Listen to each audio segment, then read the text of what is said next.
Hey, hey, hey. Welcome to another Out of This World compilation from rSpace. We appreciate your loyalty and dedication over the years, and so today, we're going to feature 34 full stories back to back in honor of us reaching 100,000 subscribers.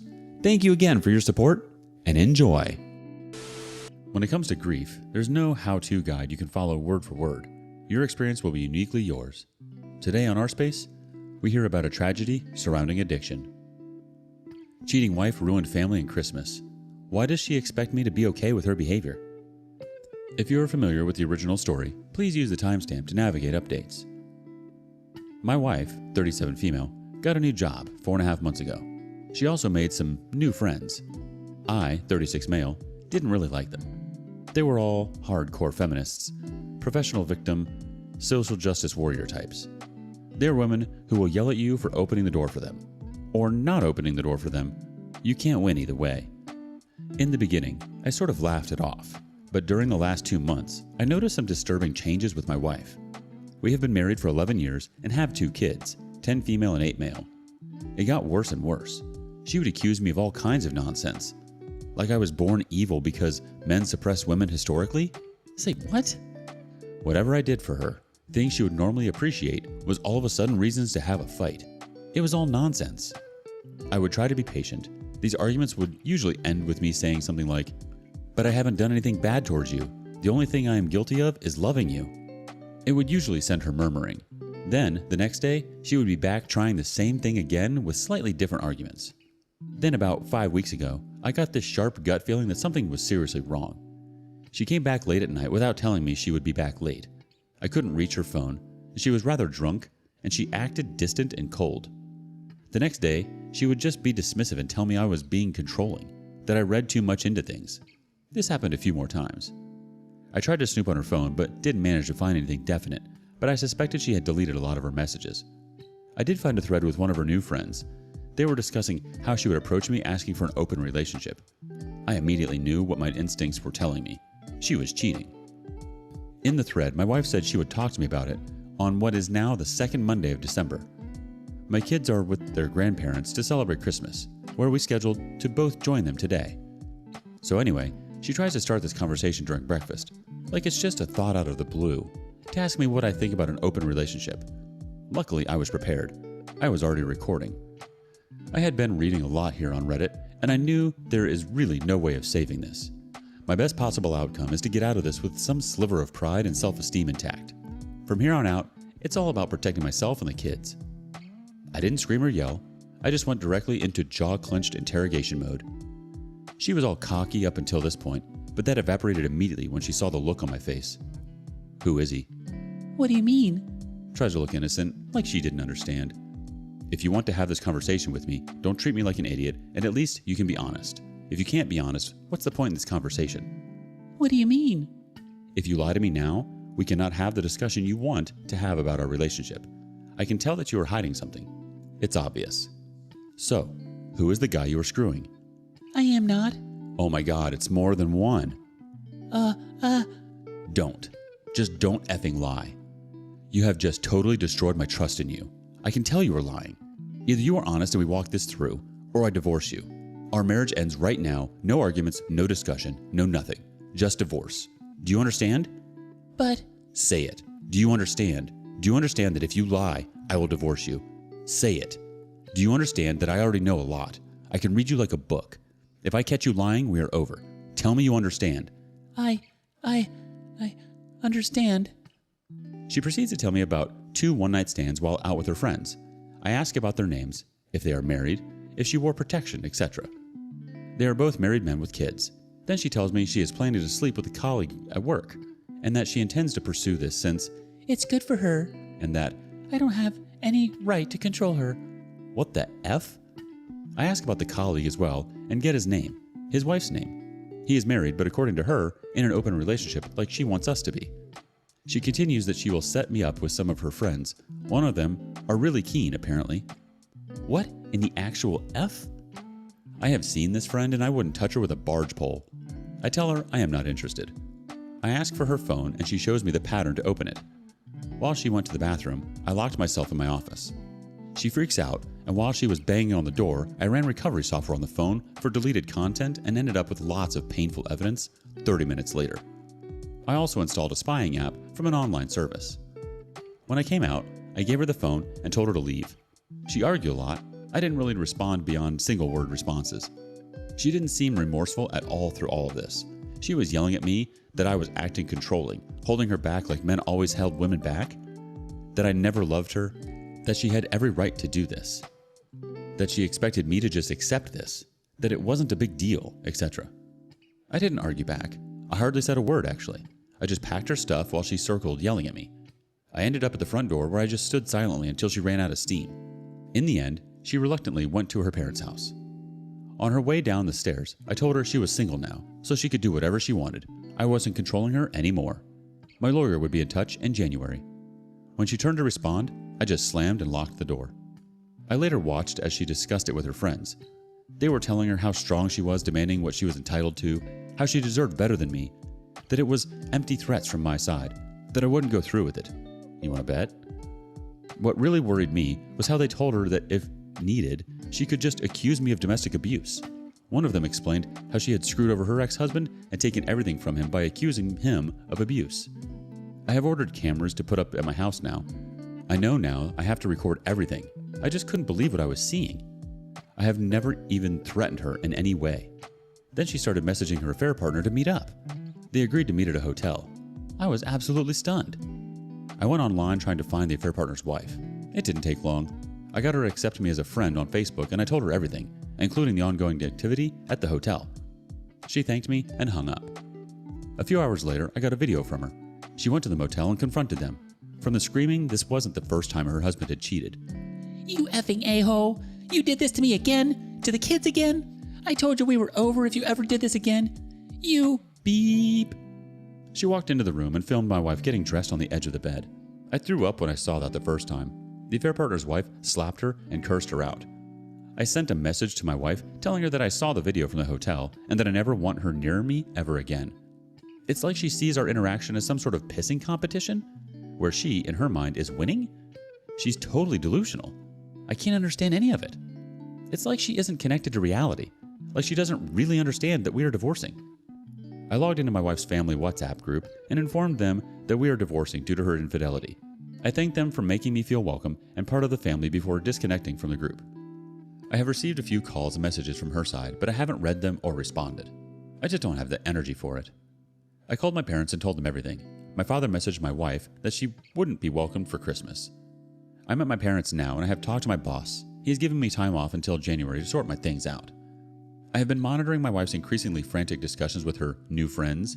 I don't think it's dawned on my wife that she has lost her family, that her marriage is over, and that her new friends and her affair partner don't really give a crap about her. She has sent me many messages and showed up at my parents' house, demanding to be allowed to celebrate Christmas with us. My father threatened to call the police if she didn't leave. Now, I'm Googling divorce lawyers, crying my soul out. I think I've been in shock, but the pain has hit me hard since I got to my parents' house. I just can't make any sense of it. It just gives me so much pain to read their chats and interact with her. I have only responded twice to her messages.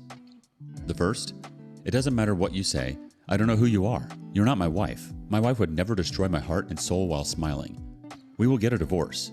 I don't care what you say or what you want. You have no influence or right to demand anything from me ever again. We are over. The second time, like I said, you are not my wife. I don't know you. My wife would never condemn our children to the pain and suffering of growing up in a broken home. You, whoever you are, seem to be proud of what you have done. My wife was loving, caring, considerate, my best friend. You are a self-obsessed, self-absorbed abomination.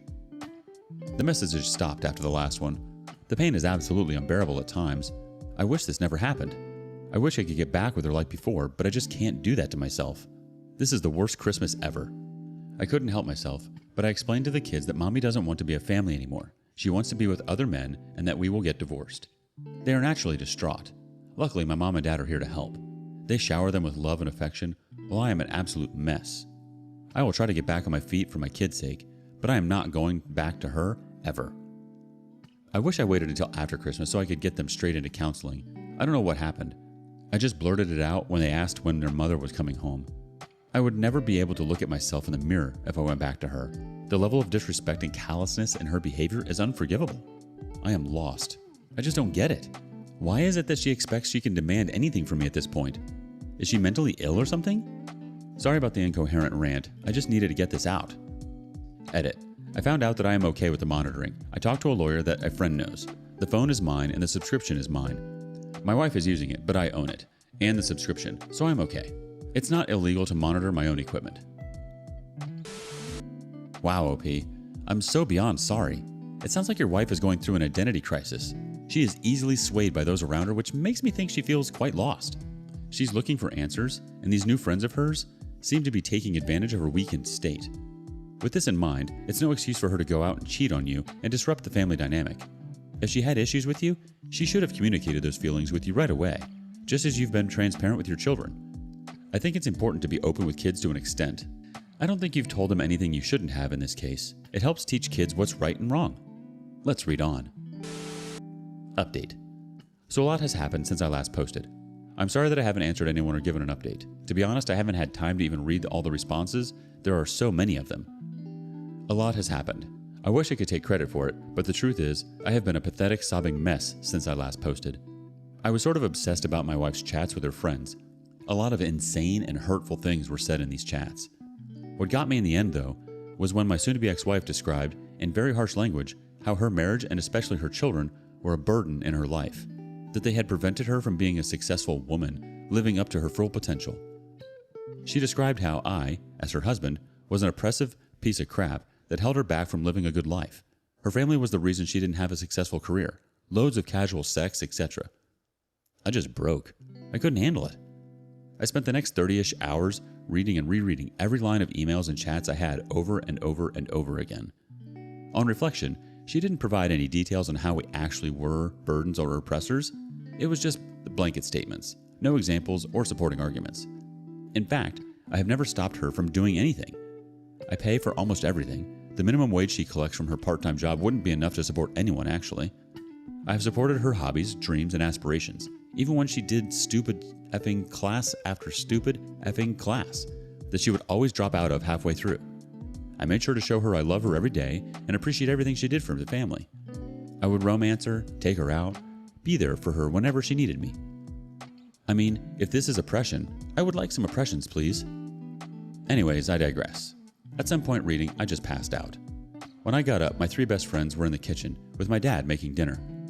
I've known these guys since I was a child. Let's call them Mike, Bob, and Frank. My dad had invited them and brought them up to speed. I soon broke down again and I was completely out of it until Friday evening. Mike is ex-military.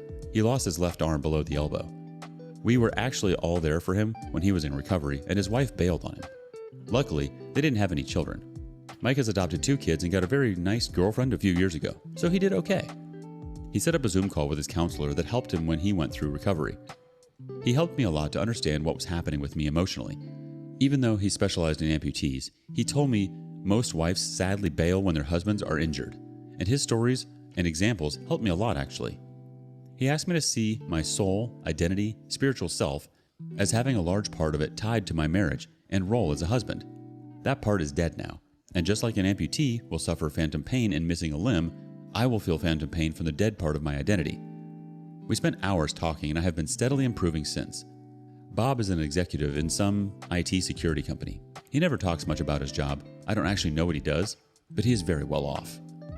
Bob called some law firm that is on a retainer for the company, and Sunday morning, I was talking to a lawyer that I could never in my wildest dreams ever afford to even talk to. Bob has always been a huge nerd and was bullied a lot. He told me not to worry about the bill. He would cover it. He was happy to finally be able to repay me for the beatings I frequently took for him interfering with his bullies. Frank is a teacher in a private school for kids and is married with 7 children. Yes, that's right, 7.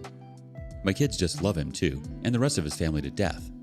Frank has been making sure my kids are okay and cared for while I get back on my feet and get my ducks in a row. Yesterday was a very hectic day. It started with an STD screening early in the morning. Gave me chlamydia. Another screen in 6 months. My self-pity party switched to pure effing anger when I found out. That's it for me. Gloves off. Full custody. I will give her nothing if I can get away with it. The lawyer managed to track down the ex-husband of my wife's feminist friends that bragged about how she screwed him over. It was apparently very easy via the court documents.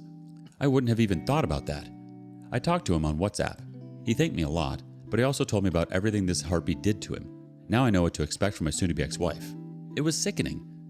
I was ready for a fight. After our chat, I am preparing for war. It was heartbreaking hearing how he had been homeless and how he had hardly seen his kids in 4 years, all based on the ex-wife's lies. I accept how I'm at a disadvantage as a man in the court system. I will make sure I have tons of evidence. My lawyer suggested a preemptive strike via restraining order due to her negative and aggressive comments about males in general, especially for our son's sake. Growing up in a household with an openly anti-male parental figure is obviously very damaging. So, I am going for full custody. I told the lawyer to go ahead. She expects her to be served the restraining order today. I had a call with my soon-to-be ex-wife on Zoom. Keep in mind that she hadn't reached out to me at all since she showed up at the door to argue with my dad. She hasn't reached out to the kids or anyone else either, so it's not like she cares about any of us. The call was absolutely bizarre.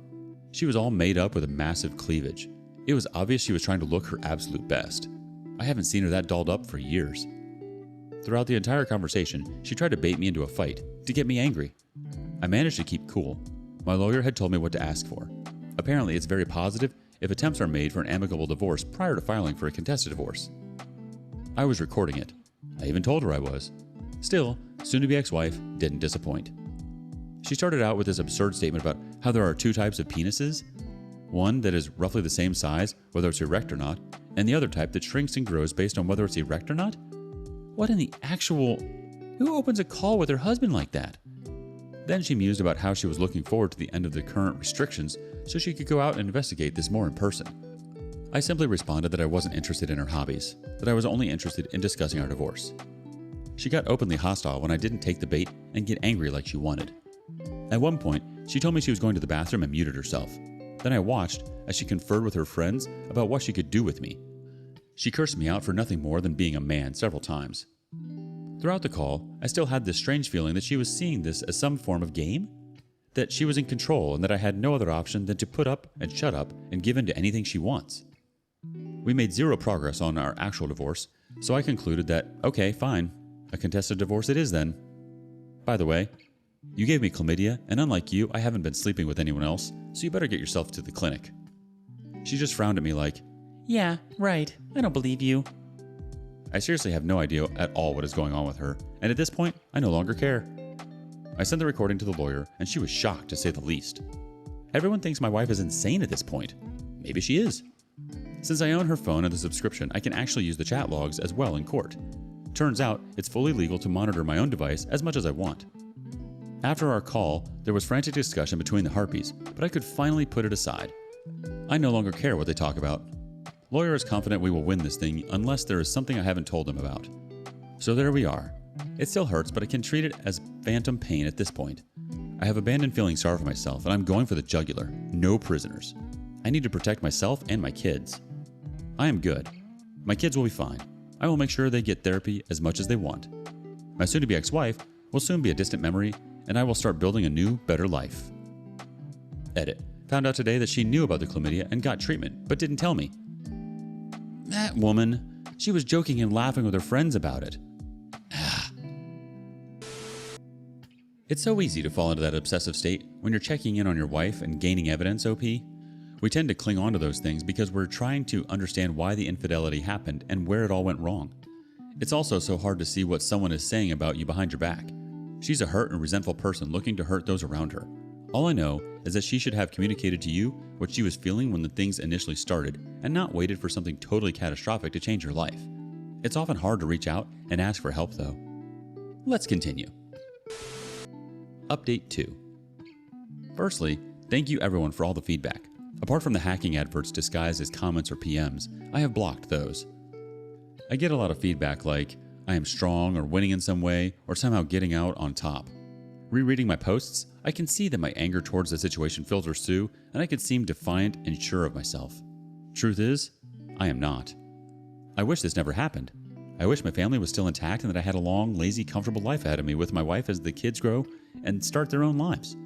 No one is the winner here. My wife has gone off the rails and the entire train is burning in the ditch. I don't know what is wrong with her. She refuses to see a medical professional for possible mental issues, and she is acting like nothing is wrong. Still, she shows no remorse or regret. She acts like I am unreasonable for not just accepting whatever she wants, and she has hardly even talked to the kids since D-Day. I am divorcing her, taking action and moving forward with separating our lives because I have to. Her behavior has left me no choice, and by now, there is no way back. I wish so much this wasn't necessary. I can never trust her ever again, and I cry myself to sleep every night for my own loss and the fact that my children will not grow up in a broken home. It also breaks my heart that my children, in reality, no longer have a functioning relationship with their mother. Question: how do you answer this question from your child? Why doesn't mommy want to see me anymore? Doesn't she love me? How the heck do you answer that? If anyone knows, please let me know, because I sure as hell don't.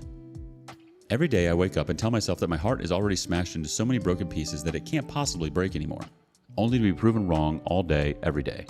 My wife still doesn't know that I can monitor her communications, or she doesn't care. She is 100% convinced that I will never leave her, and that my reaction to her behavior is totally unjustified. She keeps talking badly to her friends, about me, our marriage, and our children. I don't understand why she hates us so much. We haven't done any of the things she accuses us of doing to her friends. As I mentioned before, my lawyer won a temporary restraining order against her. There was a hearing yesterday morning, and since there were no new direct threats, it wasn't extended. My lawyer suggested using the fact that she knowingly infected me as a threat to try to get her to agree to an undisputed divorce. I wish we could separate in a reasonable process. I hate the fact that I have to see her as the enemy and always assume the worst possible outcome. If she wanted to leave me, I would be able to live with that, but why force me into this extremely adversarial process? Why does she do her best to hurt people that used to love her as much as possible in the process? What possible gains can she have from this? I would appreciate any insight on this. It just doesn't make any sense to me. If I go to court, I will probably have to pay her a lump sum for the equity in her house, etc. I will probably not be liable for alimony, and since she doesn't show any interest in the kids, I am hopeful I will win custody of them if it goes to court.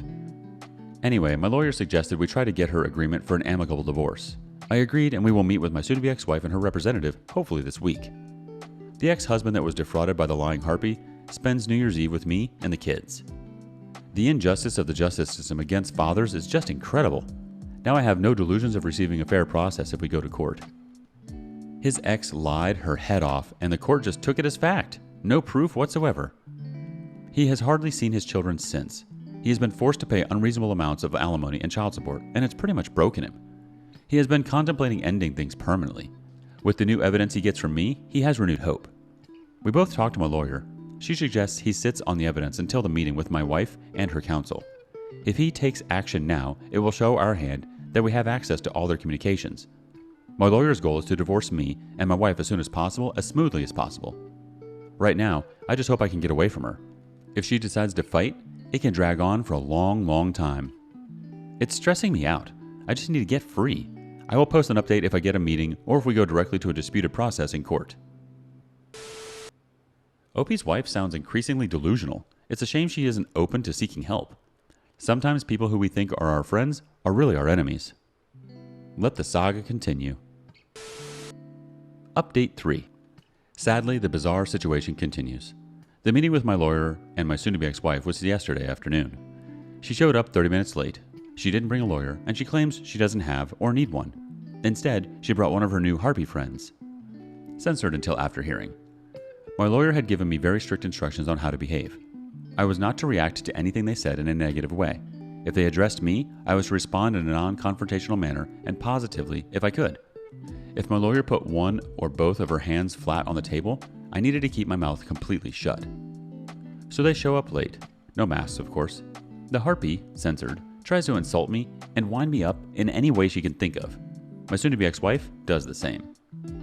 My lawyer is trying to get the discussion going on the subject at hand, our divorce. But they are just joking around. They laughed at their own insults towards me a lot. It was real cringe to watch. It's clear now, my wife still believes this is all a ruse, that there is no way I can divorce her. In her mind, only she can divorce me, and only if she wants to. If she does, she will get everything. I just sat there thinking, what the F is going on? I didn't actually say anything of substance. I only responded a few times, and it was along the lines of, yes, you are probably right, or I really don't know. Finally, they ran a bit out of steam. My lawyer got the word, and started putting forward the proposed settlement for an amicable divorce. One of the first things she said was that I was willing to be generous for a quick, peaceful resolution, that I would pay her a large lump sum of $60,000 for the equity in the house, investments, etc. My lawyer didn't even finish the sentence before my soon-to-be ex-wife got all excited together with her harpy friend. Nudged on by the horrific-looking harpy next to her, soon-to-be ex-wife wanted to know where to sign. My lawyer asked several times if my soon-to-be ex-wife didn't want to go over the rest of the agreement first. But no, soon-to-be ex-wife wanted to sign right away. She started talking about when she could expect to receive the money, and that they needed to get to the pub. So my lawyer calls someone in, whispers something to them, and there was a flurry of activity. An older woman asked for our identity documents, and we were asked to sign the copies. When we were done, the old lady stamped it, and I later found out that she was a notary. My lawyer, almost standing on the palm of her hand at this point, thanked my soon-to-be ex-wife and the harpy, and told them we were done. They left, and my wife didn't even bring her copy of the agreement with her. She left it on the table.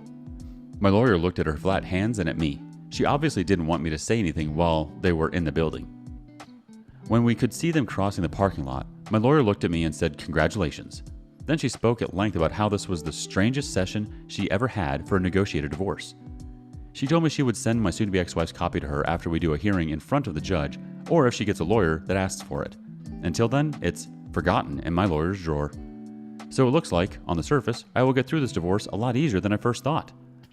Soon-to-be ex-wife can still hire legal representation and dispute this. My lawyer told me she would try to call in every possible favor she could think of to get me a hearing with a judge as soon as possible. It will probably be a video call. I have also hired a PI after the advice I got here on Reddit, and he got photos of my wife making out with 2 different guys at 2 different bars yesterday, and she went to a hotel with one of them. So I have lots of evidence piled up if I need it. I just hope it's enough if it comes to that. My wife signed to give me full custody.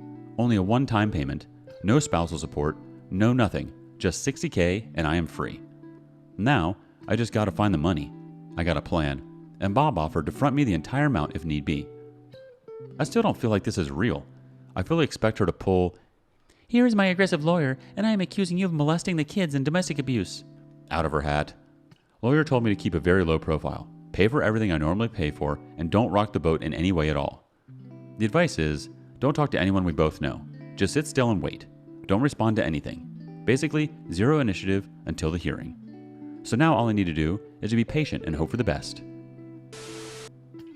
Eek, very cringe OP. She's very much digging her own grave. Update 4. So yesterday was the hearing. I'm basically divorced. It will take 4 to 6 months for the paperwork to be official, but at this point, there is basically nothing anyone can do to change the outcome. The only option is if me and my wife together stop it. I'm so effing tired. I haven't slept in I don't know how many days.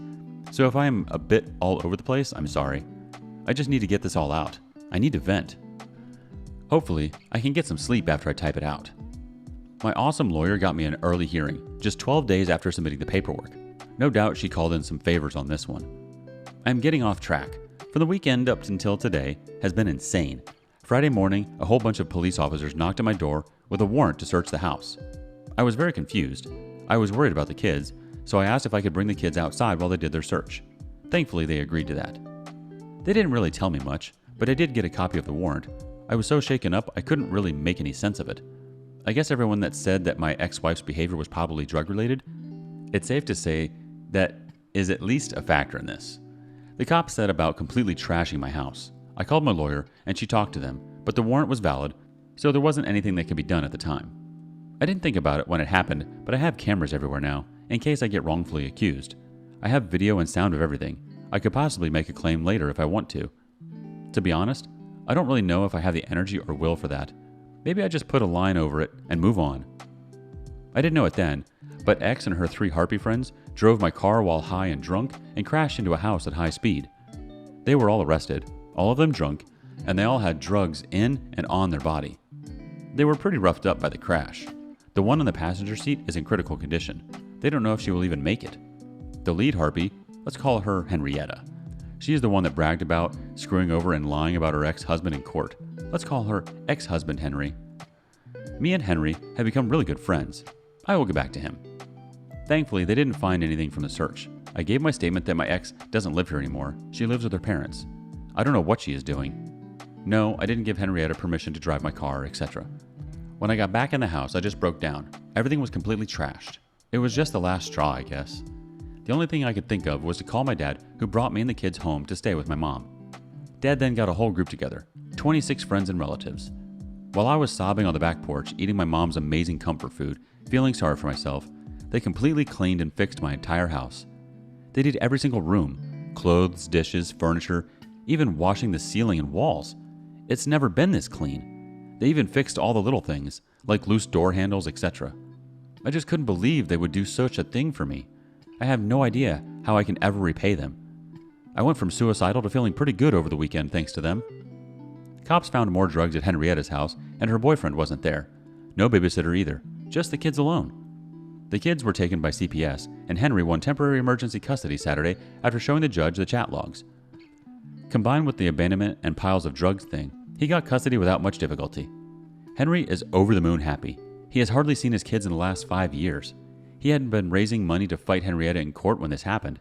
He still needs to go to court to make it permanent, but the odds are really good at this point. Everybody thinks Henrietta will have to serve time. If her friend doesn't make it probably serious time. After that, he will try for child support and compensation for all the crap Henrietta did. He isn't expecting much on this though. And to be honest, I think he doesn't want to waste his time fighting in court. He wants to be with his kids and make sure they have a good life. It's pretty clear Henrietta has been very neglectful toward them. Bob has been a champ and set Henry up in a rental apartment through a friend. I have come to realize that I know practically nothing about Bob's private or professional life. I intend to remedy that. Anyway, I'm off track again. Henrietta was at the wheel when she drove off the road and into a house. They were all pretty banged up, and due to the situation, the alcohol and the drugs, search warrants were issued for everyone's residence. X is still registered with her residence at my house. I decided on Sunday that I am selling this house and moving away ASAP. I'm afraid this will probably happen again. On Sunday, I get a call from her parents. Their house got searched as well. They had visited their daughter in jail on Saturday, and they no longer trust anything she tells them. Long story short, they came over to talk on Sunday, and it turns out she has been lying to them about everything. The night she has been out partying and cheating, she told them that she was staying with me and we were trying to work things out. They had no idea what was actually going on or what she has done to me and the kids. They knew she cheated, but they believed it was a one-time drunken mistake. That's basically what she told them. On Monday, my wife calls me to try to get me to post bail. It's $15,000 and her parents have already told her no. After talking to my lawyer, she made some papers that the bail is subtracted from the settlement until she shows up in court and the bail is released. The agreement included her mother as a custodial of the remaining amount. My lawyer didn't want my wife to have any excuse for not attending the hearing, that's why she wanted me to get her out. X didn't really have a choice and she signed. She was released Monday afternoon. From what her parents tell me, she refused to comply with the terms they had for her to continue living there. Terms like stop doing drugs, commit to rehab, open everything policy, drop the bad friends, etc. She apparently left their house on Tuesday to stay with some of her new friends. She didn't show for the hearing, and after showing the judge everything including the events over the weekend, I won full custody. The settlement is according to the agreement we made. It was quick, only 30 minutes. It will take 4 to 6 months to go through the paper mill. But in reality, it's done. There isn't really anything that can be done to stop this now. That brings us to today. I was unable to sleep. Everybody was congratulating me and treating me like I had some major victory, but it sure as hell doesn't feel like I won anything. This is just pain. I still love my wife. I know it's over and there's absolutely no way back. Still, she was my best friend, my soulmate up until recently, and even though I feel my love for her has been mortally wounded, it's still there, and it hurts like a mother effer. There are no winners in this. I lose, my wife loses, my kids lose. I don't really have the words. It feels like I am being asked to celebrate that I have lost both my legs. But because I took action, one of my legs could be cut below the knee, while the other still was cut above.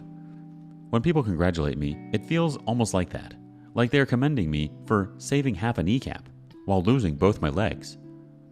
So I can't really sleep, and when I do, I am torn through terrible nightmares. They wake me up, drenched in cold sweat. I'm complaining a bit here, sorry. Anyway, today I get a call from the hospital that my ex is hospitalized. I am still her emergency contact, and she is still on my health insurance. There has been an altercation. She has lost some teeth, broken jaw, and she will need to stay for observation a few days. I bring her parents, and when I get there, it turns out some of her new friends have beaten her up pretty badly. Word got out that Henry had chat logs of Henrietta bragging about what she did to Henry. from my wife's phone. They assumed that my wife had given the logs to Henry. This resulted in them beating her up and kicking her out. Amazingly, she still didn't understand that I have access to monitor her phone. I will keep on like I do now, pay for insurance, her phone, etc., all the way up until I get the papers in my hand. I just won't believe it until I hold it in front of me. She has nothing now. She asked if she could move back home. I simply told her, no way in hell. Her mother isn't giving her a single penny unless she gets clean and stays clean for at least 1 year. They offered her to live with them on the previous strict terms. If she doesn't accept, I don't see how she will manage. It's the first time I have seen any form of regret from her since this started, but I think it's regret that she can no longer continue with her craziness.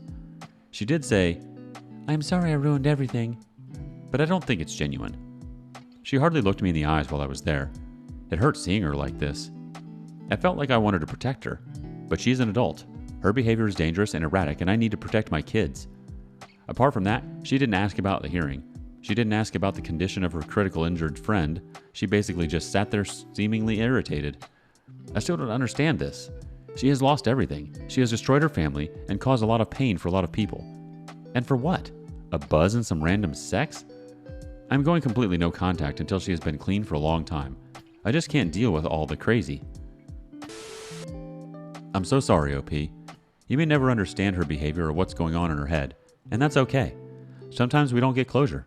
Your ex is deeply troubled, and the only person that can help her is herself. Update 5. So a lot of people PM me for an update. I was going to post one yesterday, but I just didn't have the energy. I'm kind of depressed and very, very tired. I hardly ever sleep, and when I do, I am plagued by nightmares. Good news is kids are doing better. My dad is a champ. I don't know what to do without him. We went to his cabin to ski a bit this weekend. Me, him, and the kids. It was great. I have basically no contact with my ex. I did talk to one of her harpy friends, the one that was in critical condition. She woke up, but she is in terrible shape. I talked to her nurse, and she was sad that no one had bothered to look in on her while she was there. They had contacted her family, and they had just refused to see her. I am worried the people that beat up my ex will come for me and the kids, so I asked via the nurse if I could talk to her, and she agreed. I know I shouldn't, but I felt I needed to ask her about what happened since my wife started working with them. She started off asking if I wanted a BJ for $20, so that wasn't awkward at all. I offered her $50 in exchange for information I needed. The Harpy friends are all hardcore drug users, addicts. Henrietta dragged my wife into their group against the wishes of the other two and convinced her to try drugs and party with them. They sold sexual favors to get money for drugs. Henrietta is the lead on this. They all preach this strong feminist, my own body stuff. But, as she put it, it's all BS to protect our own imagined egos. What we really do is prostitute ourselves for money to buy drugs.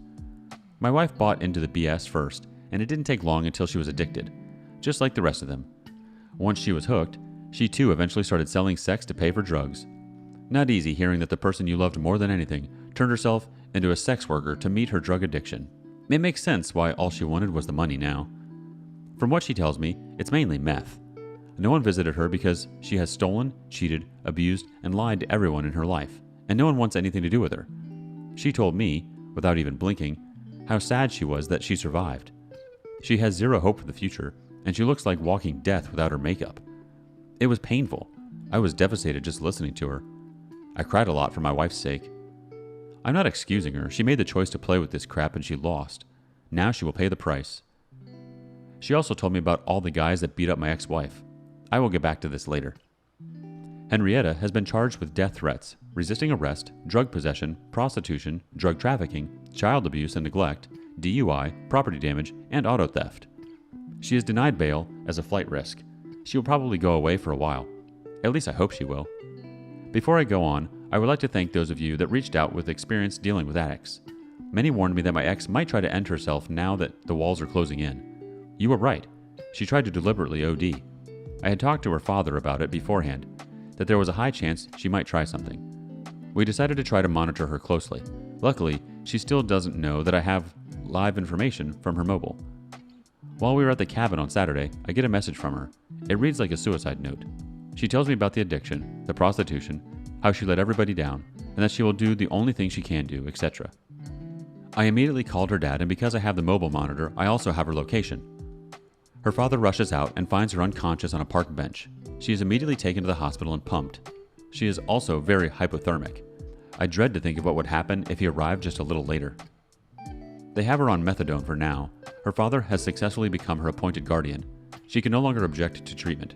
Her father had her forcefully committed to a rehab center and she will go through a sedated detox. I don't know when, but probably this week. Her father was appointed not because she OD'd, but because she abandoned her children.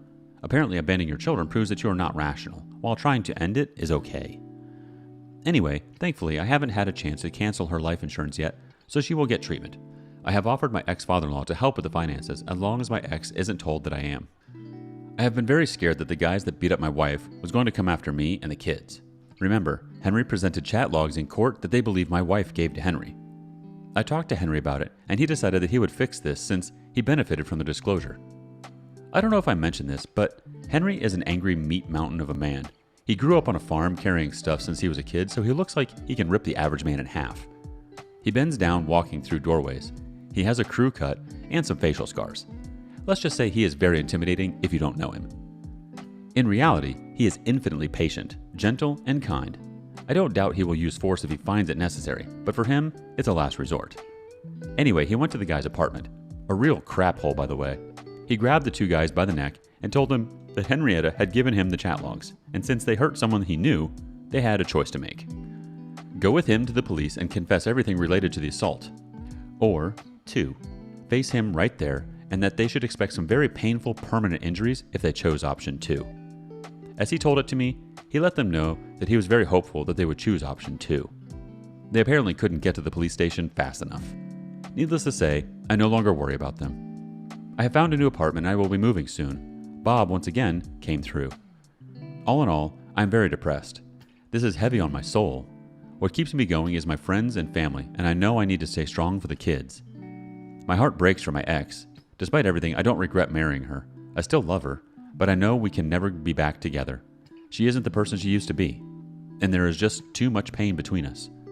Despite all the pain recently, we had a very good life before that. I wouldn't have my children if it wasn't for her, and wouldn't give them up for anything.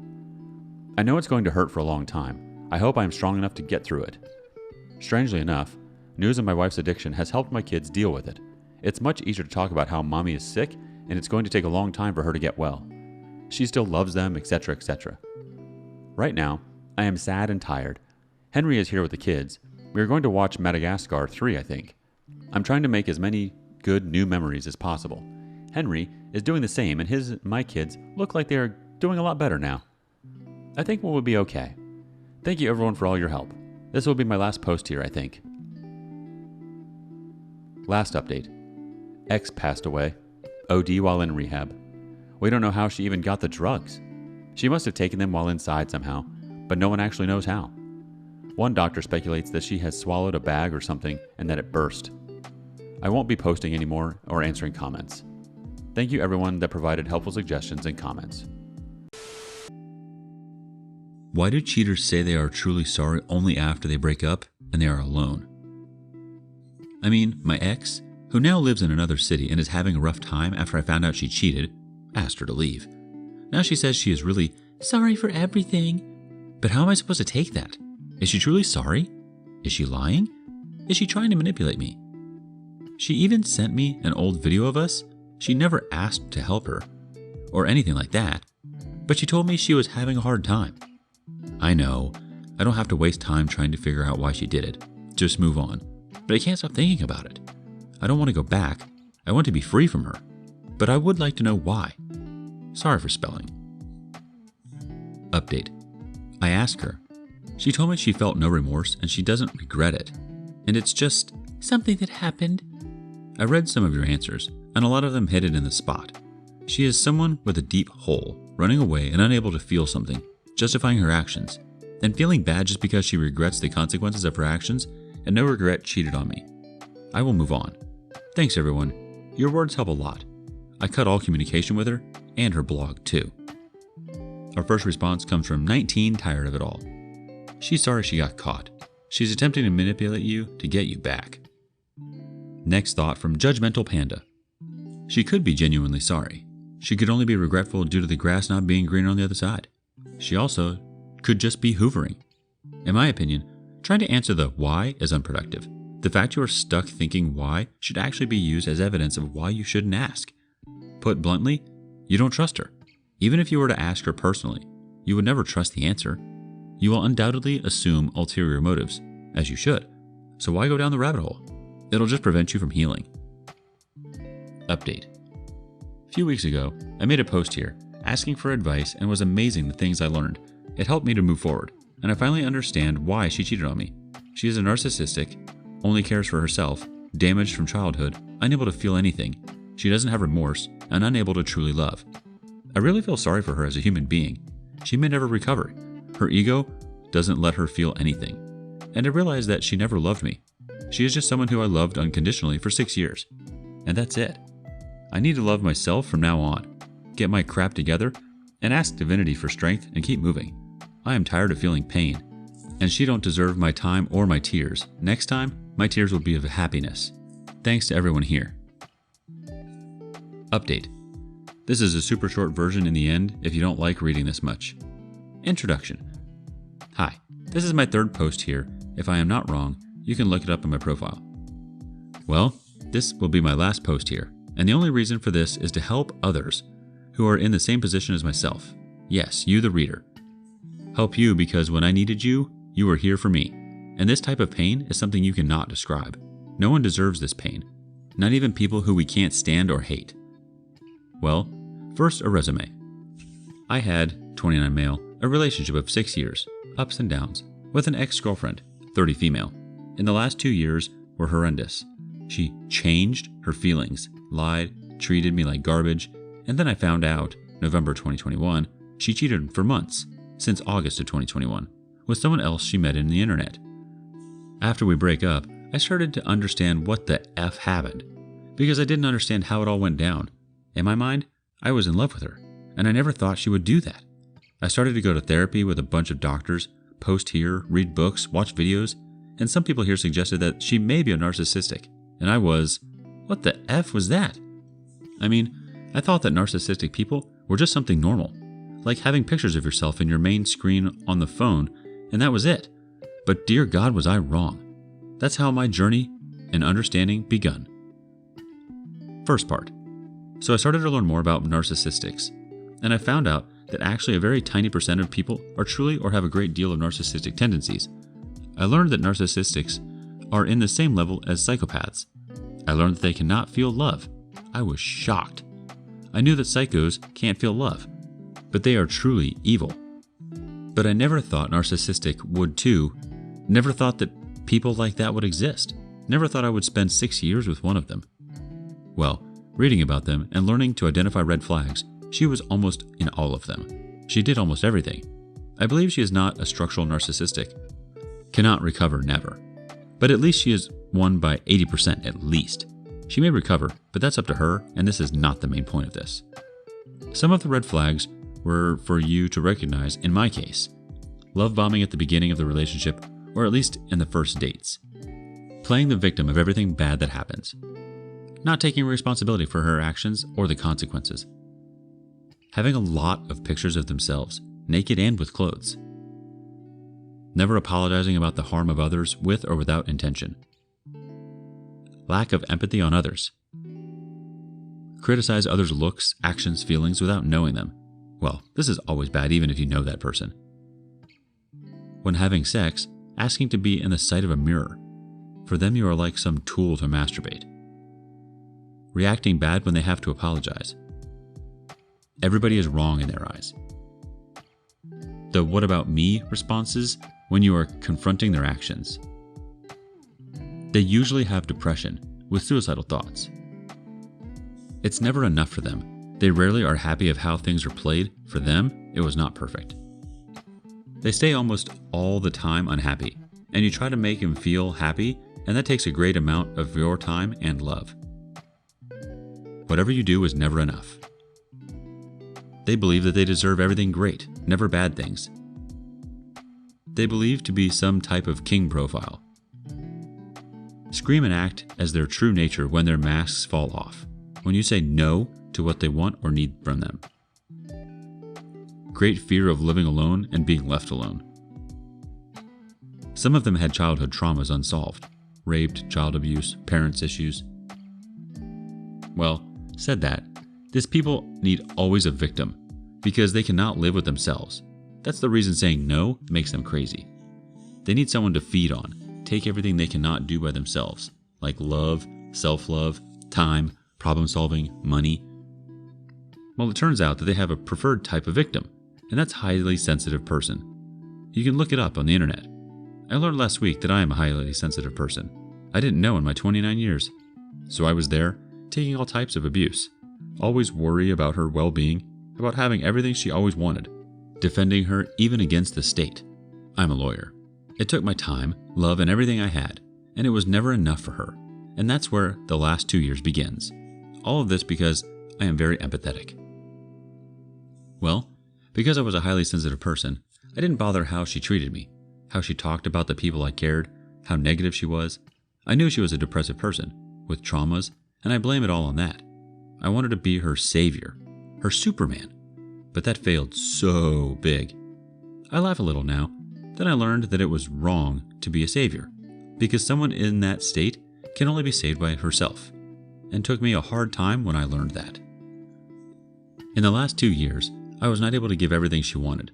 She wanted to move out, but I could not because I was on debt because of COVID. And I spent a lot of money on her health, beauty, housing, food, and she felt alone when she got COVID and I didn't, and we had to separate for 20 days. She wanted my family to change how they treated us. My family is not the best. I tried, but it didn't work. So she blamed me for that. And she was jealous of me for having girlfriends. My best friend is a girl, and she always thought I had something with her despite being married and living in another country. And despite of having all of my passwords, I had nothing to hide. But like I said, it's never enough for these type of people. So I started to get away from friends for her. Wasn't enough. And it reached the point where nothing was filling her anymore about me. So that's where she started to change her feelings, March of 2020. The worst about it was that she never told me about her change of feelings. When I asked her, she always lied. That's how I always believed she was still in love with me. Oh, that will land hard in the third part. Second part. Few more rocky months. And as far as I know, she started to cheat on me. I didn't know about it. She went to see a sister in another city, and that's how it happened. She cheated on me and lied to me about it. So months pass, and in November, she told me she feels something for somebody, out of nowhere for me. And she painted it like it was a crush like I have for Angelina Jolie.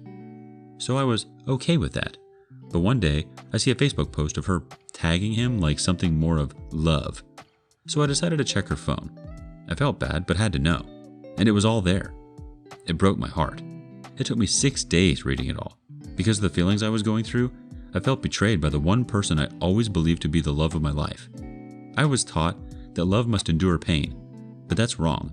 Pure love never has pain. Someone who truly loves you would never make you feel bad even without intention. Someone who truly loves you would never cheat on you. She destroyed me in every way possible. Sexually, social, family, emotional, economic. Well, I got COVID and in December, I decided to break up and I moved out of my apartment until she finds some place to move and everything. But guess what? I go there to talk some things and I caught her with this guy in our bed, our nest of love. That was it. I took the strength and took them out of my apartment and tell her to get out of my life. January 1st, 2022. And that's when I started to learn about narcissism, about highly sensitive people, and finally about self-love. Third part. After everything that happened, with your help, therapy, videos and books, and internet, I finally started to understand why it happened. I have childhood traumas because of my lack of emotional attachment with my parents. That made me thirsty for any sign of care or love. So I started to begging for a little love others gave me, like my ex, with her love bombing. So I tried to fill that lack of love. I'm a highly sensitive person. I developed an emotional codependency to her because that's how narcissistic works. They used that love bombing to make you codependent. I took the love she gave me and turned it in my head that she was the love of my life and that she is the reason I live. When things started not to go as she wanted, things started to crumble. She started to show her true face. When I told her no, or I told her it can't be done, or when I told her that we're things out of my control, she started to feel that I was no longer loving her and she started to look for someone else. She finds someone, and she didn't care about me or my feelings. I lacked of self-love, and I wanted to be her hero. When we broke up, I learned that for a healthy relationship, there is no codependency. There is no hurt feelings. Love must not endure bad things, and you must love yourself first. You must work on your traumas and be a healthy person for having a relationship. I'm working on my self-love. I pray, go to therapy, read a lot. I do spirituality, buy things for myself. I go to eat alone and start to do things alone. Something that helped me, I had a near-death experience in December of 2021, and I was able to see my ex as her true self. Believe me, it was like seeing a monster, even though in that realm, I didn't want to leave her. That's an experience for another post. I'm recovering, feeling happy again, taking back my life. Next time someone asks you what you love most, you better answer yourself. Final part. Well, said that, this is my personal experience and how it happened and why. I hope those of you that are in a similar position, hope this helps you understand and move forward. I know it's long, but it's my final post here. Thanks. Resume of the resume, mega short version. X is a narcissistic who took me as a victim. I am a highly sensitive person and lacked self-love. And when things didn't work out for her after 6 years, she cheated on me and everything exploded and I left her. I am recovering and I share this story to help others. Our first reactions from K-Sync, K-Sinlim. Nicely done. You just described my soon-to-be ex-wife to a T, minus the screaming. She replaced that with waterworks. It's incredible how everything comes to light once we really start unpacking everything in the aftermath. The OP responds, I am sorry about what you went through. It's hard and yeah, you learn a lot. I wish I knew this before, or at least I wish somebody taught me this. Like in school, I don't know. It would have saved me so much pain for both. I don't hate her, I actually feel bad for her.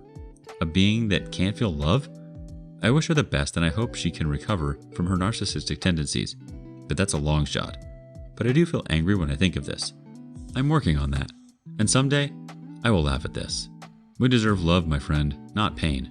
Hugs. Our next response is from Sometimes I Am Lost. This is very helpful, thank you. And of course, so sorry you had to go through this. I probably know the answer to this, but just so my brain can process how these people think. When you caught her cheating and kicked her out, what did she do? How did she act? I mean, was there any remorse or feeling of empathy? It boggles my mind how some people can just be so oblivious to the feelings of others. Like how their actions can just destroy people in situations. Any info, if you feel comfortable sharing, would be appreciated. I'm just trying to learn how to spot people like this. And again, sorry for you. Take care of yourself. The OP closes us out with one final thought. She just got angry, like I was the one doing wrong, because in her narcissistic mindset, I was supposed to let her be there. That's what she needed and she wanted, but I didn't comply. I told her to leave. She was furious, angry, because that's not the way I was supposed to do the things by her point of view. I just sit there in a corner crying while she grabbed some of her stuff. She still, in that moment, treated me like garbage. Didn't care about my feelings. And days later, we spoke by phone. She confessed that she had no remorse of what she did. She had regret but no remorse. Remember, those are different. You regret actions, but remorse is what you feel when you have empathy for others. Narcissists can't feel remorse because they lack empathy. She said that was just something that just happened. She now hates me, even though I tried multiple times after that to change how things ended so we can have a normal and adult conversation. Man, that failed so great. I ended up crying more and she was furious. That's the reason that the only way to recover from a narcissist is contact zero. Being cheated on by my first wife completely changed my mindset. My first wife cheated after only 10 days of marriage. I found out from a neighbor. I was away at sea. She had a girls' night out and hooked up with a guy. When I returned home, she acted all loving to me. The neighbor invited me around to have a beer one night and told me that a guy had been a regular visitor while I was away. I was devastated, but not because she had cheated, but because I found out from someone else, and when I challenged her about it, she denied it. When I went to sea again, she did exactly the same thing. I was playing dutiful husband and called her from the USA, where my ship was berthed. I could hear someone in the background, and she told me it was her cousin, who was also in the Navy. When I got home, I challenged her again, and she again denied it.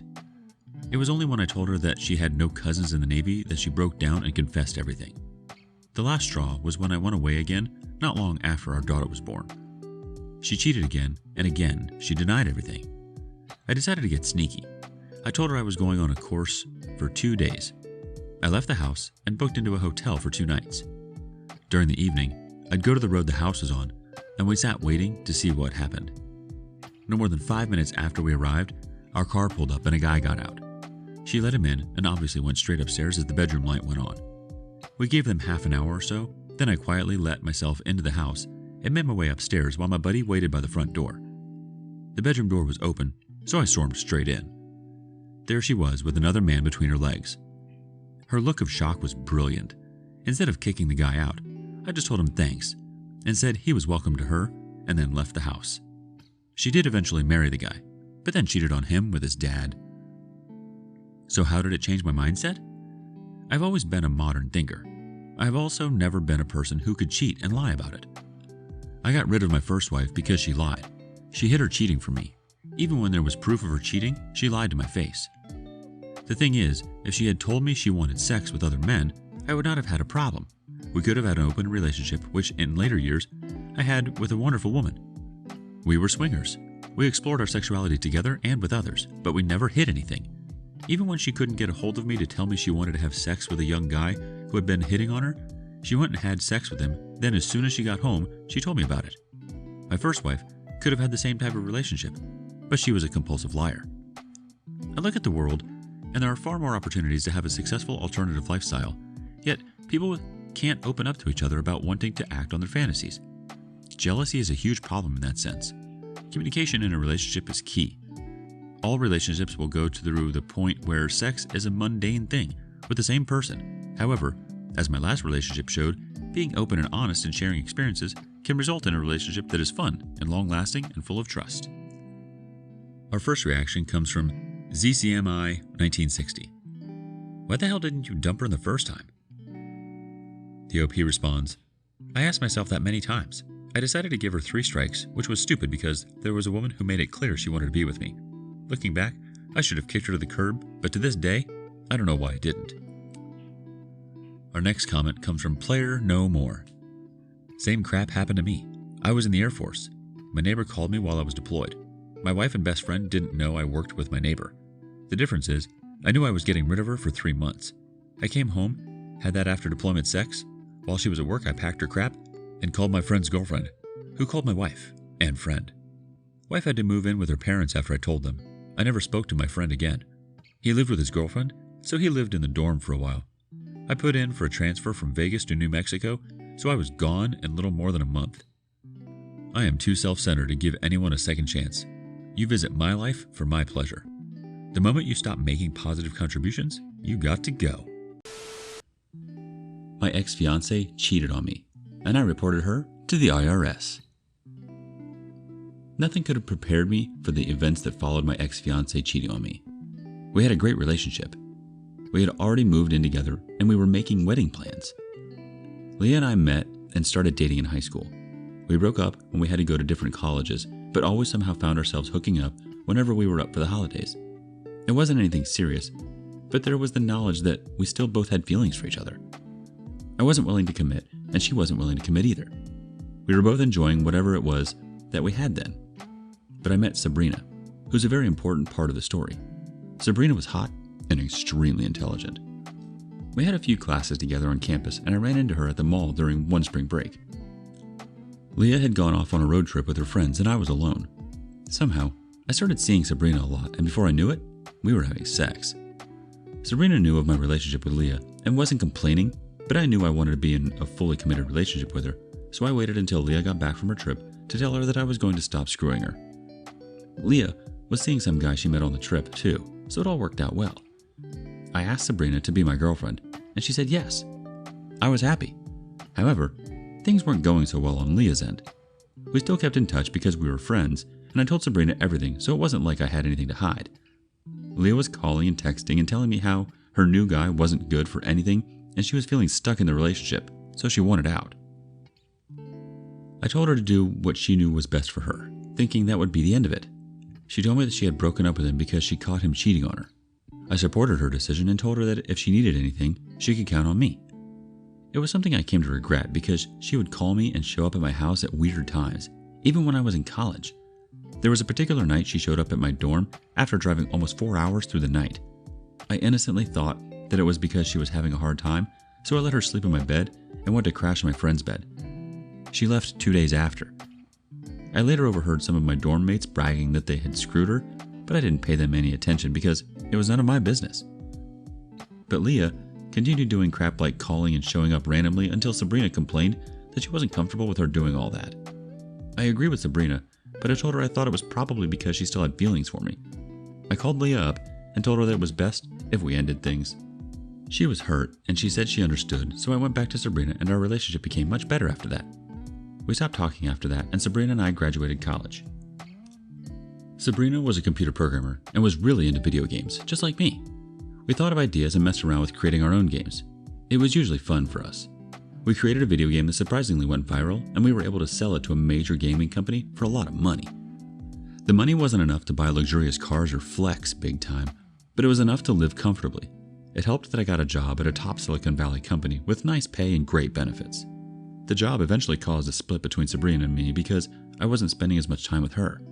When she also got a job at a company with a fast-paced environment like mine, we barely saw each other. It was an amicable split, and when we both weren't busy, we would hang out. I decided to go home for Thanksgiving so I could see my parents after a while. It was there I met Leah again. It started innocently. I would run into her at the store and we would have a chat. She had moved back home after college and worked at a local company.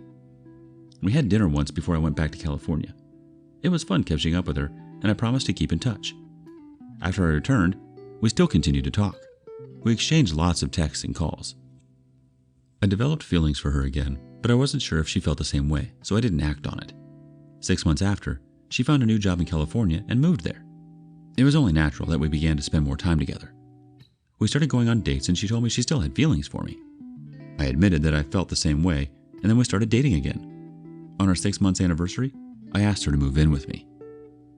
Because of the nature of my job, I spent a lot of time at work, but I was able to work from home occasionally.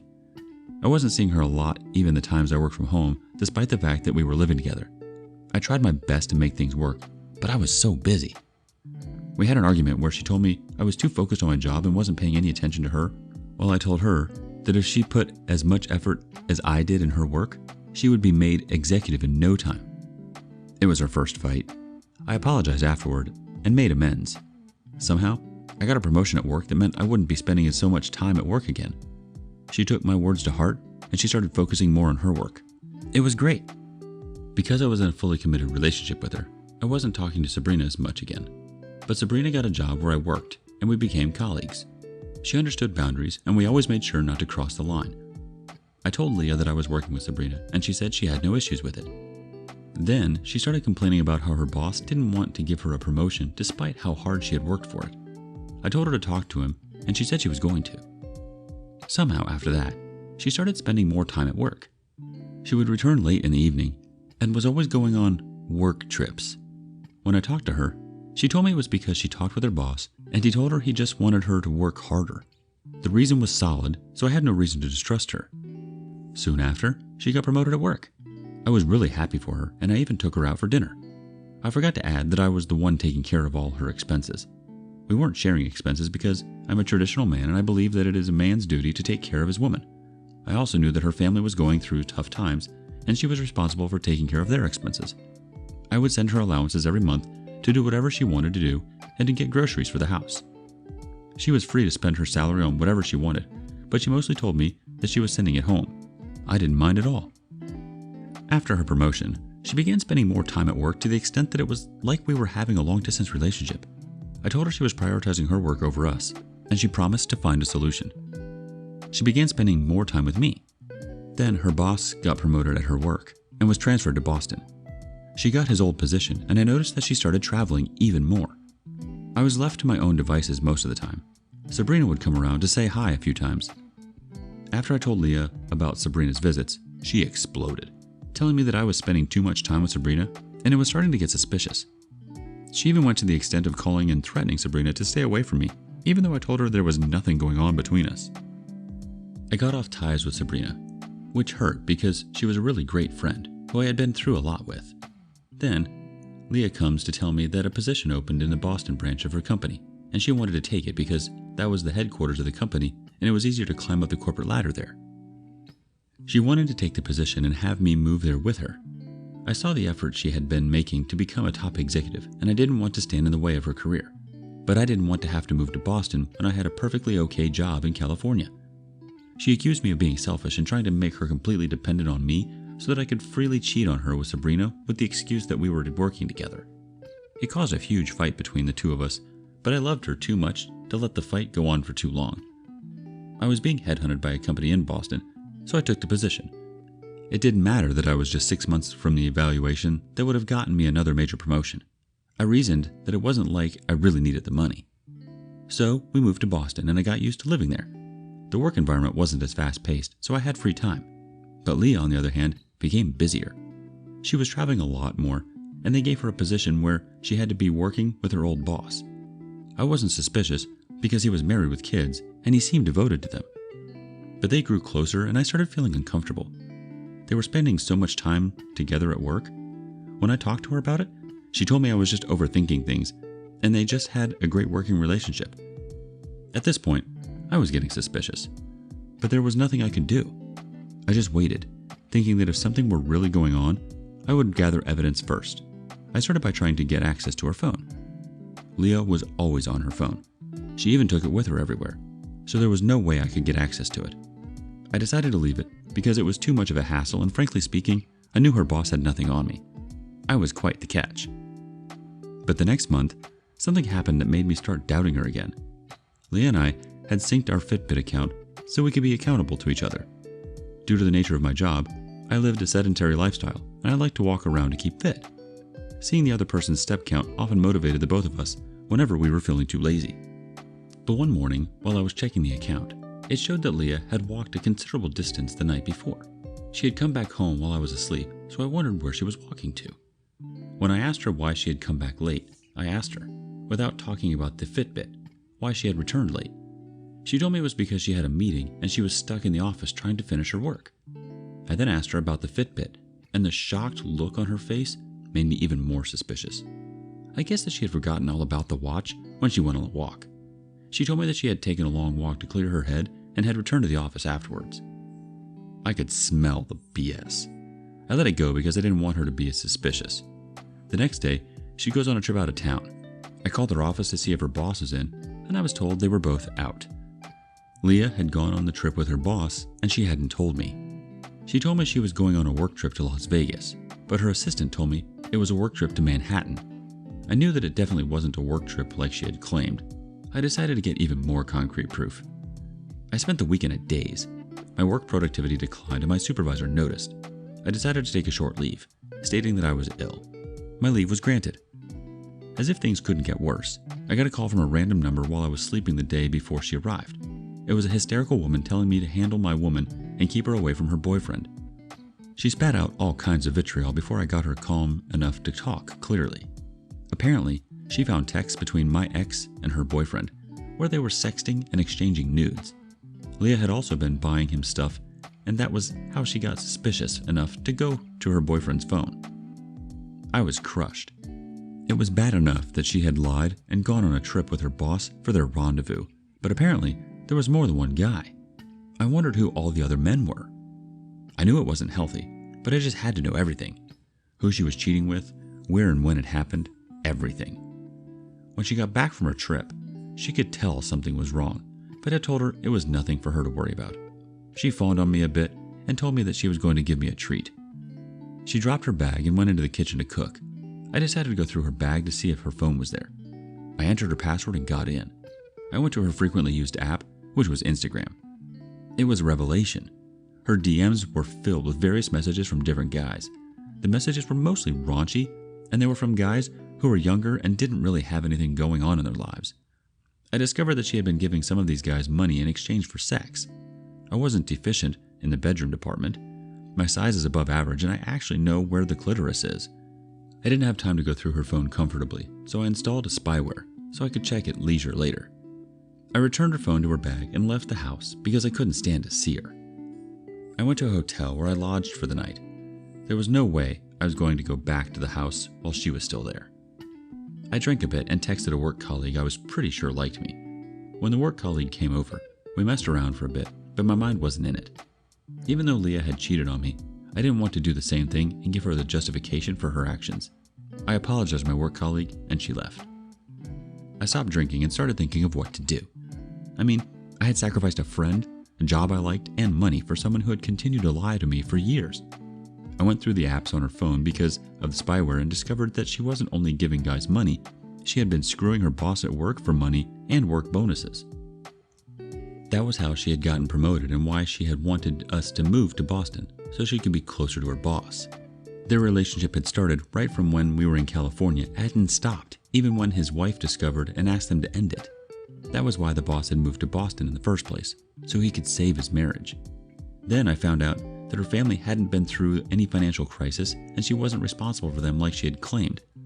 The fun part was discovering that most of their work trips hadn't been for work at all, and they had been charging their trips to the company's expense book.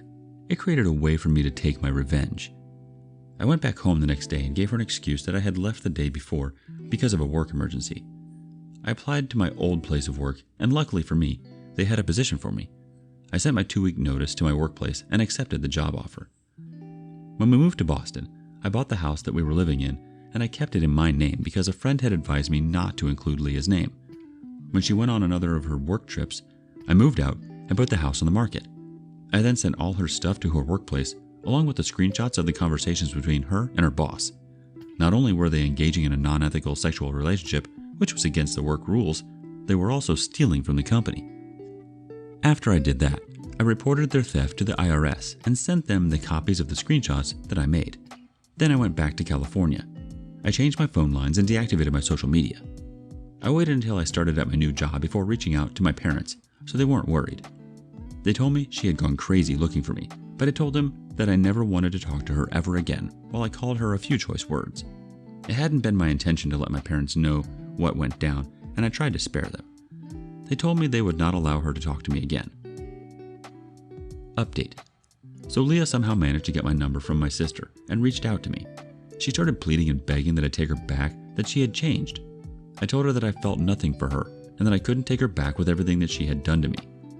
I told her that if she ever called me again, I would report her to the police for harassment and I would get a restraining order. I then told her that it was in her best interest to stay completely far away from me because I still had screenshots of everything that went down and that I'd disgrace her by showing it to her entire family if she disturbed me again. Her family was pretty conservative and they wouldn't have stood for all the rubbish she did. Update 2. I called and challenged my sister as to why she had given Leah my number even after I asked her not to. My sister told me she had felt pity for her because it seemed like she was going through a lot of trouble. Apparently, she had lost her job and she was charged with theft and misappropriation of funds. Her former boss had pulled some strings to get himself out of the mess, and she was left hanging. Then she owed the IRS a huge amount of money because they had smacked her with a huge fine. So basically, she was in deep crap, and that was why she had come to meet me, to see if I was dumb enough to help fix her problems. It was a great thing that I had instantly cleared her out because if I hadn't, she would have tried to extort money from me. The last I heard, her family was trying to raise the money to hire a lawyer for her. I don't feel guilty for doing what I did. If I had to, I'd do it over again. Once your heart deeply connects with another person, it can be very difficult to let them go. However, infidelity makes for a clean break. Today on rSpace, we learn that once you truly love and respect yourself, you won't tolerate being treated less than magnificently. She's being served tomorrow. My reasons for leaving. First post here, but I've been lurking since my first D-Day, 4/17/2021, only recently becoming active. A bit more than a year has gone by, and through lots of self-reflection and therapy, I've finally built the courage to walk away from my 38 male wife, 36 female. This is a very weird feeling, one I really don't know how to fully describe. I'm optimistic and scared, calm and anxious, happy and sad. My Fitbit says my heart rate is around 80 beats per minute, which is about 10 beats higher than usual.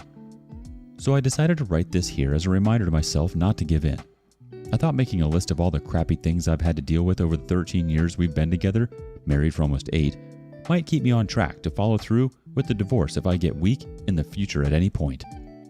So here's a bullet list of all the reasons I am leaving for my future self. She's an alcoholic. She gets obnoxious, verbally abusive, and violent when she drinks. She cheated on you with an employee that reports to her at work. They had sex at work during working hours, not to mention the hotels they booked. She made secret plans to meet up with an ex-boyfriend using her work cell phone before you stumbled onto the text messages. After forgiving her for cheating on you, you discovered she had booked a hotel in August 2021 during a night you were away. Once confronted, she denied and gaslit you.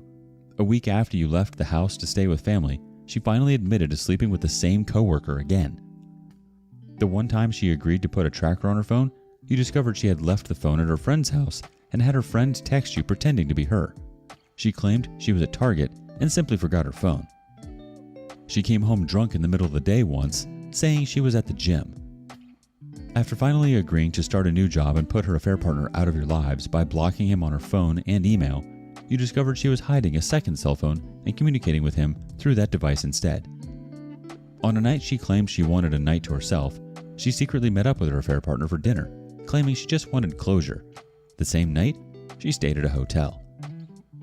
Her best friend, who previously coerced her into $5,000 worth of debt and has cheated on her own husband with many partners, has been assisting your wife in all her affairs and will continue to do so. Luckily, you have no kids since she aborted your child 5 years ago. You can sell the house, make your money, and move on without any strings attached. Don't believe her when she says she will change. She has said this many times, and she never will. She has only gotten smarter in trying to hide her crappy behavior.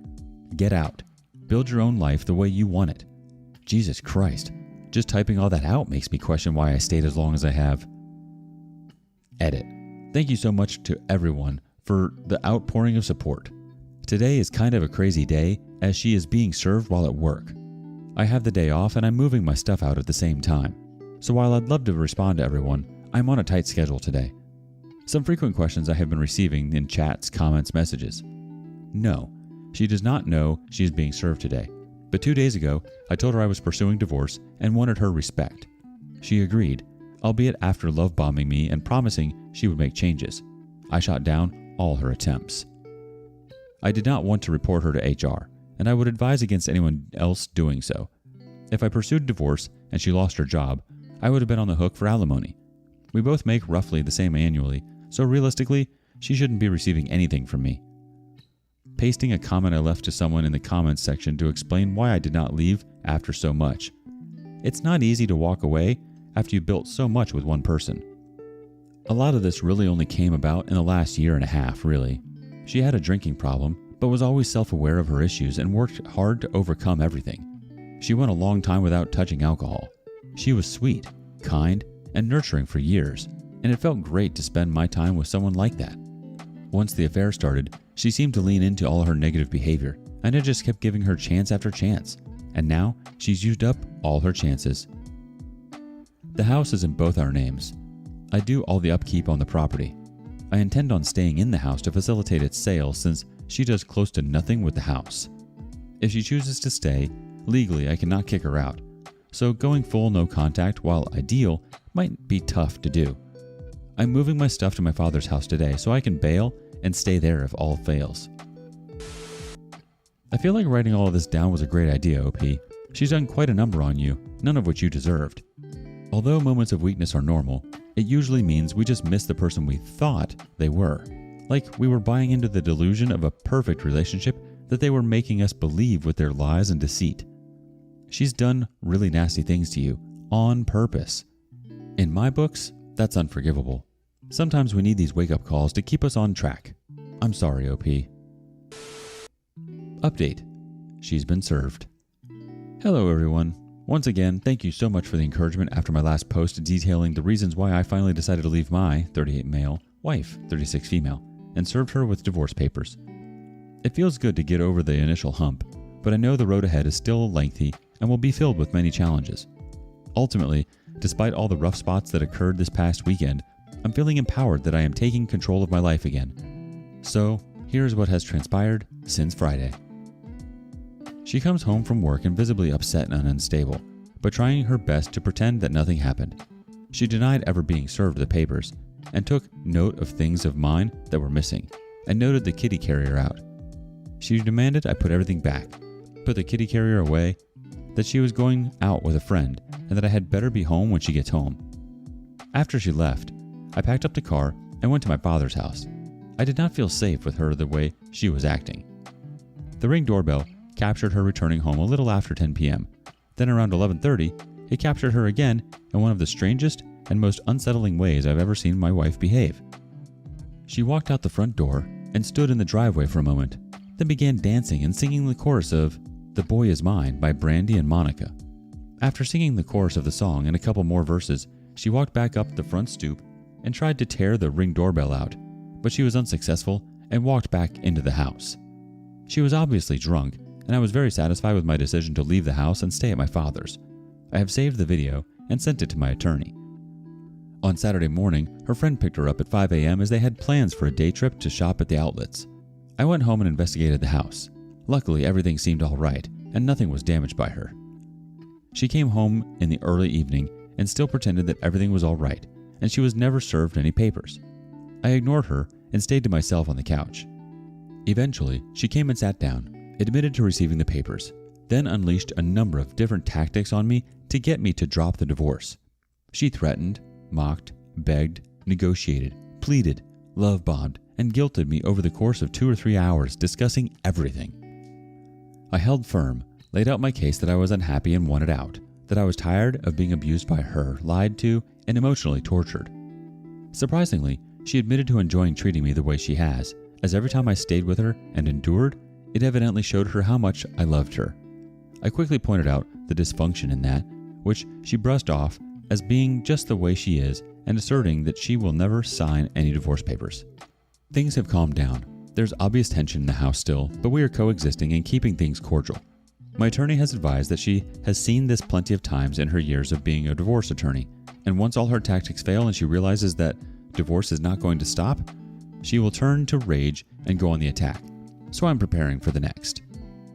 This is certainly the start of a very long battle, I'm sure, but I keep thinking of the goal at the end of all of this. Me, on my own and self-sufficient in my own place, not being tormented any longer. I absolutely cannot wait for that day. We have a reaction from Mixture According 4911. Congrats! You definitely are getting out of a terrible relationship. Who admits they abuse people and is delusional enough to say it proves love? Captain Crouton X1 says, the "you better be home" sounds an awful lot like a threat. I honestly wouldn't feel safe sleeping in that house. Keep in mind, she is a cornered, angry animal, and they will do whatever it takes to survive. The next thought comes from Appleboy68. Always listen to your lawyer. Honestly, that's such a sick thing to say to somebody. I enjoyed treating you that way, and you're hurting because it meant you cared about me. That's absolutely abuse, and it's totally not okay. Her behavior is appalling and frankly, scary. I think your lawyer is right. The next stage of her behavior might not be as tolerable, although tolerable might not be the right word. I can see her becoming extremely violent as you start to move further away from her. You were her own personal punch bag. Not anymore. Update. I'm thriving and she's a drunken wreck. It's been a little over 3 weeks now since I served my 38 male, wife 36 female, with divorce. Once again, I greatly appreciate all the advice and kind words. This is a wonderful community that has really helped me and many others navigate through heartbreak. Many have been reaching out to me asking for an update, so I thought I could give the news on events that have transpired and maybe some of my own personal reflections on everything. Thankfully, things have calmed down. I took the advice of everyone here, my therapist and my attorney, and I left the house. I was hoping we could coexist and I could stay in my own home, but there was a night where things escalated and I knew it wouldn't be possible to stay under the same roof as her. I was staying in the guest bedroom at the time. One night, she had said something nasty, I forget what. Later on, she knocked on my door lightly. I answered to find her in tears as she offered an apology for her actions. I thanked her and asked that she leave me be. After closing the door, she unleashed a fury of vulgarities at me on the other side of the door, then went downstairs and continued her tirade. Freaking a-hole. I heard over and over, among many heinous insults to me and my family. Luckily, there was no sign of impending violence, but I sat in the room above her as she continued cursing and yelling, hoping she would stop. She eventually did. That night, I slept with the door barricaded and made the decision to leave the next day. Once she left for work the next day, I began packing the rest of my things. Luckily, I work from home, so I had time before work and during my lunch break to pack up my car. After work was done, I jumped in my car with one of the seats and went to my father's, where I have been since. It's peaceful here. The house is not occupied most of the time, and many of the rooms were used more for storage. Cleaning out one of the bedrooms upstairs and buying new furniture has been a fun project. The room I'm now staying in is quite cozy. For as long as I have been married, I have always wanted a gaming room, and that's what I've been working on, turning this room into. I even bought myself a new bed. It's one of those adjustable bases and even has a built-in massage function.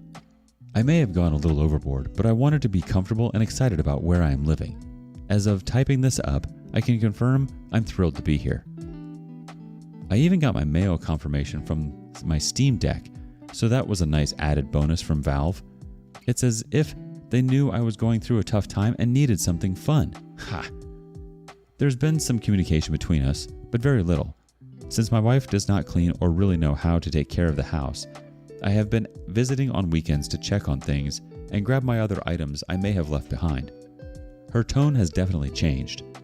She has been begging me to call off the divorce, taking ownership of all things wrong with the marriage, offering to have the open policy I have been asking her for, and swearing that she called everything off with the guy she had the affair with.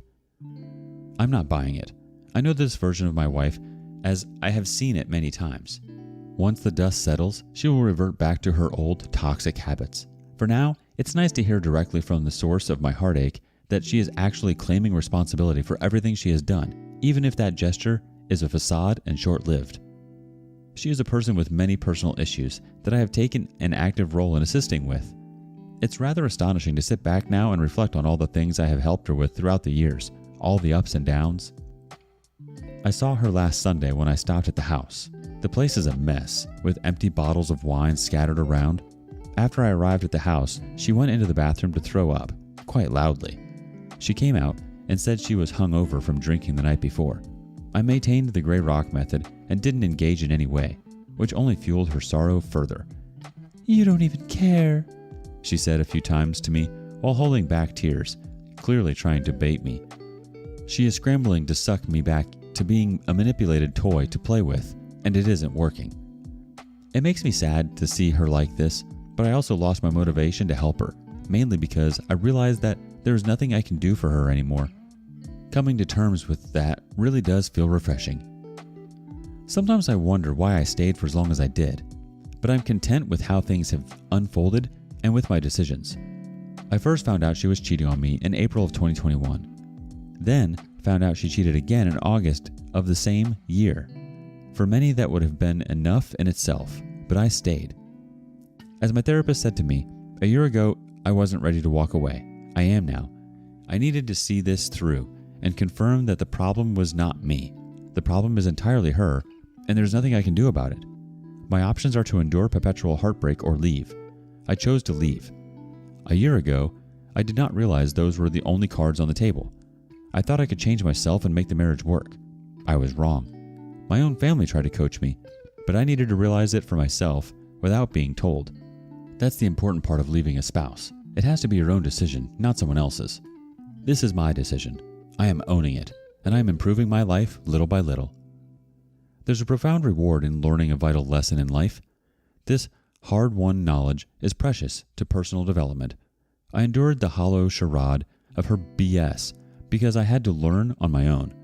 I'm not in any way ashamed to admit I stayed throughout all the issues.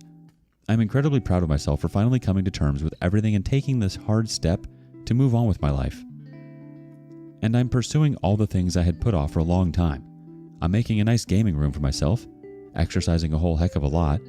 A few years ago, I wrote a book but never pursued being published. I had another book I wanted to write, and I'm pleased to say that I have begun writing it. All these things I had put aside for years and made my marriage a priority. It's so incredibly refreshing to finally indulge in my own interests. I'm moving on, improving myself, and she is drinking herself into misery. I'm focusing on me, and it feels great. My father's house has a lot of meaning to my family. Many, many memories here. My grandfather came here from Portugal when he was young and purchased the property. He grew up in Portugal living off the land and growing his own food. If he didn't do that, he didn't eat. So when he came here, he purchased a large piece of land, built a house, built a barn in the backyard, planted crops in an orchard. The house represented hope for a brighter future. He had horses, cows, goats, chickens, the whole deal. As my father and his siblings grew up, the land became less populated by livestock and more a representation of family and freedom. My uncles began rock bands and converted the horse stables in the barn to practicing spaces for their music. They played among whatever animals were left at the time. When I was born, my father brought me here on the weekends. He and my mother divorced when I was only a few months old, but remained cordial. Weekends meant being free on this land with my dad. It was paradise for a child like me. No rules, lots of land to explore and play on, and a bad freaking father who made me feel so loved and free. He bought me a dirt bike when I was 8 or 9 years old.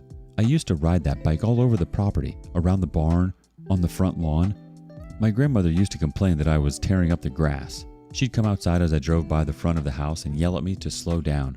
But I'd scoff at her and ride faster around the house and throughout the orchard. There were a few nights here when my father would open the windows to the upstairs bedroom and climb out onto the roof. He'd coax me out with him, and we'd lay on our backs in the middle of the night, engulfed in darkness while staring up at the stars together, talking about traveling the universe and whether there is life somewhere out there. Last night, I snuck out through the same window, sat on the roof in my pajamas, looked up at the stars, and cried while pondering life. I cried partly due to sadness, but mostly because I felt that freedom and hope I once had when I was a kid in this house. Back then, I was always so incredibly eager for what would come from life. I looked forward to growing up, being a good person, and living an honest, fulfilling life. Those feelings vanished for a long time, but they are slowly emerging from beneath the rubble of a failed marriage. There's no hope for a brighter future, and I can't wait to see what comes next. Let's see what the community reacts with. Web822 says, I still recommend that you contact your lawyer and inform the workplace at the appropriate time. She knows your indecisive and passive nature. The stories and abuse will continue after the divorce. You should shake her image. Relationships fail because people want an in-house romance with the comforts of intimacy and someone to grow old with. But they also want the single life full of fiery passion and free from responsibility outside of the house. But you can't have your cake and eat it too. Today on rSpace, we learned that it's either one or the other, but never both. Dark times reveal angels. Those are the words of my wife, or about to be ex-wife, used as caption for a picture of her and her employee, Henry, on her WhatsApp story 3 weeks ago. The whole drama in my relationship played out for 6 months, but I'll try to keep it as concise as I possibly can. I, male 37, have been married to Judy, 32, for 2.5 years now. It's hard to pick out a single defining moment for everything that has happened so far, but I believe it all went downhill after that dang phone call. I was in the sitting room, watching highlights of football matches I had missed from the previous day when my wife's phone started to ring. Irritated by the sound of ringtone continuously cutting into the commentary of the game, I took her phone to her in the kitchen, telling her to deal with whoever was calling. Just then, the phone rang again, and she looked ready to pounce on the person on the other end of the line. Because we both worked in the co-operate world, Judy had this rule of never letting our office life interfere or cross into home time. She believed it was our social responsibility as humans to separate work from home. She led a private life and often encouraged me to do the same. She never answered work-related phone calls on weekends and preferred to get emails for situations that demanded her immediate attention. I turned to the kitchen's exit, half expecting her to go off at any second, but it never came. She fell silent and her countenance changed. However, it wasn't until dinner that she decided to let me in on what the phone call was about. They are transferring me out of state, she said. Transfer? Why? Where? I asked. As soon as those words left my mouth, the realization of the situation hit me. I told you about the company's expansion. Apparently, the board wants to transfer people to the new site to monitor the development of the branch. she explained. I knew how transfers worked, but more times than not, they transferred people without external commitment. She was a married woman. There was no way she would even be considered for a transfer if she didn't ask for it. I asked her if she applied to be transferred. She said no. Then reject it? It came with a promotion. The promotion, she said. It became clear what the situation was. Judy was an ambitious woman. It was one of the many qualities I adored about her, and for the past year, she worked her butt off for the promotion they were offering her. She volunteered, worked extra hours, and even went out of her way to ensure her team of 7 functioned the way it was meant to without issue. It was finally about to pay off, although not in the way we expected. Her salary doubled with lots of perks and benefits, but I knew it was never about the money with her. She was more interested in working her way up the corporate ladder. "What do you think I should do?" she asked. At the back of my mind, all I could say was, F. It wasn't her fault, but she was putting me in the incredibly difficult situation. I had 2 distinct options. I could either tell her to reject the transfer, which would have cost her the promotion, or I could be supportive and give her my blessings to pursue something she had worked so hard for. In my head, I thought, people made long-distance marriages work all the time. I hadn't exactly seen any, but there had to be some instances, right? I was in a state of disillusionment, but not wanting to be responsible for holding her back, I faced her and said, "I'm going to support you whichever decision you take. We can make it work whichever way it goes." Boy, do I regret those words. Her eyes lit up with excitement, and in that moment, I thought I had made the right decision. It was going to work, I convinced myself. I had friends that traveled on business trips all the time, spending months away from their family and still sustained a spark in their marriage. Looking back now, she never really gave me much of an option to refuse. If I had offered my genuine opinion and asked her not to take the job, she would have obeyed, but I knew Judy enough to tell it would come at a cost, and the end game would be letting the marriage collapse on itself. I didn't want that. I also didn't like that she was going to be extremely far away from me, but if our marriage hung on the line, the lesser evil was letting go. It looked like the only logical decision, and faced with a similar situation again, I'm not sure how I would have chosen differently. She spent the rest of the evening thanking me for being understanding and whatnot, but all the while I couldn't shake off the wave of irritation that coursed through me at the realization that my wife had goaded me into feeling more self-conscious so that my decision was in her favor. She had baited me, I was sure of it. However, it was hard to stay mad at her, seeing how excited she was. After all the arrangements for her travel had been finalized, we had a lengthy discussion about how we were going to make the marriage work. It goes without saying that we were going to call every day to ensure we were still involved in our daily lives. The issue of cheating never actually crossed my mind because I thought Judy is too goal-oriented to even want to consider it, because we got her company to agree to give her 5 days off every month. "It'll work," she assured me just before she boarded the plane. Little did I know that my marriage had ended in that instant. Every long-distance relationship always starts out the same way. Calls around the clock. I even got her one of those Bluetooth earphones so we could talk while she worked. And for the first 2 months, it looked like it was working. We were on the phone more, and I knew more about her life than I did when I was living with her.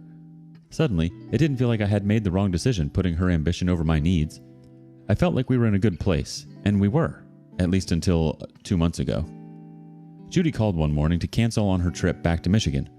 Her company's quarterly performance had been below par, and she had to work on recruiting more capable professionals to fill out administrative roles to help make her job a lot easier.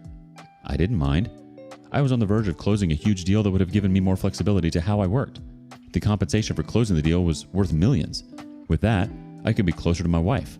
5 days was inconsequential when I could be with her for as long as I wanted. I kept the deal away from her because I wanted to surprise her after it had been sealed.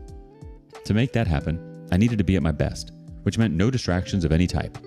I didn't call her, and she didn't call me. It was the longest we had gone without talking on the phone. We still texted on WhatsApp, but we were both too busy to enter into any meaningful conversation. I'm explaining how everything happened because a few days ago, a mutual friend of ours called me callous and manipulating after she heard what happened, and if you ask me, I'm neither of those things. If anything, I consider myself a victim, which is why I'm here recounting everything as it went down between myself and Judy. Anyways, back to the story. The deal came through, and it was only a matter of hours before everything was finalized for good. It was one of those types of deals that people considered their big break. Only thing was, I had already had my big break with the first client I ever closed. This one was a game changer. I was going to be a part of the elite 10% of America. That night, while I waited for confirmation, I scrolled through my phone feeling very tempted to call her. It took every bit of self-control to stop myself from doing it. I wanted to tell her everything that had happened in the past week and how our lives were going to change. Judy's biggest dream was a trip to Paris. Instead of calling her, I made plans for our vacation there. The ticket, the hotel, food, places to visit. I had everything sorted out and was going to break the news together at once. I scrolled through my WhatsApp and landed on her story. She was hugging this guy, Henry. Tall, olive-skinned brown hair, blue eyes. He looked no younger than 35. He was the first person Judy employed when she started working. He was from the area. He knew about the job and she needed his expertise.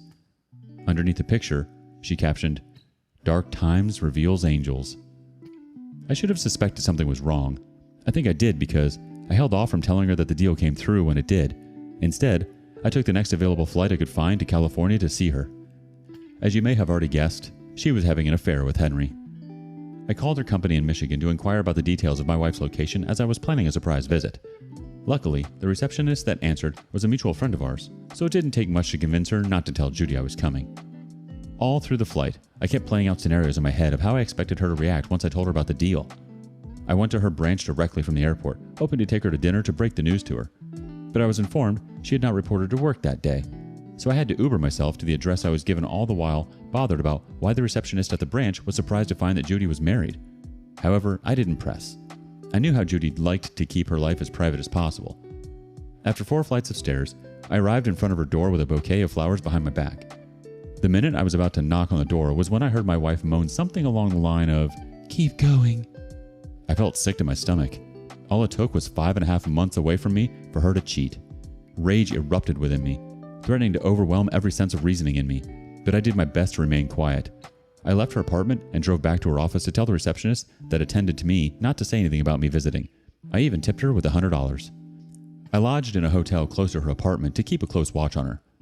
In the week that passed, I followed her around with a rental, and she was unsuspecting. She triangulated between work, yoga, and her apartment, making it easy to keep track of her movements. It was how I was able to tell that she spent a lot of time around Henry, and it wasn't exactly rocket science to deduct he was the one she was cheating with. I called and messaged her during this time, but she used work as an excuse and begged me to give her space to get her professional life in order. It was then that I decided I wasn't going to let myself be played by her anymore. I drew up divorce letters and waited for when she came in with Henry. It felt like all they did was have sex, because the second I arrived at her door, it was all I could hear: groans, grunts, and moans. Picking the lock, I walked in, tiptoeing to her bedroom with my phone on record. As disgusting as it was to watch, I took a full minute clip of them having sex before announcing myself. In that moment, while she scrambled for clothes, I felt powerful. It was a sad and hurtful experience, but the pain in her face when I told her I was going to share the video with all of her coworkers and family members if she didn't sign the divorce papers made everything worth it. She begged for me to forgive her, saying she was going to resign and go to therapy, but I felt disgusted by her. I mean, who wouldn't? Every time I saw her, images of Henry pushing himself into her made me want to roll over and puke. She was asking for the impossible, and I wasn't going to entertain her. She told me she resigned from her work when she dropped a signed copy of the divorce papers yesterday, but it didn't stop me from sending the video to her parents. I want them to see the type of child they raised. Wow, OP. It sounds like she was out of the relationship the moment she took the job. She had definitely been wanting this for a while, and probably cheating on you for a while as well. That's super unfortunate, and I'm so sorry she manipulated you into agreeing to take the job. She definitely didn't give you a choice in the matter, practically forcing you into saying yes. When making huge, life-changing decisions like this that will have a drastic impact on the family, it's important to talk it through and consider all the options before making a split-second decision like that. Although they are her personal goals, it's important to consider your partner when making huge decisions like that. She just went and started a brand new life in a whole new state, thinking that she could keep you both, and they both could coincide. But life doesn't work that way. You can't have your cake and eat it too. I'm so sorry this happened to you, OP. Especially while you had all the right intentions while chasing your own goals. You wanted to do the best you could do so that you could move closer to your wife. You're such a good person and you don't deserve what she did to you. Shame on her. New update, guys. It's been 5 months since the divorce, and I thought to update you guys on the situation of things. To bring you up to speed, some months back, my wife got transferred to a different state to supervise her company's branch and got involved in an affair, one I found out during a surprise visit. After the divorce, I took some time to get my crap together, and for a while I was distracted enough to forget about the whole situation. I took a week's vacation to the Dominican Republic. Great place, by the way. One evening, I got a notification from Reddit about the first post I made. At the point when I was writing it, I was more concerned with venting out the anger, irritation, disgust, and rage lingering within me. But surprisingly, it blew up. Scrolling through the comments, one post in particular caught my interest. It was made by a person that explained how he had been in a similar situation a few years back and felt miserable for weeks, especially because he didn't get to take his revenge to the length that was good enough to satisfy his spirit. It may have been a weird thing to say, no doubt unpopular, as many people, judging by their comments, seemed satisfied with me just leaking a video of her infidelity to her parents and making her lose her job without even trying. I mean, it was somewhat satisfying to see that her relationship with her parents crumbled after that video, but other than that, it didn't look like I had achieved much. Last I heard, she was staying at a motel working at a night bar, ironically fitting for the cheating scum that she is.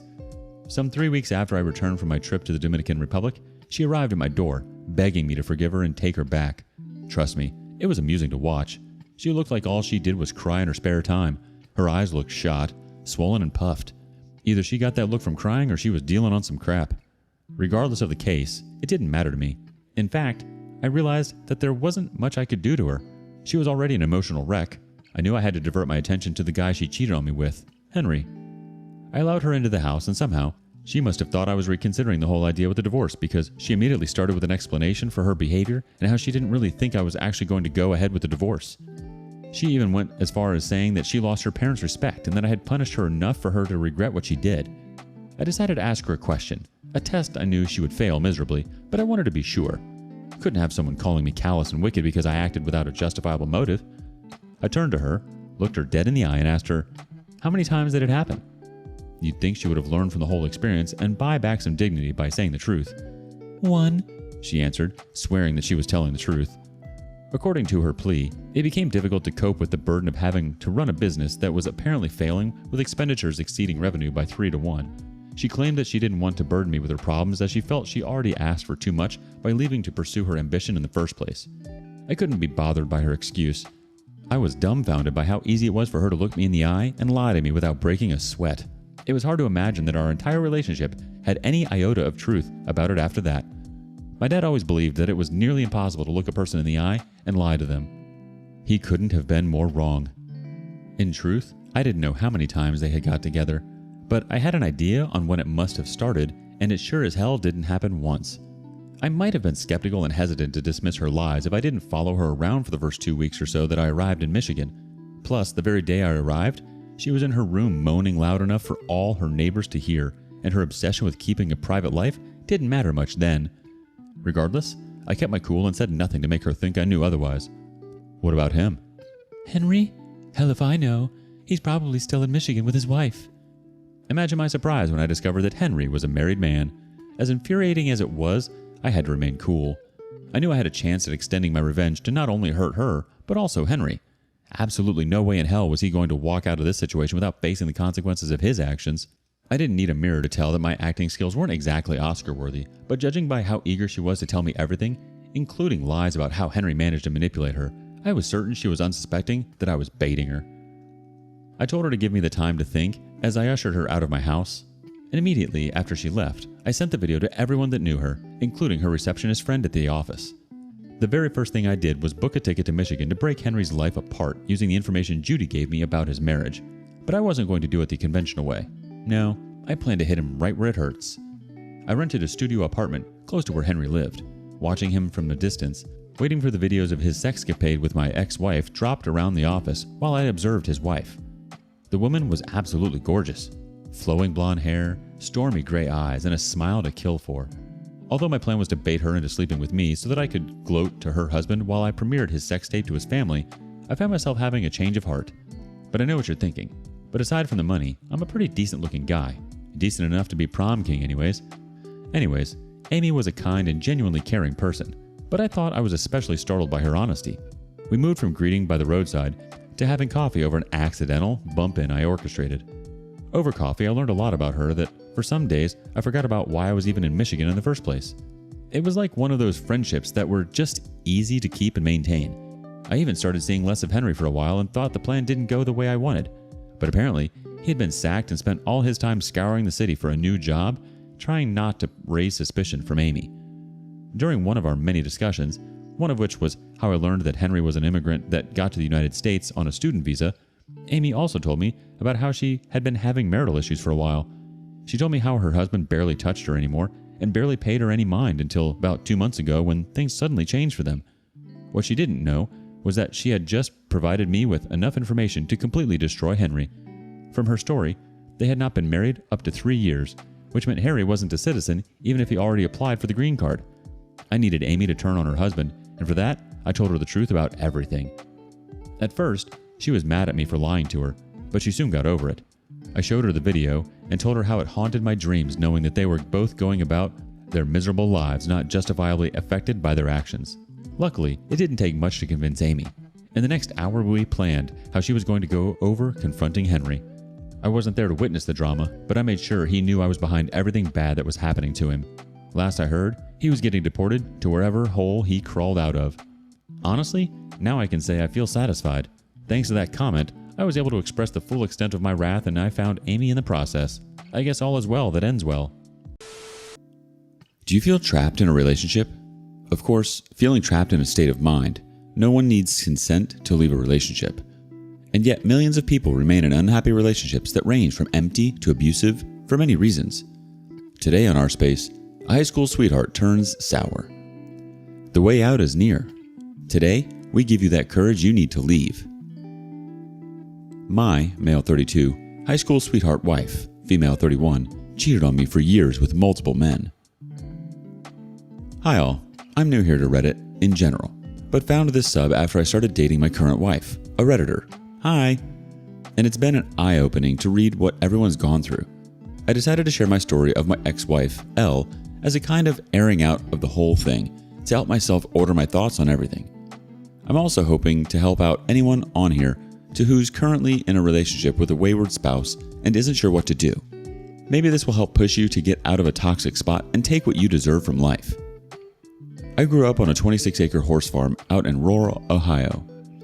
Growing up, I was a loner and preferred reading books to talking to people. Only ever had a few girlfriends, if middle school even counts, and didn't really put the effort in to actually have a relationship with much of anyone besides a few close friends. My parents had gotten divorced when I was young. I lived with my mom and saw Dad every other weekend. This did have an effect on me growing up, mainly that I had a hard time knowing what a healthy relationship looked like, and didn't really have time with Dad to have a healthy male role model. Mom had a series of boyfriends, some of which were physically abusive to my brother and I. I remember getting backhanded across a room at 10 by one of them, or belted anytime anything at all was out of order. Another one used glue traps for the mice in the garage and made us watch when he'd cut them off the traps, which he'd do by cutting all their legs off before throwing the still living, legless mouse in the trash can. Real gem, that one. I learned very quickly to just keep my mouth shut and act generally pleasant, because anything else might get me punished, usually hit. This also made me develop an unhealthy attitude of just grin and bear it. Don't have issues, and if people were bad to me, I'd just take it.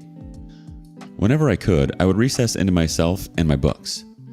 I was a voracious reader. Had over 1,000 books on 5 double-stacked bookshelves in my bedroom. I'd hide in there in the winter, once all the chores were done. Anytime the weather was good enough, I'd be outside, reading in the forest, out in the hayfield, and spend a lot of time over in the old cemetery across our field. It was beautiful, but looking back, probably not the most healthy lifestyle.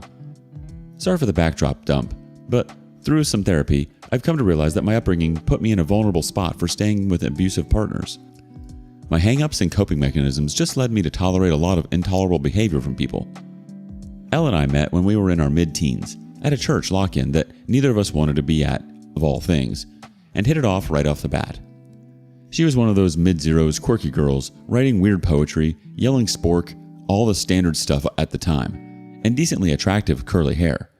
She came up and challenged me to an air hockey game, and you know how the rest of that story goes. We dated pretty much exclusively for the next 7 years. Finished high school together, went to the same college, even got the same scholarship to attend the same local state college. We had our ups and downs, but I put that down just how relationships must be.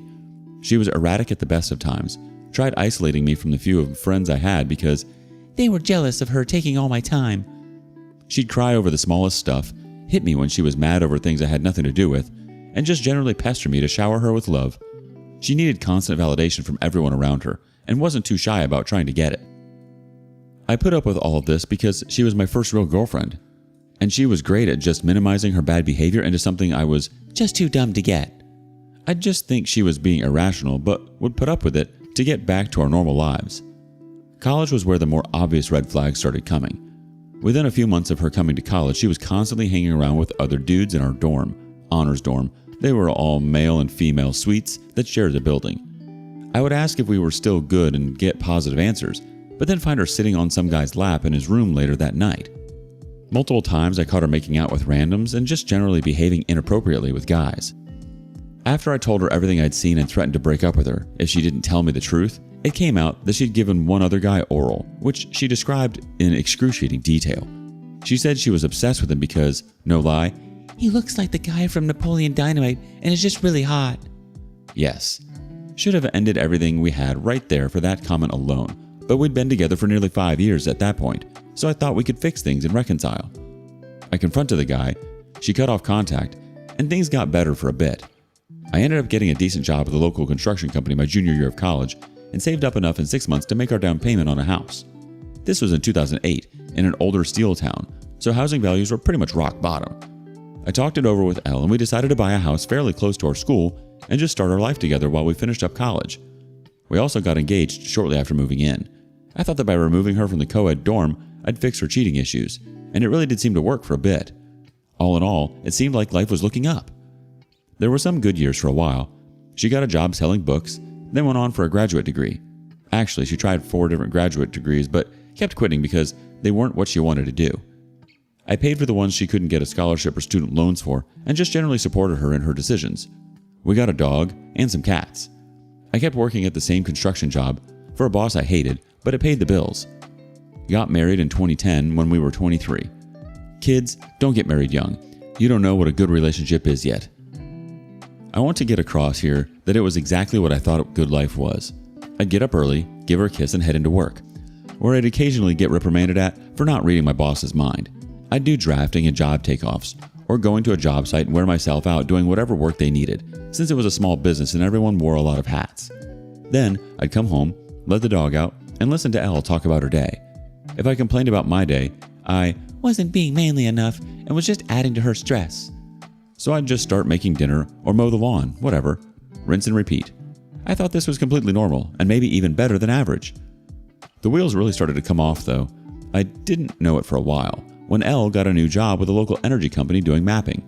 She was finally making more than minimum wage and was only there for a few months before her boss's boss took notice of her.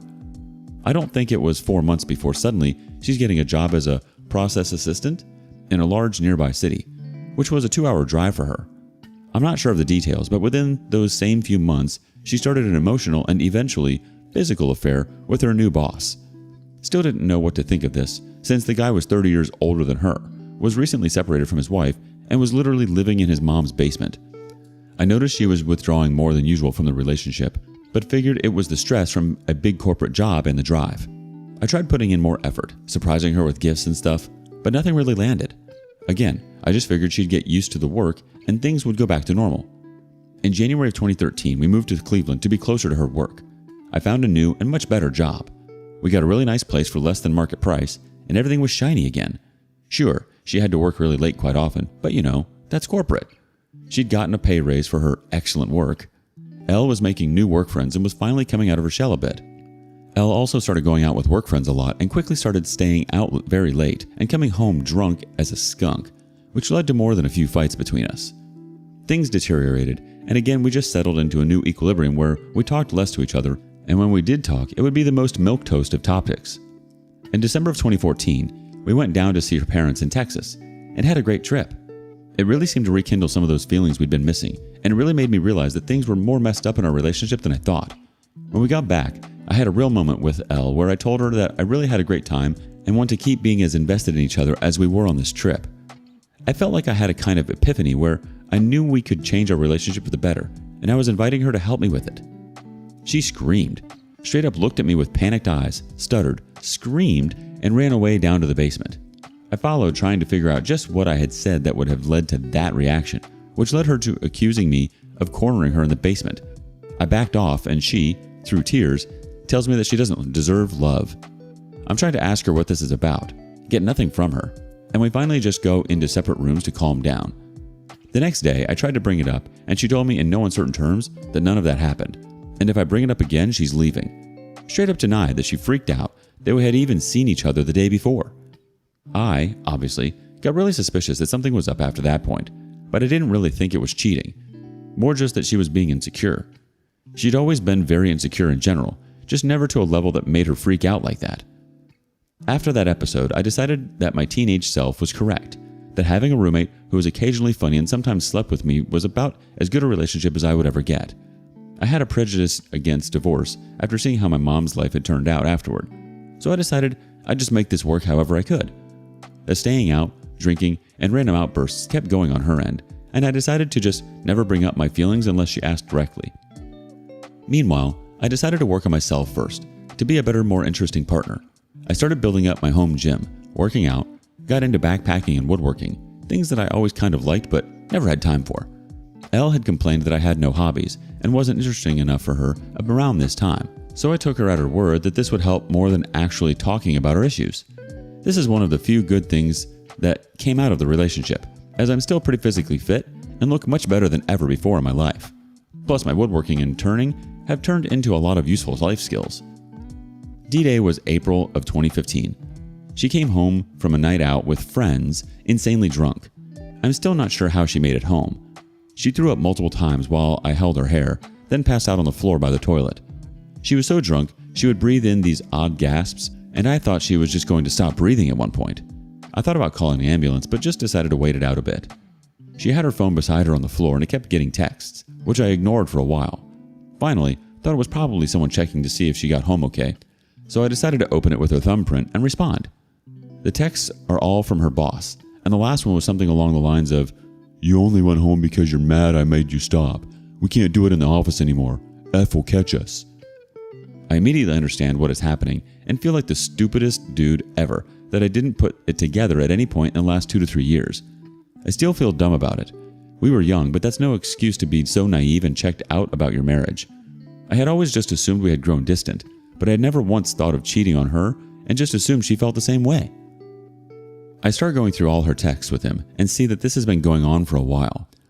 Though it's unclear when it went from being an emotional affair instead of a good working relationship, and then again on when the physical stuff started. I did find a message from earlier that same night, between pics down her shirt from the bar where they were at, where they were talking about the next time they'd meet up, just a week or so away. I decided that if I tell her anything at this point, she's going to flip it around into me snooping and misreading, or misremembering what I read since I have a terrible memory, guessing now that was just her gaslighting me to cover up her own indiscretions. Instead of confronting her, I go out and buy a voice recorder, and spend a few days placing it in her car before work to find out a good hidden spot and test how long it can record for. I also scope out where they're planning on meeting up so I can find it the day of. The day before the meetup, she had told me she needed to go to a separate nearby town for work and that she'd be late coming home. I tell her it's fine and take your time coming home. Inside I was all nerves, but apparently held it together enough to keep her from being suspicious. The hours pass. Then around 6 p.m., I head out and drive to a spot near the bar they're meeting at, and wham, there they are. Both in her car, pawing each other and making out. I just drove away, went home, had some shots and cried. She came home later that night and I didn't say anything about it, just made us some dinner. She was all bubbly and how well her meeting had gone, thanked me for being understanding. After she went to bed, I went out and got the voice recorder and listened through it, and heard her begging to go back to their office to do the deed, amongst other things. I couldn't even figure out how to react. She was never like this at home and sounded nearly deranged in how much she wanted to be with him. I listened through this all, go in and wake her up and tell her we need to talk. I ask if she's cheating. She denies. I ask her about the name of the bar she was at. She denies even knowing what it is. I tell her I was there earlier today and saw some interesting things. She immediately asked if I followed her. How could I? And, Is there a tracker in my car? You have to tell me. I'm going to have a panic attack. You can't just track me. again, insane. I tell her I read the texts from a few weeks ago and went to the bar where she said she was meeting S, her boss. This turns into opening her phone to show me no such texts exist anymore, which I think she thought would negate the fact I went there and saw them. So crazy thinking about it. Finally, she said that yes, she's been seeing S. They've been together a few times. And finally, if I make her stop seeing him, she won't love me anymore. Somehow this works on me. I had no self-confidence, didn't like divorce as an institution, and figured being with someone to split the bills was better than being alone. And for a few months, that was it. She'd have meetups with him. I would try to talk her out of it. There were crazy moments. S had other girlfriends and L knew about them and got jealous of them. One time she came home, sobbing, and I hugged her while she told me that she thought S was breaking up with her for someone else. I just went still inside. I don't think I felt anything other than that kind of ironic humor in it, like an eye-rolling feeling. Still don't know why I stuck around after that. And of course, they kept seeing each other. Around this point, she also started having one-night stands with random other guys. I found out about a few of them over the years and suspect a few more. Finally, I drove myself into having a panic disorder and decided enough was enough. I gave her the voice recorder and demanded she break it off with S and record it herself while she's telling him, or I'm out. She cries, but finally relents. The next day, she does what I asked. When S found out, I knew he immediately panicked, and I got to watch those texts come in on L's new Apple Watch that she didn't realize doesn't delete texts that you remove from your phone. Things settled a bit, and we went to marriage counseling for a session. I agreed to not tell her the counselor about her infidelity this session, as the condition for L to even go. The counselor then spent the whole session telling me I was smothering L by wanting to go through her phone and know where she's at, which I only started doing after the cheating. We never went back. That was 2015 to 2016. After that, we stayed together, and about twice a year, I'd find some new infidelity. Once she was drunk and did oral on a guy she works with in the bathroom. Once on a work trip out of state, she started texting a guy and started the weirdest emotional affair I've ever heard of. A decent chunk of his texts were about how his grandma had to wipe his butt until he was in his mid-teens, and he liked it. The whole time I just got used to pain shopping. It almost became a game for us, where she'd find out how I found out, would swear to stop seeing or talking to screwing so-and-so while disconnecting her Apple Watch and not using her car, etc. Looking back, I just kind of got used to it. I checked out of the relationship in any real sense. Funny enough, we'd have fights about me not being invested in the relationship during this time too. I finally had enough when I got a message out of the blue from one of her coworkers' wives, N. She'd caught her husband and L texting and snapping. She sent screenshots of them to me and said that she wanted me to know. The screenshots really drove home to me that L wasn't just prone to straying or was making mistakes over and over. I know, it's dumb, but when you're in a relationship, if you excuse one thing, it gets easier the next time. And I had gotten to the point of excusing everything. We'd had our ritual fight over it. She'd end the affair, and the cycle begins again in a few months. In the screenshots from N, L was saying things like, "I should have done you the first time I saw you," setting up meetings, etc. I confronted L with the texts, and her first reaction was annoyance that the guy didn't hide it from his wife better. It blew my mind. And when I was talking to N, it was obvious she was crushed. They had 2 kids, and her husband's actions were likely going to tear the family apart. And here's my loving wife mad that he was too dumb to hide it properly, and she knew he couldn't handle this sort of relationship. N sent me some texts later on after the affair was in the open of L telling the guy that there's basically a code of conduct for cheaters and this guy didn't follow the rules. I snapped out of it. Like I finally felt awake after 6 years of affairs and 10 years before that of just general abuse and incoherence. I moved into the finished half of the basement, slept on an air mattress by my gym, and started drawing up dissolution papers. I figured if the dissolution failed, I could always hire an attorney and get a divorce. I ghosted Elle as hard as I could being in the same home, 100% gray rock. Elle started love bombing me, in her own weird way. One time I got home from work and she'd bought a lamp for the basement and put it by my air mattress. Probably the sweetest thing she'd ever done for me. To drive home everything, a few days later, she's working from home in the afternoon and she doesn't hear me go into the kitchen for a drink. I can hear she's on a speakerphone on the couch, and it's S. Still her boss and the guy all of this started with. I hear him ask if she's alone, and she says yes. I think, really? Really? Right now, as I'm prepping the dissolution in the same house, she's going to indulge this guy. I creep closer and listen in. He starts talking about how he's never done it in a car in an automated car wash, and thinks that would be fun. What the F? Just like, where does she find these guys? I just walk in, get behind her on the couch and yell, "Hi S, nice hearing from you." Elle jumps and nearly falls off the couch. S just immediately hangs up, and I laugh and go to put on my shoes. Elle yells in, "That was rude." I laugh again and get my coat. Elle asks where I'm going. I say, out. I must have said it in a way where she finally got it that we are done. We have been done, and now I'm just wrapping it up. She runs up and blocks the door. I tell her to move and she gets this weird little smile on her face. I still remember it. Like, all of this was still a game. That if she blocks the door, then I'll just have to stay and we'll stay being married. That her plan to keep me by physically blocking the door has no chance of failing, and I'm just stuck now. I grabbed her by the shoulders and picked her up and moved her.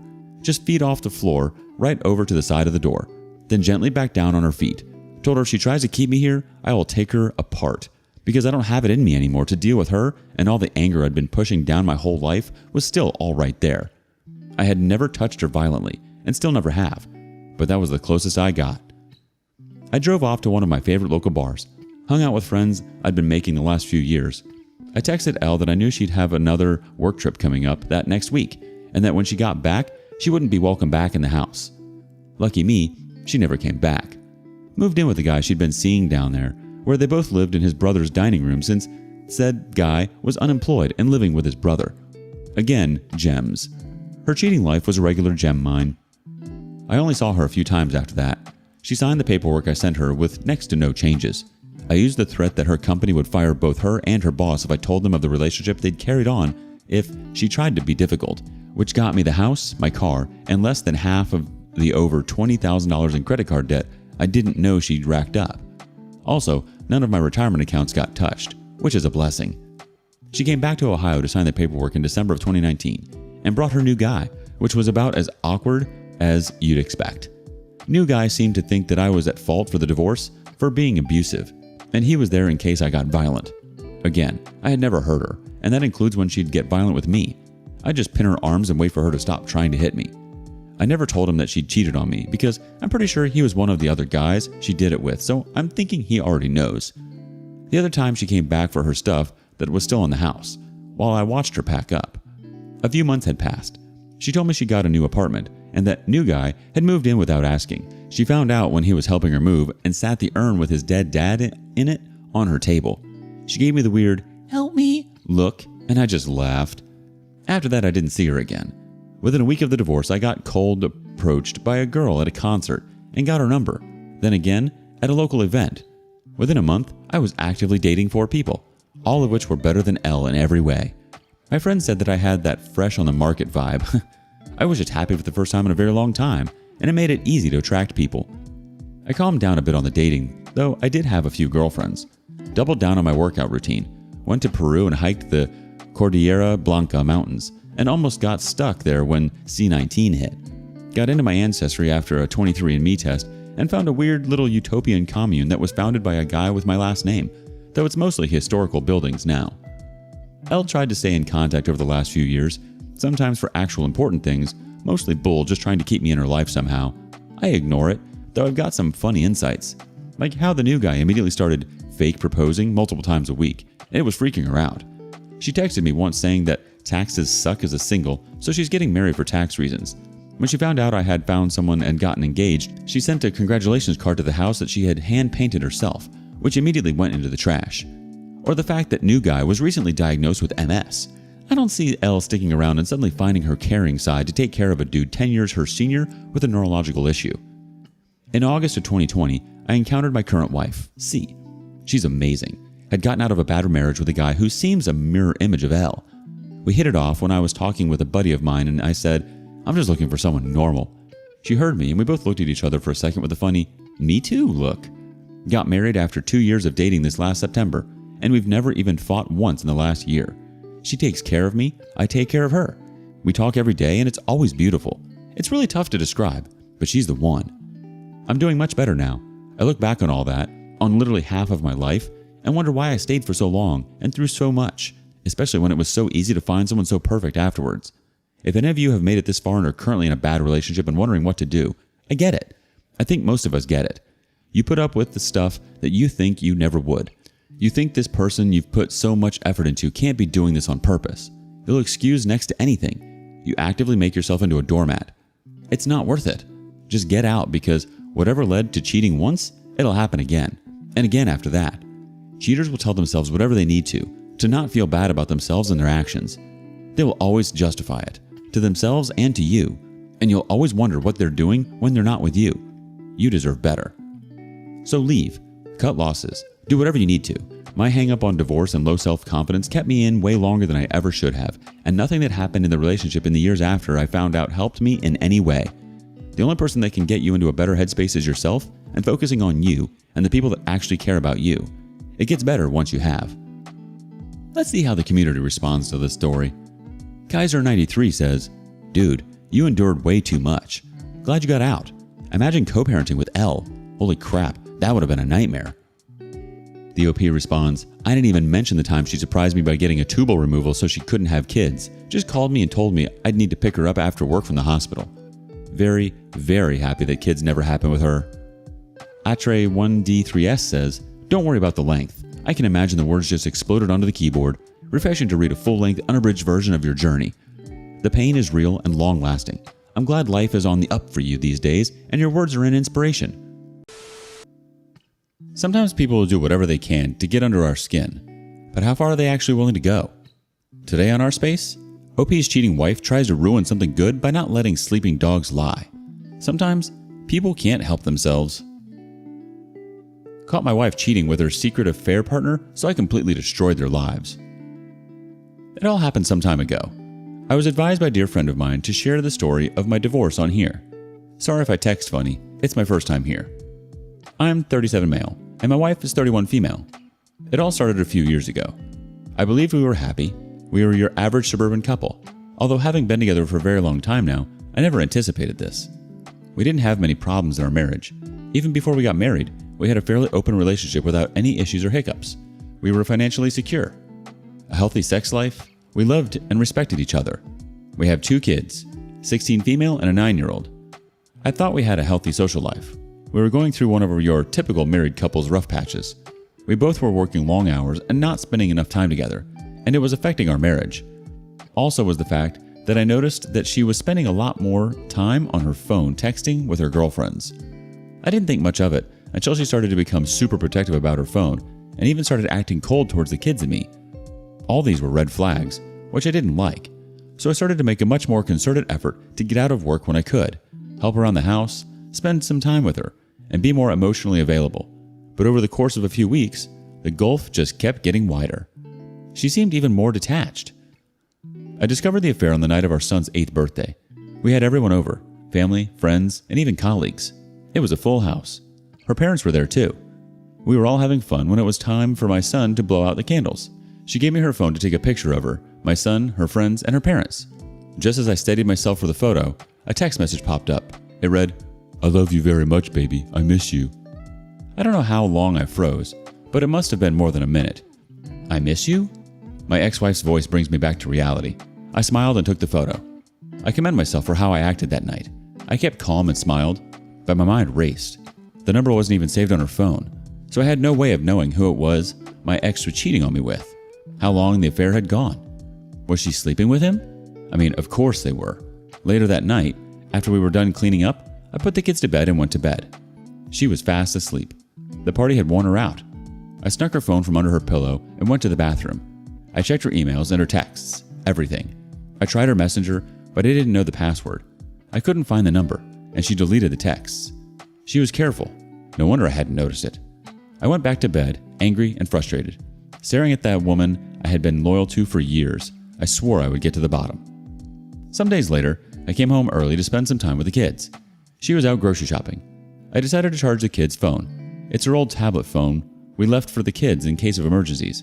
My 8-year-old son uses it to watch Sid the Science Kid. As I charged, I decided to take a look, where I accidentally discovered that her messenger, Facebook, was still logged in.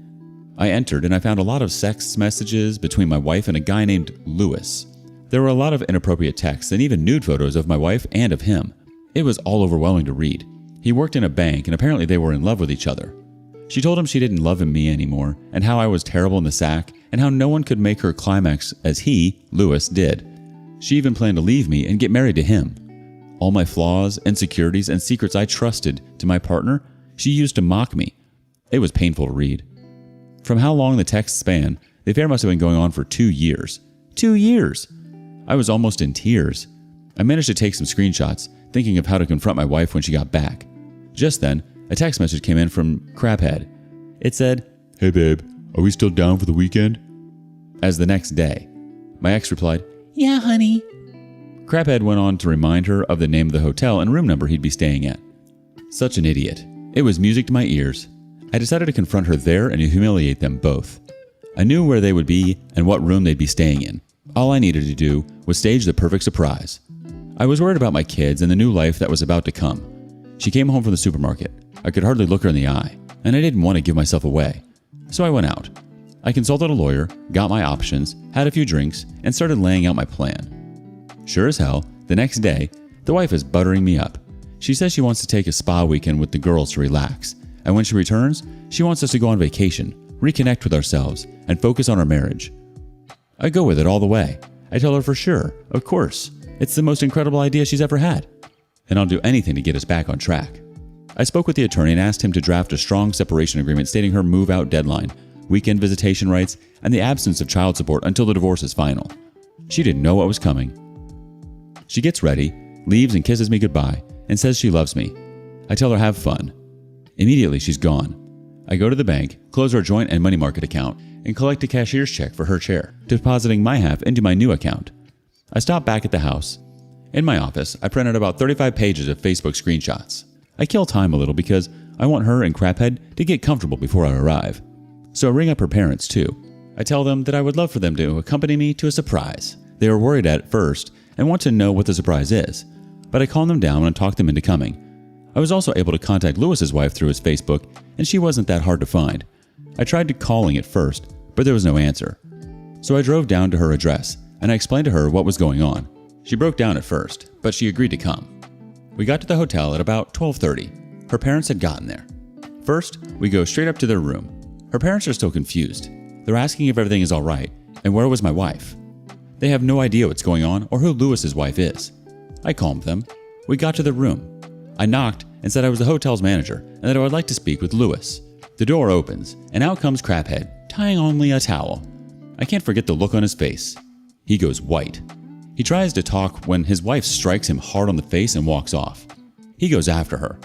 Then I hear my wife call from inside. She asks, "Who is it, babe?" I go in with her parents to find my wife only a towel on. She turns white as she sees us. She starts to cry, and her mother joins in. I guess she's supposed to be her parents' golden child. She starts spewing crap, saying it's not what it seems, etc. I tell her I'm not here to argue. I hand the divorce papers to her, and I also give her the printed out texts. I told her I was emailing to everyone we knew, and I would hand it to our daughter so she would see the monster her mother was. She broke down. I knew she'd be worried about her professional image and her image before her kids.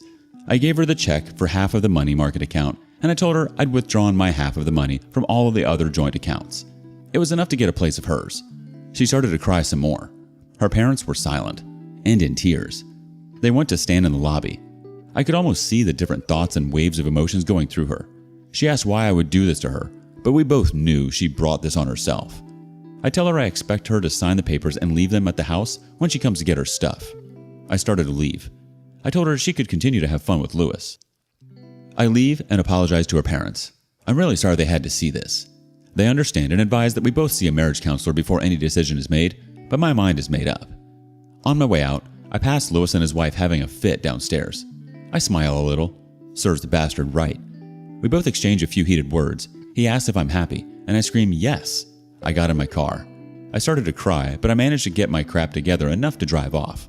I have no idea what she did that evening or over the weekend, but she repeatedly texted and called me, asking to talk. I turned off the phone. She came on Monday to have a talk with the kids, basically saying, "Mommy and Daddy need some time apart. We still love you, etc., etc." She then apologized some more and said she wanted her family back, but she didn't know what she was doing, etc. I have no intention of ever taking her back. She betrayed me. I also got a call later from Mrs. Lewis. She thanked me for coming to her, etc., etc., and we're very good friends now.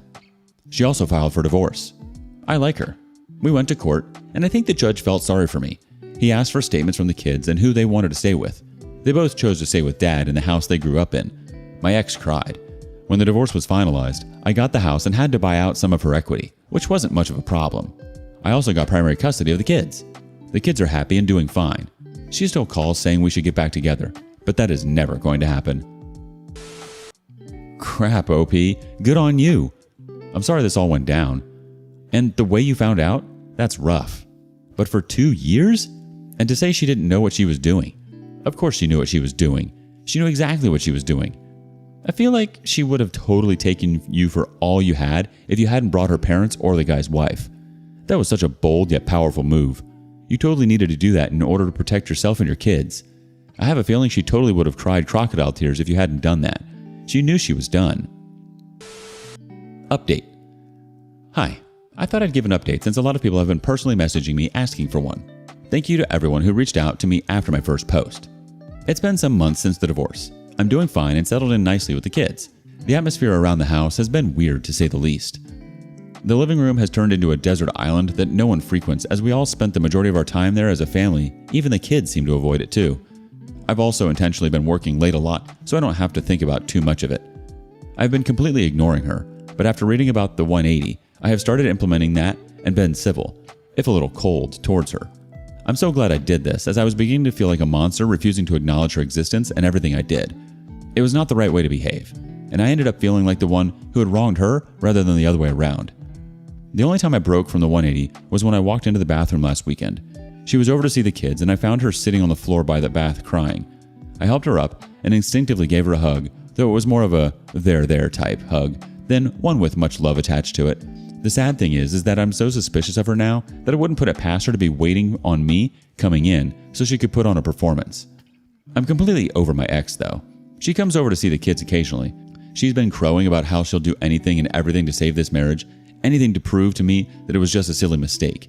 She looks terrible. She lost her job and looks really awful. I'm sure she'd say anything to get out of her current life. Her boss found out about our divorce, and after hearing the story, she was displeased. So she fired her. I heard she and Lewis decided to stick together for a while. I guess she was trying to make me jealous or something. It doesn't even matter anyway. I meant what I said in my OP. Every morsel of love I had for her dissipated into the atmosphere after I read her say those horrible things. I don't see her as my true love anymore, the person I could tell anything to and would trust with my life. I just see trash. The trash that needs to be taken out before it stinks the place up. She tried to get me to come to a compromise, saying that in 3 or 4 months, we can look at it again and see where we are mentally, and is pushing me to try couples counseling before I completely throw in the towel. I'm not doing that. The thought of being in the same house with my wife over Christmas makes me feel ill. She'll want to do it right. No way. Her friends tell me everything that goes on with her. They're on my side now. It turned out really bad for Lewis. He went down hard in his divorce, and he lost his kid in their house. He kept showing up at my house some days after his divorce.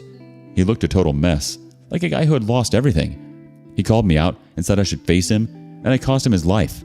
I laughed at him. He was sad. He lost his job after the confrontation. His wife went to his bosses and told them everything. They were displeased. She also shared the printout of all their messages among his colleagues, so they fired his butt. I called the cops and was able to get a restraining order against him. My wife and Lewis live together. I heard he doesn't treat her well. He blames her for everything, and she looks pale. And she has no friends. Sometimes I feel sorry for her. I let her stay overnight sometimes, but I'm always careful with her. I've been seeing other people, and currently, I'm going out with this very nice lady. We met at my party. My friends decided to throw me a party to cheer me up after the divorce. I was diagnosed with depression, and she's the breath of fresh air I needed. She won't be named, but we've been going out for 2 months, and she's excellent with the kids. I asked her to move in. My ex is not happy, and she still has dreams of us being a family again. She still begs me to take her back, but as I said, it's not happening again. She thinks she'll have me whatever it takes. Some weeks later, I got a call from the attorney's office. He said my wife was trying to file a petition to reopen the case as new information concerning the case was reviewed. I asked, what new information? He says, your wife claims she's pregnant from you. I'm confused. It's not possible. That lying snake? Clearly, it's not mine. We hadn't been close even before the divorce. I tell my friends about it, and they say, don't worry, it's just a pathetic way of trying to get back. How could getting pregnant help? It was clearly for Lewis, who she was staying with. The lawyer told me not to worry and that she would have to take a paternity test to prove I was the father. I honestly feel concerned for her mental health. She should see a psychologist. She's over the next day, telling my girlfriend she was pregnant with my child and how she's the mother of my kids. I kick her out and tell her that if she wants to see her kids, they'll come over to her place and she should never return. She screams and yells. She refuses to get a paternity test, but goes on to tell everyone who would listen that the child belongs to me. And I did all this to get rid of her and take in a new wife. Some weeks pass, and then Lewis's wife calls me and says she's getting back with him. She says she still loves him, and he had suffered enough. She says he'd be moving in with her soon. I tell her about my ex and their baby, and she says they'll work it out. Craphead Lewis didn't hesitate. He left my ex and moved back home, leaving her alone and pregnant. I feel sorry for all her suffering, but she really did bring this all on herself. I'm thinking of getting married to my new girlfriend, moving away from this house, and just starting a new life. Sometimes we see the bomb coming. Sometimes you have to let a bomb go off to totally start over, but not before we get everything in order. Sometimes karma needs a hand. Today on rSpace, we learn the art of war. Got nuclear revenge against my girlfriend and my colleague. I apologize for any spelling or grammar mistakes. This is my first time posting. Backstory. My girlfriend Hannah and I grew up in a large town with a population of nearly 20,000 people. We went to the same high school, but had never met or talked to each other. We only began talking seriously a few years ago. After college, I was offered a job that required a lot of traveling around the state. I requested an office in my hometown's branch because I wanted to conduct business not only in the state, but also in my hometown. They also agreed because there was no business representatives present in my hometown. After a few months, I settled into a routine of 1 to 2 weeks at the city office, 1 week in my hometown, and 1 to 2 weeks traveling around the rest of the country. After a year, I decided to buy a house in my hometown. I met Hannah at a party. It was a Friday. I had just returned from one of my trips and was checking in some paperwork at my office when Craig, the managing director and colleague, walked in. Craig and I had grown up together. It was a tight-knit town, but we had attended different high schools. Since returning from college, though, we had formed a close friendship. He asked how things were, then I was asked if I wanted to come to a house party that he and a group of buddies were throwing that evening. It was a little bit short notice, but I said yes because I felt like a few drinks with friends would be beneficial. It was at the party that Craig introduced me to Hannah. She was a new hire at the branch where my hometown's office was located and was getting to know everyone. Having attended the same high school, we hit it off immediately. Everything had gone really well. Hannah and my parents got along, and Hannah's parents also proved and were happy that someone could make Hannah as happy as she was. She had relationship issues in the past and went through a lot of depression. I won't bore you with too many details, but after 2 years of dating, we decided to take the next step, and she moved into my house in my hometown. Everything was going well for nearly a year, then things began to change. FaceTime sessions were cut short, or she was too busy to answer the phone. Suddenly, neighbors would tell me about how a car described to me like that of my friend Craig's, a black Chevy Camaro. It was always seen parked in the back alley near my house whenever I was away, or some clothes that weren't mine were found in my wardrobe. All signs pointed to her cheating, but she said that nothing was happening and I was overthinking things. She said Craig would come over occasionally to discuss business, etc., but never stayed the night. I brushed it aside. I took it as me being paranoid and carried on as if nothing was wrong, but there was always this nagging feeling that something wasn't quite right. I discovered she had been lying to me nearly 6 months later. I had just completed a rather large contract with a new company, and negotiations had concluded earlier than I had anticipated. So, rather than staying for a few days, I decided to book an earlier flight home and surprise everyone. Fast forward a few hours, and I drive into my hometown and down the alley behind my house so that I could get into the house without being seen and surprise Hannah. Some part of me was curious, however, as to whether this mystery car was there. Sure enough, there was a car that was blocking the back entrance gate. I sat confused for a moment, wondering if it had just been a neglectful neighbor parking, only to realize that it was indeed Craig's car, a black Chevy Camaro. If it hadn't been for the high hedge, the line that I had put in a few years back for privacy, I might well have driven past my own place.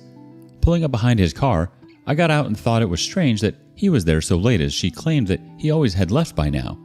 As I approached the back of the house, I saw something that made my heart drop into my stomach. There in the kitchen, Hannah and Craig were going at it, hard on. I froze, and time stopped. There was my closest friend having sex on my dining table with my girlfriend in my gosh darn house. I had no idea what to do. So many thoughts raced through my mind. Was I dreaming, or was this real? Why were they having sex in my house? Dejected, I turned and left without them noticing. I drove for what seemed like an eternity in my car. I was crying hard, but the sadness quickly turned to anger. I really wanted to hurt them bad. However, I was someone who did not believe in violence. It was then that I realized I was going to punish them both and destroy their lives. And what better time to begin than now? I drove back up the alley, far enough away from my driveway that I could still see Craig's car, and then walked back to the gate where I could see into the house and called her phone. When it rang, they both looked at the caller ID, a look of shock on their faces as my name came up, and I saw that she was contemplating answering it, and they allowed it to ring out for a few moments before they were back into it, and it dialed once again. This time she did pick up the phone as she was answering. I hung up and went back to my car. As soon as I did, she called me back and asked why I was calling so late. I told her I was about 15 minutes from home and didn't want to scare her when I was coming in. She was obviously surprised and acted happy that I was coming. The call ended very quickly, after she said she was going to get up and get changed. I said bye and hung up a few moments later. Craig came flying through the gate, half naked, jumped into his car, and took off like a bat out of hell. I laughed a little, knowing the fear that they both would be feeling from being so close to being caught. I waited a few moments before turning my car into the same place Craig had been moments earlier. The night was fairly uneventful afterward, and it wasn't until after she was asleep that I got up and went to my office down the hall. I couldn't sleep. I needed a plan, and plan the revenge I did. My mother always taught me to be a pacifist, and always let universal karma take its course. But on this particular occasion, I decided that karma could use a hand. I decided to punish them both separately, but to destroy them both, I knew that Craig had a drug addiction, but nothing major. But he kept it very private. I only knew about it after I accidentally barged in on him in his office and saw some coke, but pretended I hadn't seen it when he had made his attempts to cover it up. I was doing him a pretty good solid because our office had a strict no substance abuse in the workplace policy. Some weeks later, I had friends over, including Craig, around for some drinks. After ensuring that Craig was sufficiently liquored up, I told him to stay the night and sleep it off till the wee hours of the morning. I took his keys to his office and drove down to our branch office. I went to work knowing he was drunk out of his mind and wouldn't be awake until the morning, and I searched his desk and drawers, particularly the drawer where I had caught him stashing his coke. I examined it further and discovered it had a false base. Lifting it up, I hit the jackpot. I thought he did regular drugs, coke and all that, but the stuff I saw in there was just downright awful. He had all types of stuff in there. I took photos and put everything back in place. Before leaving, I installed a small spy button camera I had gotten from Alibaba for a really good price, right above the door. Everything was set, and the plan was slowly coming together. Craig had to be using drugs at least twice a day, judging by the drugs I saw in his drawer. I had once suggested to my girlfriend that we install CCTV cameras around the house for added security. Still, she was hesitant because she had heard stories about cameras being hacked by scammers and blah blah blah. Now that I think about it, I can see why she was bothered by it. So, before returning to the city for a flight, I staged a break-in by smashing the back pane of my back door into my kitchen and leaving it open. I received several messages the moment I arrived. One from my clearly panicked mom, who was visiting and had found the back door smashed open and called the police. One from a very shaken-up Hannah, in tears, and one from the local police asking me to call. After returning all the calls, I informed the police I was away on business and that I would be back the following week to talk with them. While away, I got Hannah to stay with my parents until after I got back and asked my dad to organize one of the local security companies to install cameras and an alarm system after getting the go-ahead from the police, so as to not ruin the scene of the crime. After getting home, I did the usual, by God, I can't believe this has happened and why would anyone do this routine, after doing a thorough check of everything. I had the security company's representatives walk Hannah and I through how the cameras and alarm system worked, and then came the question I had been waiting for. What happens if we do some business and I don't want it recorded? When she asked this question, she pretended to be shy, but I knew exactly the reason she was asking. He assured us that this was a question he got asked a lot, and we were shown on the home computer if we wanted to be doing things without it being recorded, how to stop the recording for certain cameras, so that we could protect her modesty. As I was walking him out, I asked him if the cameras were turned off, could a notification be sent out just as a security precaution. He came back in and helped me through how to set up email notifications and left shortly after. In addition, after Hannah had gone grocery shopping, I installed the spy button cameras all over the house. It was fantastic. All I had to do was wait. At this point, I approached some legal advice groups on here for some help in relation to a couples law in my country. I needed to make sure that my upcoming plan could be legally carried out, and that I would not be forced to pay out any money or equity to Hannah, as I didn't know if we were classified as a de facto couple or not. I didn't want to be left with any nasty surprises where Hannah would take money from me or anything. Shout out to those guys and gals here on Reddit that helped me get in contact with a great lawyer, who assured me due to the fact that although we had been dating for close to 4.5 years, we had not been living together long enough to be classified as de facto. And the fact that I was paying all of the utilities on the property she was living in and not paying rent demonstrated that she had no legal standing to make a financial claim against me. Just to be sure, he drafted up what I thought was a pretty solid legal document just in case anything went wrong legally. More good news. My boss approached me the following week and offered me a promotion to return to the city and lead the team that I was a part of, which meant I wouldn't have to travel as much and be in the one location, and due to the success of my hometown's office, that they were considering having 5 to 7 representatives spend 1 to 2 weeks in the larger surrounding towns, including my hometown, as part of my team. I said yes and began the process of initiating my transfer, which would take about 6 weeks. It was perfect. more than enough time to gather all my evidence.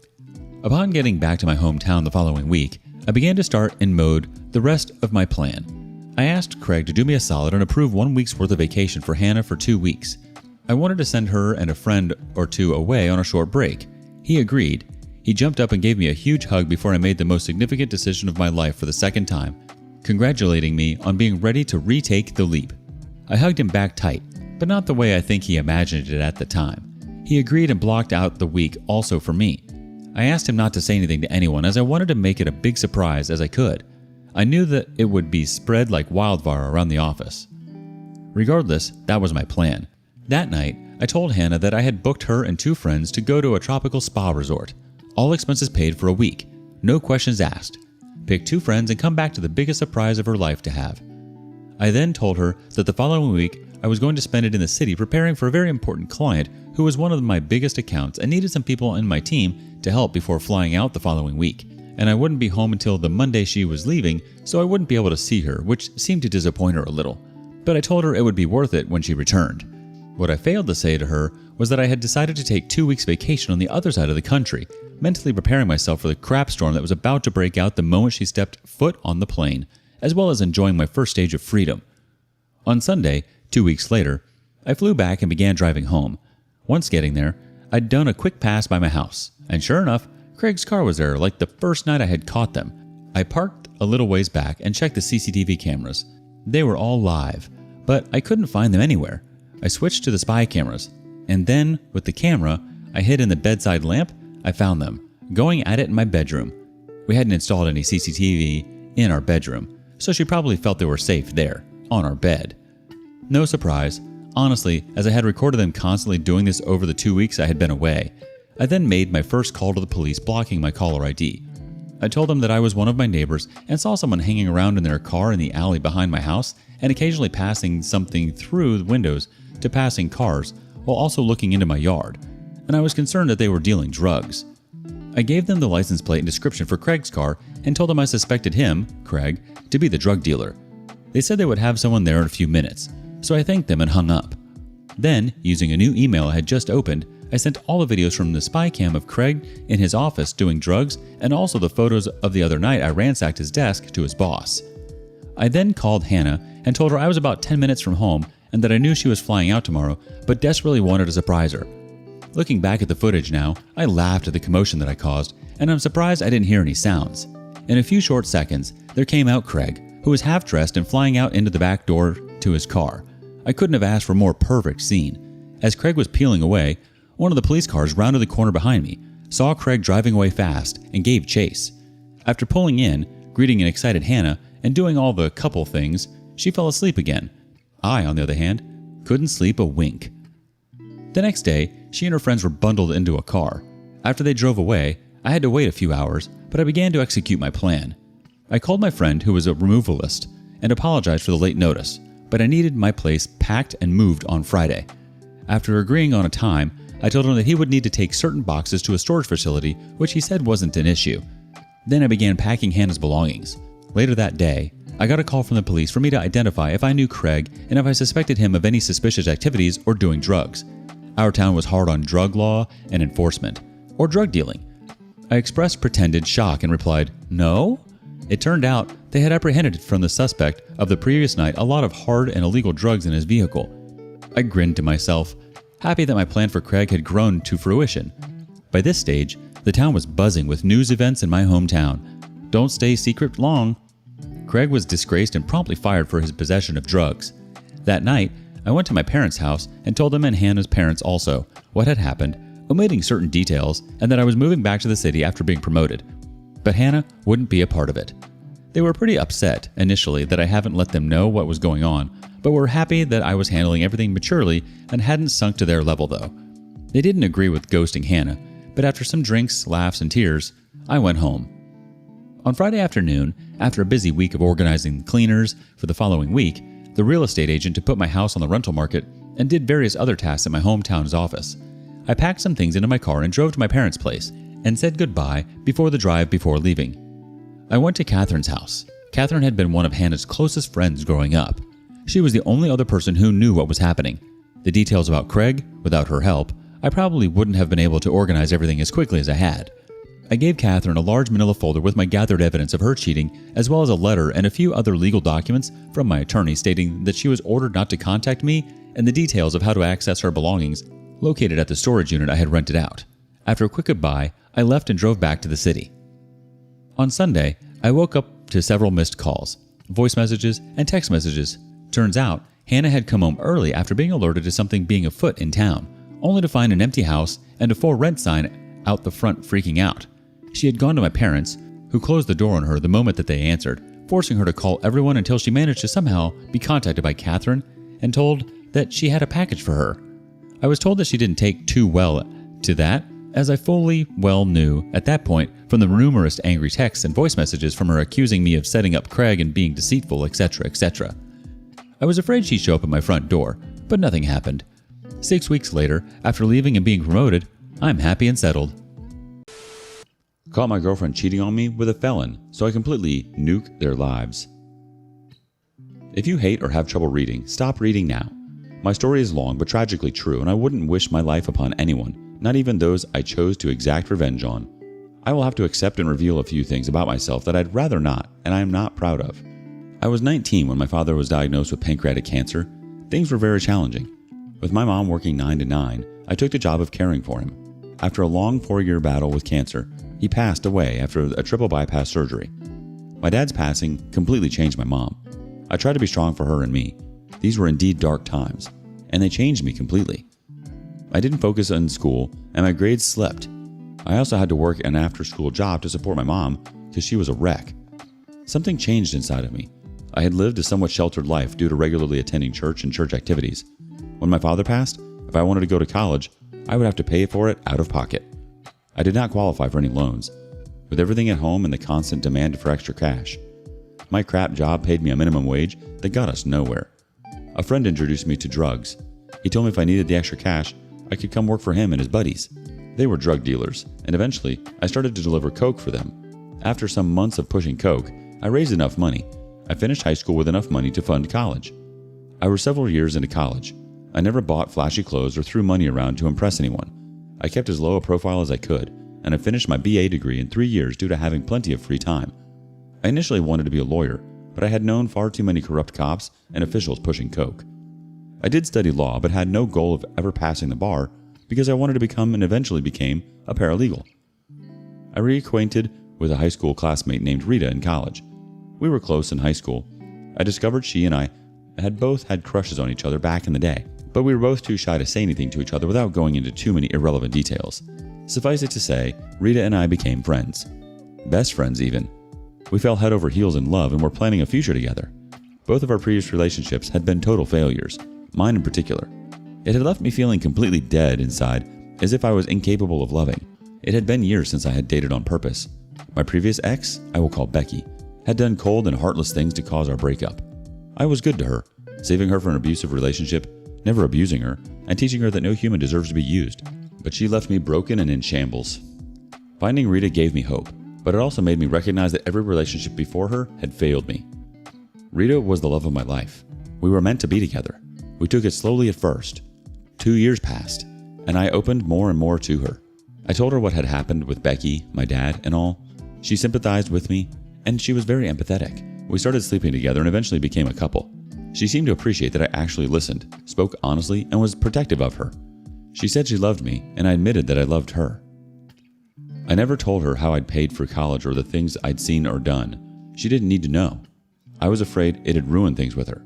We loved each other and already had plans to start a family. A few months later, disaster struck. My mother had a terrible accident. She was crushed by a large shelving unit. It was pretty bad. She was taken to the hospital by the neighbors who found her. She had to undergo some medical tests. She sustained many injuries and a few broken bones. It was discovered that my mom had a leaking heart valve. The tests were to see if they could repair the valve. A week later, we got the good news that the valve could be replaced, but we also got bad news. During the tests, they identified 5 small masses in and around her left kidney, with a high probability that the masses were tumors and malignant. The doctors did a biopsy to discover she did, in fact, have renal kidney cancer. She began treatment, and I knew I had to stay focused on my mother. Things had been going great with Rita. We had moved in together. It was a town about 30 miles from my mom's. When I told Rita about my mother, she expressed concern and support. When I explained it meant we would see less of each other, she assured me that she had no desire to put things between us on hold. She said she wanted to be there for me in no other way than as emotional support. I urged Rita that if she decided she wanted to take a break or thought she might be interested in anyone she met, to say to me, and I would understand. She assured me that she cherished me and that nobody could ever take my place. My mom started chemo. Initially, the chemotherapy seemed to have none of the horrible side effects. It was well into her second month before she noticed weakness and a loss of appetite. I talked to and texted Rita multiple times per day. Every day, she would message me asking how my mom was doing as soon as she woke up each morning, and we often spent hours before falling asleep talking and telling each other how much we were missed. We got to see and spend the night together about every 2 weeks, but everything seemed fine when we did. My mom's condition worsened, so I told Rita that she could go out with friends and enjoy life. As summer began, I knew Rita would enjoy going to outdoor activities even without me. My mom's failing health that summer meant no fun in the sun for me. Rita would go out with friends, and I enjoyed hearing about the silly things she and her friends did. I was genuinely glad she wasn't a shut-in over issues in my life. She always expressed concern and sadness when I told her what was happening with my mom. The chemo was killing the cancer cells. However, she was growing frailer and frailer. I realized cancer was no longer destroying my mother. The medicine was. I needed to take a break, so a group of my mom's friends came to sit with her to give me a little free time on my own. I called Rita as I was nearing her town. She gave me the address of where she and her friends were to meet them. When I arrived, I saw most of her friends, which I'd already met. As I made my way through the house to the back deck, I saw a guy sitting close to Rita. They were both laughing and cutting up with other friends. She introduced me as her boyfriend to the guy we will call Henry. He gave me a firm handshake. He said, "I'm happy to meet you." I acted politely towards him. I don't think Rita realized I felt something was fishy with Henry right away. I'm sure many people have a gut feeling when encountering someone suspicious because of my criminal activity many years ago, I guess. It takes one to know one. One instinct told me there was something shady about Henry. I knew he was new to their group of friends. None of them, including Rita, had known him longer than a couple of months. To be clear, what I was experiencing at the time was not jealousy, as I now realize. Rita had many male friends, all of whom I genuinely liked. But there was something I sensed about Henry that made me a bit skeptical about his character. I tried to ignore it, writing the feeling off as mere jealousy. I began to talk with Rita and her friends, trying to put my mind at ease. I monitored Henry from afar and interacted with him warmly. Rita and I stayed at her place that night before I had to leave and head home. Over the next several weeks, my mother's condition began to worsen. Still, Rita and I spoke and texted throughout the day, every day. In hindsight, I realize now that I was initiating most of our communication. But at the time, I wasn't keeping count. One day, a few relatives volunteered to look after my mom to give me a break. I headed to see Rita, calling her. On the way, she told me what restaurant she and her friends were having dinner at, so I made my way there. I was pulling into a parking space and saw Henry get into a late model black Buick. He pulled out, though he did not see me, unfamiliar with my car. I made my way inside, where Rita and her friends greeted me with hugs and words of sympathy and encouragement. We all had dinner and a few drinks before Rita and I went back to her place. Before bed, I casually asked why Henry had left before I got to say hello. Rita stated she had no idea and didn't know if Henry had even been at the restaurant. The restaurant we'd eaten at was in a strip mall with several other businesses. I thought perhaps he had come out of one of those stores, and neither Rita nor her friends had seen him. At any rate, I again stayed with her that night before heading back to my place about noon the next day. My mother became critically ill and had to be transported to the hospital by ambulance. She had pneumonia and was extremely weak due to the chemo and susceptible to many ailments for 3 weeks. She was hospitalized. They gave her many medications via an IV, but her condition worsened each day. It wasn't good seeing her like that. The doctors finally informed me she had at most a week or so to live. I knew she would not want to leave this earth in that gloomy hospital room, so the staff arranged to bring her home and help me make her last few days as peaceful as possible. When everything was set up, we got my mom home. Though extremely weak, she was glad to see her house in familiar settings once again. We both knew she didn't have much longer to live. While she was afraid, she told me she wanted to be strong for her, and also told me she was ready to go and see my dad once again after so long. I got one of my mom's friends from church to look after her for a few hours and got my car and drove to see Rita without calling. I hadn't called because I was crying hard. Watching my mom suffer, it was overwhelming. I wouldn't have been able to speak when I arrived because of my mother's impending death. At the time, I knew Rita would know what to say to comfort me. I got to Rita's house. I saw a black Buick parked behind her car. I didn't think anything of it, as I was focused on soon losing my dear mother. I used the key she had given me to enter the kitchen as we always did. I heard music playing as soon as the door opened. but I didn't think much of it because I didn't see anyone in the living room or on the back porch as I walked down the hallway toward her bedroom and heard noises coming from inside. I paused. Then I reached for the door handle. I stopped. I realized the sounds I heard were sexual. My heart sank even further as I pulled back my hand, not wanting to draw attention. But slowly, I put my hand on the lock and opened the door. A creak. I stopped in my tracks as I saw them completely naked, going at it, hammer and thong, unaware of my presence. Honestly, my first instinct was to run full speed and headbutt him square on his nose, but I knew I had to stay out of trouble for my mother's sake and my job, so I slowly backed away. Shaking with anger, I went out of the house through the back and to my car. I wasn't seen. I just sat there in my car, the weight of everything caving in. Bawling my eyes out after about half an hour, I cranked my car and headed back to my mom's. I told no one what I'd just seen. Everyone assumed my tears were totally regarding my mom. They, of course, partially were, but the betrayal I just witnessed was like something so sadistic, I struggled to grasp it. My logic knew my mom was my top priority, especially so close to the end, yet I felt so deceived by Rita. I felt the rage like I'd never known before, and I'd felt plenty of anger. I thought of calling her, letting her know what I'd seen, and cursing her out, but I knew if she didn't care enough to be faithful to me while my mother was on her deathbed, a stream of profanity wouldn't bother her. I made sure my mother was comfortable and went to try and sleep in my old childhood room. I cried, I slept, I woke up crying, and I cried some more throughout the night. I woke to my cell phone ringing and saw it was Rita calling. I ignored the call and the urge to slam the phone against the wall. I went in to check on my mom, who was in a deep sleep due to the morphine they had her on. I managed to text Rita that I was very busy with my mom and would call her later. After forcing myself to eat and take a shower, the hospice nurses came by to check on my mom. After checking her vital signs, they informed me that my mother would die within 48 hours. I thanked them and walked out into the backyard, trying not to lose my mind totally with all that had happened and was about to happen. I managed to text Rita and told her my mother's condition was about the same and I didn't want to see her. I didn't want to talk to her and didn't want her showing up. I owed it to my mom to do everything I could to ensure her last moments were as peaceful as I could the next evening. Just before 6 p.m., my mother took her last breath with me by her side, holding her hand as her life expired. The next 3 days, I was in meetings with her pastor and making final touches on the church and burial service. But I could not for the life of me get the images of Rita and Henry having sex right in front of me. The more I thought about it, the angrier I got. I was mad at Rita, furious, but remembering how Henry had been so overly friendly toward me made my blood boil even more. If they hadn't already been intimate when I first met him, or they were soon about to. That made me want to know just exactly who the son of a bleep was. I paid a PI to run background checks on Henry. I'd sensed from the moment I met him he was bad news. I was actually angry at myself for ignoring my gut instincts. The PI, a friend from the firm I worked for, got back to me after a week with a file on Henry. There were mugshots of Henry from many years before. I was once arrested and have done some despicable things in my life. I've known people who have done horrible things intentionally and under the influence of various drugs and substances. Still, Henry had a long rap sheet for various crimes, several DWIs, reckless driving, and receiving stolen goods. Breaking and entering, drug arrests were listed as I moved down through his record, and the arrests got more atrocious. I discovered Henry had been out of prison on early probation for approximately 2 years after serving 10 years when I saw the charges included the sexual exploitation of a minor and a host of other sexual offenses. I admit I was disgusted Rita had betrayed me, which hurt enough. The knowledge she may have risked me to God only knew what diseases that felon had gotten as a sex predator and then eventually in prison made me feel physically ill.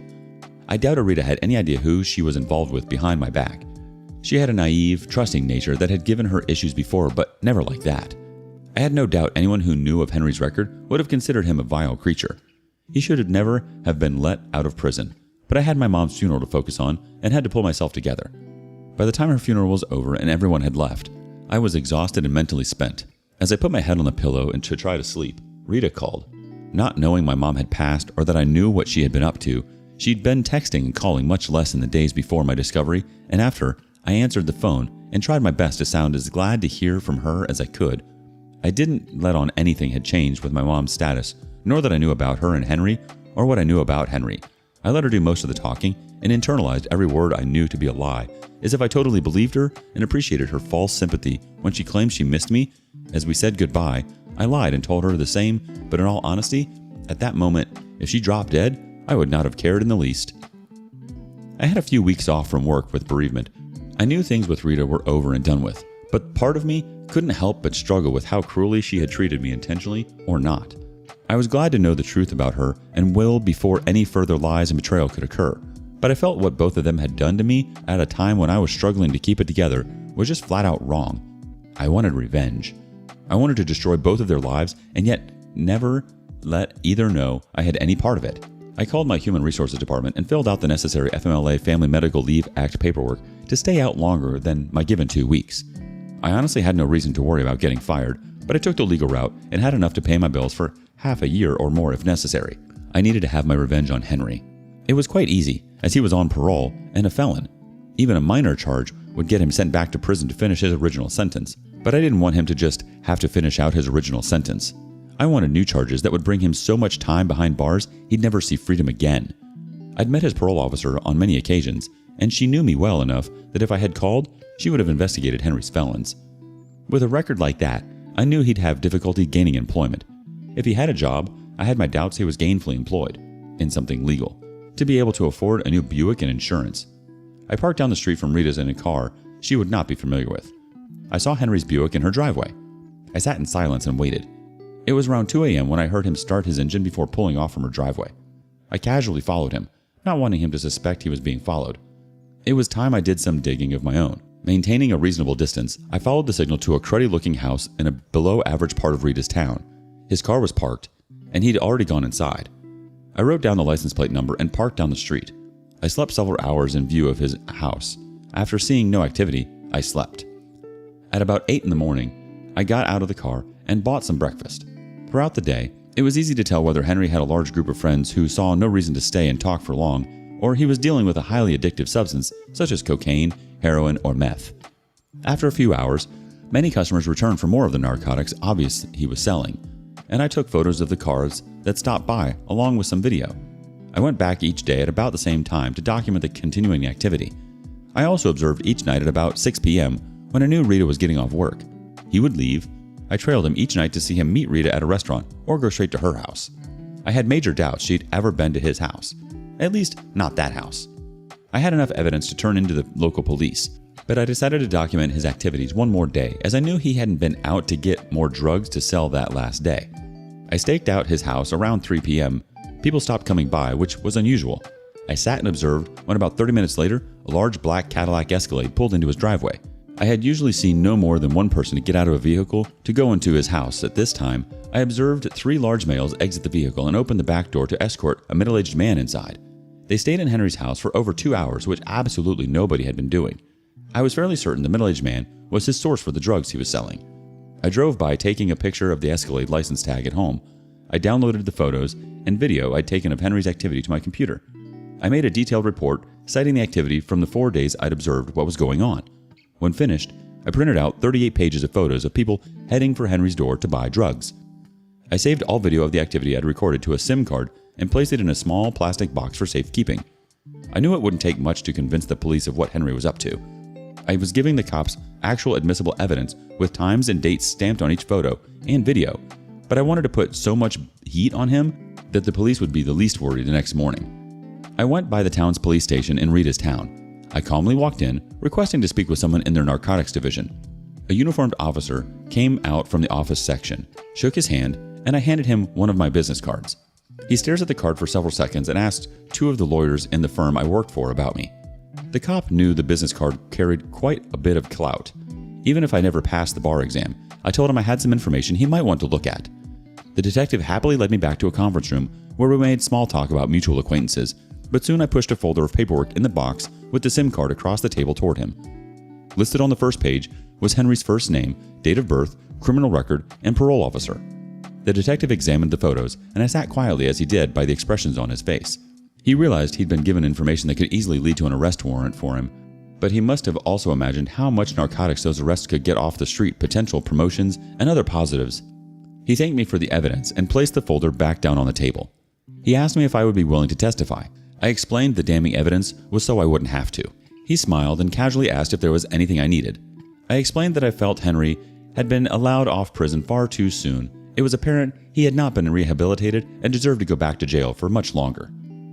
The detective agreed, but again asked what I wanted in exchange for the information. I pulled out a photo of the black Escalade with the license plate number and pushed it toward him. I asked him to write the tag number down for his own benefit. I explained the owner of the Escalade might be an even bigger drug dealer. I reaffirmed I wanted my name kept out of any police or court reports. He agreed. I then lied and said my firm was representing someone who may have been set up by the owner of the Escalade. He knew I could have gotten one of the lawyers in my firm to call in a favor for the info, but he also knew lawyers like to use their favors sparingly. He thought quietly for a few seconds, realizing I'd given him yet another lead to potentially follow.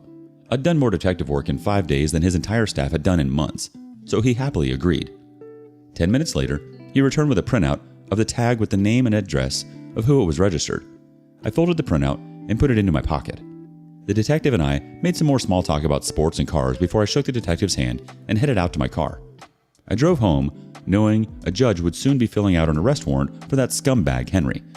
I kept to myself for a few days, monitoring the arrest reports from Rita's local paper online. One morning, the front site showed a photo of a very bewildered and confused Henry being led away in handcuffs. As long as nobody had made any stupid errors to get him off on a technicality, he'd be finishing out his original time plus many additional years. There was always the possibility he might get a good lawyer to reduce the charges or find some loophole to get him off scot-free. I couldn't and wouldn't let that happen. I hadn't been driving for 10 minutes when my phone rang. The caller ID let me know it was Rita calling when I answered. I tried to act surprised and happy to see her without even a friendly greeting. She asked how I couldn't have let her know my mother had passed away. She'd seen the obituary in my city's newspaper. I replied that it seemed she was busy enjoying life and that I didn't want to burden her with my grief. I quickly asked why she hadn't been texting or calling as much lately, which led her to change the subject and ask to see me. I tried my dangdest to act happy to hear from her and told her that I missed her, and I asked her if she could meet me for dinner at our favorite restaurant in our town, and she readily agreed since Henry was no longer around to keep time with. She was glad to have me back to fill in the void. I showed up to dinner with a smile and a long hug, trying to control the urge to break her spine in half. I was surprised she didn't say anything when I avoided kissing her. I'm sure she assumed in my grief that romance wasn't something I'd had in my mind much. I just had a very good idea what her mouth had been doing, and I didn't want Henry's prison germs on me. We sat at the bar and ordered 2 drinks from our favorite bartender. He knew us as a couple because we always tipped very well. When our drinks arrived, I excused myself to the restroom and typed a short message out on my phone that read, "Make my drinks with no alcohol and make hers doubles when I return to the bathroom." I sat next to Rita at the bar discussing drinks. We'd enjoyed it, but hadn't tried it in quite a while. I acted as if I was pulling up the recipe for some unusual drink. The bartender came over and asked if we were ready for another drink. I told him we were celebrating after not seeing each other for quite a while. I held up my phone for him to read the message, asking if he knew how to make that drink. He read the message and smiled, agreeing the drink I'd requested was a specialty of his. I'm sure the bartender and Rita assumed she could get as sloshed as she wanted to and that she'd be heading to her place with me afterward. I had other plans, commented how strong hers was. I told her I could barely taste the alcohol in mine. We ordered several more drinks. Rita commented about how drunk she felt. I acted confused, stating I barely felt a buzz at all. After several hours, I paid for our dinner and drinks with a sizable tip. As we exited the door, I acted like I'd gotten a very important call that I needed to take after the obligatory beep, non-existent phone call. I told her I had to rush back to my town to the office. One of the lawyers needed me for a case early the next morning. I asked to go to her house and wait on me, promising the errand wouldn't take long. I helped her into her car and watched her pull off before using my cell phone to immediately call the police and tell them I'd seen a drunk driver leaving that restaurant. I urged them to hurry. The person was in no shape to be driving. I jumped into my car and headed to Rita's house, about 2 miles away. About a mile from her house, I saw blue lights ahead of me and slowed down to see Rita's car pull over. I knew she was going to get a DWI, as that is, in fact, what I had planned. Neither she nor I knew that Henry had been using her car to deliver cocaine to low-level dealers. Under him, they did the obligatory search of Rita's car and found several ounces of cocaine stashed beneath the back seat. I had absolutely no intention of getting her arrested for narcotics possession with intent to sell, but the fact Rita had given me her spare car key the same night she'd given her spare house key, I knew well I could have just as quickly been the one to screw my life up. Neither still had any idea I knew about her unscrupulous cheating that was revealed to all later. Update. I arrived back at my house that day, and my cell phone rang from a strange number. I answered to hear Rita crying and blubbering while trying to tell me something. I got her to calm down. I actually wanted to hear what she had to say. She managed to tell me she was in jail, to which I innocently asked where and for what. When she told me that she had been arrested for, I was genuinely shocked about the drug arrests. I asked her what she wanted me to do. She wanted me to help her get out and asked me to post bond. I explained since my mom had died, I couldn't risk putting up any of my property due to probate issues. I could have easily put my own home up as collateral, but I viewed her drug charges as collateral damage, and she damaged my life enough that the charges for possession of cocaine with intent to distribute carried mandatory time. I felt after what she'd done to me, with who she betrayed me with, part of her deserved what was coming to her. I went to her arraignment and sat in the back, hoping not to be noticed as she entered the courtroom. She saw me. I gave her a look of confusion as to how she could ever be arrested for such a crime. I knew dang well how, of course, but I had to act totally oblivious when she tried to explain to the judge her boyfriend had been stewed for dealing drugs only days before. And it had to be his. The judge didn't want to hear it. She turned around and looked at me with shame and tears in her eyes, realizing I knew she'd been cheating. I shook my head in disgust as they led her away. She knew, and the attempt to contact me ever again would be a fool's errand. Bond was set extremely high for both, and Henry as he pled guilty and asked to forego a trial in an attempt for leniency. But he got none. Rita's trial took place a few weeks later, and she accepted a plea. She got 4 years with the possibility of parole in 3, but her career was over when she got out, and I didn't care one bit. They'd mess with the worst person they could have ever crossed at the absolute worst time to cross me. Sometimes we just need to hear what the light on the other side of the tunnel really looks like. It's important that we hear from people who have picked themselves up, dusted themselves off, and chose to move forward. Today on rSpace, we choose self-love above all. Summary.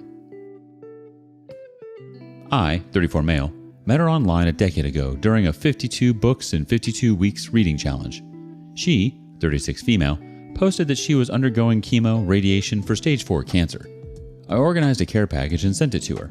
I had no romantic interest in her and didn't even know what she looked like at the time. She messaged me a couple of days later saying that she cried when she saw the package at her doorstep. "Nobody has ever done this thoughtful for me before." We continued to exchange messages and became friends over our shared interest in books. Eventually, the friendship morphed into a long-distance relationship. I flew to Texas to see her. She flew to Pennsylvania to see me.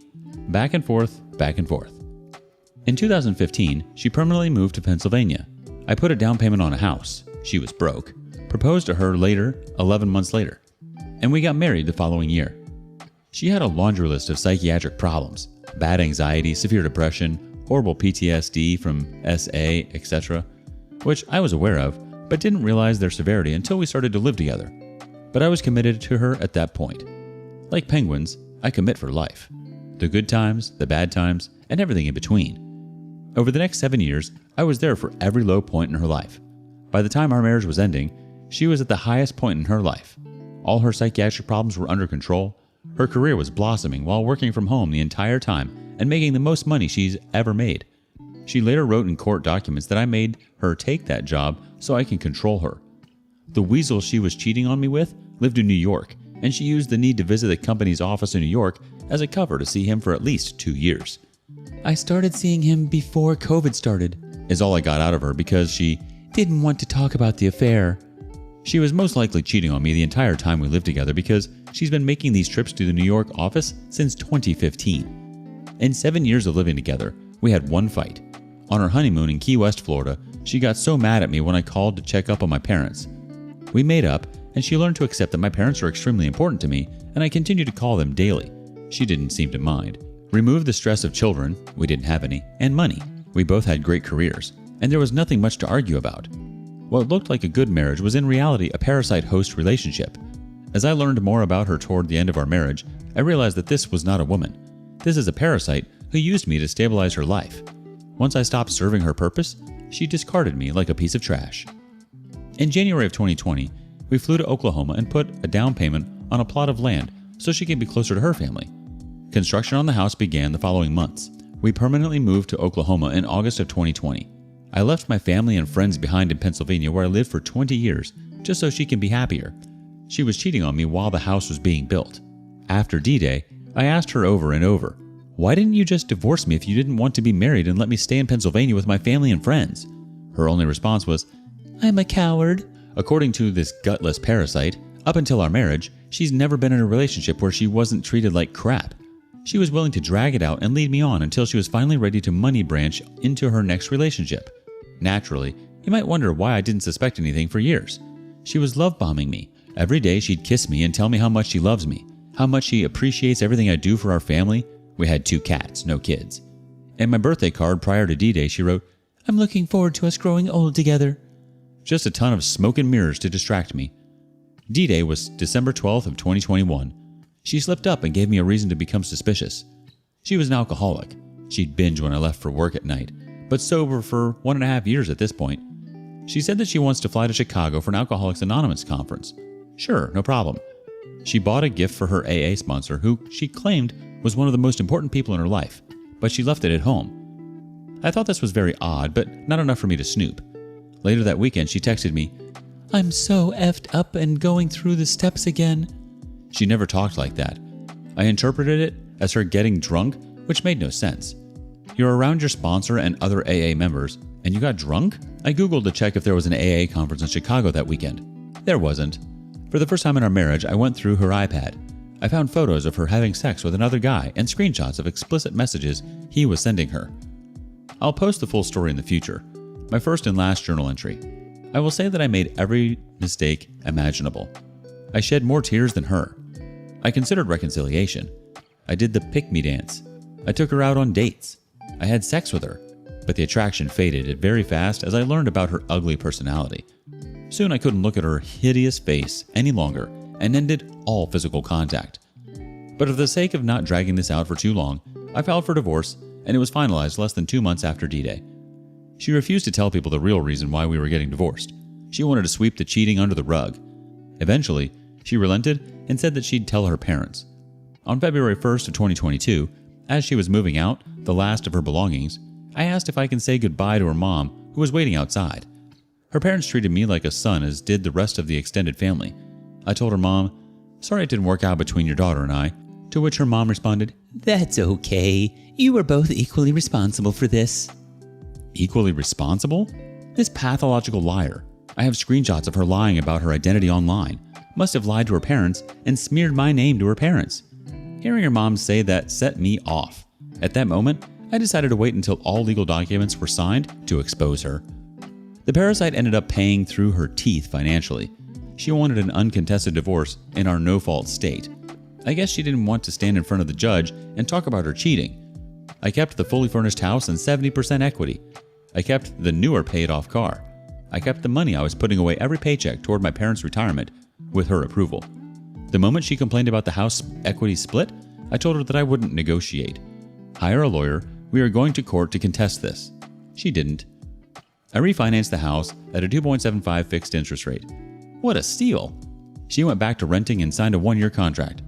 The following month, the Fed began hiking interest rates to combat inflation. The mortgage rates have at least doubled since then. Because of that, she will end up paying tens of thousands of dollars more for waiting an extra year to buy a house. On March 7th of 2022, I sent a 9-page email describing her cheating in explicit details to her entire immediate and extended family. 14 people in total. I spared the sweet little grandma from reading that smut, who are all devout Christians whose lives revolve around the church. I then contacted her manager at work and outed her cheating. I contacted the CEO of her company and did the same. 5 days later, there was a knock on my door. When I opened it, there was a sheriff standing with papers in his hands. I was served with a restraining order for harassment and stalking. To make her case stronger, she lied and wrote that I also abused her. She asked the judge to order me to enroll into a domestic abuse program. Mind you, I've never raised my voice or my hand at this woman, even after what she did to me. This is someone who makes impulsive decisions without considering long-term consequences. She lied and wrote that I never let her leave the house alone. I made her work from home so I can control her. I controlled what kind of makeup and hairstyle she could wear. I abused our cats. I made posts on this subreddit saying that women in other countries get jailed or killed. I made a post on this subreddit saying cheaters, not women, are punished for infidelity by fine and even jail in other countries. She replaced cheaters with women and fined with killed to make me appear violent. You should have seen the dumb look on her face when I brought that piece of evidence to the courtroom and my lawyer made her read it out loud.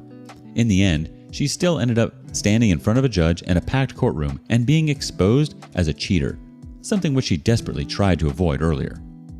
After multiple days, I finally had the restraining order hearing 6 months later. She looked like absolute crap when she walked it. Those 6 months have not been kind to her. It looked like she has gained more weight. She was already fat before. Her stomach fat still visible even though she tried her best to hide it. She tried to cover her acne scars with makeup, but it looked so bad, like a kabuki mask. Apparently, my email caused a lot of problems within the family. Of course, she never took any accountability and blamed me in the courtroom for sending it. The entire hearing lasted less than 10 minutes. She presented zero evidence. I had extensive evidence to disprove every single one of her claims, but only needed to present one. Months and months of credit card statements showing that she was going to stores, restaurants, cafes, etc. while I was at work. Photos of us out together and her wearing different hairstyles and makeup. At one point, the judge turned to her and asked, "Do you have any evidence to prove what you are claiming? Any witnesses who can corroborate what you are saying?" She replied, "No." Her case was thrown out due to lack of evidence. The only reason why I haven't pressed charges against her for false allegations of abuse is because I don't want to be stuck in another 6-month-long legal battle with this parasite. In the courtroom, she tried to portray as if I was obsessed with her. I've moved on with my life a long time ago, and I'm exponentially happier than I've ever been while with her. I realize now that I was never happy with her. I was only content. Ironically, cancer brought us together, and I didn't find happiness until I excised the cancer out of my life. If she ever tries to contact me in the future, I'm going straight to the police and pressing charges for false allegations of abuse. On the 1-year anniversary of D-Day, or Liberation Day as my friend calls it, I went out to celebrate. I celebrated because I had averted a catastrophe by 11 days. A couple of weeks prior to D-Day, she and I were driving in the car. She turned to me and said, "I feel like you use me for sex, cooking, and laundry." Words cannot describe how horrible I felt as a husband. I felt like the worst husband in the world. I couldn't believe I made her feel that way. I pulled my mask up and tears started pouring down my cheeks. This is the first time I've ever cried in front of her. When we got home, she clarified that she feels like that because we don't share deep conversations. We talk about our daily life, but we don't have deep conversations. In retrospect, this parasite was projecting. In reality, she was using me the entire time. We had marriage therapy scheduled for December 23rd. 11 days prior, I discovered her cheating. I must have had a guardian angel watching over me. Otherwise, I'd be in therapy now working on ways to make her happy while she is sneaking behind my back and cheating on me. Wow, you're totally right, OP. She's an absolute parasite. I'm so sorry you had to deal with that for so long. I'm glad you outed her to her friends, family, and business. She was trying to get out of it unscathed and totally innocent. People do need to know the truth. I think it's important to know who you surround yourself with, and then for her to then throw out the blame on you and make things up like abuse? That's just sick. Abuse isn't something to throw around lightly. She sounds like she lost her absolute mind. I think a huge red flag at the beginning was the fact that she got so upset with you for contacting your parents. Your partner should want to support you in maintaining a great relationship with family, not try to tear it apart or feel threatened by something like that. 1-year update. Cheating, divorce, exposure of her cheating, restraining order, and 1 year later, I'm living my best life. Update. This is an alternate account for privacy and anonymity. My primary account was cited in the courtroom. 1 year ago, I discovered that the woman with whom I've been with for close to a decade was cheating on me. I posted on the subreddit 2 days after D-Day looking for support because my support system was 1,000 miles away. I was so afraid to tell my parents. A year earlier on Thanksgiving, my dad wrote that he is most thankful for one of his sons being settled in life, having a good career and a family of his own. And once my brother has a family of his own, my mom and dad would succeed as parents. I honestly thought that my news would devastate them so much that they'd both end up in the hospital. Like many others, in my original post, I blamed myself for her cheating. Why wasn't I a better husband so she wouldn't feel the need to seek attention elsewhere? Thankfully, this group stepped in and collectively advised me to file for divorce. I follow the subreddit closely. To reciprocate for helping me through the tough times, I will offer any update on my story. This one has a happy ending. Perhaps it will motivate you to go on your own journey of self-improvement, or provide the impetus to leave your cheating partner, or at the very least, it will put a smile on your face reading about a cheater being exposed. Here's a summary of the past decade with her. After discovering her cheating, I was crushed. Self-esteem was gone. Self-worth? Non-existent. I decided to go on a journey of self-improvement to find my self-esteem and self-worth again. What helped me to regain my self-esteem was setting goals, then going out and achieving those goals. My weight loss journey started a couple of weeks prior to D-Day. Her cheating kicked it into another gear. I joined a gym a couple of days after D-Day. Over the next 11 months, I lost close to 60 pounds. A little over a month after D-Day, I signed up on a whim to run a marathon. I was still overweight at the time and hadn't ran a mile since playing high school soccer, but I had 87 days to prepare, and I was determined to finish the marathon at any cost. I finished the marathon in a little over 5 hours. You can read more about my couch to marathon story here. After finishing the race, my self-esteem shot up. If I can do this, I can do anything I set my mind to. I'm currently looking for an endurance coach to train for a triathlon. A couple of months after the marathon, a friend challenged me to do a bodybuilding. It was so outside of my comfort zone to stand half naked in front of a large crowd, next to competitors who have much more experience than me, and to be judged. But I accepted the challenge. With only 16 weeks to prepare, I needed professional help. I hired a professional trainer. Here's a collage of my physical transformation since D-Day, culminating in getting on a bodybuilding stage and winning a medal. At this point, I'm looking good and feeling good. Self-esteem is through the roof, and I'm oozing confidence. I'm currently training for one more show in June and one in October of 2023. I made a wager that I will take home the first place in my class in October. This year, I've been purposely putting myself outside of my comfort zone. After 10 years as a registered nurse working with adults, an opportunity came up to work with children. This is way outside of my comfort zone. Health problems, common medications, and communication in general is completely different between adults and children. But I jumped at the opportunity and have absolutely loved it. Today I work at a children's psychiatric hospital where we provide crisis intervention for homicidal, suicidal, and self-harming children ages 5 to 17. Since the divorce, I will double my income in the first fiscal year. The goal for 2023 is to bring in $200K. I'm in the last semester for my master's degree. I should be finished in the next couple of months. I took a 7-day, 10-state, 5,000-mile road trip to Montana with my best friend.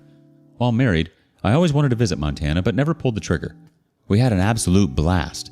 The highlight was going on a fishing charter, each one of us catching a 29-plus-inch lake trout, then cooking it at our lakeside cabin. The goal for 2023 is to cross off a bunch of other states on the Visit Every State in the U.S. bucket list.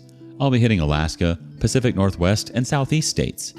This year, I've invested more time and money toward my health and well-being than I did for the past 10 years combined while married to her. I attended 3 individual therapy sessions.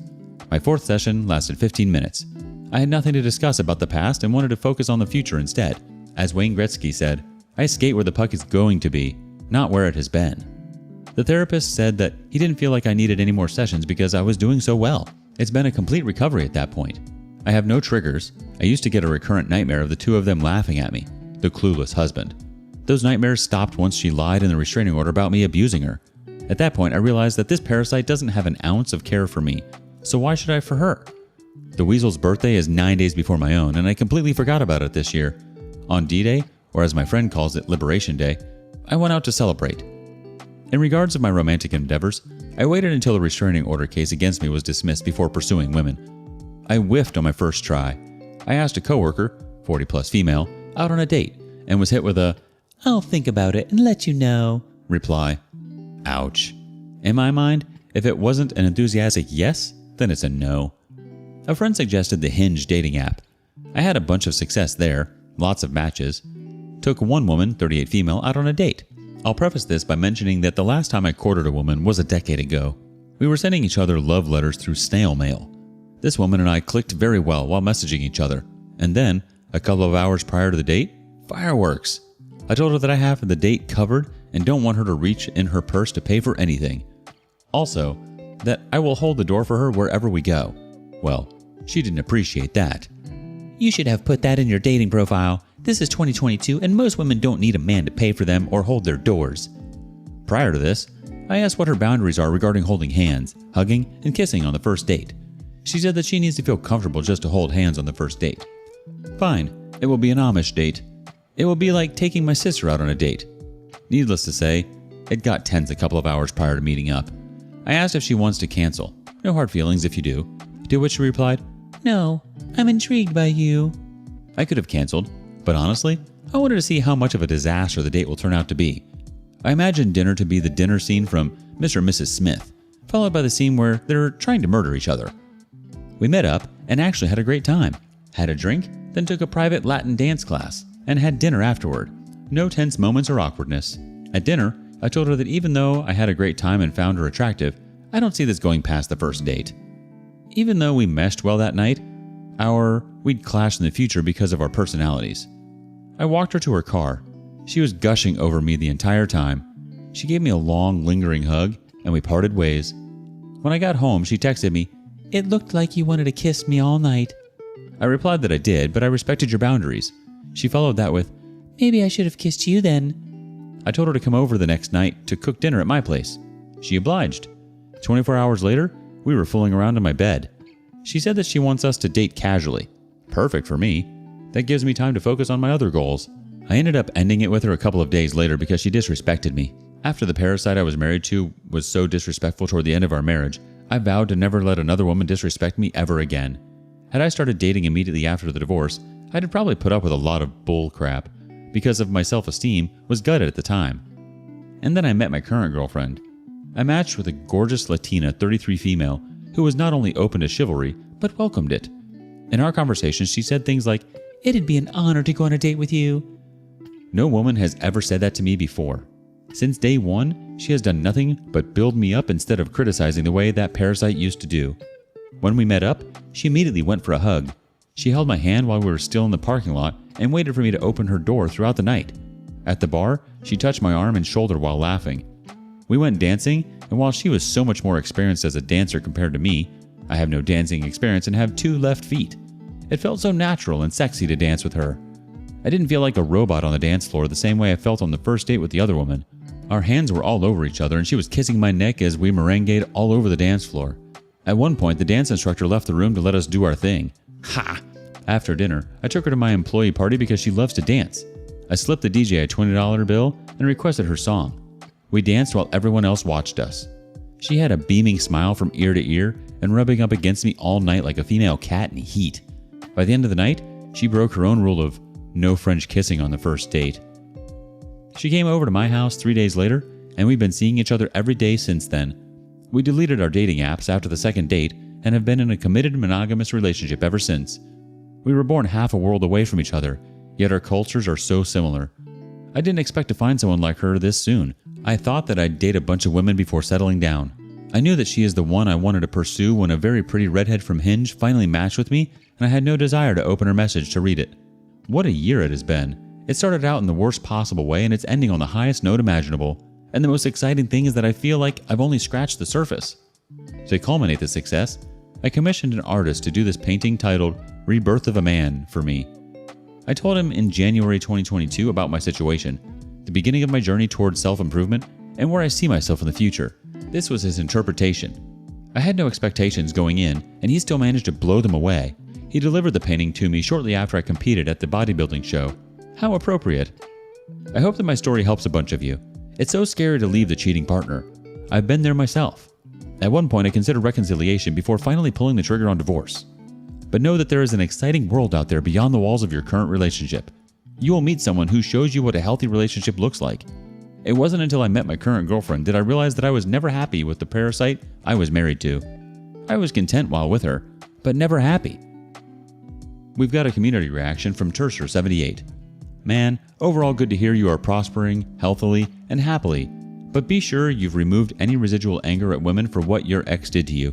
The way you described interacting with other women in your dating life left me curious. Be sure it is mutually respectful and healthy. Or if that's not what you're looking for, be open and honest about it. The OP replies, I assure you that I am as calm as the summer breeze and I treat my girlfriend with the utmost respect. Our communication has been superb so far. I've been completely open with her about my past, and she has been with me. In fact, one of my non-negotiable stipulations for the next serious relationship after the divorce was that we start couples therapy immediately. I think of it as preventative care. Even if things are peachy, we will attend the monthly session and boast how awesome things are between us. She is fully on board. We will start couples therapy next month. As far as the woman who I was married to, I will never forgive her for what she did to me. This is someone who understands trauma very well from personal experience and didn't hesitate once to inflict it upon me. This is the most selfish person I've ever met. Chemo and radiation must have destroyed a bunch of her brain cells because normal human beings do not do what she did to me and her own family. Today on rSpace, we hear of a boy that never grew up into a man and a woman that took the stage. No, this boy isn't Peter Pan. It's a dirty dog who likes to crawl back to things that didn't work the first time around. Husband cheated with divorced wife. Now she's pregnant for him, so I destroy his life completely. I'm 37 female. My husband is 42 male. History. Since when I was a little girl, I loved to sing. Growing up, I learned to play the piano at a young age. completely idolized Beyoncé, wanted to be just like her. Unlike her, though, I was completely in love with jazz, with hopes of becoming a great performer one day. Maybe another Norah Jones or Mary Lou Williams. At the time when we'd met, I'd just begun my career in music. I hadn't had much luck in getting a label or anything big. I resorted to performing at cafes, clubs, and festivals, small-time stuff. I had a lot of things going on in my life, trying to make ends meet, performing nights, bettering my music, and dealing with the stress of it all. I wasn't exactly looking for love. I had dated just one person, way back in high school. It wasn't a great experience. I met my husband at a cafe where I and my friends loved to hang out a lot. I performed a lot there too. It was at one of our special Friday open mic amateur nights, which I and my friends never missed. I noticed him from the moment he walked in. I was on set singing. He came in with a few friends who were regulars at the cafe, and I knew most of them, but he was new. I watched him out of the corner of my eye as he watched me sing and play the piano. All night. He couldn't hide his awe. I had never seen him before and was very curious to meet the mysterious person. After my set was over that night, my friends called me over to introduce us. We had about 10 minutes of small talk. He complimented my voice and asked me if I was performing anywhere else. I told him about another coffee shop where I always had a gig on Monday nights. He told me he'd try to come to check it out. I was very surprised. He showed up at my gig that Monday. He was early. During a 30-minute intermission, he came over and we talked a lot. He had been married before, but had no kids from the marriage. He and his ex-wife kept in touch much. She ran off to Copenhagen with her new boyfriend, leaving him. But they were cool. I didn't mind. Overall, I loved his quiet, boyish, and humble demeanor, and I felt like we had a good connection going. When I went to the next Friday night open mic event the following week at the cafe, I was hoping and prayed that he'd showed up again. He did. This time, he offered to play the piano for me. We performed together all night, and the crowd loved us. I remember that the best one we did was a special cover of Marvin Gaye's Ain't No Mountain High Enough. The crowd loved it. That night, he asked me for my number and if I'd love to go out sometime. I said yes, and we had our first official date. A week after, we were inseparable. We both fell for each other very quickly. At the very heart of the attraction, however, was the knowledge that our hearts and minds were fully at home with each other. We were also best friends. Everything between us just clicked and felt right. Our personalities matched, we shared the same faith, and had the same musical interests and taste. I think we both knew we were going to be together in marriage. We were just right for each other. He proposed to me about 6 months after we met. Then we married another 3 months after that. I was still 33. We had literally known each other for 6 months before getting married. If anyone had told me before that I would marry someone after just 6 months of dating or knowing them, I wouldn't have believed it. I always thought it was a good idea to know someone at least a year or more before engagement, but I think we both knew what we wanted and saw it in each other. Also, we were well into adulthood. The wedding was quite simple and beautiful. We were married on a beach in early June. 3 years into our marriage, we were still married and in love. I had gotten a job as a performer in a popular jazz club. Downtown, I also worked part-time as a bartender in the same club. For those who don't know properly, a jazz club is a venue where the primary entertainment is the performance of live jazz music, like a type of nightclub or bar. Worked at night performing till the early hours in the morning. He had a job as an architect with a firm. Things were really going well with us.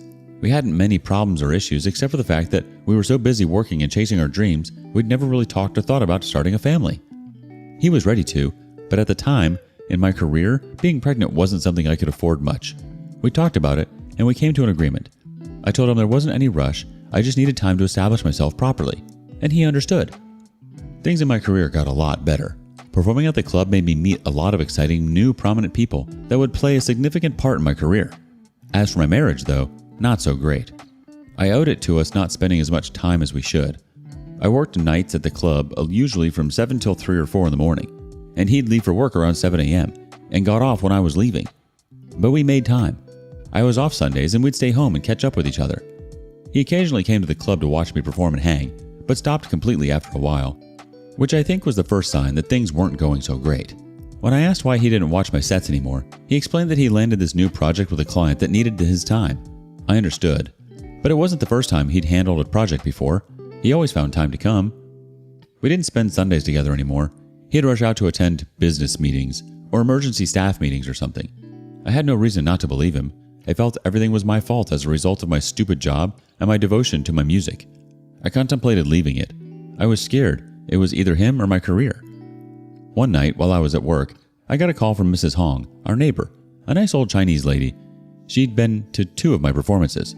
She apologized for calling and said she'd noticed a car, a black Dodge, parked in the back alley near my house. She tried Eric's cell and no one was answering. Some lights were turned on. This was 2:24 a.m. in the morning. She asked if she should call the police. I got a little worried, but I told her not to call the cops and everything was fine. I'd check in. I tried calling Eric myself. No answer. I talked to my boss and told him I had to leave early. It was an emergency. Got in my car and left. I was pulling up around the corner when I saw the figure of a woman get into the black Dodge and drive off, with Eric on the sidewalk waving. Confused, I parked and ran to him. He looked tensed. I asked him why he wasn't picking up his phone, and who was that in the black Dodge. He said it was his ex-wife. He met her at the mall, and get this, she'd moved back from Copenhagen. Good news, I guess. I asked him why she was over so late, and what they were doing that he was so busy he didn't pick up the phone, and he laughed it off and apologized that they were so wrapped up, catching up, and she had lost track of time and had forgotten to turn off the Do Not Disturb when he got off work and didn't hear his phone ring out. I had no issues with his ex-wife, though I'd never met her before I knew the kind of relationship they had. He even let me read their texts and listen on their calls. They had been married 2 years before she woke up one morning and decided that she didn't love him anymore and ran off with her Danish boyfriend to Copenhagen. Even after the divorce, they both kept in touch and were good friends. And now she was back. I still had this gut-wrenching feeling that she was trouble, and he brought her home and they lost track of time. Things with us didn't improve, and I tried to get him to see a counselor with me or talk to someone. He wasn't against it, but was too busy. Eventually, we agreed to go on a vacation, a road trip, and we would go to my parents in Louisiana. It'd just be us, the road, and music. We'd spend quality time together. One night, after a performance in the club, I felt sick, so I was given a break from work. I got into my car and decided to call Eric that I was on my way, but later just decided to surprise him. I drove home, got into the house, he asked me what was wrong. I couldn't speak. I went to the master bathroom and threw up a little in the toilet. He came up and helped me, soothing me. I was counting myself lucky at how I could find such a sweet man when, out of the corner of my eyes, I noticed something on the sink. They were a pair of earrings and clearly not mine. I asked who owned the earrings. He said they were mine and why I was asking him. I was the only one who wore earrings. I told him they weren't mine, and even if they were, I'd never leave them on the sink. He said I was sick and I wasn't thinking straight. It had nothing to do with being sick. I knew for sure the earrings weren't mine. I dropped it because I was too sick to even fight. The earrings made me worse. I was finally open to the thought that he could and was cheating on me. We went to the hospital the next day. I was diagnosed with high blood pressure. Doctor said I was overstressed, and I was told to lay off my job for a while and take my medication. All through the appointment, I couldn't get myself to focus. I kept going back to those earrings.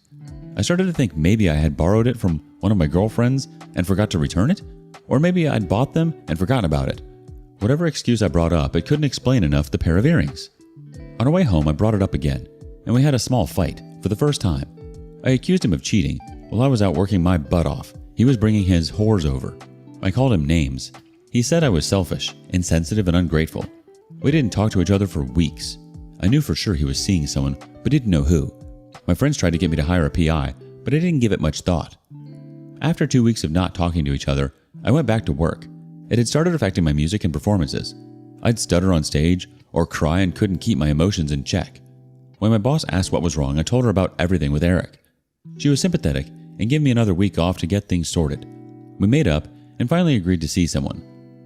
We left on a Monday and it was totally worth it. The counselor pointed out a lot of issues and how they were affecting us.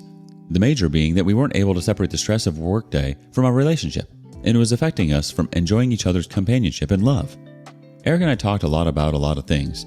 I had wanted to bring up the earrings again, but I felt we were making progress enough. We decided to spend the whole week together, staying home and catching up. And we went on a date for the first time after a while.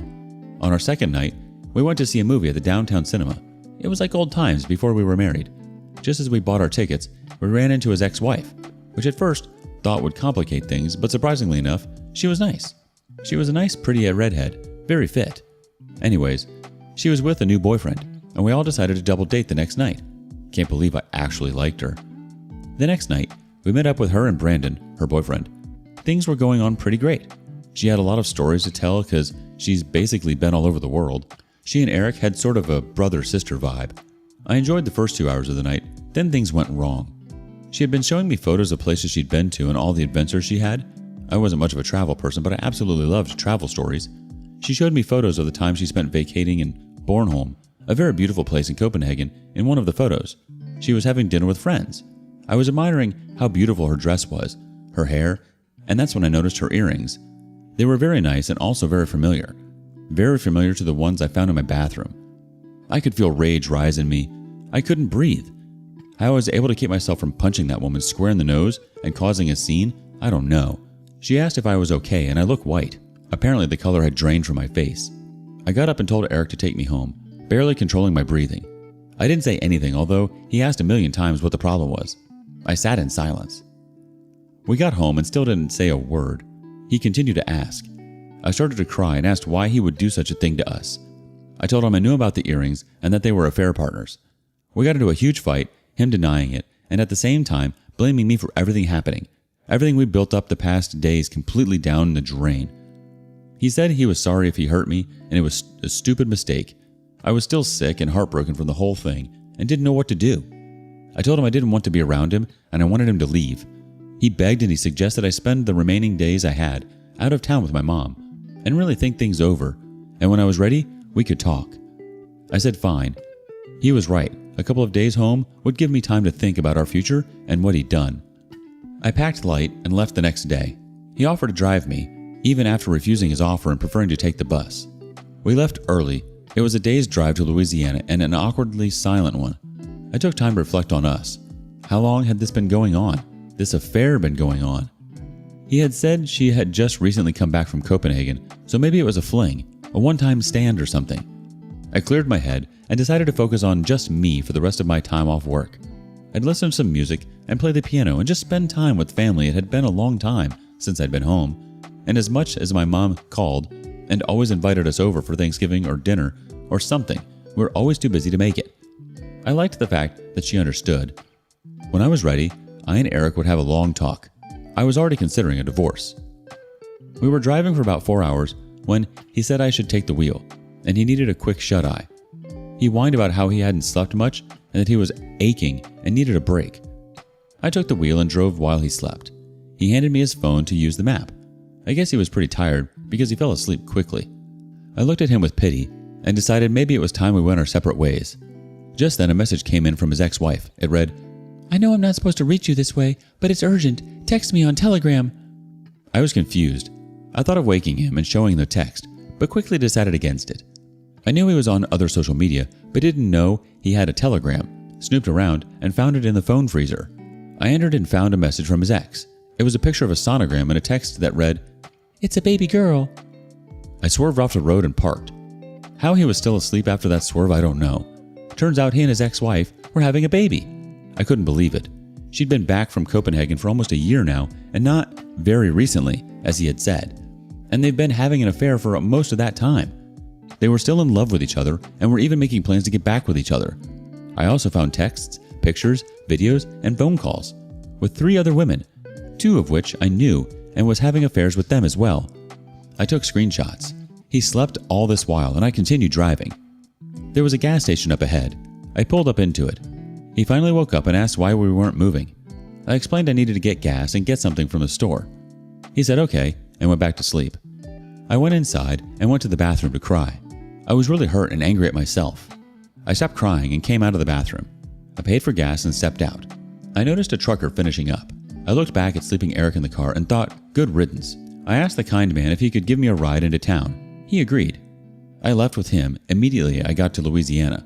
I took a flight back home, packed his things, and left them on the lawn in the rain. I bought a hard drive, the exact type he stored the 3D model property of his client, transferred all the screenshots I took and naked photos of him and his affair partner onto it. I also made a short tape to clarify to whoever played it exactly who he was. Then I switched it with the original. He was to have a presentation the next day with his client to unveil it. I guess they were in for a surprise when the meeting started. I contacted a lawyer and arranged for him to be served as soon as he came home. He had called everyone we knew, looking for me. I didn't take his calls, but explained to everyone who called on his behalf what a scumbag he truly was. After 4 months, we were officially divorced. I heard he lost the project because the client was irreverent and didn't support his actions or take the videos and pictures nicely. I moved to Texas, where I met my current husband. We're happily married with 3 kids, and I work in a large jazz club in Houston. How do we survive infidelity? Is it right to hang on to hope, or is it false hope? What stops us from cutting ties right away when our partners didn't hesitate to cheat in the first place? Let's dissect that today on rSpace. 8 years together, 6 years married. What to do? Hi everyone. Just recently joined this sub because, unfortunately, I got cheated on. Forgive me for any spelling errors, as Dutch is my first language, so I'm not native in English. I'm a male, 32, married to my wife, 27, for almost 6 years now. We've been together for 8 years and 3 months. We are living together for 7 years now. It was, in my opinion, always great. I really feel like we were the perfect couple. We both have a car, good jobs, stable finances, and we bought a house 5 years ago. February of 2022, I unfortunately, very unexpectedly, lost my mother to a heart attack. What followed were very rough months. For me, but also for my wife, who was also very close to my mother. And by rough, I mean really rough. In 6 months' time, we only went out like 2 times. We always stayed in, just relaxing on the couch and chilling, watching TV. I wasn't, due to circumstances, happy, but I expected we would get through this. D-Day, as I see everyone call it, was 5 weeks ago. My wife went out drinking with 3 male friends from work, about 5 minutes away from our house. I was like, okay, cool, but I'm going to bed soon. Middle of the night, 30 minutes past midnight, she came home with the 3 guys. I know all of them, and said she was going out in the city with them. I didn't like it, but couldn't stop her. Everything closes at 4, but even though it's a 15-minute ride, she came home at 5:30? That's when my suspicions began. Even though before this night, I never mistrusted her. Today, 4 weeks ago, she left the entire Sunday. Said she was going to some carnival with her mom. I did not trust it, but what can you do? She even left without saying goodbye, while I was taking a shower. Later that day, when she came home, she entered our house crying. My first response was, "Honey, come here, what happened? Did something happen? What's got you so upset?" Her literal first words at that moment were, "I want a divorce." After that, we talked a bit about it, both very emotional. I straight up asked her if she cheated, but she said no. She told me she's been unhappier for a longer period of time and hence the divorce. She literally never told me something was wrong with our relationship, so this came as a complete shock to me. Anyway, after the talk, she left and she lives at her mom's house now. 4 days later, I saw her again because we had a dog for which I alone cannot take care of, and neither can she at her mom's house. So our dog stays at an aunt's house now. Anyway, because I saw her, I confronted her about cheating again, and this time, she admitted it. She told me she cheated on me for the entire week since she went drinking until the week later when she left home. She said she thinks she is in love with him. I asked what's so great about him, and the only thing she says is, "Yeah, we have a good connection, spark." So that's it, I suppose. She also said she feels like she's going through some sort of midlife crisis. Doesn't know what to do with her life, doesn't know what she wants. In my opinion, she's going crazy. She dyed, don't know if this is the correct word, sorry, her hair purple, and all out of nowhere, she signed up for lessons to drive a motorcycle. The first week or maybe 2 weeks after I tried reconciling, if that's the right word, but she wouldn't budge. Every serious message I sent her gets straight up ignored. Casual messages I do get a reply on, but it's short responses with a certain, arrogance, I guess. I seriously do not recognize my wife anymore. Her personality seems to have changed in literally 1 week time. She is treating me as if I never existed in her life, and like I'm some piece of garbage. Is this some kind of defense mechanism to make it easier for her, pushing her problems towards the future? Or could it be she really changed and feels this way now? How on earth is this possible? I mean, I know falling in love is an awesome feeling, but what happens with her in a few months when the honeymoon phase with this guy is over and she really wakes up from it all? I've been experiencing a lot of mixed feelings, really a lot. I resent her for the fact she cheated on me, and I'm really, really disappointed. But I also realize and know that the fundament basis of our marriage was always great. From D-Day to today, we are 5 weeks further. She has still not officially filed for divorce, and neither have I. I'm not sure, but I'm fairly certain she is still seeing the guy she cheated on me with. To be honest, at this moment, I'm torn between wanting to save our marriage and just ending. At this moment, I honestly do not care if we get back together or if we divorce. So I honestly don't know what to do. If I file for divorce now, I might regret this in the future for being too fast, I suppose. But I also cannot keep living in this sort of limbo in which I'm officially still married, but she already left. Let's listen to some advice from the community. Sin0289 says, "You really should start the filing yesterday. Make sure you separate your finances and start talking with a lawyer. If you're wanting to save this, which I hope you don't, this will most likely be the wake-up call. Right now she thinks she can walk all over you while you just sit there waiting. Really shows her lack of respect. Also, to be honest, this making me wonder if there is an underlying mental issue and if she may be manic, but still not excusable. Find your backbone, OP, and stop letting her do this to you. I feel like maybe she could have been done with this relationship a long time ago, and that's why she's moving on so quickly. There could also be some type of mental health issue going on, given the change in her appearance and the desire to take up motorcycle lessons. Honestly, file for divorce. Stop waiting in limbo. Why wait? Waiting for her to come back? So then what? Why would you want to be with someone who treated you like that? Update. Okay, so yesterday I made some calls. In the Netherlands, we have something called a mediator. They handle all aspects of divorce. So this mediator does the lawyer's work, financial, emotional talk, etc. It's like an all-in-one kind of person that helps two people with arranging the divorce. Today we had the talk with this mediator. Unfortunately, my soon-to-be ex, her car broke down, so I had to pick her up. And yes, I really had to. For this all to work and get the divorce through this mediator, it is crucial that both me and my soon-to-be ex are at the meetings with him. Anyway, talk went pretty good, and the way I expected. We both expressed our feelings about wanting to get divorced, but the infidelity was never mentioned. This mediator is neutral and does not pick a side, so I did not think it was worth mentioning. Also, in the Netherlands, we have no laws against cheating. She still has the same rights that she would have if she did not cheat. So after the mediator left, we are still together at the table, barely talking. Only distraction we have is from our cats running around. So, after a few minutes, I asked her, "Have anything left to say?" To which her response was, "No." So I said, "Okay then, I think you can go now, because I don't want you here." "Okay, can you take me home?" I said no. How you're getting home is your own problem. I'm not in the mood to drive 30 minutes taking you home. After this, she looked a bit emotional. I think she expected me to drive her home, as normally in the past I did everything for her. So, after that, she called her mom, who's picking her up in about an hour from now. She is out of the house now, she said. "I'm going to take a walk for about an hour until my mom gets here to pick me up." While she left, she still looked hurt and visibly emotional. But, well, I'm staying strong. I still noticed a lot of strange behavior on her part, and I think she is still in the affair fog. Despite everything, I still love her for who she was, but for now, I'm staying strong and I'm treating her as if she means nothing to me. Edit. Actually, as of right now, she doesn't mean anything to me. She simply is not the woman anymore that I loved and was loyal to. Anyway, for now, that was the update. I'll keep you posted in the future. And once again, everyone for the massive response and help on my previous post. The community responds. Mysterious Maxim 488 says, "I had to laugh at her reaction. What did she expect? Why didn't she call her affair partner?" The OP replies, "I have absolutely no idea. I asked, can't a affair partner come pick you up in the neighborhood? Not at my house, because he works 5 minutes away from here. But she said no, he is not working today. That's all I know." Of course her car broke down, and of course she wanted you to take her home. Just a manipulation tactic and a way for her to have control over you still. She gets off on that. They try to dig those claws in you. As soon as you stop giving cheaters the attention they want, they become desperate for it. Don't give in. Update 2. Hey everyone, you all have been an amazing help in my situation. I must admit, I'm feeling very tired mentally, but apart from that, I'm doing better than I would have expected after only 6 weeks. I have a question about my soon-to-be ex-wife, her current behavior. For the question, you don't need the whole story, but feel free to read my previous posts. For those unaware of my situation, long story short, my wife cheated. She left me, and we are getting divorced. This was 6 weeks ago. She claims to be very much in love with her affair partner, and he is in love with her.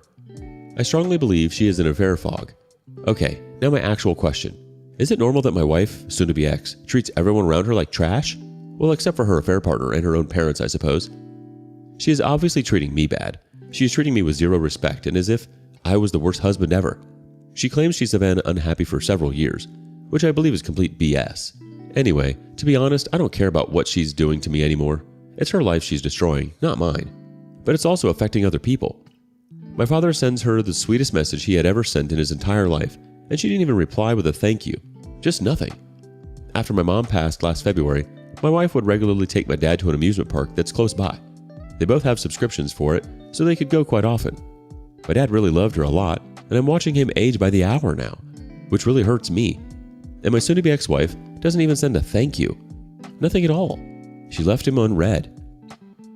She was also, and she said she wanted to remain, very good friends with my younger sister, but they haven't been in touch for several weeks.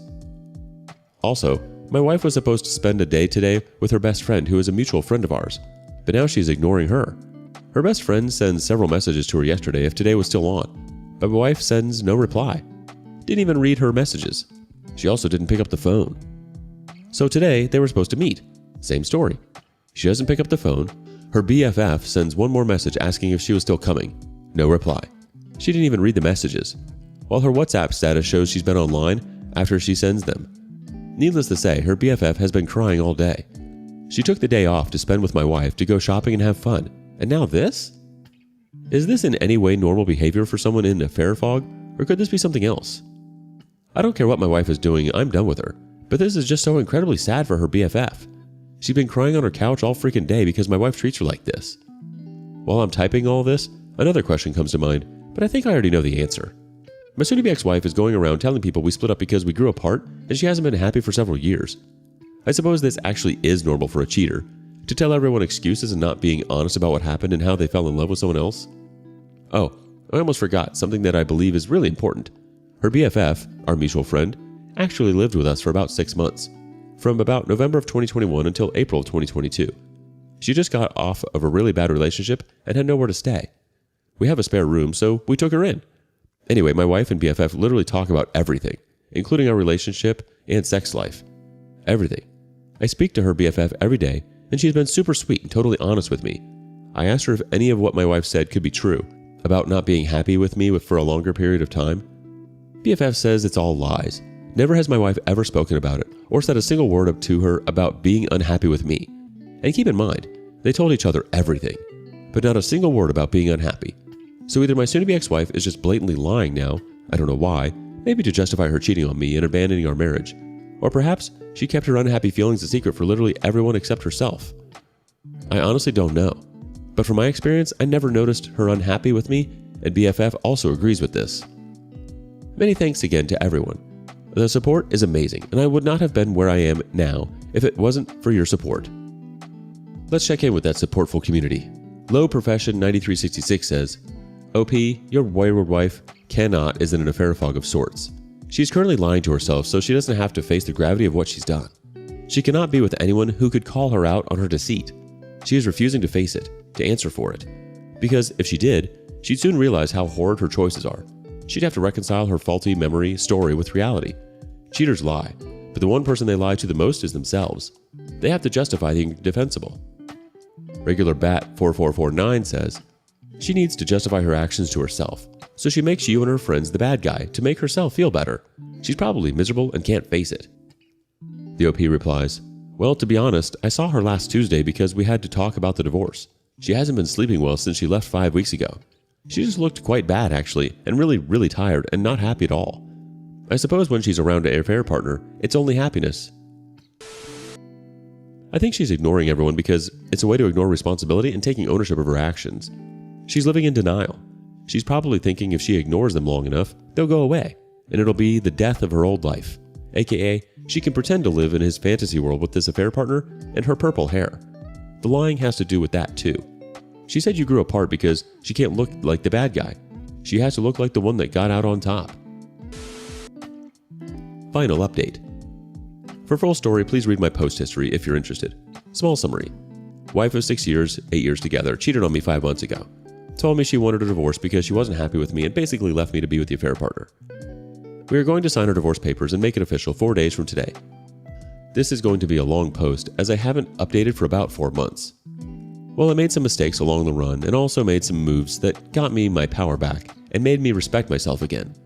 For starters, I can say that now, 5 months after the infidelity and the initial shock, I hardly even think about the cheating anymore or am affected by it. So for anyone going through a rough time, please trust me, it does get better and time really is on your side. So, after the cheating and our breakup, I made mistakes. I begged and pleaded, got mad, frustrated, and really felt totally out of control as if she had lost her mind. This lasted for about 2 months, unfortunately. After this period, I made the decision to quit whining.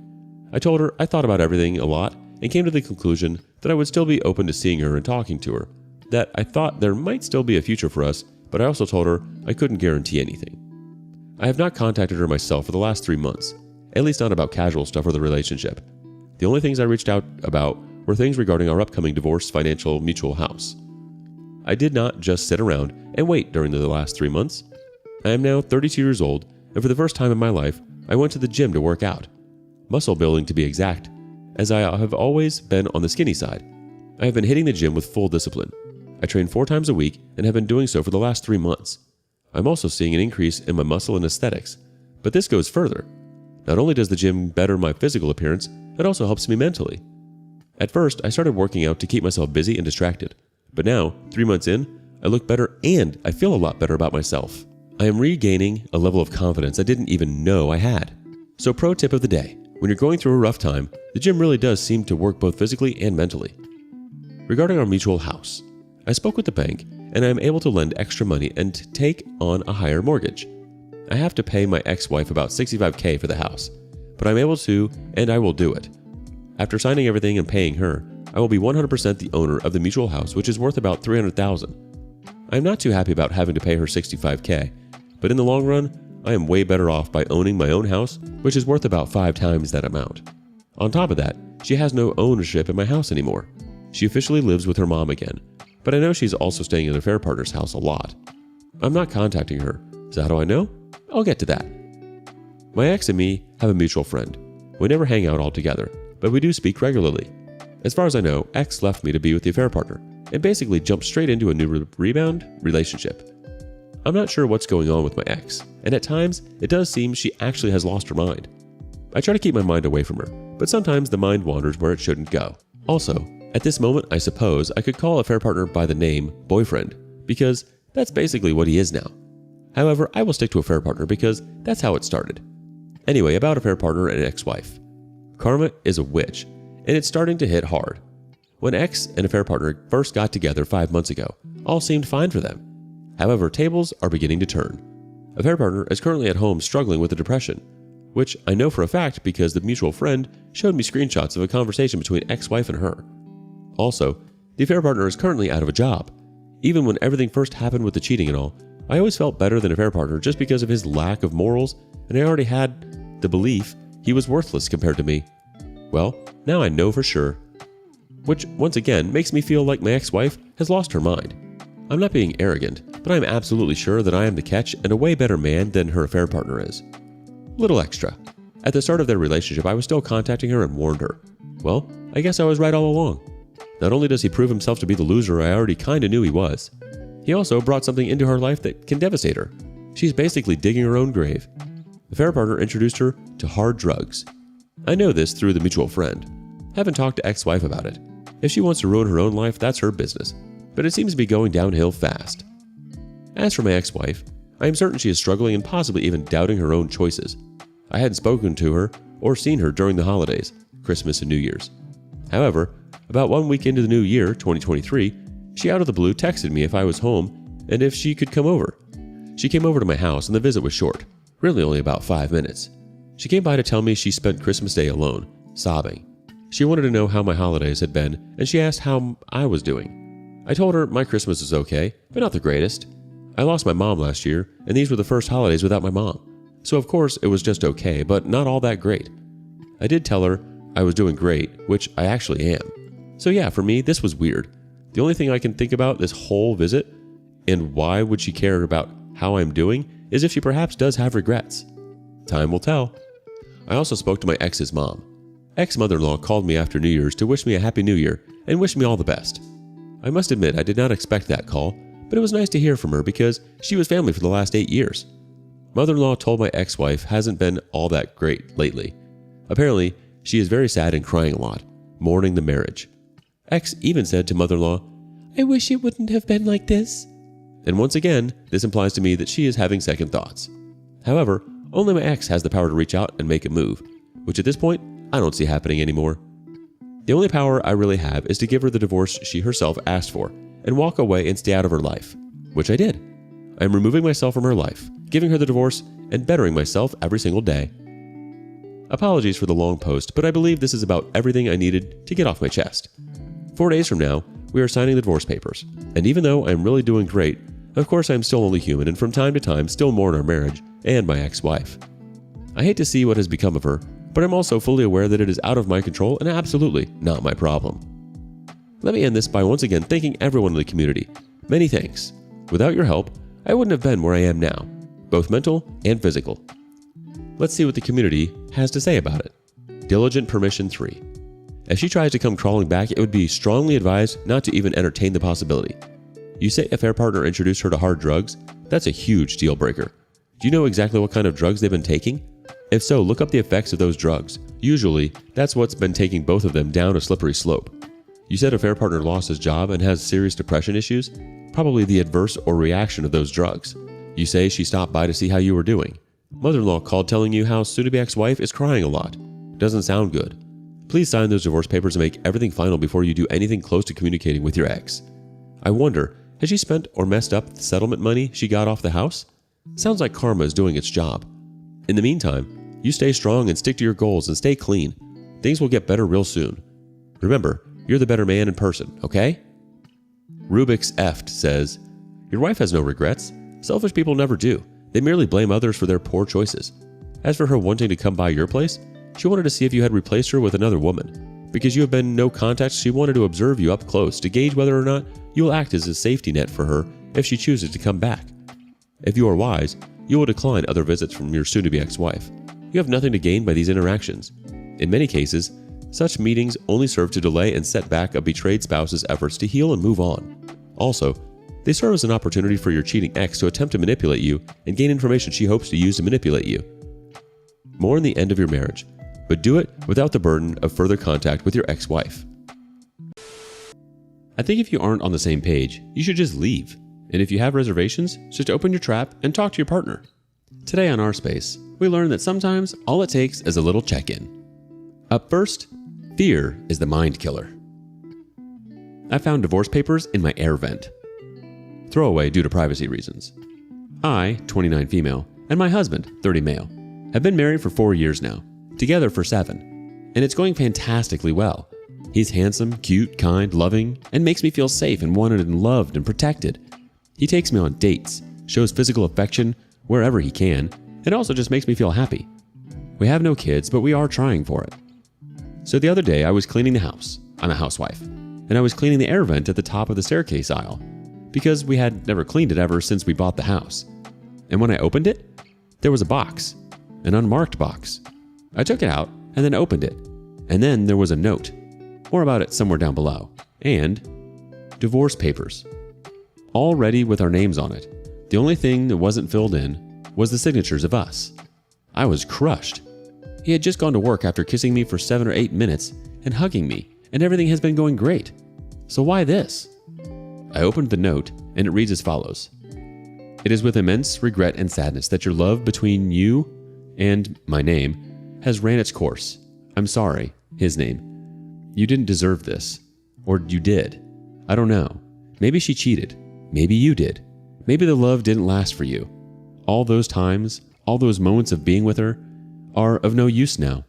In the end, she did go away. Or you rather made her leave. She's gone. Never coming back. It's okay, you freaking R-word POS. You didn't deserve her in the first place. Dumb and stupid and delusional is what you are, since you didn't push her away in the first place. You don't deserve love. You deserve to be shot. Or, she cheated on you. I'm sorry for that. She let another man's dick inside of her, and she didn't back off.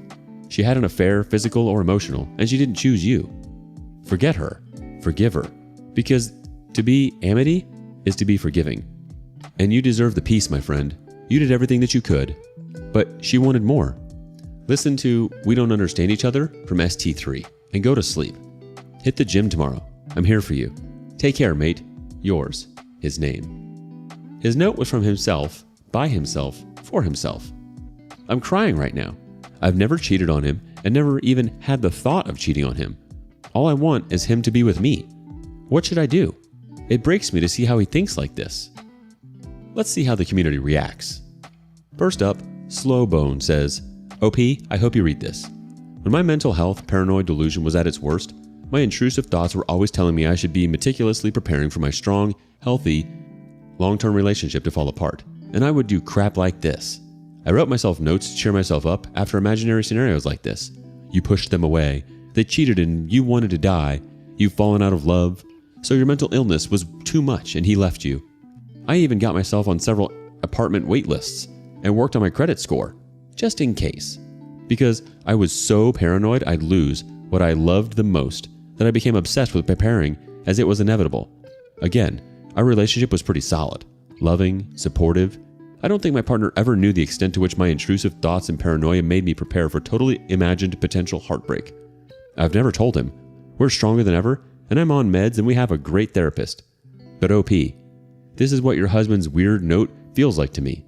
There is some deep-rooted insecurity and paranoia that he needs to address, and as unfun as the next steps that come might be, it is very hard to hear from a loved one that you are having paranoid delusions that affect others. You need to bring this up with him ASAP. Self-sabotage like this is self-fulfilling prophecy when unaddressed. Next thought from Apocalypse Joe. It almost sounds as if he wrote himself a pep talk in case your marriage goes to crap. You know what they say. Hope for the best, prepare for the worst. Albeit this is to the nth degree, I don't know that I'd be able to not say something to him. This is definitely something that warrants a conversation. Yeah, this is bizarre. It sounds like something he's made up in his head. Maybe like personality disorder? Maybe he's super paranoid about something. Either way, if this is how he's feeling, or if he had any doubts at all about the sanctity of your marriage, he should have these discussions with you. Open communication is key. We can't be afraid to talk openly with our partners. I would bring it up with him and just say that you found this and see what he says. Update. Hello everyone. Thank you all for the support and the reception to this post. A lot has happened in the last 7 hours, so here's my final update. Just a few things I think you should know. He is depressed but has gotten considerably better due to medical means and therapy. He was diagnosed with OCD and depression, moderate. He also has been portraying signs of imposter syndrome ever since we started dating, but not to the extent that it could be considered seriously. He is quite smart, as he has been to an Ivy League school and is now currently working as a head of department of R&D in a well-paying job. But he doesn't openly express emotions, struggles with affection display. He does portray how much he loves me and makes me feel wanted, but he's still afraid of opening up. Him and I love each other to the extent that it cannot be described, and I definitely don't want to lose him. The mere thought of cheating disgusts me. How can I throw myself at someone who I don't even know and freaking care about? So he came home. I was sitting on the couch with the box on the coffee table. He tried to kiss me, but froze the moment he saw the box. I broke down at that point because the thought of him not coming home to me every day broke me. He came to comfort me, but I pushed him away. I'm just crying and saying, why? Why would you do this? You think you don't deserve me? Or you thought I effing cheated on you? He said nothing. After I calmed down, he said that he had made the arrangements for this, a contingency plan, 3 to 4 months ago when an office worker of his got cheated on and another office worker's marriage failed as the wife didn't find the husband attractive or interesting anymore, and also that was coincidentally the time he became a Reddit user, and he started to get frightened about the issue as he read many posts on r/surviving infidelity and also open marriages and relationships. He didn't tell me that he'd been using Reddit for the last couple of months. He really tried to hold it in, but failed and went to a lawyer and got the papers done just in case. He said that he loves me to death and still finds me insanely attractive to the extent he doesn't want to leave me for 1 microsecond, and that if I were comfortable, he wants to spend the entire life of his with me. But he just couldn't handle the thought of another man even touching me, and he said that he just can't, even for his life, share me with anyone, and that I'm his and he's mine and mine alone, and I'm his and only his. He said he isn't trying to justify what he had done, and what he had done was wrong and unforgivable. But he said that he hopes I can understand the circumstances that made him do this, and that how much he doesn't want to lose me and can never even share me with anyone, and that he loves me the most and that he'd do anything for me and beg me to be transparent when I'm bored in the marriage so we can talk it out and work through it and pull through like always, and for any reason that I feel upset or have a problem with. At this point, we both were breaking down. He tried to come closer to touch and comfort me, and I let him. I wrapped my arms around him and didn't let go. We hugged forever and cried our hearts out. When he finally pulled back and he kissed me for God knows how long, I don't want to lose him. I love this man and I want to be around him forever and ever. We fell asleep on the couch with me on top of him. When we woke up and had breakfast, we burned the divorce papers and the note in our backyard and used the remnants of the combustion as manure for our plantations. After that, we took a bath and we just snuggled. I never let go, and so did he. We held each other for hours until we were okay-ish. We got up and he made lunch while I hugged him from behind, and then we ate and snuggled. He fell asleep and I'm typing this while watching him sleep. He's still reaching out for me and his hand is on my thigh. We discussed and will consult a therapist for the both of us to counter the things he has in his mind. The more I look at him, the more I smile because I know I found the one for me. Reactions from the community start off with one from K8 Hoxie. I'm so glad that you were able to work together through this. This sounds like a best case scenario outcome. I'm glad you burned the papers. I bet that was really cathartic for both of you. Here's to some good therapy that strengthens your bond even more.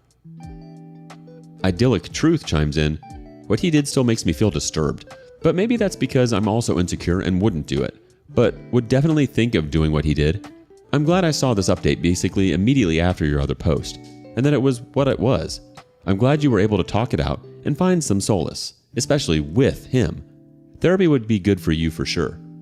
Hopefully, he can learn to open up to you so incidents akin to this don't repeat themselves. Made me smile to read how in love with each other you both are. Super sweet. Wow, OP. What a roundabout way to really know that you both are on the same page. Fear and anxiety can be killers when they don't need to be. Fear can eat us up inside and make us create fake scenarios that just totally break us. It's important to live in the present and not let worry take over.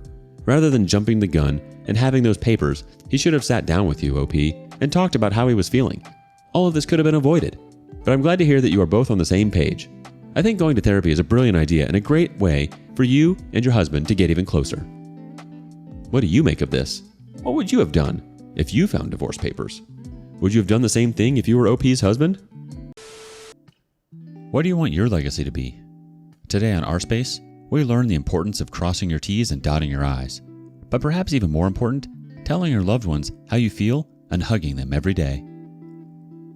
I discovered the affair when I came home early to tell her about my diagnosis. Throwaway account for all of the obvious reasons. I guess the only reason I am coming here is because in my situation and course of action, it does not allow me to fully disclose to those close to me. On the 1st of December, I got the news I was dreading. All of the tests have confirmed the diagnosis. I have stage 4 pancreatic cancer. So basically, this will be my last holiday season. I'm okay with what is going to come. I am at peace with that. I have had a life well lived. All of my loved ones will be taken care of. I am naturally a private person, so my wayward wife, Jane, is unaware of my tests. I did not want to worry her until I had answers. So I head home early to have the talk. This is not something I want to do over the phone or text.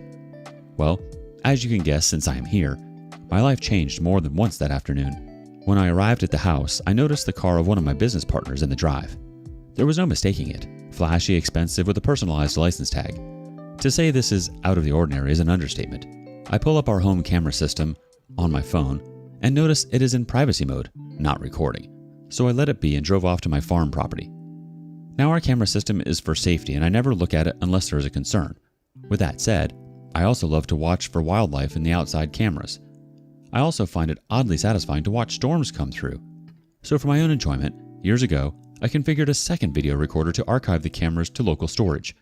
That storage is not accessible via my phone. So when I was at the farm, I opened up my computer and looked at the other server to confirm what my gut was telling me. And sure enough, there they were, snuggling in the living room, drinking wine, dancing, then going up to the bedroom suite. Apparently, they left the doors open because the microphone recorded their activities after they left the camera view. With my limited time left, I wanted answers, but I don't want the drama of a confrontation and divorce. Call me what you will, but all of my devotion and love for her left me that afternoon. I have all of the emotions that are to be expected. I know that I am not to blame. I have been a loyal, romantic, and attuned partner.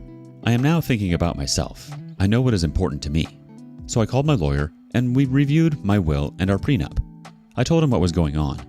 We worked on understanding of how long and to what extent this affair has been going on. What has been found is disturbing, and I either clearly did not know the woman I shared 2+ decades of life with, or something in her changed. At this time, I'm not going to say anything to my kids. Wayward wife and I never had children, or wayward wife. I am going to put on a stiff upper lip and get through the holidays. Give the kids and grandkids one last holiday memory with me involved. I will be the doting father and grandfather, and then try to play the doting husband role. Some background for some of the obvious questions. Affair partner is a widower and is not remarried. He is a business partner, but not a friend. I do not invest with friends. I never married my twins' mother and father. It was her choice, and I completely agree with her that at the time she made the correct decision. My kid's mother, Sarah, married a wonderful man, Steve, when the kids were 7. Sarah and Steve never had kids of their own. I got my head out of my butt when the kids were 3. I had been very involved with them before that, but that is when I started my road to be a father that I wanted to be. Sarah and I co-parented well together, and I would call Steve a friend. Sarah, Steve, and I are in our 60s. Jane is almost 60. Affair partner is in his 50s.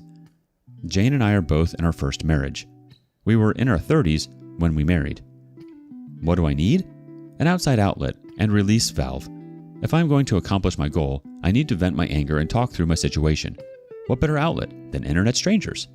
I'm at peace with how and when my life will conclude.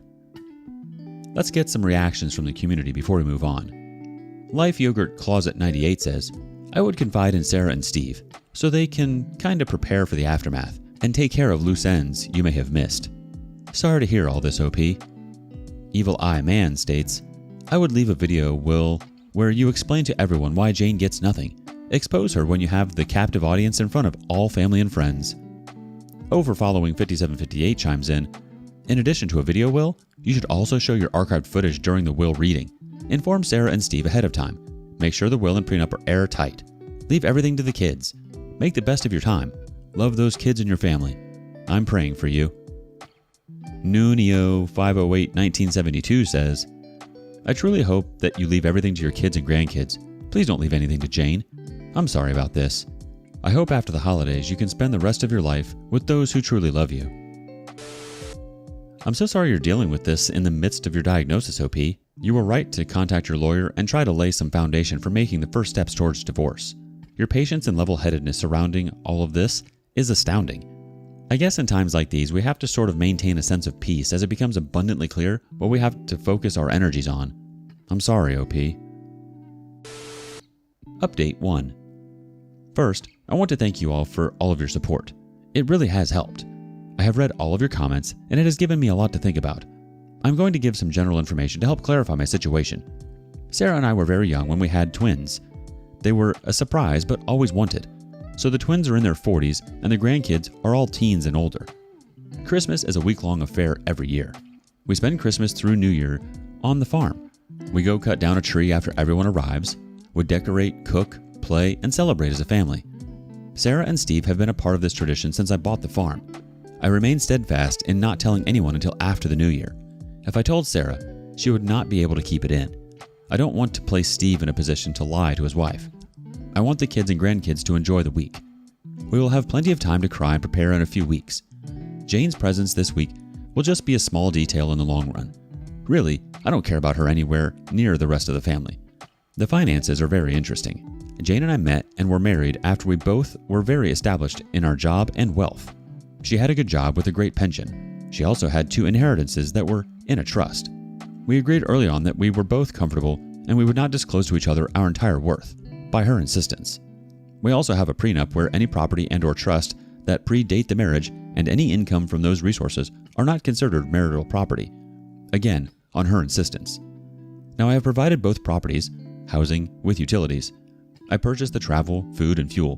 Basically, I support her 100%. Her income and wealth is spent by her on herself.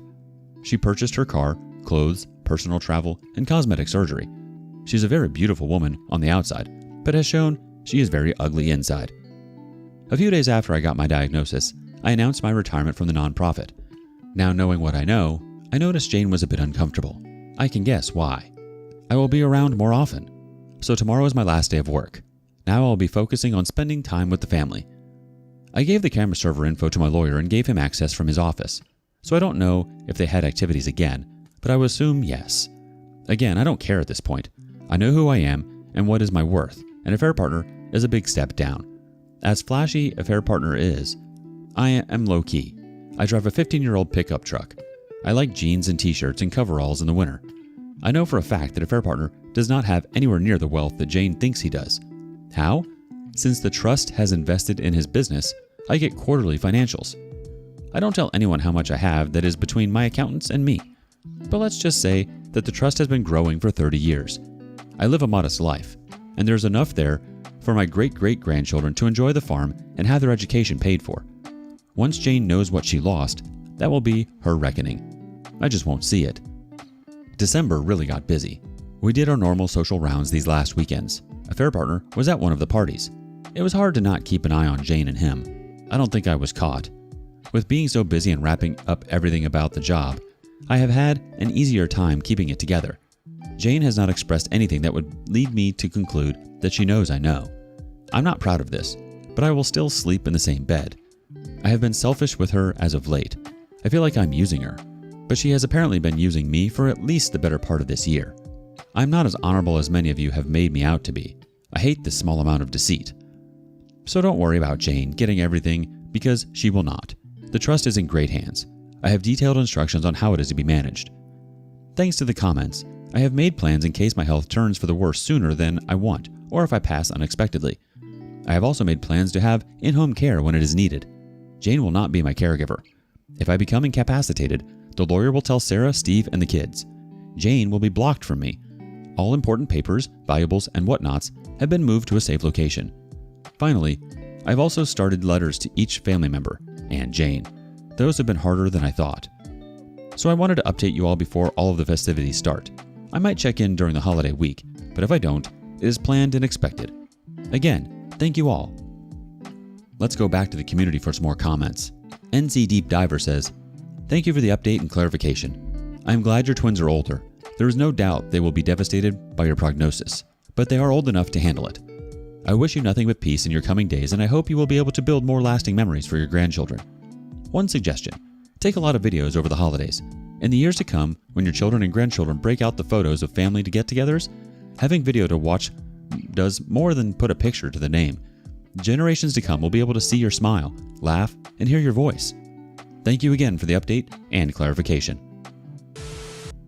I can't even imagine what you're going through, OP, but it is refreshing to hear that you've taken all the right steps to protect yourself and your family, excluding Jane. As for Jane not knowing the full story of a affair partner's financials, you're probably right, and she's a fool for thinking otherwise. In fact, she's a fool in general. Update 2. Mission accomplished. We had a great drama-free holiday week. I have made it to 2023. I apologize to anyone in advance. I find humor about my condition helps me. I am finding I am being a bit selfish currently. All of the participants dispersed yesterday afternoon. I only have a few updates because I'm not going to talk about my week with the family. That is for me to cherish. Observations about Wayward Wife in this week. I honestly think this is the first time she stepped out. Being with all of us this whole week seems to take a toll on her. It is funny how, when you know something, a person's actions make more sense. She was secretive about her phone. She stepped out on her family gathering to get some air quite a few times.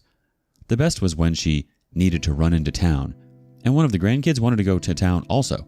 The gymnastics she did to not take the grandkid. I have to admit that I kind of played it with it by asking why not. So the affair is continuing. With me now retired and she is asking about my plans for the day or week. So I go ahead and tell her, and then ask her what her plans are. Later this week, I will suggest we meet up for lunch due to me being in the same area as her on our plans. Just to F with her. I guess it was true someone said on another post, unpredictability is the cheater's worst enemy. This morning I met with my lawyer. I had made decisions and asked him to draw up papers. I replaced my temporary will with my new permanent will. That has been signed and should not have to change again.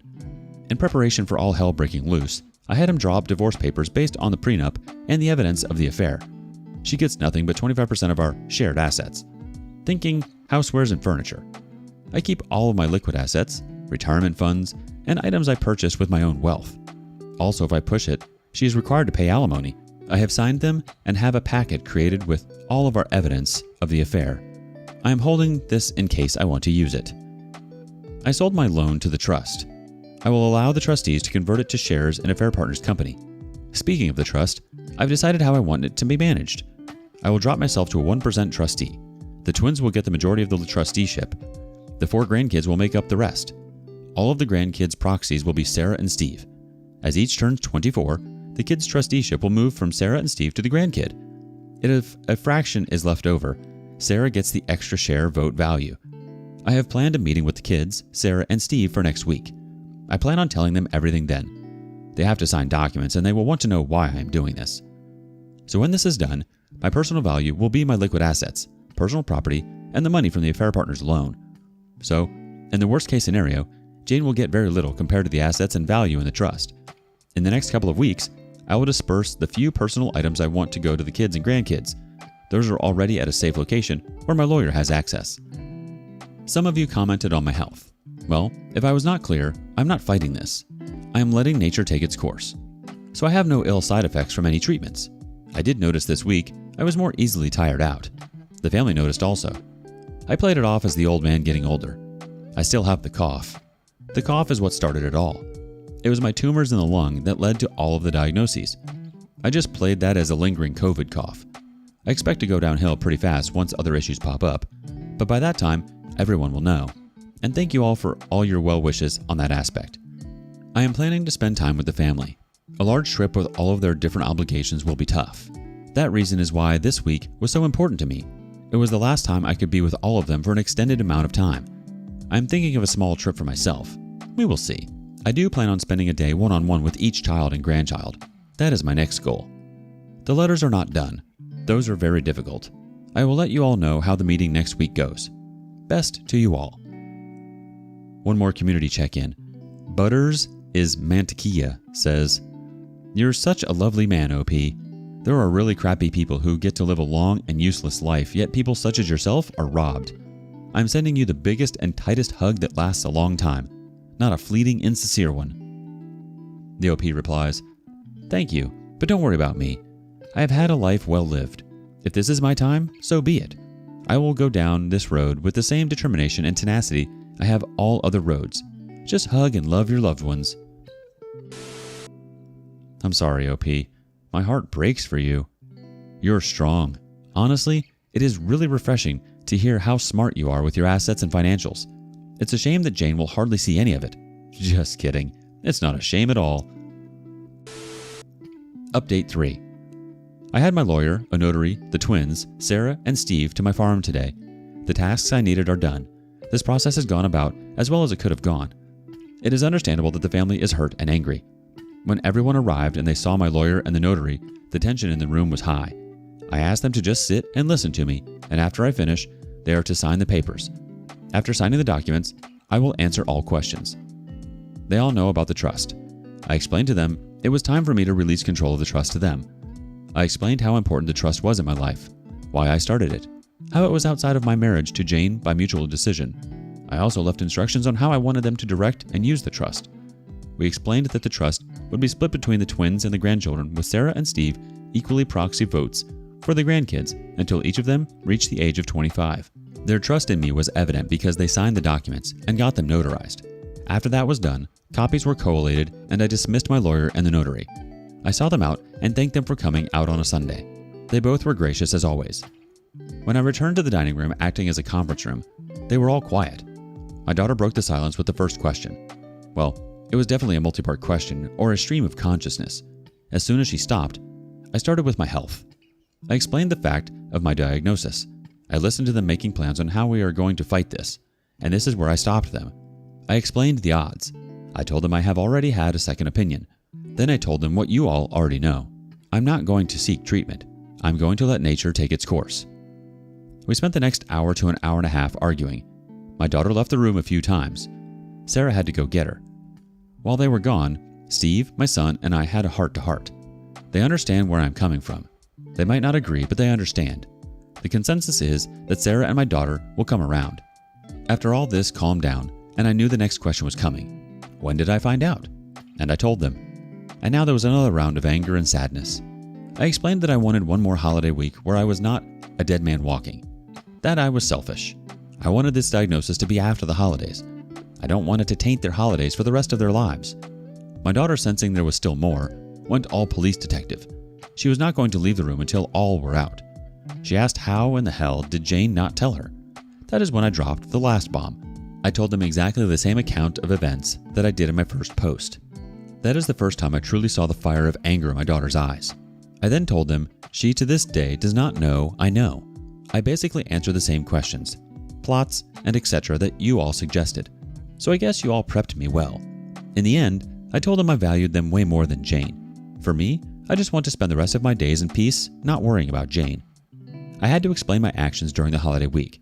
They also pieced together her steps outside for air and the trip into town where she did not want to bring the grandkid. They were worried I did all this alone. I told them I have some social media friends that helped me through the roughest part of this time.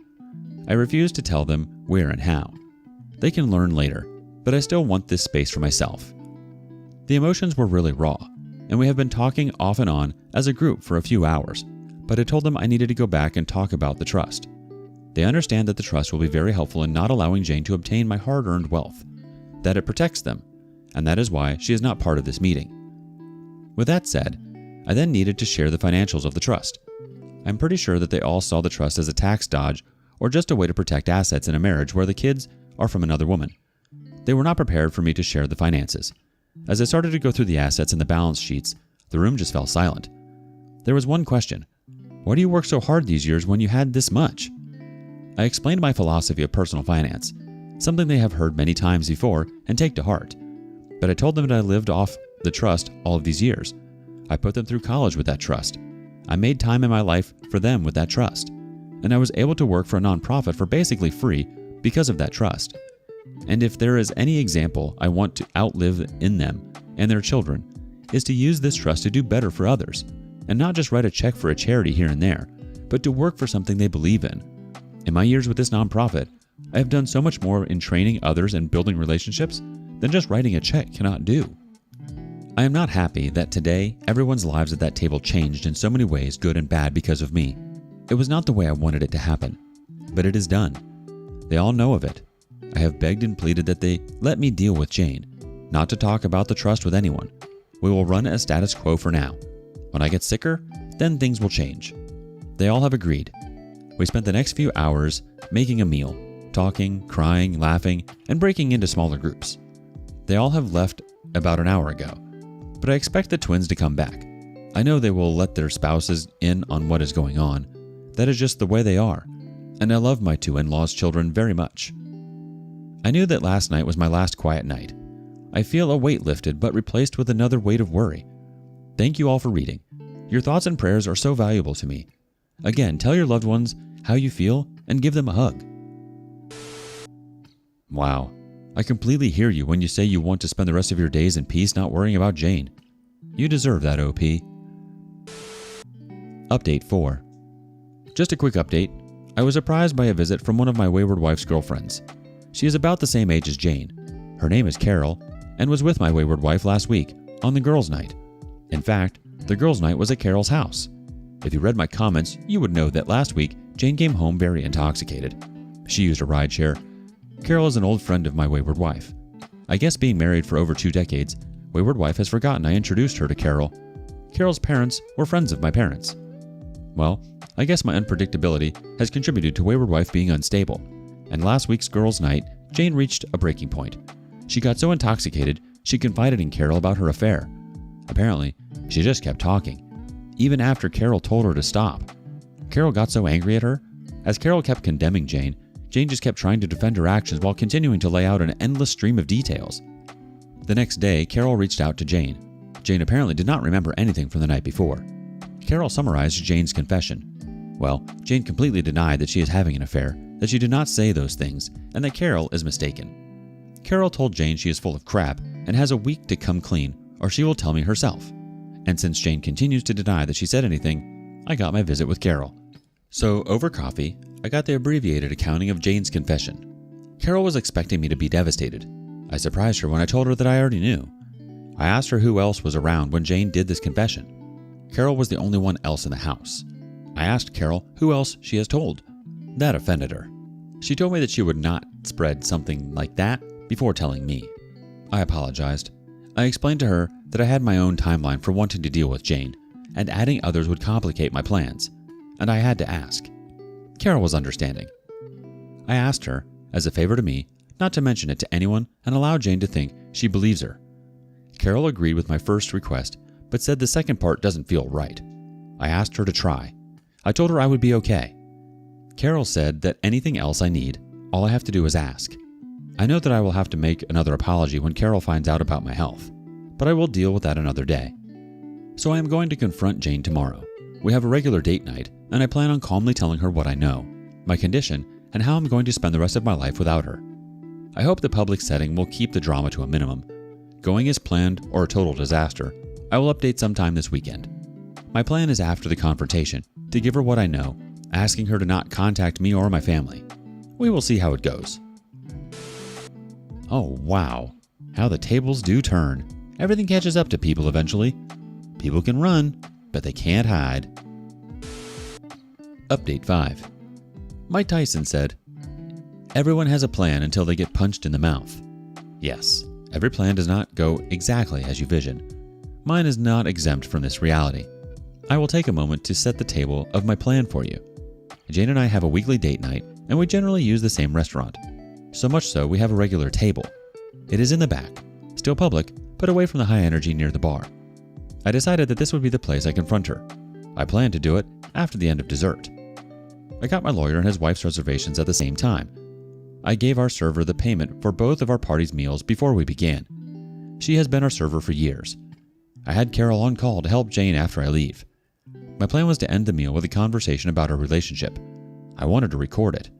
Then I would confront her, tell her about how I know, my diagnosis, and a plan for what I want, and give her a letter asking her to not contact me or my family or come to the farm. I would have the letter witnessed. I would also leave her a briefcase full of evidence along with the divorce papers, then get up and walk away. I expected her to not make a scene to protect her social status. I did record the conversation. She gushed about how great our relationship has been over the years. She talked about how great we are as a team. I asked her if I treat her right. Have I ever abused her, etc.? She said of course not. Then I asked her, why did she cheat on me? She stated that she does not know what Carol told me, but that she is wrong. I told her I had already known before Carol told me. At that point, everything I think Jane had prepared to counter this conversation left, and so did the color on her face. All she could do is ask, "What?" I then told her to let me get through this without interruption, and she shook her head in agreement. She went from a confident and prideful woman to a woman with the deer in the headlights look. All she could do was nod. I then explained how I came home after my meeting with my doctor. I was rushing home to have the most difficult conversation with the one person I wanted to talk to. I explained that when I drove up I saw his car. I then checked the cameras and saw they were in privacy mode. I decided then to go to the farm. I told her that I still had footage, and she almost interrupted to ask how, but I just put up my hand to remind her to let me finish. I told her about my diagnosis and plans to not fight the disease. I saw the heartbreak in her eyes, and I got angry. How can she feel sorrow for me? But I moved forward. I then signaled the waitress, and she went over and got my lawyer. They both came to our table. My lawyer handed me a briefcase and a folder with a letter. I told her that I don't want her to contact me or my family or come to the farm after I left tonight. I signed the letter and asked the server to witness it. The server and lawyer then watched me give the letter to Jane. I then dismissed them. I then concluded by giving the briefcase to Jane. I told her I know much more than she expects. I was totally destroyed. That there are divorce papers in there already signed by me, and she can sign them and start the divorce proceedings. I told her I don't expect to survive a contested divorce, that as long as I am alive, she can stay at the home in town. I will be at the farm. I will not see her after tonight. I don't want to hear any excuses. I have called Carol to help her home. In true fashion, Jane kept her composure in public. She just uttered a quick, "But..." I just reminded her I am leaving and I am done. I went to the server and gave her a gracious tip, found the owner, and apologized for not giving them a heads up. As I am leaving, I see my son at the door with Carol. Carol passes me with a quick smile, then a concern in her eyes for Jane. My son grabs my truck and his wife drives me to the farm. My son and his wife stayed with me Friday night. I finally got them to go home at midnight. I went to sleep with a great sense of relief, but with a renewed feeling of loss. But I was able to accomplish the task I needed to do. The family came to the farm on Saturday to make sure I was okay. I felt a bit coddled, but it was a good day until Carol came by in the afternoon. She said that Jane fell apart Friday night, but I guess contacted her affair partner on Saturday. After the conversation, Jane realized she was just being used by the affair partner and was really in a bad state. Carol made sure to tell me that Jane did not ask her to reach out to me, but she feels that if I could talk with Jane for a bit, then it could give Jane the strength to keep her out of my life. Carol knows how to frame her requests. I reluctantly agreed to a 2-hour discussion at the farm with Jane. I would have someone there for me, and Jane could choose someone to be there for her. We will have a civil conversation. I will not accept being blamed, minimization, or blame shifting. The purpose of the meeting will be for her to get answers for how to move forward. That meeting happened this morning. Jane picked Carol. I don't know why, maybe damage control, and I chose my daughter. I wanted it to be as comfortable for Jane, just so we don't have to repeat this again. I entered the meeting with the steadfast direction and goal of having Jane out of my life. The meeting was as expected. Jane cried, apologized, and tried to minimize the affair. I was not having any of it. I laid out that she will have a place to live until my death. Then the house decision will be on the trustees. I explained that she will not see anything from my estate or from the trust, but she has her 6-figure pension and her trust, so she will be just fine. I have to rant about something she said. Why won't you fight for me or us? I almost broke loose my temper at her, but I just responded with, I just don't care about you or us anymore. That kind of destroyed her. Here I'm going to express my anger. This is the mind of a selfish cheater. All they think about is themselves, that even after destroying someone, they expect to have enough value in that person's eyes to fight for. F that. I was not worth fighting for her against her desires or greed. F her. Sorry for the rant. Jane gets the answer she asked for, but in hindsight did not want them. I don't want another meeting. I feel continuing the meetings just distracts me from what I want to do. Carol and Jane leave, but Carol comes back a couple of hours later. She and I have a quick talk. Apparently, a fair partner had received notice from the trustees that they are going to convert the loan into shares of his company, and since the trust will be the majority owner, they are asking for a full forensic audit. My daughter, with the MBA, is not wasting any time. Well, I guess when Jane went to him for comfort, she realized what I already expected. He was using her to see if she could buy the loan from me. There were offhanded comments in the recordings that I suspected he was up to something. Well, with the paperwork filed, a fair partner knowing I sold the loan to the trust and Jane no longer in my life, her usefulness to him is gone and he let her know. Apparently, Jane also confided in Carol that her trust is exhausted. She will only have the income from her pension. She saw life with the affair partner to be more glamorous than with me. She truly thinks his net worth is more than mine. He drives nice cars, eats in fancy restaurants, flies us first class. Why, my husband played on his farm, drove an old truck, and we flew in economy class. That she was planning on divorcing me when he expressed his undying love and desire to marry her. It disgusts me that she is this greedy and shallow. I won't see it, but I expect my family will tell her how much I was worth after my death. I'm so glad that her true colors were shown now so I could deal with her and spare my family from her. Then Carol did something that was totally unexpected and threw me off guard. She told me that since I'm no longer encumbered, if I needed companionship, to give her a call. I challenged her and asked why with my diagnosis. Why would you or any woman want to spend time with me? There's nothing long term. She responded that just because Jane is an ignorant slut and did not know what she had, does not mean any divorcee or widow would not line up to spend what time I have left with me. That I am a hell of a man and any time with me would be cherished. And I would have quite a few lady callers lining up, and she might as well be the first in line. I asked her, but most won't know Jane and I are separated. She said Jane does not want the social groups to know, but that she and Sarah will make sure her story is out. I was polite and told her I would let her know. She smiled and gave me a kiss on the cheek. I thought about it after she left, but I'm pretty sure I do not want that complication in my life right now. I have left quite a bit out, but that is the highlights. I'm doing okay. It has been a roller coaster. I need a few days of peace and quiet. The social groups will know soon, both the breakup of my marriage and also my diagnosis. I will now have an endless stream of people wishing me well. I knew I could not delay it forever, but I don't want to be treated differently. However, life is what it is. Time to start dinner and relax this evening. Again, thank you all for all of your support. I will try to go back and respond to all of your messages. They mean so much to me. Speaking of messages, let's check in with the community some more. Raven Lyron says, I was waiting for this update all day. I'm so invested that I feel such a relief when you confronted Jane. My blood boiled when she asked why you won't fight for her in the relationship. Psycho. After everything she did, I'm glad that the affair partner played her and that everyone in the family knows.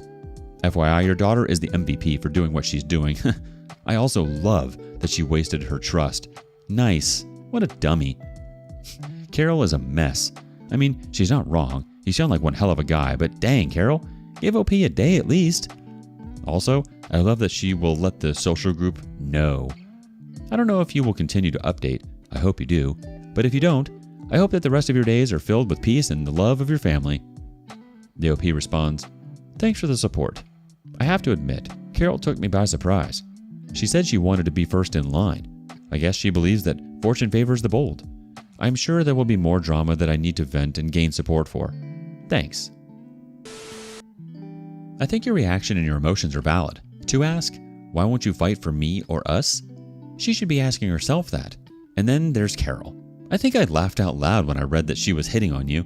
I mean, I get a diagnosis like that can be a lonely time, but yeah, that would be awkward. Update 6. First, I am doing okay. I'm still above ground and above room temperature. Every day on my feet is a blessing. My coughing is a bit worse. I am experiencing some discomfort. I notice I am getting winded a bit easier. Overall, though, a great week. Let's start with Jane. She has gone to ground. Her status in the community has crashed hard and swiftly. Once it was out, she was politely asked to resign from any of her leadership roles. Most of her circle has judged her harshly and has come right out and asked her if she chased their husbands. She has tried to reach out a few times. I have not responded. A couple was through proxies. I just asked the person to tell her I have said what I needed to say, and I know all I need to know. I really don't care if she needs closure. Why do I need to worry about her selfish need for that? She knows how I feel because I told her. Some of the details of the affair. They have been going on for at least 6 months. They took 3 trips together, one of which they played the newlyweds. Another was a couple celebrating a 20-year wedding anniversary, and the last they met on vacation staying at the same hotel. I guess role-playing was a bit of their dynamic. She used my house because she was comfortable there, but also the house is set back from the road and passers-by cannot see the cars in the drive. She also bought herself a second car and stored it in town in a parking garage. She apparently swapped cars when she went to a fair partner's house, so no one would recognize her car. She was very concerned about how this would be viewed by anyone in her social circle. Maybe so I would not catch her. Her actions alone show how much effort she went to for the affair with the affair partner. All of these efforts alone solidify in my mind how I am feeling and how I dealt with the affair. I have no regrets about what I have done. The drunken confession to Carol was only partly due to my unpredictability. Apparently, as soon as the notice of my sale of affair partner's loan to the trust was received, he started to distance himself from Jane. I guess from the pressure of almost getting caught and affair partner starting to not be as interested in her. She got drunk and let it all out to Carol. You know what happens after that. It is pretty clear to me that affair partner had alternative motives for his participation in the affair. This does not excuse Jane in one small bit. It just makes Jane more pathetic. It appears that affair partner wanted Jane's help on his loan with me, and Jane wanted the flasher life with affair partner's money. It is interesting how ugly people attract each other. If all of us decent people just allow the despicable to pair up together, we can find better partners. Sorry to all of those out of a sense of devotion, you work on reconciliation. It was not for me. Affair partner is not happy about the intentions of my daughter. It appears he will be trying to stop it in court. All he has to lose is more money. I have heard rumors that he has tried to raise money from other investors to pay off this loan. But unfortunately for him, the news of his actions has already started to circle around my business acquaintances. Remember when I said you invest in persons, not companies? Well, there are not many who want to invest in him. I don't know what my daughter has planned for his company, but it employs quite a few people, so she will work hard to make sure it continues just for them. I think she is worried affair partner has something to hide in the company's books. For the employees, I hope it is not anything that cannot be corrected. Family time has been great. I went to a high school basketball game with the family this week. I also scheduled a poker night. That was great. I had some old friends, my son, and my grandson at the game. The grandson got to see how old school men sat around telling tales and just enjoyed a night together. I hope to get a few more of these in. We have eaten as a family 3 times this week. Carol did come over one night and brought dinner. We ate and talked, but I kept her at arm's length. I'm still not comfortable letting her in. Chores on the farm comfort me. I walk the fences, drive at times, check on the animals, check on the employees, and help with equipment maintenance. Knowing that this farm will stay in the family and continue to run fills me with peace. A part of me lives beyond my time here. I have also had a number of friends and acceptances stop by. Someone mentioned a living wake, and I think this is what they meant. I am encouraging anyone to come out and see me.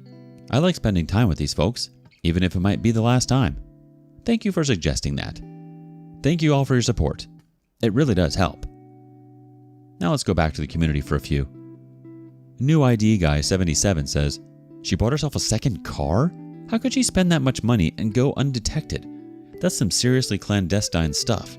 There's no way she can claim it was just an impulsive fling. As for Affair Partner, I hope some forensic accounting will reveal his misdeeds. My money is on him mysteriously disappearing to avoid prosecution. Wishing you the best, OP. The OP replies, remember, she has her own trust and she demanded it at the beginning of our marriage that we keep our finances separate. But yes, she was very calculating, and these small details are also known by the gossip queens in her social group. I love how things always catch up to those who are running from something. It's funny how Affair Partner had his own motives. He wanted everything you had, but wasn't man enough to have it, or deserve it. On another note, I'm glad you are spending more time with family, surrounding yourself with people who love and care for you. You will certainly live on, OP. Update 7. I unfortunately saw Jane again. I am still here, but it has been a bit rough. I'm now home, but I did spend a few days in the hospital. I was found unconscious but was still breathing, so they took me to the ER. I do have a do not resuscitate order, but I never died. I have always hated hospitals, but now with my diagnosis, I really hate the hospital. I don't want to die in there. I have been home for a while now. I can no longer drive off the farm. Really, they don't want me to drive on the farm, but I am determined to keep doing my chores and seeing the sunrise and sunset as long as I can. I also have full-time home health care workers, or as I call them, babysitters, but I'm not going to fight with the family on that one. So basically, I don't remember anything until I woke up in the hospital. Most of my family and Carol were in the room. I was stable by then, and the doctors just wanted to observe me for a day or two, and of course, run more tests to be sure. I had either my twins, Sarah, or Carol with me for almost the entire time. There was one night when no one was with me, and I woke up with Jane in my room. I guess she pulled the wife card on a duty nurse that did not know to not let her in. I was tired, but she was playing the sweet and devoted wife. I don't know why. Then, when I realized she was holding my hand and stroking my head, I pulled away. She was hurt. She then started the new refrain of being so sorry. She did not mean anything she said to him. She was trying to use him, etc. I just sat there, not engaging. This upset her. She demanded that I talk to her. She was just loud enough to catch the nurse's attention. The nurse noticed Jane's demeanor and my uncomfortableness. The nurse was smooth. She tells Jane to wait outside because she needs to perform some BS checks. Once Jane was out of the room and the door was closed, the nurse asked me if I was okay. I told her that Jane was my ex-wife and there should be notes for her not to be allowed. She apologized and asked me what she wants me to do to limit my stress. I asked her to call my emergency contacts. She did, and in about 45 minutes, Sarah, my daughter, and Carol walk into the room. By then, Jane is back and still spewing her BS, but at a very quiet level. Once Jane sees them, she knows that she needs to leave. I quietly ask her to just go. None of the other patients deserve her making a scene. To stop thinking about herself and just leave. I'm very thankful that she quietly leaves, but she first gives me a quick peck on the forehead. I recoil a bit, but if I have to accept that for the peace of the other patients, so be it. The women in my life profusely apologize to me. Honestly, I cannot be mad at them. They have their own lives. They all figured out a schedule to make sure that I was not left alone again. And I'm sure that my daughter thanked the nurse for calling them, while at the same time letting the staff know her anger for letting Jane in when they had specific instructions to the contrary. This event just shows me that Jane is like a drowning person. She's just grabbing for anything. I'm not special in her eyes. She just sees me as something that she can use to keep afloat. After every contact with Jane, I just see how much darker and black her soul is. Affair Partner is still as much of a jackass as he was before. His accounting department has seen where the wind is blowing, and in meetings with my daughter, pretty much gave her an entire picture. There is no criminal conduct by Affair Partner in his business. It is clear that he was using every perk and loophole to increase his income over his base pay at the expense of the bottom line. So when my daughter takes control, he will realize a 60% reduction of value to him from the company, and that really pisses him off. I have a feeling she might just outright fire him and move him to a silent minority owner role, so his flashy lifestyle is going to hit a brick wall. He has threatened lawsuits, but has not brought any action yet. I think his credit and or reputation in the area is shot to hell. Carol has been a more permanent fixture in my life. I have to say I don't mind the company and companionship. Maybe she's wearing me down. She has been staying over several days a week. I hope to bounce back sooner than later, but since I cannot drive anymore, I'm going to have to lean on others more. This is uncharted waters for me. Carol has been eagerly volunteering to support me in this area. And before you ask, no, there is nothing physical between us other than sitting close together. Thank you all for your continued support. Back to the community with Comfortable East 2228. I've been following your story as you've been posting. I just want to wish you continued strength and peace on this unfortunate journey. While my story is not quite the same as yours, I had a massive stroke 6 years ago, and what it did for me was give me clarity in my life, and I was able to find out who was really true to me and cut out a lot of fake baggage to make whatever time I have left until my next stroke, which could happen any time, whether a week or 10 years, we are not promised anything.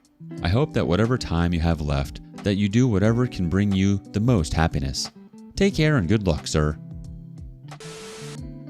It's gross to hear that Jane was acting like this and trying to talk to you about the affair while you're recovering in the hospital bed. That's disgusting behavior in my books. To do something like that while the person is in a vulnerable position, that's so wrong. Additionally, Carol seems like a surprise, but a pleasant one. I'm glad you have some sort of companionship in your life right now. Perhaps she was right about you needing it. Maybe she knows more than you know about yourself. Update 8. I'm sorry to have to tell you all. My dad passed away this week. I've been reading his posts and responses as I can for the past few days. I hear him so clearly in his posts and responses. One of his requests was to give you your letter from him. My Reddit family. Well, if you are reading this letter, you know that my time here is at an end. As all of you had suggested, I had written letters to all of my family members and also created videos for them as well. While answering your posts, I started referring to you as my Reddit family. That got me thinking that I needed to write one final letter. That letter is to all of you. I want to thank you all for your support and suggestions. This short time has been so important to me and will clearly be important to my family long after I am gone. You have helped me achieve my final gift to myself and to my family. That last Christmas week, as a family. Without having somewhere to vent and gain support, I would have had to turn to my family, and doing that would have meant abandoning my goal. My family might not see it as a gift right now, but they will in the future. I cannot tell you how much I enjoyed making those little videos. My family will have another small piece of me, and that is thanks to you all. I would not have done any of those silly little videos without your suggestions and encouragement. Honestly, I would not even have thought of it. I do have one request for all of you. My family will be going through many emotions. I know that part of putting my story out there is for you all to want a conclusion. Please allow my family to grieve and keep the request for updates to an acceptable minimum. I have asked them to give you this letter, and if they feel they could, to give a final update on Jane. That final update is up to them. I have asked them. I just ask you all to be patient. Finally, I wish you all the best. All the love I can provide from the great beyond. Remember, none of us are promised tomorrow. Know yourself and be good to those around you. I hope none of you suffer the road I have to walk, but if you do, I will, in any way I can, walk it with you. Remember, you are all worth so much. Never let anyone tell you anything different. I will send as many virtual hugs as I can from wherever I end up. Saying thank you, at times, feels so inadequate, but it is the words I have right now. Thank you. I hope we meet in the beyond, just not too soon. One last comment from the community, from Iavlis1. It should be us thanking your father. He came here with an absolute nightmare scenario, and yet he handled it with a level of poise and charisma that many of us can only aspire to. The fact that his whole family, even the wayward wives, went to bat for him is just a testament to his character. I just want your family to know that the support that we gave him pales in comparison to the hope that he has given us and will continue to give us. He was, is, and will always be one of the best benchmarks on how to handle an affair. What a ride. What a family. What a king. Thank you. My condolences to the family. Have you ever woken up from a nightmare, seemingly escaping the horror, only to fall back into the same one? Today on rSpace, it's not just a dream. It's life, and it's raw, and very real.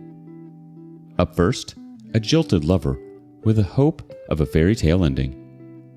I thought I had the perfect life. The r/divorce group suggests that I post on here. I don't know what to do. I'm sad, terrified, having horrible thoughts. I'm not a perfect man, but I thought I had the perfect life. I'm in the National Guard, but work full-time in big industry. I make over 6 figures a year. I work out. I built my own house, built my own small farm. I've been with my soon-to-be ex for 11 years.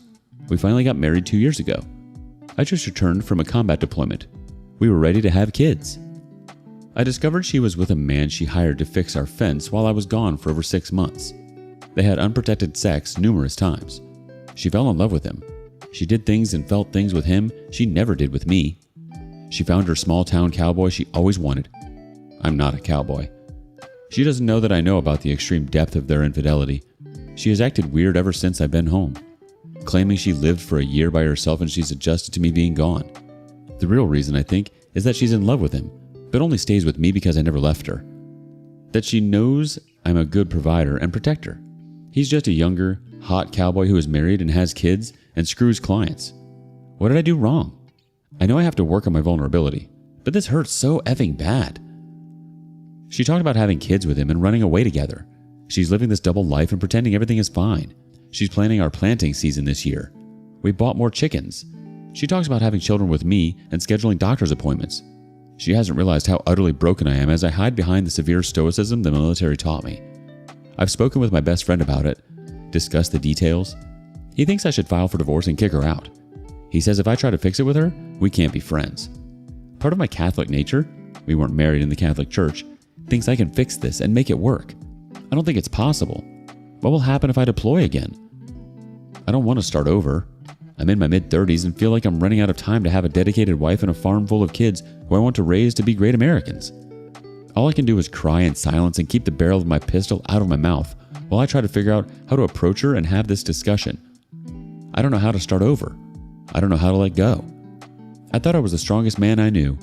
I'm broken in half and I'm lost. Please, God, help me. My goodness, I'm so sorry, OP. Everything you're feeling is totally valid. It's okay to feel broken right now. The life as you knew it was totally turned upside down. And honestly, I think you're right to question whether or not to try to make it work. It seems like it would be hard to trust someone while you were away, out of town, and they had a cheating chat record. Also, it's hard to believe that someone you love and who you've been with for so long wouldn't be able to tell that something is on your mind when they look you in the eyes. Update, 24th of January. I broke down crying randomly 3 times driving to work this morning listening to the Bible in a Year podcast when Father Mike was praying for those trying to have children. The last time I cried was 2010 when my friend got killed returning from Iraq. Maybe this is acceptance. I scheduled a consultation with 2 lawyers to start filing procedures. I don't think this is savable. She has no remorse.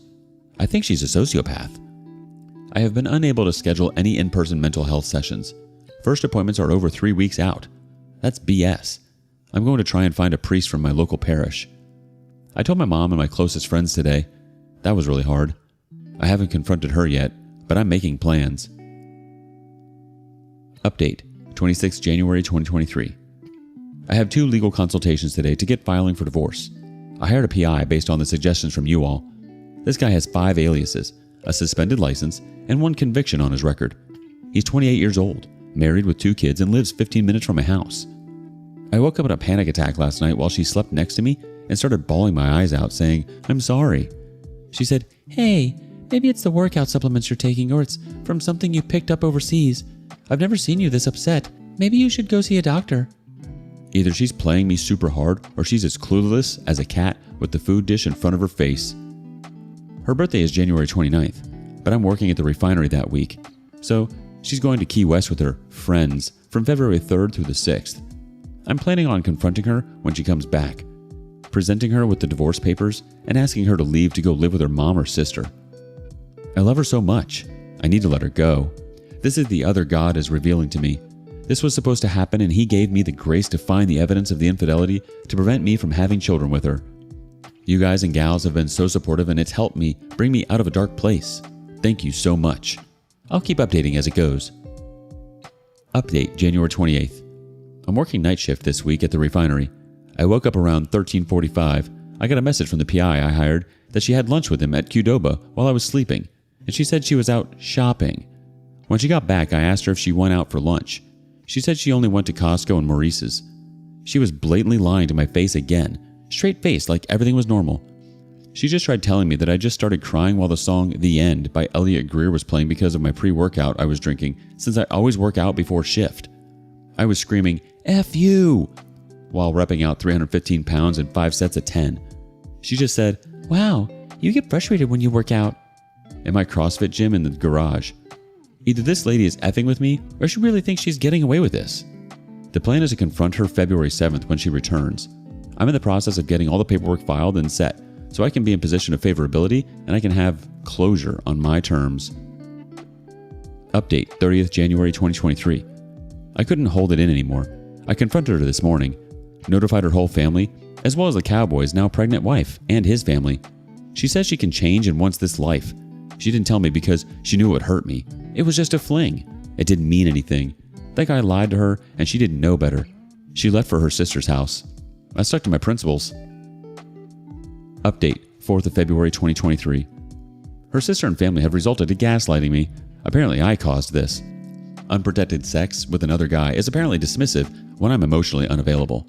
She told Cowboy's wife it was all made up. Cowboy and his wife had decided to work it out. She's pregnant with his 3rd child. My wife's family said, well, family first, implying I'm not part of their family and they will side with my wife versus trying to help us heal. She scoffed when I recommended she go to individual therapy and try to work this out. She thinks it's all going to be fine and that I can be manipulated into staying. Update, 8th February 2023. She signed the paperwork and I filed the divorce this morning. We had a long talk. She said she 10 out of 10 wants to fix this marriage and will put in the effort over the next 89 days to prove that. I'm skeptical. Update, 19 February 2023. She's looking for houses in Texas and trying to transfer with her company. I hope she gets the position. It will make this a lot easier. Final update. Today, May 11th, the divorce is final. I ended up with the house. She's moving to Texas and transferring jobs. She still has no remorse and never took responsibility for throwing our life away. I still can't update my last post, so here's an update in a new post. Thank you to everyone who kept tabs on me. This still hurts, but I'm still moving forward. Deployment was tough. Coming home to a situation that ended in a divorce was even worse. The past several months since I have returned home from the Middle East has been the most difficult season of my life. Of course, there are 2 sides to every story, but this particular situation absolutely broke me as a man. It broke me down to the foundation I had come to build my life on. I had to rediscover my vulnerability. Sometimes it's okay to ask for help and admit you cannot handle something on your own. Grief demands a witness, as Dr. John Deloney always says. This was pain I could not simply internalize. The faith I rediscovered overseas has carried me throughout this, and I am very thankful for that. Trying to determine why people do evil things or commit betrayal have been difficult questions that I still don't have answers to. Evil hates the light, and truth is revealed by the light. Everything happens for a reason, even if that reason was to tell you that having a family and a life with someone in particular was not the intended path you were supposed to be walking on. If it wasn't for my faith, my closest friends from the academy, friends and family back home, and the men and women I deployed with constantly checking in on me, I'm not sure where I'd be right now. To those you kept calling and texting when I was in some very dark places, thank you. It's time to start a new chapter, and do it with someone who actually wants to write those stories together. I feel like I've been in a coma for the past 20 years, and I'm just now waking up. Lester Burnham, American Beauty, 1999. Let's see what the community thinks. Jokester316 says, I'm glad to hear that you made it through the other side. You had to go through hell to get there, but you finally made it. Did you not provide the proof to Cowboy's wife? Do you think she's just in denial? It wasn't just a fling. She continued the affair even after you got home. She wasn't going to stop. She may even have tried to pawn on a fair baby off on you. You are not too old to start a family. Continue to heal. God has a plan for you. Now go start writing the next chapter of your life. Godspeed. Edit. I wanted to thank you for your service to our great country. Admirable Ad 801 chimes in, you know what? Sometimes life gives you a bad woman so that when you get the good one, you appreciate her more. No matter what she says or her family spatters out, your wayward wife dearly regrets this. They do not show, but they know they list the real thing. So when you confronted her, she said he lied to her. But what did she do to you? She took the transfer, but she cannot transfer from herself. You should zero contact to the zillionth now. Once she realizes being with you was easy, she will try to come back. Watch for that. I know you're shaky from these blows, but pull yourself together. Get out and look for your life partner. You, like all of us, now know it's not a fairy tale. Guess what? You're only ready for marriage now. You learn that you're the most important part of your story. Your partner adds, and you allow that, but you remain the important part. You absolutely made the right choice by leaving. You did nothing wrong and you did nothing to deserve this. It should be family first, but not in the way that your ex's family believes it to be. Your wife should never have looked outside the marriage, and if she was having feelings of loneliness, then that should have been a conversation that she had with you, OP. I'm so sorry. As much as it hurts, moving forward is the direction you want to be heading. Take your time, because it does not take time. As much as life can break us, we become stronger at the broken parts. You came out alive, and you didn't let this defeat you. You will find that special someone who can't wait to see you walk through the door when you come back from work. Someone you will spend the rest of your life with. Here's to a beautiful life ahead of you, filled with so much light and love. What are your thoughts? Have you experienced something similar? Share your stories with us below. Today we have a whirlwind story of betrayal, resilience, and personal growth from a guy who found his world flipped upside down over a single Memorial Day weekend. It would have been 8 years in October. Over Memorial Day weekend, I caught my 27 male girlfriend, 28 female, cheating on me. I have a lot on my mind, so this is going to be a long one. Apologies in advance.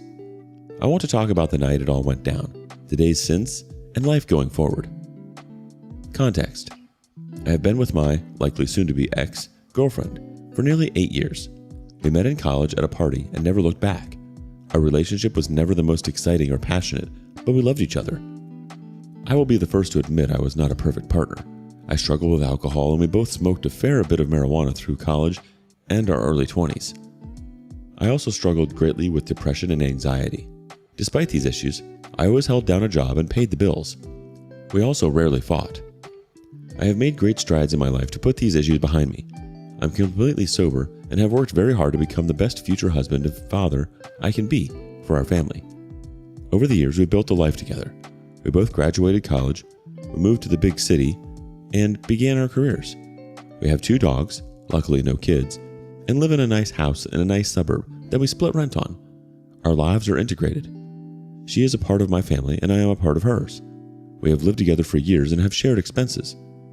We are not engaged yet, but I have had a ring for several months now. I had not proposed because I felt there were cracks in our relationship that I wanted to work on before taking the next step.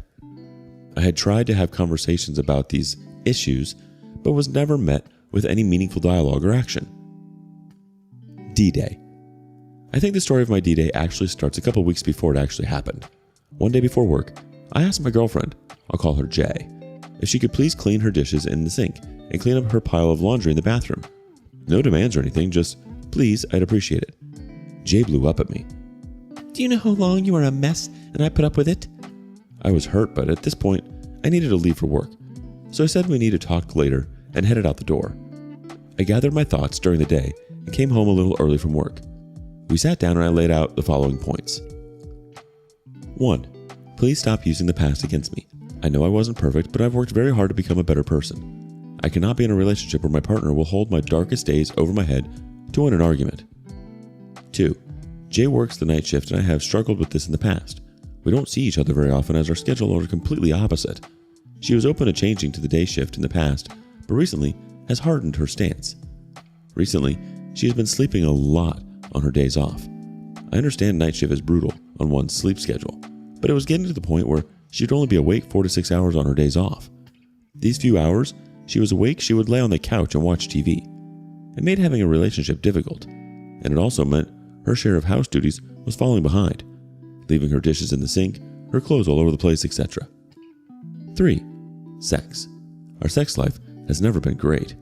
I've been open about my desire to improve things, have worked on myself to be an attractive partner, and have tried to discuss her wants and needs as well. There was never any progress. During this conversation, I asked for her thoughts and feelings on each topic. I desperately wanted to actually dialogue, but she was giving me nothing. Ultimately, she said she needed time to think about what I said. Since the conversation, I had not seen her, hardly seen her at all. She had been gone almost a week on a hiking trip with some coworkers that had been planned for a while. Then, because of work, there was another week of not really seeing each other. Friday night, Jay asked if I want to go to a birthday dinner for a family friend on Saturday. I had plans that required me to be up early on Sunday, so I said probably not, as I knew she would want to stay and hang out late with them. She swore she would not, as she had work on Sunday. I only half believed her, but agreed to go because I knew it'd make her happy. Towards the end of dinner, I go to the restroom, and when I come back, what always happens happened. "Would you be okay if I actually went out? I won't be much later." She asked in front of the entire group, so I said, "Sure, you can do what you want."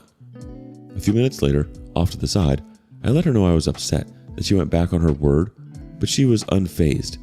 She promised she wouldn't be out very late, and I believed her as the group was primarily mid-30s people with young kids. One of the other people at the birthday dinner assured me they would give her a ride home. I drove home alone, and the anger built. I typed out a long text about how I was hurt that she didn't come home with me like she said she would, but ultimately deleted it before sending. I didn't want to needlessly make her night worse, and told myself we would talk in the morning. I go to bed. 2 a.m., I wake up to go pee. She isn't there. I check my phone and she hasn't texted me at all either. We share locations with each other, so I check and it's not loading, so I'm getting a bit worried for her safety at this point. I call her and she picks up. "Hello?" "Hey Jay, where are you?" "Oh, I decided to sleep over at a family friend's house." This alone wasn't concerning, as the family friends were a married couple with young children. We have known them for years, and it was not unusual for her to spend the night there after going out with them. At this point, my concern quickly turns back to anger because not only did she lie to me again about coming home early, she didn't even text me to let me know her plans changed. I told Jay to get an Uber and come home. We need to talk. She was annoyed and let me know it, but I didn't care. She told me she would order an Uber.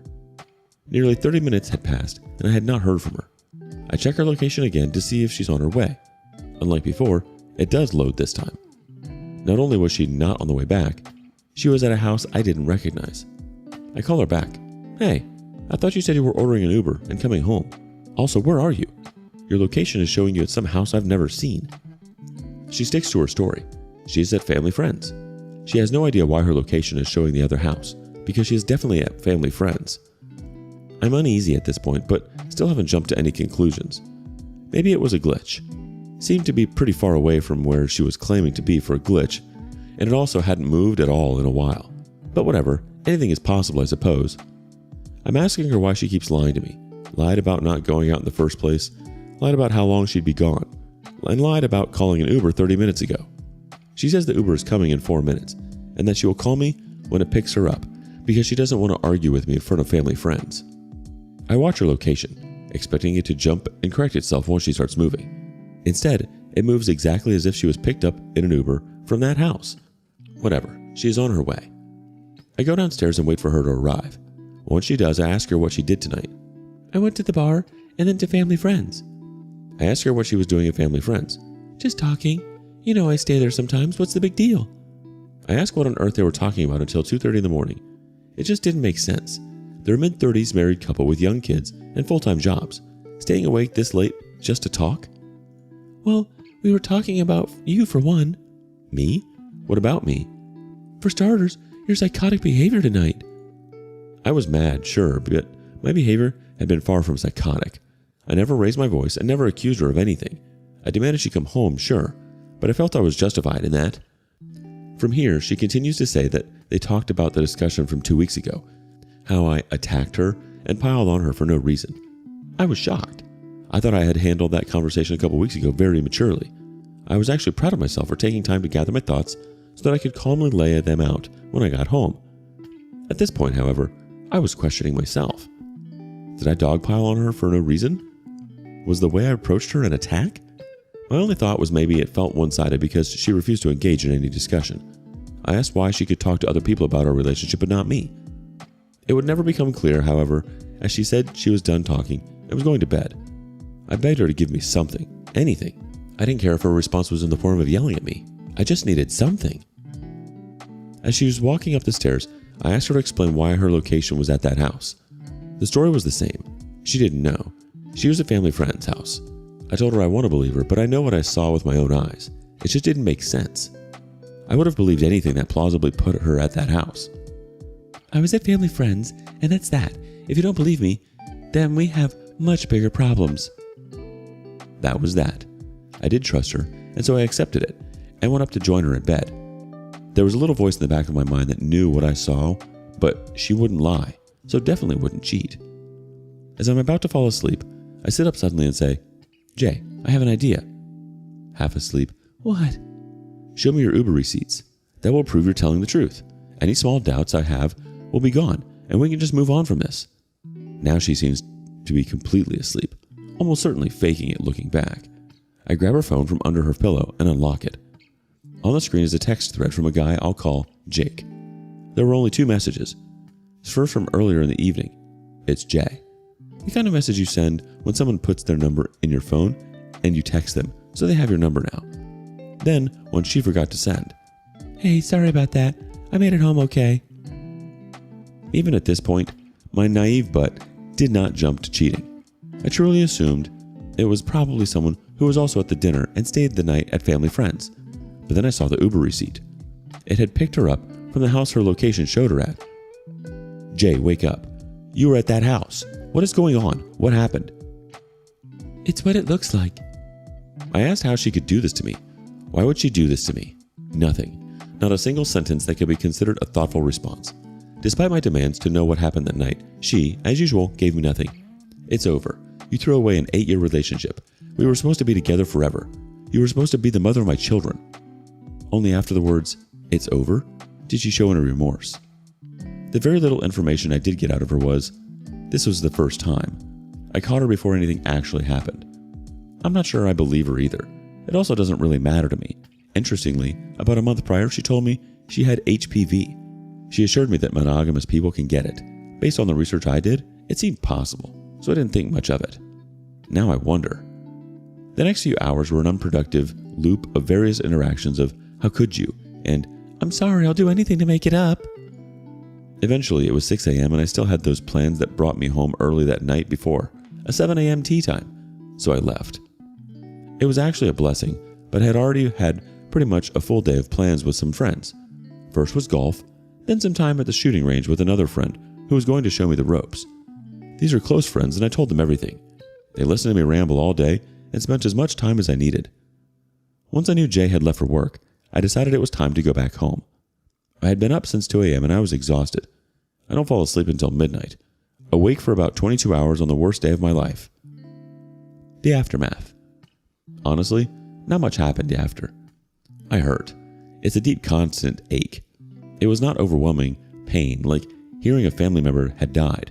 No, just a constant, deep ache. I reached out to some more friends who have all been incredibly supportive. I'm truly blessed to have the support system I do. The people I really want to talk to but haven't had the courage to call yet are my parents.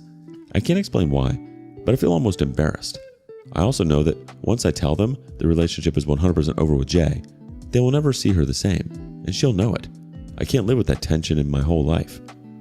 While I'm 99.9% sure this relationship is over, it's hard to say 100%. She was in my life for 8 years. It means a fundamental change in my life presently, and the entire future I had planned. Work has been hard. I haven't gotten a lot done this week. I've been distracting myself by talking to my coworkers. Today, though, I was the only one in the office. Seems everyone else happened to be working from home. It was not a good day. I've been in my head replaying the events of the weekend and spiraling. Until this point, I was weirdly okay. I think it's the first time I've been alone since it happened, so all the feelings are coming out. Going forward, I'm not sure what the future holds. I have a few short-term plans. 1. STD test. 2. Therapy. 3. Talk to my parents and likely make a trip home. I also need to talk to Jay. While I repeatedly said it was over the night it all went down, I think it still needs to be made official. I have not seen Jay since that night. After work Sunday and Monday night, she has been home. I don't think she's left the house. However, I've been spending as much time away as possible, and the little bit I am home, she's in the guest bedroom. I've not had the strength or desire to talk to her. What I'm most scared of is my living situation and the dogs. While one dog is clearly mine and one is clearly hers, there's a part of me that worries that she may do something crazy. I don't know what she's capable of anymore. We're locked into this lease until February. I've reread the lease, and it seems we're pretty much stuck. She has family in town she could stay with, but I've got nowhere to go. While it wouldn't ruin me, It would certainly be financially painful if she stopped paying for her half of the rent. Best case scenario seems to be we live as roommates and stay out of each other's way for 8 months. A pretty bleak best case scenario. Once we do separate, there's going to be the challenge of divvying up the stuff. We own a lot of nice furniture together. That furniture probably wouldn't fit well into the apartments we'll likely have to move back into after this. It's all just so unclear at this point. Conclusion. If you've made it this far, thanks for listening. Just writing this was very cathartic. I'm open to hearing advice on how I should proceed. Nothing in my life has prepared me for something like this. Edit. Thanks to everyone who took the time to read and comment. Also, thank you to the people who reached out over DMs. I probably didn't respond, but I did read your message. While friends and loved ones are great, it is also helpful to get feedback and advice from people who are more removed from the situation. A lot of these responses have opened my eyes to some hard truths about the relationship I was in. After reading the comments and talking with people in real life, I'm ready to move the 99.9% to 100%. It's over, and it was probably over a longer ago than I'd like to admit. I also wanted to respond to the more common comments, questions I'm getting. Has she tried to contact you? No. She sent me a couple general texts throughout the week, letting me know she fed the dogs before I get home, so I didn't double feed them. Yesterday, she informed me she would be staying somewhere else through at least today. Other than that, there's been no contact. This is not the first time she's cheated on you. Maybe, maybe not. It doesn't change anything for me. I don't really care to learn any more about how much, or who with, or when. That would just be more things to take up space in my mind. This doesn't deserve more space in my mind. You're incredibly naive. Yep, that is now very apparent to me. I don't want to become a hardened cynic going forward, but what I will take away is an important lesson in standing up for my boundaries and seeing the red flags when someone does not respect them. Get her out of the house. Ideally, I would love to and plan to make moves in this direction. However, due to being on the lease, I'm not sure I have much recourse if she says, "I'm not leaving." It also occurred to me that the utilities are in her name, so I would need her cooperation if I were to stay here instead of her. It will be challenging, but I'm sure something will get worked out. I have a strong support system and healthy savings, so this will not put me on the street by any means. Record your conversations and put cameras up. I don't want to believe she would do anything as evil as these comments imply. However, I do understand the importance of protecting myself. Tell your parents. I absolutely will, and very soon. I'm not worried about their responses. I think I just wanted time to process everything. First of all, I want to say how deeply sorry I am that you're going through this. The pain and betrayal you're feeling is real and valid. You've overcome a lot in your life, and this situation is yet another obstacle that I have no doubt you'll get through. What's important to remember is that you have shown great resilience in the past. You've overcome issues with alcohol, marijuana, depression, and anxiety. And these experiences will contribute to your strength in dealing with the current situation. You've made great strides to put these issues behind you, and that shows a lot about your character and perseverance. In dealing with your girlfriend's infidelity, communication is crucial. You've been trying to have these difficult conversations, and that's important. It's also okay to feel upset and angry about her not being straightforward with you. The betrayal you feel is a sign of a deep commitment you had for her, and it's going to take time to heal from this. It's okay to take that time and be gentle with yourself. It's essential to surround yourself with supportive friends and family during this time. Your plans for an STD test, therapy, and going home are all steps in the right direction. These actions show you are taking care of your health, seeking professional help to process your feelings, and reaching out to a familiar and comforting environment. Lastly, remember it's okay to be scared about the future. This situation was unexpected, and it's normal to feel uncertain about the next steps. However, you're not alone in this. Seek advice, lean on your support system, and take each day as it comes. You're stronger than you think, and you will come out of this stronger. Now for a couple community comments. Switchboard Friend starts us off. It seems like you have transcended her. You have turned your life around and are making very healthy and productive ones. She never made the same leap. Relationships can only be successful if both partners are equals. Topo241 says, I'm sorry this happened. That 99.9% needs to turn into 100% considering the fact she was lying to you multiple times and it clearly was not a one-time thing from the context she provided on how you found out. Reconciliation cannot work if the person isn't truthful, remorseful, which she isn't. Had you not caught her that night, you still would have been living in a lie. I absolutely do not think it is healthy to be stuck living with her for 8 months, and even though it may seem financially painful if it won't ruin you, I strongly suggest telling her to leave, or you yourself leave. I hope you find peace. Today, we have an intense story, a saga of love, trust, doubt, and ultimately confrontation. Unusual behavior from my wife. Preface: I work nights and she works a day shift. Her job is a male-dominated field and she seems to be with coworkers more frequently. There is female support staff like office jobs, parts rooms, etc. We're both in our 40s and been together since 17 years old. She only started her career in the last couple years, so a workplace relationship wouldn't have presented itself in the past. Here recently, she's been hanging out with her female coworkers after work many nights. She gets off work around 5 and isn't home until about 7 or 8. A time or two she didn't come home until the morning because she got drunk with them and slept it off there. I find that unusual because she's very responsible and doesn't usually get carried away in social situations. At that point, I'm not highly concerned. Last night I wasn't scheduled to work, so I was in bed at a normal hour. I awakened by her cell phone screen in bed at 3 a.m. I couldn't see if she was texting or browsing the net, and she wasn't being secretive with her screen like angling it away, etc. So that's probably innocuous. Then, she got up and started getting ready for work. Now, her shift starts at 8, and she wouldn't need to leave earlier than 7 if she wanted to grab a bite before going in. I asked her, "I thought your shift doesn't start until 8. She acknowledged that, but said she was going for a walk with her coworkers before work. She's a diesel mechanic, and they have uniforms at work, and she seemed more cleaned up than expected for a walk or work. Not dolled up, but yeah. She was out of the house by about 4 a.m. and would likely be to her friends by 4:30. It's still very dark, and it was rainy, drizzling, and about 45 degrees out. Nobody owns a raincoat in Arizona, so it wouldn't be poor condition for a walk. Well, she drives a truck, and I drive a car. So I texted her around 5 to ask if I could get the truck so I could take some things to the dump. She didn't answer. 15 minutes later, I called to ask. She said they were still out on their walk, but to just come to her work when she gets there and get it then. If not for the rain, I would have thought it a good opportunity to see if her hair is damp from a second shower. My brain works a bit differently than most, and I'm poor on social cues, etc. Am I overthinking this? Update. I confronted her by asking to see her phone. She tried to flip the script and demand my phone, so I gave it to her along with the password. I had nothing to hide. Hell, I don't even have time for meeting others. Anyways, I looked through her messages, and the one conversation I wanted to go through was conveniently missing. So I typed in the phone number, and her boyfriend, or whoever's name, popped up. I handed her the phone and said, "I want to see the text with him."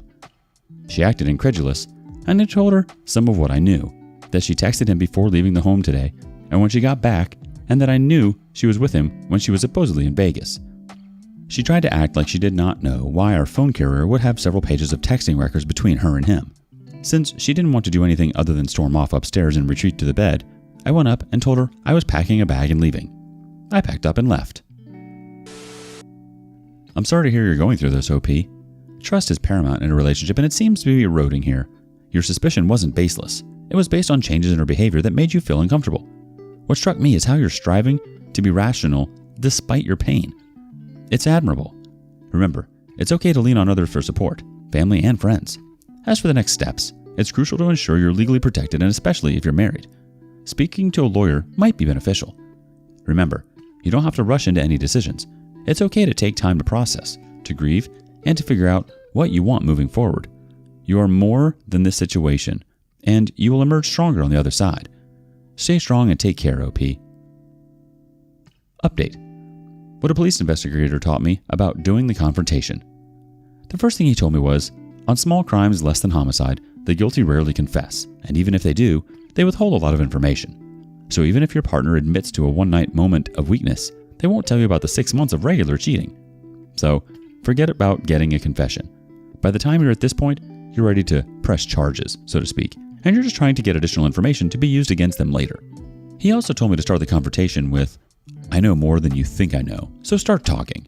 The truth is the only thing that's going to help you here. Don't let on how much you know. This is high-stakes poker, so don't show your cards." He also said that even though you're going to search his phone, expect to find nothing. It's either extremely well hidden or already deleted, unless they're just stupid. The guilty will hide their evidence in anticipation of the day the confrontation comes. What you need is to prove that the texts and call logs are missing.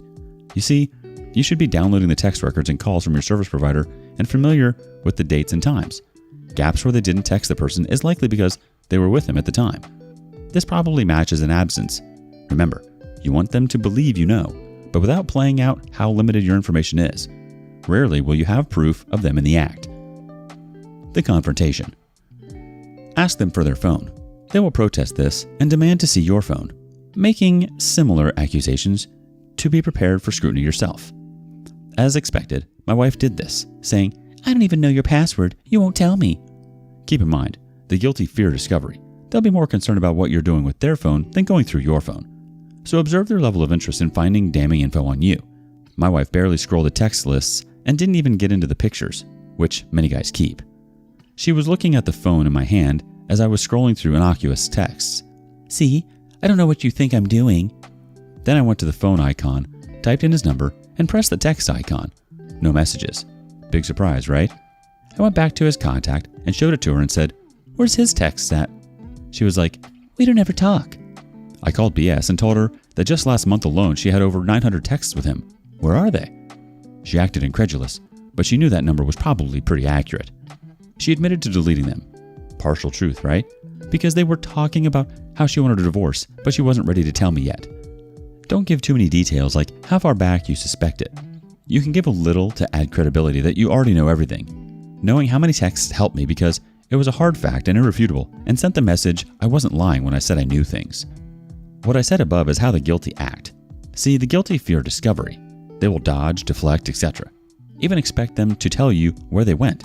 But remember how much they tell you. If the details are vague and reaching, keep pressing for more information. Many lies are only minimally planned. They might be able to tell you about going to the bar with the friends, but they won't have much details like how someone almost got punched, or who won at darts, etc. Spouses will tell you about their fun night with friends voluntarily, but the guilty spouse will want you to know why you keep asking.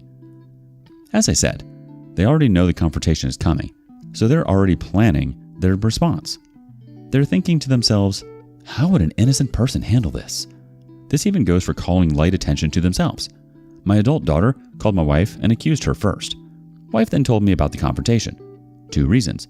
She had to talk to me first to steer the conversation in case daughter called me, but also because the guilty think if they stand in the light a little, then that attention goes away. I was stupid and should have asked why our daughter thought that, like what specifically she said, etc. I should have even called my daughter. How would your innocent spouse respond if talking to you about someone else's accusations against them? They would likely welcome an opportunity to give unsolicited explanations in detail because they have a clean conscience.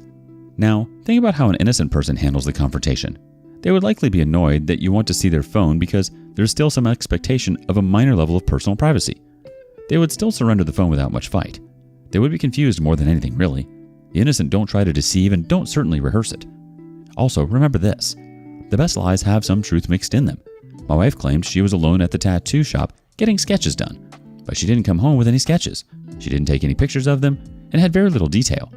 She showed me online pics of what she wanted. Her appointment was at 1, but she left the house at 11:30 and would have only needed 45 minutes to drive there. She came home about 6. Now, I believe she went to the tattoo parlor that day, but I believe she went to his house first. They went together, got an appointment card for another appointment, future alibi, maybe had a nice lunch together, and then went back to his place for a romp and then came home. It was that evening I confronted her, so don't expect just because they can prove their whereabouts doesn't mean they can account for all the time easily. She said traffic was really bad, but no details about the crash, like a blue Honda flipped over, etc. She also said she went to the Home Depot looking for some rings for a lifting strap, but couldn't find them. Empty-handed errands. There's more things he taught, but I can't recall all of them. We'll update if I remember. I think your approach to gathering evidence and keeping a cool head throughout the confrontation was very wise. This goes to show how important it is to be meticulous and patient when dealing with such a painful situation. What stood out to me is how you highlighted the difference in behavior between a guilty person and an innocent one during a confrontation. That's something many people may not consider. It's evident you took a lot of care in how you handled the confrontation, which is commendable. Going forward, it's important to remember that you've done everything you could in this situation, and any outcome is not a reflection of you. Your experience could also help others going through a similar ordeal, and sharing this story is likely helping people you may not even be aware of. Update. She's still with him. Doubt it's going to work out for us. I've acknowledged I have anger issues, and that's what ultimately drove her away. I've actually been making pretty good progress. She hasn't ever admitted to the affair, but I can forgive because of my role in the whole thing. She told me that there's no hope of us reconciling, and she suggested we cohabitate for the kids. Well, I was optimistic that maybe we may one day reconcile. I am concerned that the cohabitation was a compromise she was offering because she was still afraid. So I offered her a divorce if that is what she really wants. She made no mention of it since. I took that to mean maybe she doesn't want that. Who knows? Maybe even she was softening up a little. We even took the kids to dinner last night and she was pleasant and conversational, even looking at me while talking. I really thought maybe the ice around her heart was melting.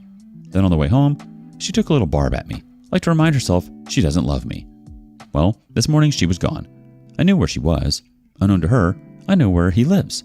I took photos of her truck in his trailer carport before. I don't know why I even bothered, but maybe to get a gauge on her emotions.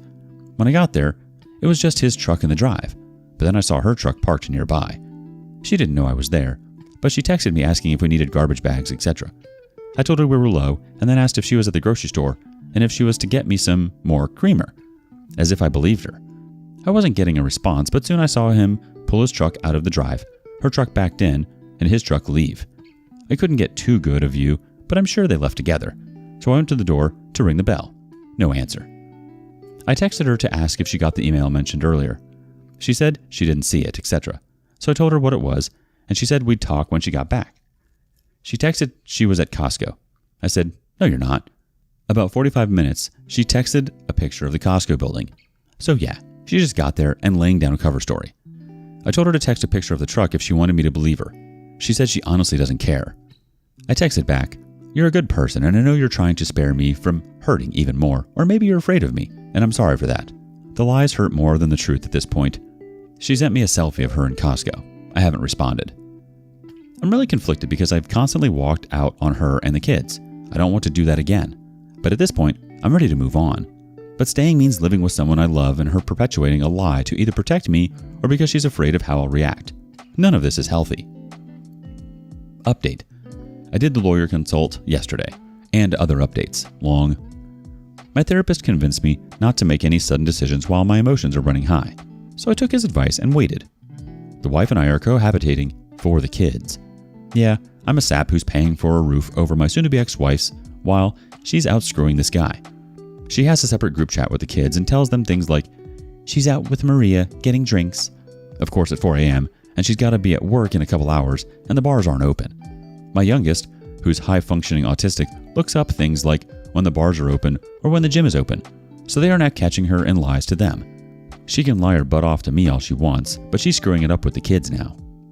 Well, after a couple good nights of sleep, I'm not losing sleep over her anymore, I did the lawyer consult. Well, the lawyer says with equal time, child support would only be $42 a month. My wife doesn't want to sell the family home, and she wouldn't be able to buy me out, and she couldn't afford it by herself. Lawyer says if I want to sell the house will be sold. So I'm on a bit of a power play here. I've got way more saved up than her, so that's at risk of equal division. However, some of those things like 401k and company stock haven't vested yet, and so the lawyer says that's a valid point for not being able to claim them because there's still an uncertainty. She said I could protect all of that by using the house as leverage. Basically, if I opt to continue paying half the house until the kids are grown in 5 years, I could negotiate for half the future equity, and using that as a concession, I could protect my savings. It would essentially be a real estate transaction at that point. As far as my personal life, I did crack under pressure from a lot of sleep and wanting to end the grieving and tried to reconcile with my wife, basically doing the pick-me dance. I think that was about 2 weeks ago. I came home from work because I couldn't function. I prayed, never do that, her truck would still be there, and I prayed that God would put a little love in her heart for me. I tried to talk to her, but that didn't work. I was pretty pathetic. It felt like God didn't answer. Fast forward to last Sunday. I didn't have anywhere to go, but I told her that I would be out of the house until work. And she can see the kids without me around. She bought them pizza before dipping out again soon after. Well, I sat in my car, reading this forum, and that forum, and other things. I don't know why, but I downloaded Tinder and set up a profile. I wasn't looking for a hookup, and just casually scrolled profiles, swiping left on everything. Talked to a girl but felt nothing. After work, the next morning, I see a profile and swipe right again. Not sure why. Instant match. She messaged me with, "Hello, handsome." I tell you, it couldn't have come at a much better time to hear someone share kindness towards me. So we talked and it went well. We had I guess it's a date on Tuesday night, a couple of drinks. I was honest with her about my situation because, on the off chance this goes anywhere, I'm not going to start on a lie. She had been cheated on as well, and was divorced a while but wanting to date again. I walked her to her car and we kissed. Mind you, my wife ended the marriage, so all we have at this point is a piece of paper. I'm not going to lie, thinking about this woman and having hope again is what calms my mind and lets me sleep again. Maybe it's God's mercy that He ignored my request and sent someone instead to show me I can be valued by someone because I do have hope for my future again. It would be nice if it went somewhere, but if it is just a passing moment, I'm still thankful. I know this is all fast, but my marriage was in trouble for years. I had contemplated divorce for a long time but didn't act on it, nor did I act to save the marriage either. Her affair was the final catalyst for ending it, and maybe it needed to happen because neither of us were happy, and neither of us were going to end it. At this point, if I was the one being tested, I wonder if I would have failed. I have worried that I'm a risk as far as that goes, so I've always kept my distance around other women. Anyways, the happy memories of my wife are all too distant.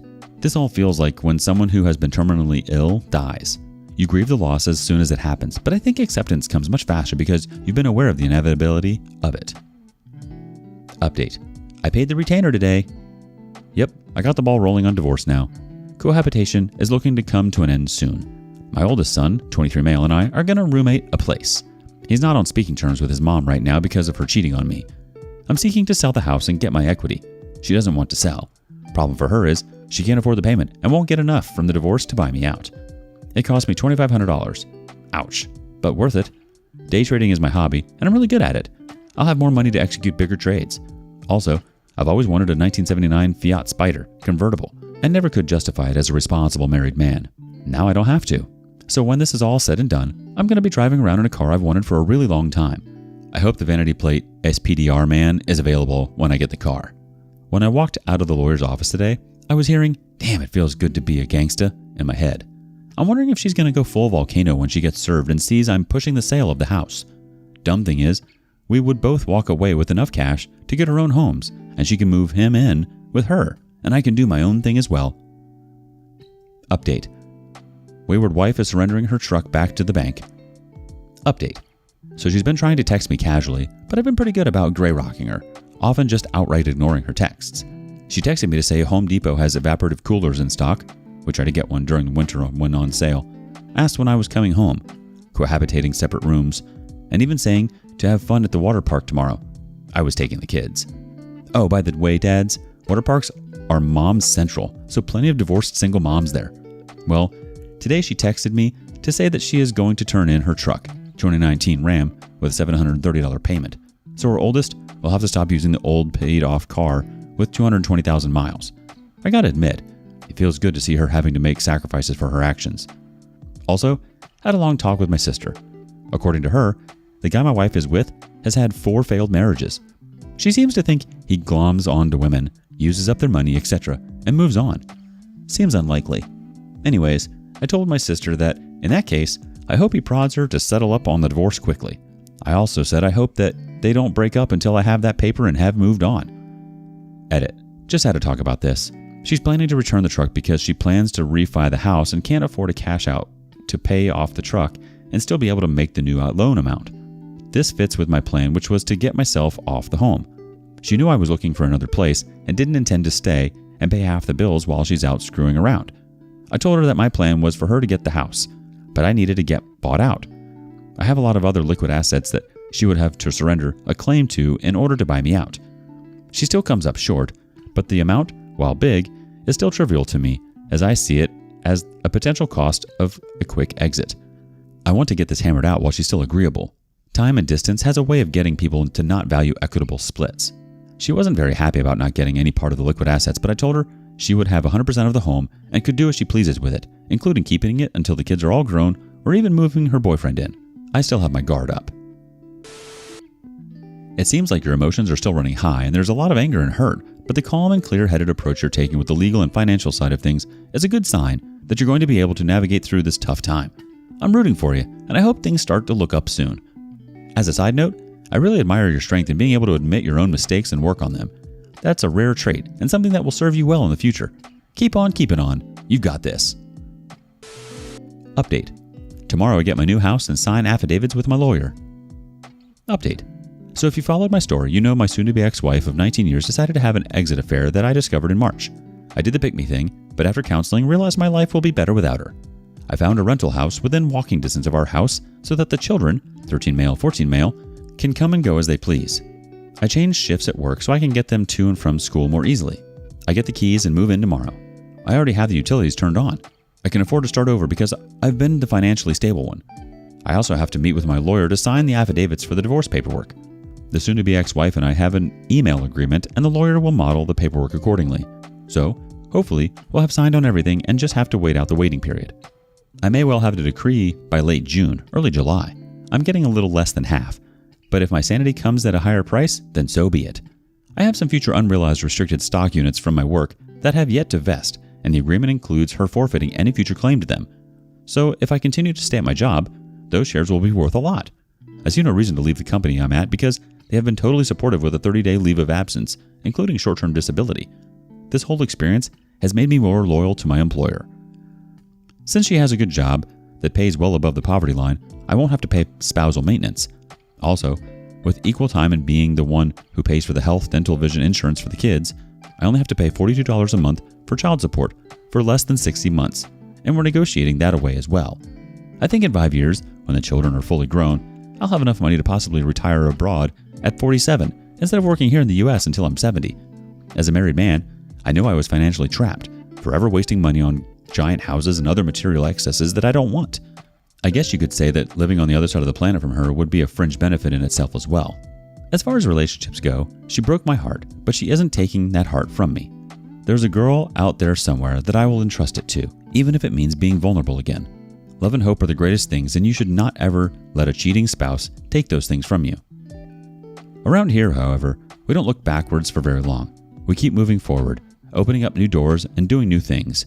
And curiosity keeps leading us down new paths. Walt Disney. Update.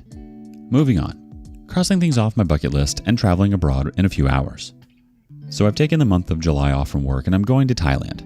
I think the key to being single again is that you have to rediscover the you that you have neglected.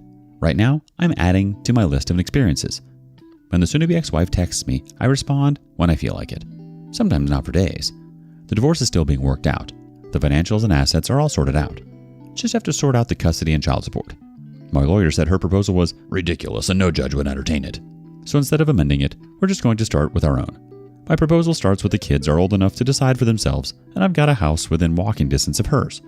She moved him in right after I moved out. It doesn't faze me. In fact, it's almost comical how cliche it is. As far as the trip goes, yes, there's a girl involved.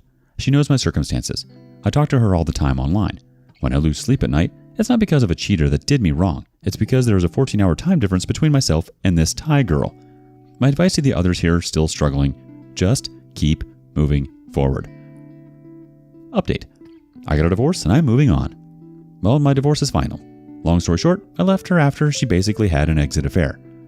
The custody and support didn't go as well as I had hoped, but I figured a best case scenario was just that, a best case. I did get her to agree to letting half the child support go into 529 college savings plans for the boys. They're teens, and so when she pushed for alternate weekends only, I figure they're mostly grown now anyways, with few milestones left. This schedule means she has to deal with the transportation to and from school.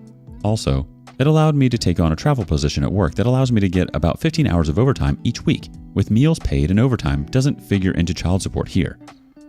I updated my insurance at work and removed her from the policy, saving me more money. Her policy at work may well be more than she will get in child support. To top it off, I found out she has breast lumps. It's like karma for letting another man fondle them. I also updated my life insurance plans so she doesn't benefit. I saw her in person the other day when I gave her some money for medical need for one of the boys. I wasn't fazed. I didn't feel much of anything. I'm out here living my best life now and don't need any dark clouds messing that up. For those of you just beginning this journey through hell, keep on moving. You don't want to let the devil catch you resting. I had sleepless days. I gave up my dignity begging for her back early on. Had to take leave from work, etc. All I gotta say is, you will survive.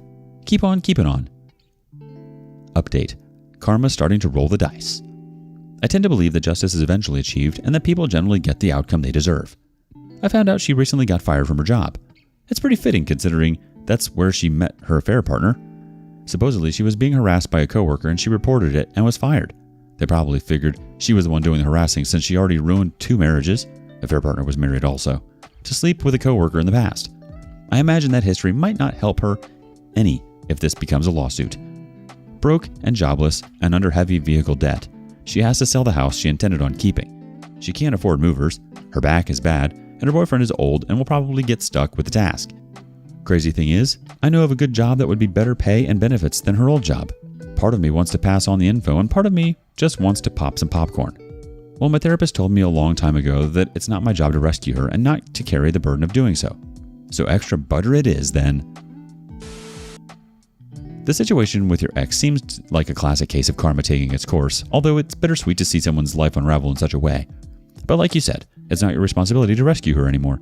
She made her choices, and now it's time for her to live with the consequences. Your experiences and your attitude towards moving forward can be really inspiring for people going through similar situations. And the quote by Walt Disney you shared perfectly sums up your outlook. It's all about keeping moving forward and finding new paths. And of course, the extra butter. Keep on keeping on, my friend. Can't wait to hear more about your journey. And now, a community reaction followed by a response. Connect Promotion 81 says, "Be ready in case she comes back for you. Don't take her back, and I'd choose popcorn. Route, your therapist is right. Not your job to save her." The OP replies, "I used to solve all the problems, so that's something to watch out for. She always does these reach out type of texts, like finding something I left behind and asking what I want her to do with it. I've pretty much taken the stance of, if I'm not legally obligated to respond to this in some way, then don't." Kids are smart. Oftentimes, they don't give them enough credit. Today on rSpace, we watch a mom try to pull a fast one, but these little ones see right through her little fantasy world. It's time for this mama to wake up from her delusions. Smart TV caught my not-so-smart wife cheating of 15 years. I, male 45, have been married to Amy, female 45, for the last 15 years. I'm an executive at a company, whereas my wife is a homemaker. She used to work at a plant nursery in her 20s, but after our marriage, she chose to be a homemaker. We have 2 daughters, Emma, female 13, and Ella, female 11. Ours was a happy family until the truth of my wife's adultery was exposed. Thanks to the smart TV. Okay, so last week, it was our friend John's birthday. He is settled in a different country for the last few years. We video called him at midnight to wish him a happy birthday. After his well wishes, all 4 of us, me and my wife, along with John and his wife, were caught up in small talk about work and life. He didn't have any other plans for the birthday night, so we decided to hang out virtually and relax for a while. His wife suggested that we can Chromecast the WhatsApp video call through the TV. In that way, we can sit back, relax, and have some good time together. My friend's wife and Amy are also good friends, and we used to hang out a lot when they were in the city. Anyway, Amy connected her phone to the TV since the TV remote app was already installed and active on her phone. We grabbed some beers and snacks and enjoyed the virtual celebration. After a while, Amy felt dizzy and dozed off on the couch while John and I kept chatting. His wife was also asleep. About 15 to 20 minutes into it, the call got disconnected due to internet fluctuations, and my wife's WhatsApp screen popped up on the TV. I was just about to call back John when I noticed some 10+ unread messages from someone named Lifeline with a heart. I was a bit surprised because it was not me. Curiosity got the better of me, and I clicked on the profile picture and found that it was her childhood friend, Matt. I've met him like a zillion times after my marriage because my wife was close to him. They were neighbors and school friends. She once told me that everyone around them in the neighborhood, as well as in the school, thought that they were either dating or would eventually date each other. However, that never happened. According to my wife, she didn't see him as a romantic partner. Besides, Matt was not interested in women. As of the current status, Matt was single. I wasn't that troubled in seeing my wife's lifeline because she told me that he wasn't interested in women. However, just then another message popped up from the chat head. "Baby, I miss you." It triggered me to dig into the matter. I hesitantly opened Matt's chat conversation. I found that my wife was chatting with him all this while, through her phone when we were connected on the video chat. Sadly for him, she unexpectedly dozed off without giving him a goodnight kiss, and that's why he was blowing up her WhatsApp. After he got the blue tick on his messages came to like, "Why ain't you replying? Is everything okay? I can't sleep without your goodnight kiss. I can't get over after today's session. OMG, you were so good today." This cannot be a conversation between good friends. By then, I was certain that their relationship was beyond friendship. I scrolled up the chat to find that they sexted almost every night. OMG, what murky conversations they had. While my wife slept peacefully on the couch, I went through all the filth she had with her lover friend. The chats had occasionally flashes of X-rated photos and nudes in between which gave shivers down my spine. I was numb, yet I wanted to know everything which happened between them. I didn't know how to take screenshots of the conversations on the TV, so I used my phone to click the pictures of the TV screen. After taking 4 to 5 pictures, I was done. I didn't care about gathering the evidence. I wanted to know how and why. I wanted to yell, howl, and leash out my frustration, yet I didn't know how to confront her. It was 2 a.m., and I was already down with the countless beers, combined with a few shots of scotch. I barely had any energy to move or even think. I just kept scrolling through the chat, seeing my failed marriage in front of me on the big screen. Everything looked baseless at that point. She shared every minute detail with her lover, even the details of our intimate moments. In fact, after every private moment between us, she used to repeat the same with him in order to compensate for his feelings. I feel disgusted. I wanted to know when all of this started, hence I kept scrolling, but it looked like a never-ending sea, which got deeper, even after reaching the deepest corner. By then, Matt's messages had stopped coming, and there was a dead silence in the house. I felt haunted. I grabbed a cushion lying beside me just to ensure that I wasn't dreaming or hallucinating. I was still scrolling mindlessly when Amy suddenly woke up from her slumber. Her sleepy head suddenly got hyperactivated on seeing her dual life displayed on the TV screen. She immediately snatched the remote from my hand and switched off the TV. She then pounced on her phone and disconnected it from the TV. I just kept staring at her, dumbfounded. I saw her opening her WhatsApp chat, glancing through her lover's chat, and then closing the app with a huge sigh. That long breath was a sign of surrender. She understood that I knew everything. She held my face with her hands and came closer to me, saying, Baby, I can explain. Please listen to me. I stared back at her and replied, Sure, please explain. She was astonished at my response. She was expecting that I would hyperreact and won't listen to her. I would have done the same if it was around 2:30 p.m. instead of 2:30 a.m. I was almost passing out, partly because of the alcohol and mostly because of the unraveling truth. I repeated, Dang it, explain. She was at a loss for words. She murmured, Actually, well. I said, You know what? Don't try. You know you're screwed.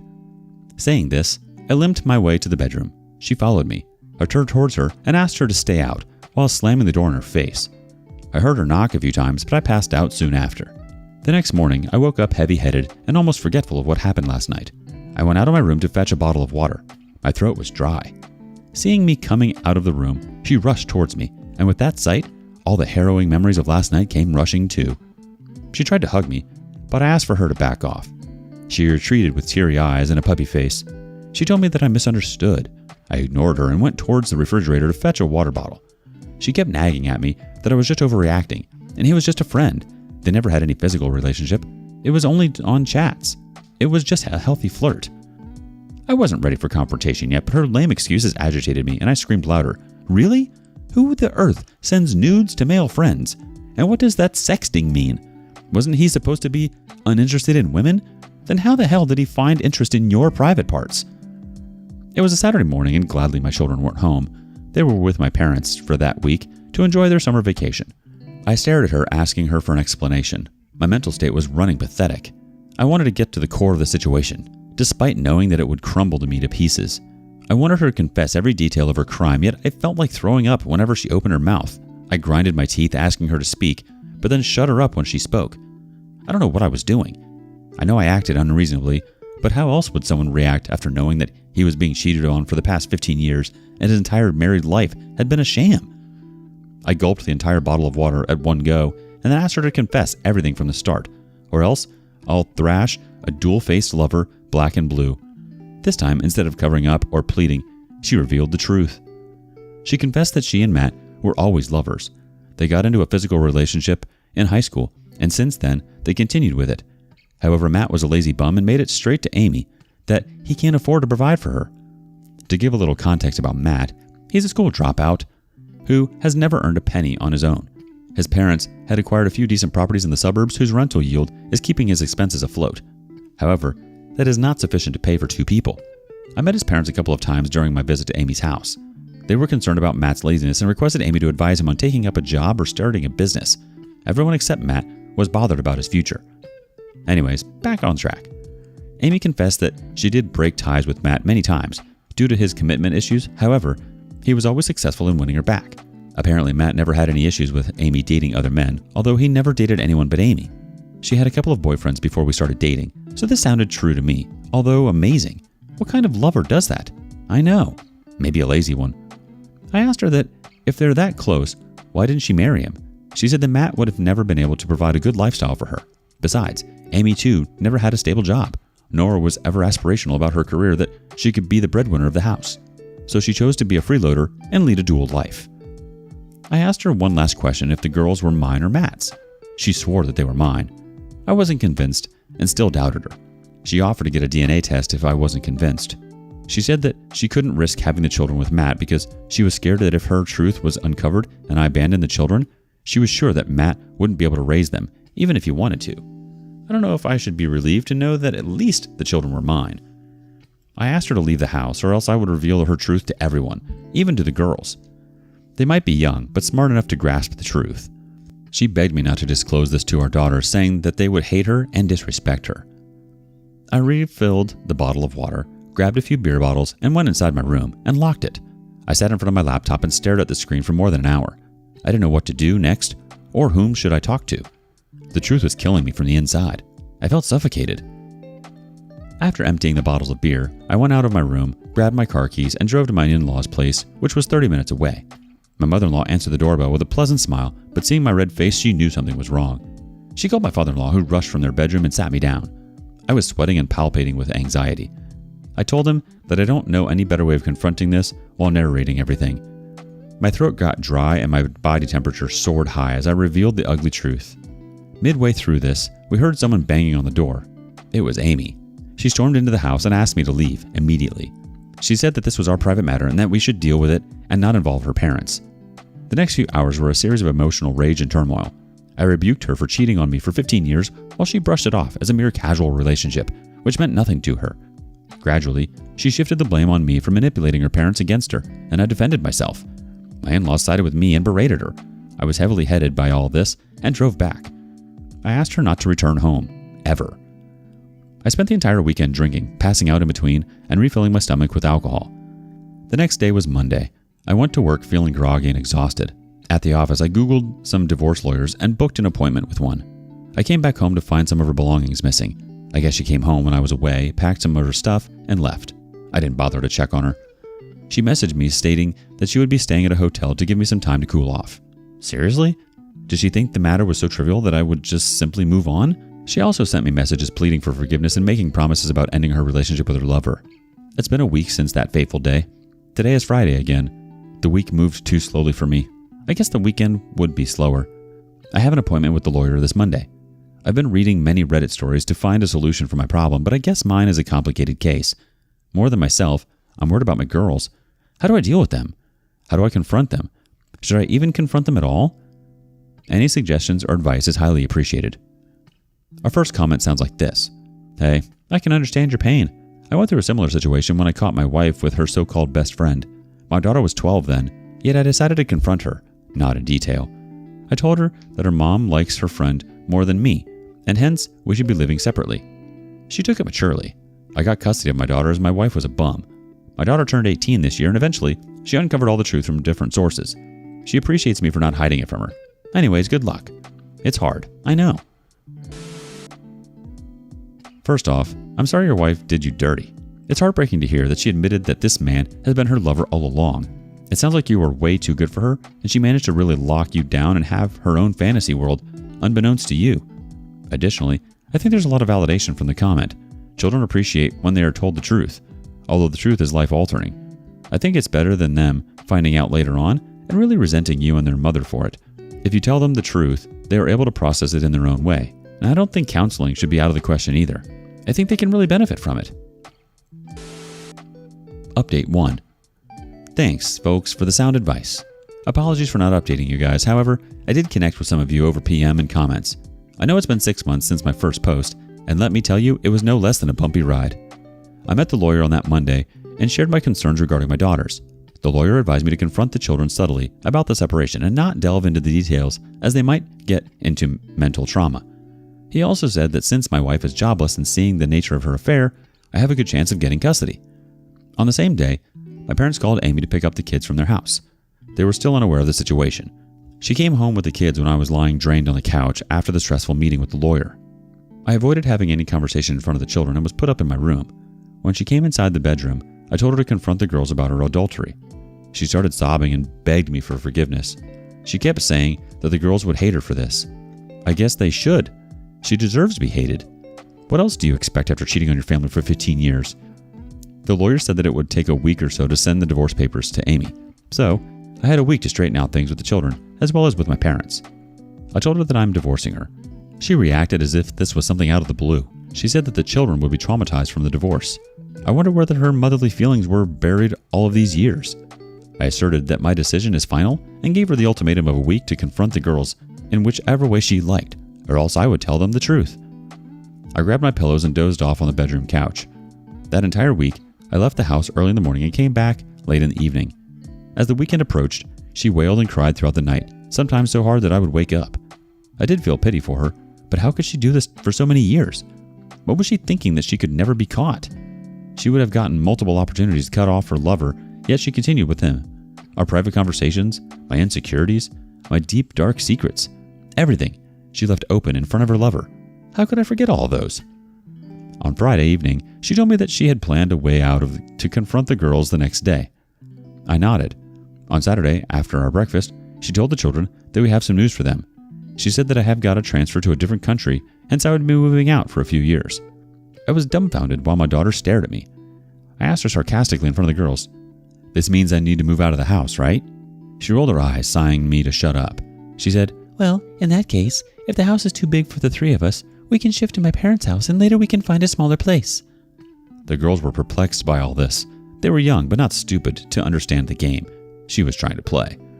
My younger daughter told Amy that whatever she is saying is not making sense, while the elder one questioned us point blank.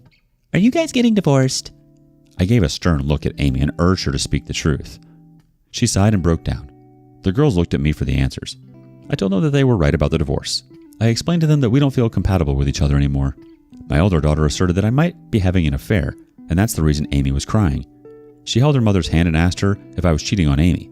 Instead of clearing the air, Amy just hugged her in anticipation. The girls gave me a disgusted look. I lost my mind at that manipulative woman. I was stunned to see how she turned the table around me. I told my daughters everything, how I found out, and what their mother was up to, of course filtering out the A+ content. Amy yelled at me for backing out on my words.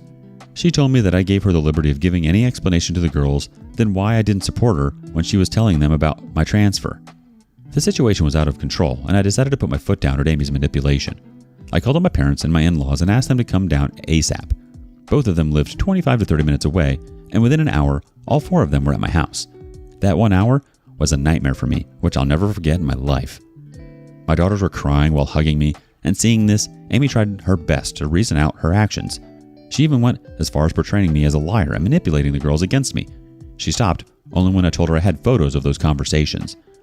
My parents were shocked to see us in that condition. I narrated the incident in brief. Everyone despised Amy for such a heinous act. She kept sobbing and pleading for forgiveness. For a moment, I felt pity for her. It hurts me to see her in this condition, but she has brought this on herself. Instead of portraying me as the villain in front of my daughters, she could have just told them we felt out of love or something. But she wasn't ready to own the slightest of blame on her, and now her ugly truth lies naked in front of everyone, including her daughters. I made it clear that we are proceeding with the divorce and the girls would be with me. I asked her parents to take her away. Even the girls asked her to leave. My parents decided to stay back for a few weeks and take care of us. It was indeed a tough time for us, but glad we came out strong. I enrolled in therapy for all three of us, and we are in a much better mental space now.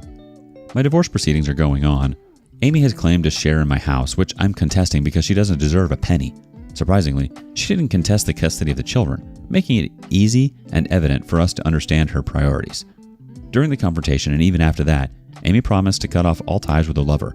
However, after she moved in with her parents, she was caught visiting her lover's house. Her siblings caught her and humiliated her to the extent that she had to eventually leave the house. Her parents humiliated Matt for his actions and informed his parents as well. The last I know is that his parents have cut off all property rents, which Matt was getting, and asked him to make a living of his own, while Amy is working as a sales agent in a showroom. I don't think about her anymore. I'm focusing on raising my daughters and providing them the best of everything I can. Wish me luck. Now for a couple quick comments. First one, your wife is a real witch. I was amazed at how she tried to manipulate your daughters. Glad that you didn't let her overpower you. Don't be guilty. You did the right thing. If you kept shut, she would have turned your daughter against you. Good luck in the future. Hope you find someone better. The other comment goes like this. Man, get a background check done before marrying anyone, or get a PI first. I'm definitely going to hire a PI on my girlfriend before marrying her. I got my lesson here. Thanks and wish you luck. How much are we motivated by money? Is money the be-all, end-all? When do we draw the line? Today on rSpace, dirty deeds always reveal themselves in time. Nobody is above the law. Wife cheated on me with the boss, so I made her and her boss both jobless.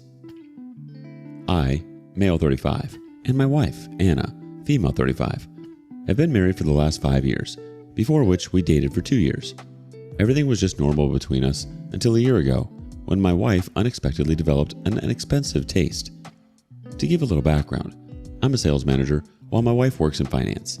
We collectively earned sufficient to lead a decent life. We were pretty content with our lifestyle.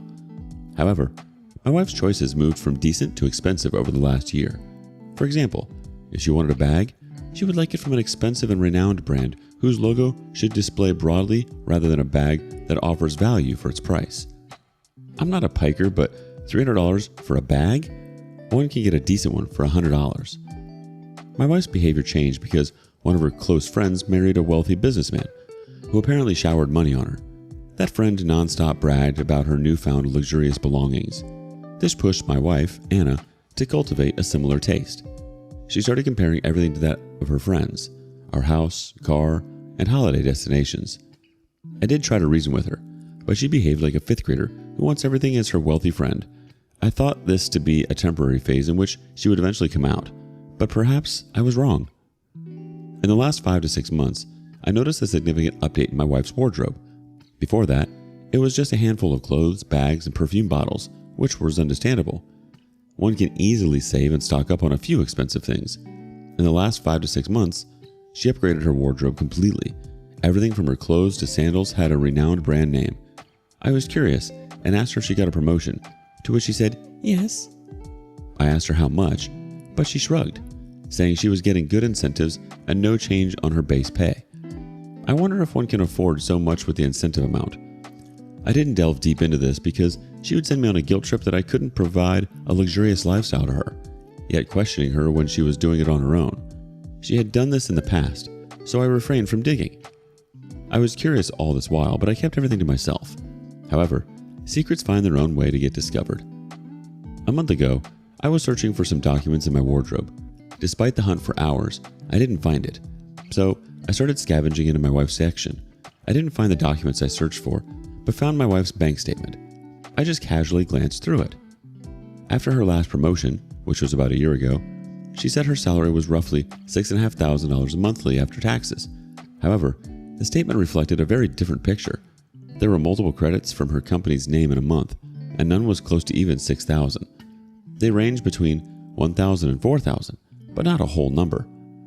I added it up for a month and saw if they came to $6,000, but it didn't. I also tried to evaluate if she got a weekly or bi-weekly payout, but the numbers did not match. The total money credited for a month added to be around $10,000. Curiosity got off me, and I further scavenged through her wardrobe. I didn't find anything else. She wasn't at home. I just sat there and stared at the bank statement. Then I realized that the statement was from X Bank, hiding the bank name for confidentiality, while, as far as I knew, she had an account at Y Bank.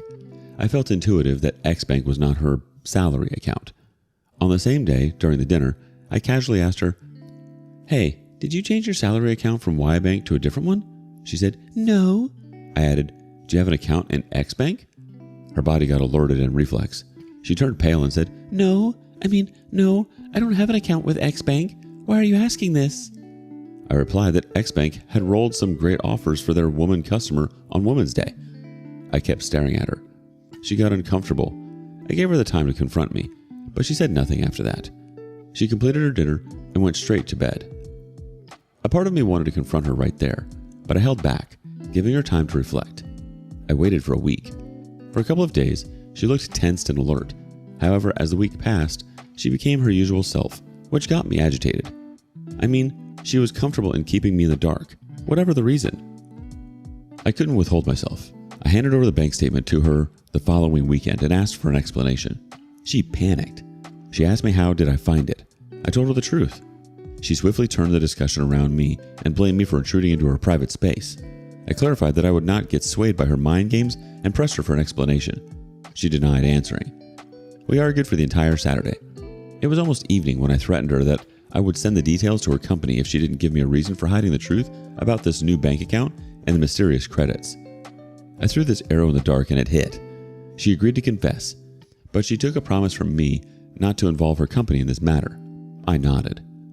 She described how she found a loophole in the financial process of her company, where if an employee is smart, they could easily embezzle funds from the company. She was initially reluctant to misuse it, but her growing desire to own expensive stuff compelled her to do so. I was shocked.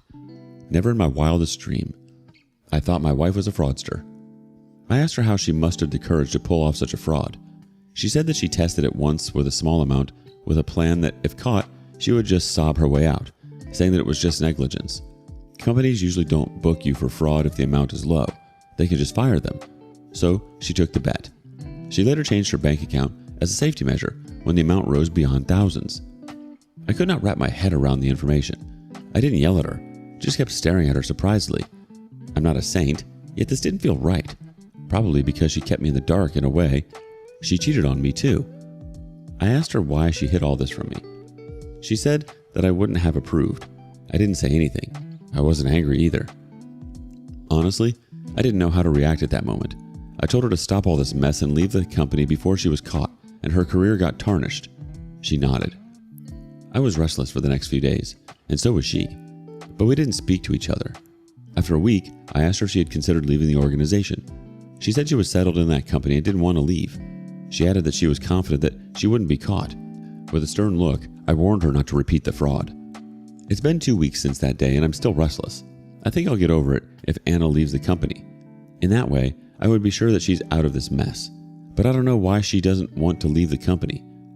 Do you guys think that she'll still embezzle funds under my nose? Please suggest a middle way to handle this situation.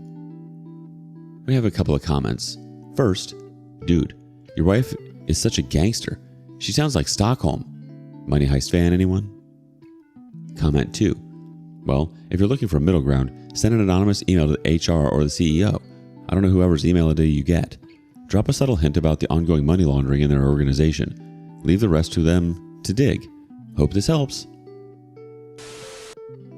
It sounds like she doesn't want to leave because she's making a ton of money and she isn't getting caught, so she's not seeing the consequence right now.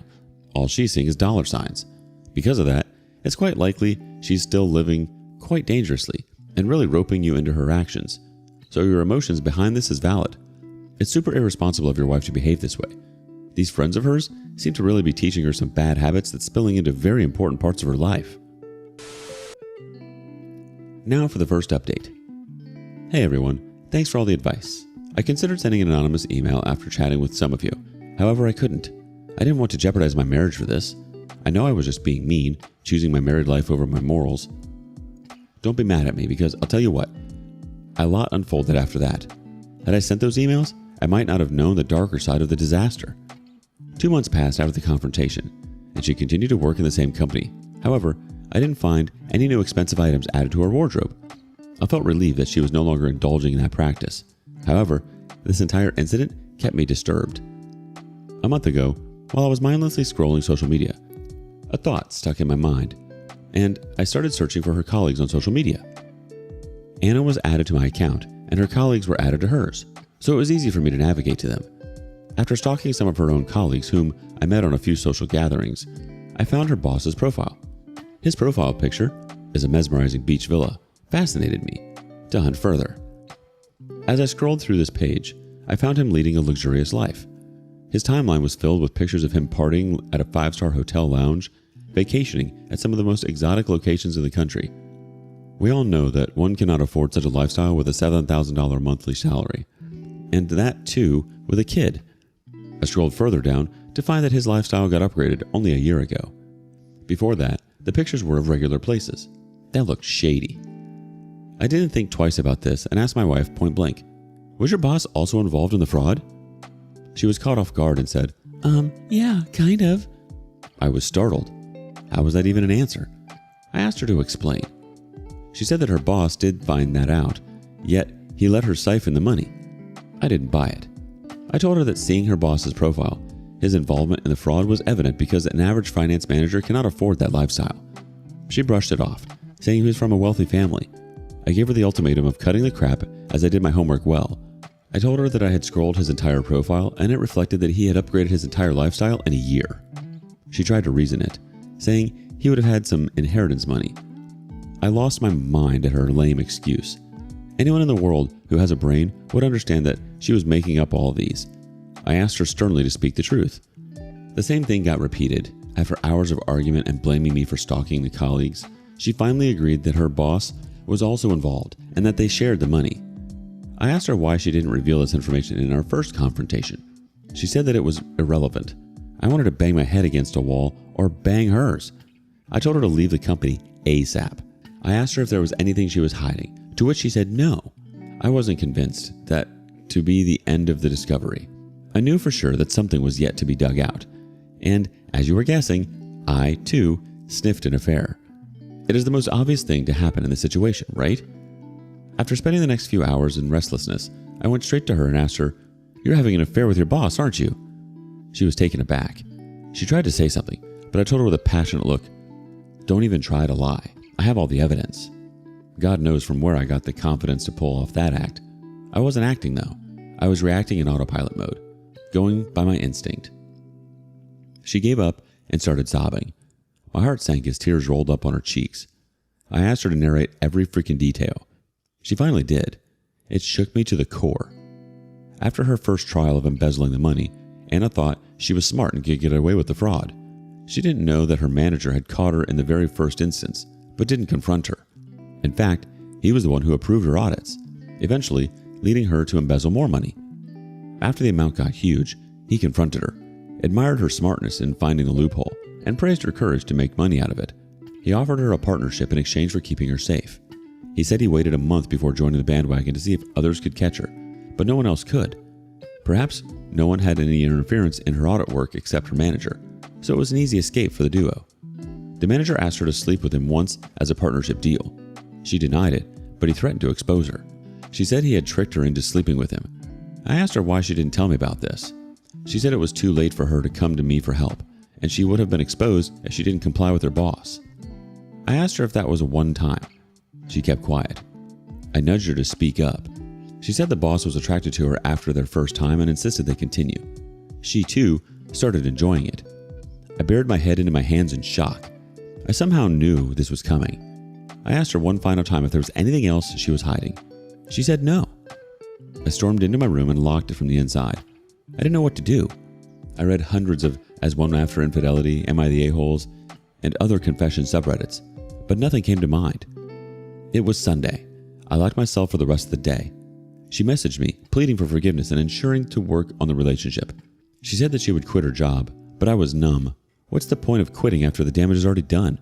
I know I couldn't see her in the same way as I used to. I won't love her in the same way. Most importantly, I would never trust her. The next day at the office, I barely did any work. My mind was fogged with thoughts of revenge. When I came back, she was at home. She usually used to arrive an hour after me. She held my hand as I entered the house. She offered to do anything to mend our relationship. I asked her to confess her fraud and expose her boss to her management. She froze. She said that she couldn't do it. She said that she didn't want to rip off her boss's livelihood as he was the breadwinner of his house and recently had a kid. I yelled at her about where her morals were when she slept with him, despite knowing that he was soon to be a father or recently become a father. I said, "Fine, confess your crime to your management." She denied it. After a heated argument, she revealed that her boss had filmed her on the first makeout and threatened her to leak the clip if she ever betrays him. That moment, if I had a knife in my hand, I would have definitely shoved that into her chest. Despite asking her multiple times to reveal all the information, she kept hiding one thing after another. I insisted she log into her laptop immediately, and on showing me all the proofs. She kept asking me my intentions. I went crazy and forced her to follow what I said. For the first time in 7 years, she saw me in that avatar. For the first time in 35 years, I saw myself in that avatar. I behaved no less than a gangster forcing my hostage to follow my orders. She logged into her laptop and showed me the evidence. She had a folder with the records of all those transactions done to the boss's account and hers. The folder also had the video clip of their first makeout, partnership deal it seems. snatched the laptop from her, plugged in my USB, and transferred all the data, including that video. She tried to grab it back, but I held it firmly and threatened her that if she didn't cooperate, that would be our last day of marriage. She gave up and sat there, howling and pleading for the rest of the evening. I emptied a bottle of rum and a few beer cans and passed out. It made me sick and disgusted. The next day at work was the same as Monday. I sat through the day, contemplating my next move. I was adamant about taking the revenge. I opened up her company's website and looked up the email ID of relevant profiles. Apart from the general contact details, I found the HR and director's email IDs. Then what? I sat for the next 2 hours, writing a similar story as this one, attaching all the evidence I snatched from her the other day. I also informed her about their affair, but didn't attach the video. After rambling on the email, I stared at the send button for hours before closing my eyes and hitting it. His boss's wife was added to my social media account. I added her on that day when I stalked the manager. I sent her a few glimpses of the video detailing my identity and discovery. She instantly read all the messages and called me. I was at the office, so I didn't receive her call. She pleaded with me not to expose her husband to the management, as that would take away his job. Seeing that he was the sole earner of the family with an infant, I shouldn't eat his career, but I had already sent the email. I didn't speak to that lady to protect myself from slipping into a guilt trip. When I went home, Anna handed me a copy of her resignation, indicating that she had quit her job. She added that she had cut off all ties with everyone at work and blocked her boss from all platforms. She had negotiated with HR that she would compensate for the notice period instead of serving them. I sneered at her and didn't say a word about my actions. It's Friday today. I got a reply from the HR of my wife's company thanking me for the evidence and assuring me that they'll investigate the matter earnestly. I don't know whether I should be happy at my successful revenge because, deep down, I fear that it might lead to a severe charge against my wife. And of course, manager's family will definitely be ruined. I haven't spoken to her since that day. I don't know what the future beholds for me. I can't continue with Anna because I feel uncomfortable around her. I'm considering enrolling in therapy to clear my mind. Although I guess I have taken my revenge, I'm distraught. Let's get a couple more comments. The first one says, "It sounds like a treasure hunt. You get new news every time you dig down. I guess you should just divorce her and move on. You're pretty young to be stuck in this crap. Good luck." The next comment says, "Move out ASAP. Before your wife is jailed, just move out before she drags you into the dungeon. That girl is a player." Oh yikes, this is quite the web she's weaved. Unfortunately, you're going to be dragged into this one way or another. There's truth in the comments. Your best bet is to distance yourself from this woman you thought you knew. She's living life like there's no consequences. She hasn't thought of you, your safety, or your well-being for quite some time. It's a very selfish thing to do. Whether or not you can trust her, let's put that aside. Would someone who loves you or deserves your love put you into such a dangerous situation, OP? Update 2. Hey all, thanks for all the support. I didn't intend to update, but some of you were asking it, so here we are. A week later, after the response from HR, my wife got a call from the company asking her to visit the office for some audit inquiry. She refused but was threatened with a legal order if she didn't comply. The manager was suspended until the investigation was going on. So, my wife's resignation and my email coincided, and the company thought she had anonymously sent the evidence to them before resigning. Her resignation process also looked dubious, as she just disappeared without serving the notice period. She confessed everything in front of them. However, she's a smartass. She accepted that it was she who had emailed those evidence as her moral obligation. In brief, the company did not book her for fraud to reward her whistleblowing, but was blacklisted, which means her career is doomed. The manager was held guilty for letting her continue and partnering with her despite catching her at the very first instance. You know how HR policies are. During this phase, I got a text from that manager's wife, who blamed me and Anna for ruining her house. I rolled my eyes and blocked her. I wasn't ready for another drama. Anna tried to fix our broken marriage, but I wasn't ready to accept her. I continued feeling disgusted at her sight. Her voice annoyed me, and I desperately wanted to get rid of her. It was not only one affair. Anna was involved in multiple layers of cheating. There were enough checkpoints at which she could have just stopped and confronted me, but she didn't. To top it up, she kept hiding the information even during confrontations. It took me multiple sessions to get all the information. A month ago, I told her that I was divorcing her. She pleaded with me to give her a second chance, but I refused. She said that she would be ruined. She can't get another decent job as her company has blacklisted her, which would come up in her background check. She blamed me for tarnishing her career and then abandoning her. I care less about her accusation. Right now, I just want to focus on myself, and getting rid of her looks like the only way out. Lily sunk her in only when the divorce papers arrived. I asked her to go for an uncontested divorce, or I'll have a mudsling at the court and show the videos to prove my case. She signed and left the house. I felt empty, but that was the only way to heal myself. I don't want to be trapped for my whole life. I'm continuing with the therapy. Any suggestion on the healing process would be helpful. Thanks much. Sometimes the person we think we know the most ends up being a complete and total stranger. Today on rSpace, a cheater looks to get away with her devilish ways by any means necessary. Wife insisted that I sleep with her friend. Later found her sleeping with that friend's husband. I, male 35, married Ellie, female 34, 5 years back. We're a working individual and just an average couple. We worked hard on the weekdays and got smashed on weekends. That has been our life. However, it has steadily changed in the last 3 months. One Sunday, we were just relaxing by ourselves when suddenly my wife started showing pictures of her friends and asked me to rate them. I looked at her in surprise. She asked me to take it as a sport. It would be fun. I took it as casual fun. So, we both indulged in this creepy stuff of rating her friends. I gave her the disclaimer that it was just for fun and I didn't mean anything. She patted me in assurance. In that game, I ended up giving the highest score to her friend, Lily, female 33. My wife and Lily were gym partners before becoming friends. Later, Lily's husband, Joshua, male 36, and I met, and all 4 of us vibed along well. We usually hang out together. A couple of days later, out of the blue, my wife asked me if I would sleep with Lily if given a chance. I was taken aback. I reminded her of the disclaimer I gave before playing the game. I know how women are. They're experts in building a castle out of thin air. She calmed me down, stating that she wasn't digging on me. She said that if I find her hot, I should get to explore with her. I was stunned. I clarified that I didn't find Lily hot. It's just that she was better looking than most of the other friends of Ellie. I know, shallow, but it was just a game. She insisted for the next few days that I should at least have one wild encounter with Lily.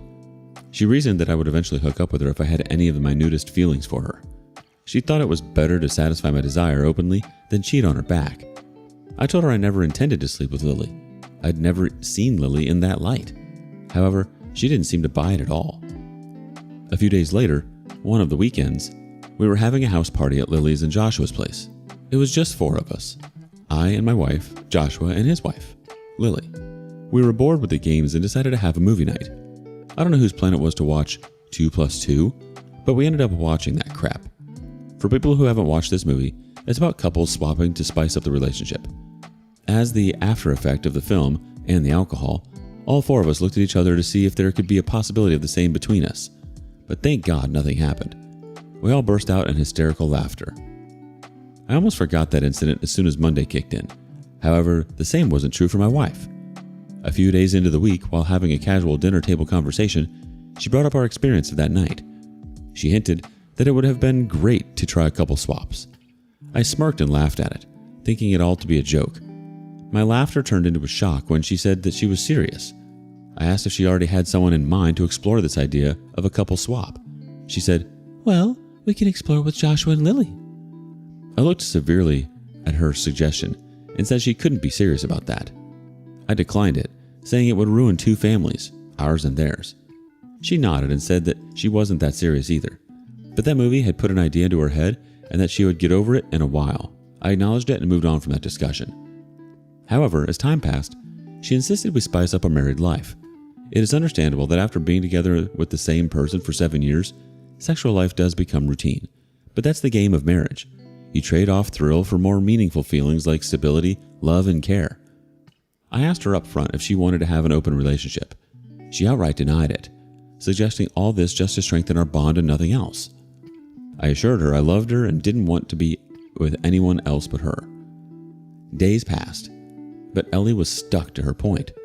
She didn't miss any single opportunity to give me a subtle hint that I should sleep with Lily.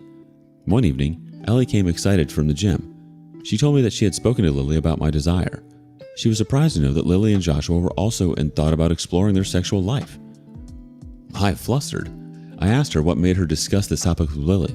She said it was normal for women to discuss bed with their friends. I don't know, guys. Maybe I'm just old school. I'd never discussed mine with any of my guy friends.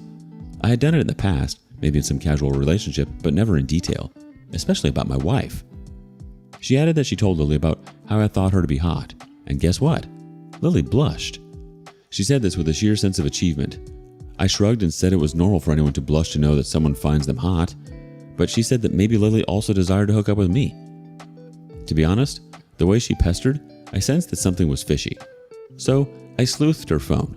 I checked her chats and social media account, but it was all clean, except for spam messages from some random guy. I felt guilty for suspecting her. Ellie has a very cheerful and bubbly personality who likes to speak her heart without filter, and I loved her for that. I was actually being awful to her since the time she started nagging me to sleep with Lily. Upon finding her phone to be clean, I hated myself for being mean to her. I thought she loved me to the extent that she was okay to let me sleep with someone. I felt blessed. Over the next month, we regularly met Joshua and Lily over drinks or dinner, sometimes in our houses and outside. It was just as usual. However, what was unusual, I actually felt infatuated with Lily, and there were several reasons for that. Whenever we met, Ellie would subtly tease me, and sometimes Joshua too, joining in teasing me while Lily blushed all this while with intense eye contact. I mean, who wouldn't get a butterfly in this situation? But every time this conversation came up, I made it clear that I didn't intend to put my finger on Lily, literally. The reason why I'm writing this is because I'm at a fix now. Next week we have a long weekend because the bank holiday falls on a Friday. My wife and Lily had planned that we all get a mini vacation at a beach resort. We've done this kind of mini trip with Joshua and Lily, but it is different this time. My wife, Ellie, insists I sleep with Lily on this vacation. I'm adamantly declined it, but she says she can always retreat if things are uncomfortable. I asked Ellie, what if she gets hurt and possessive about it? She said that we can't know our true selves until we try. I don't know what to do. I would be lying if I said I'm not thrilled, but I'm equally nervous. This would ruin my marriage, but my wife thinks it will help us bond well. She says that it is way more common than I think. I know that couples try out different means to spice up their life, but no one talks about it openly, so I don't know how it works. Looking for suggestions from people who have explored this and how the experience was. Should we really involve a third human being to spice up our life? Let's see what the community thinks when asked for advice. SoulTiff43 says, dude, run away. She's cheating on you already. She's trapping you to come out clean. MaxOut00 says, I second you, dude. She's already banging someone. Bro, take my advice and have fun with Lily. Your marriage is already over. Better to fulfill your lust. WonderWOO says, in my opinion, as your wife has come out clean, you can give it a shot and see if you like it. She's kind of right. We try different means to spice up our sex life, of course, if both partners consent. I see you're thrilled to experience this. Why not try it? Oh, yep. The comments are right. She's already cheating on you and is looking for you to do it too as an excuse to continue cheating on you. If you do it, that means she can do it, right? Wrong. It's so she feels less guilty about what she's doing. She's trying to drag you into her own nastiness. Yeah, an open relationship is fine if you both agree to it, but not so the other person gets away with cheating. Update 1. Hey people, you know what? You guys were right. She was indeed cheating on me already. After getting some sound advice from a few of you, I decided to play along and see where it leads. Of course, I didn't want to sleep with Lily, but I pretended in front of Ellie that I was okay to try this. I wanted to see what would unfold once I consented to her. She was delighted that I had finally agreed. On the supposed weekend, all 4 of us drove to the resort, which was 60 miles away. On the way, while Ellie and Joshua were enjoying the scenic beauty, I noticed Lily was lost and nervous for most of the journey. I was also not feeling great, but I was somehow faking it. I had no evidence of foul play, just my gut feeling. I couldn't pass the verdict just with my instincts.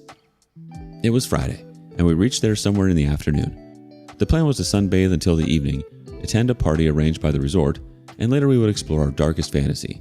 In short, it was all arranged for me and Lily to hook up. After freshening up, we relished a decadent lunch and spent the rest of the afternoon slumbering under the sun. I tried speaking to Lily privately, but she didn't acknowledge that she was uncomfortable. She smirked, saying she was looking forward to the night. The party was wild, but I tried to stay in control to be alert for the next action plan. Sensing my anxiety and alertness, Joshua comforted me, saying it was all fine and Lily wanted to have fun with me. She was attracted to my physique. Now that I know the truth, I feel disgusted at his move. I didn't know what time it was when we left the party, and I found myself in a room with Lily. We both sat awkwardly for I don't know how long. She broke the ice and asked how we should start. I asked if we really needed to. She stared at me with a confused look. I asked her if she really wanted to sleep with me. She admitted that she had a slight crush on me, but never wanted to sleep with me until her husband Joshua planted this idea in her head. I sensed something was wrong, so I asked her if she wanted to sleep with me. I was dumbfounded to hear that she was manipulated in a similar way as I was. I started with Ellie telling her about a game in which I rated Lily the highest. Ellie also told Lily we were seeking ways to spice up our married life. The same day, Joshua came home and said he felt blessed to have such a desirable wife that even I wanted to make out with her. Lily thought I told Joshua all about this, but it wasn't me. It was, of course, Ellie who had told him, or it was just their plan. Since then, Joshua has been planting the idea in Lily's mind. He asked her if she would like to make out with me. She denied it multiple times, but he said that it would spice up and strengthen their relationship. She admitted that she liked my physique, but not to the extent that she would sleep with me. I cleared the air that I never wanted to sleep with her. I narrated my side of the story, and she was shocked because all she knew until then was that I wanted her. By then, we knew that it was them. Lily asked Joshua whether he and Ellie would do something similar, to which he denied. He said he wanted Lily to experience it first, and if everything goes well, he'll think. I remember not conversing with Ellie because I didn't want to enter this game. I told her I suspected Ellie of cheating when she pestered me for the hookup and checked her phone, but it came out clean. We decided that it was best time to uncover the truth. I wanted to bang open the room and confront them immediately, but Lily insisted on catching them red-handed. She was adamant about ruining them, so on the night we were supposed to be hooking up, we devised a plan to destroy Ellie and Joshua. They both were supposed to be outside waiting for us.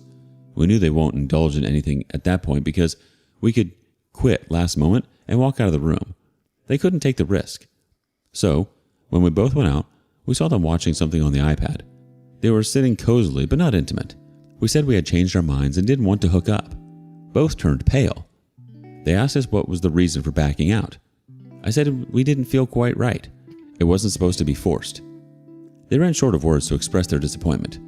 I told them my client requested a sudden meeting the next day, so we would have to leave early. I asked Ellie to continue the vacation with Lily and Joshua, but none of them wanted to stay further. We drove back home the next morning. All four of us were silent for most of the time during the return journey. After returning home, I changed and left the house. I drove to a coffee shop away from the house. After an hour of leaving the house, I got a call from Lily that Joshua had also left the house, citing some urgent work. We both knew what his critical work was. Lily said she had asked her other friend to follow Joshua and would update me about their location. Rightly so, they were found at my house. While leaving the house, I told her I'd come home late in the evening, and they couldn't miss the opportunity. I hurriedly drove back to pick up Lily, raging angrily to catch the duo red-handed. I used my key to unlock the apartment, and they were lying naked. Lily was swift to capture their photos while they struggled to wrap themselves up. I raced into the room, threw Ellie's belongings outside the apartment, and asked her to leave the house immediately. They both pleaded with us to listen to them. Joshua kept saying they were trying to experiment like we did last night. I pulled him by his collar and asked since when he was effing my wife. Ellie tried to free him, but I pushed her away. He said that it was the first time they had explored. I choked him harder, grinding my teeth, asking for a confession. I stared at Ellie with a red eye and said I didn't mind rotting in jail by killing this parasite. I made it clear that either of them confessed the truth or I strangled Joshua. Ellie agreed while howling and begging me to stop. They confessed that they had an affair for over a year. They were seen hand in hand by two of my friends and one of Lily's, but fortunately for them, none informed us anything. However, Joshua and Ellie were scared of being exposed someday, so they plotted to involve us eventually in the game of couple swap and legalize their adultery. I asked her how come her phone was clean when I checked it. She sobbed and admitted that they used to communicate only through emails, which she used to sign in only when required. They didn't chat often and used the email to communicate regarding the time and location of their meetup. It was just a cold physical relationship between Ellie and Joshua. Lily left the house after hearing everything. Joshua followed her. I asked Ellie to leave the house immediately. She tried to hug me, sobbing and pleading with me. I made it clear that reconciliation is not on the table. She tried to fool me. I couldn't let her run over me. She left the house only when I threatened to involve her parents. I messaged Lily to send me the pictures she had taken of them. I forwarded those to Ellie's sister and told her everything. She confirmed that Ellie didn't go to her parents' house. After a week, I emailed her divorce papers. Since I don't know her location, the lawyer sent the physical copy to her parents' house. They called me in panic. I looped in Ellie's sister on the call and asked her to narrate everything. After receiving the email, Ellie spammed my phone with her pleadings. She used to send me messages earlier, asking for reconciliation, but the frequency increased after the email. Lily, on the other hand, involved her parents in the matter. Lily's father was a businessman, and Joshua handled one of his business units.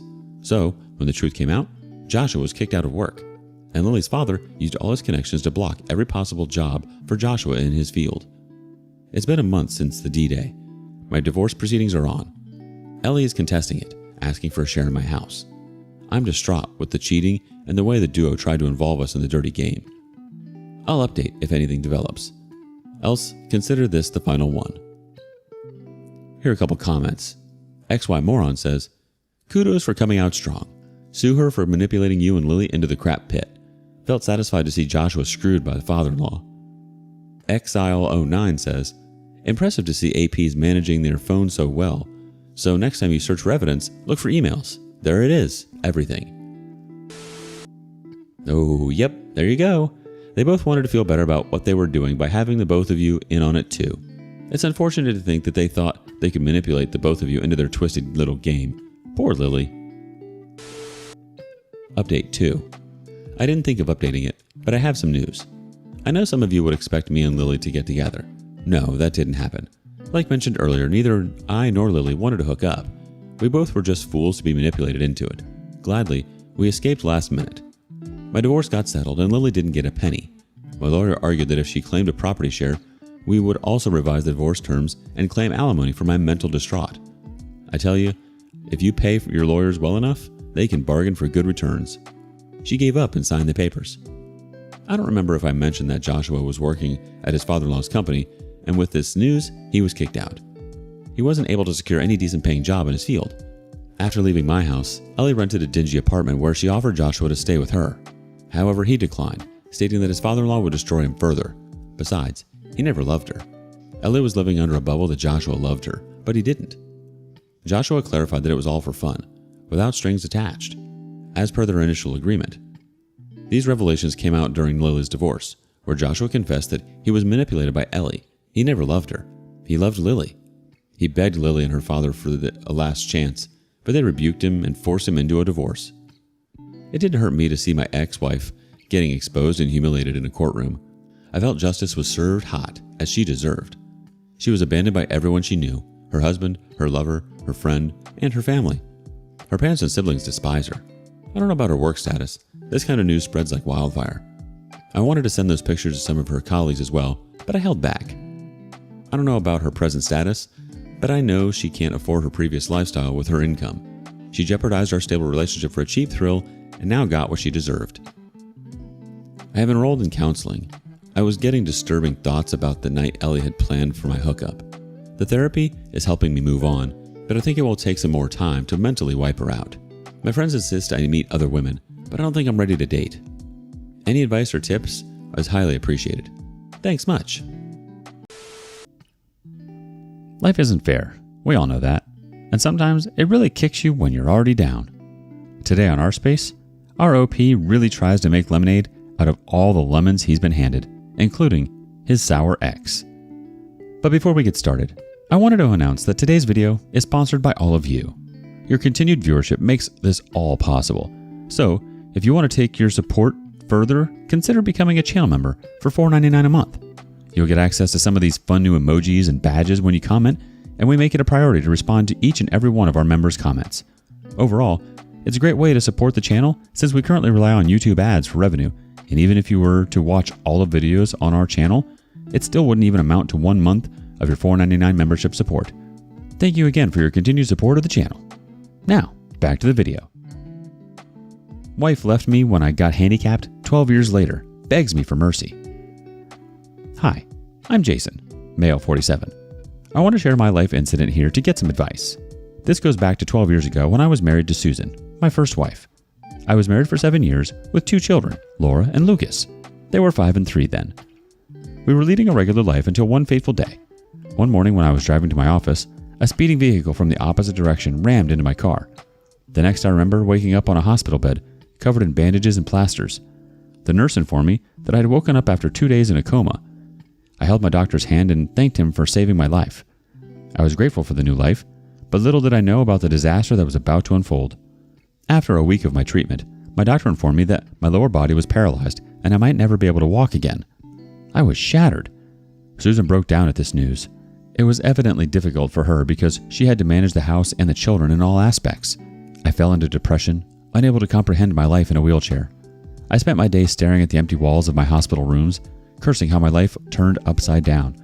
I dreaded how I would never be able to play soccer with my children, how I would never be able to dance with my wife, and I would never be able to be free again. To add to my miserable life, Susan stopped visiting me. In the initial days of my stay, she brought the children thrice a week. The moments I spent with my family were the only ones I lived for, but as the days passed, her visits became scarce. I pleaded with her to get the children to visit me, but she would say that the children didn't want to meet me so often. I felt hopeless. Then one day, she handed me the divorce papers saying, "I definitely can't spend my life with a handicapped man. I'm still young and desirable. I deserve a normal man." I would be lying to say that I didn't sense that coming.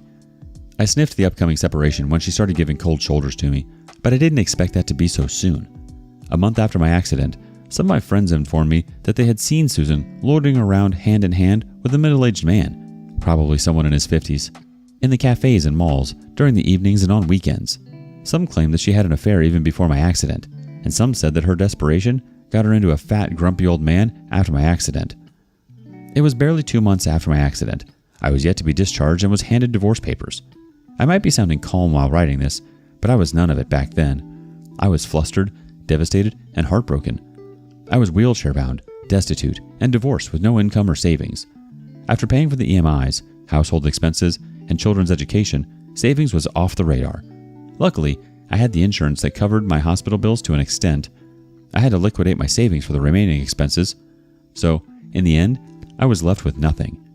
I wanted to yell, smack my head against the wall, and curse my fate.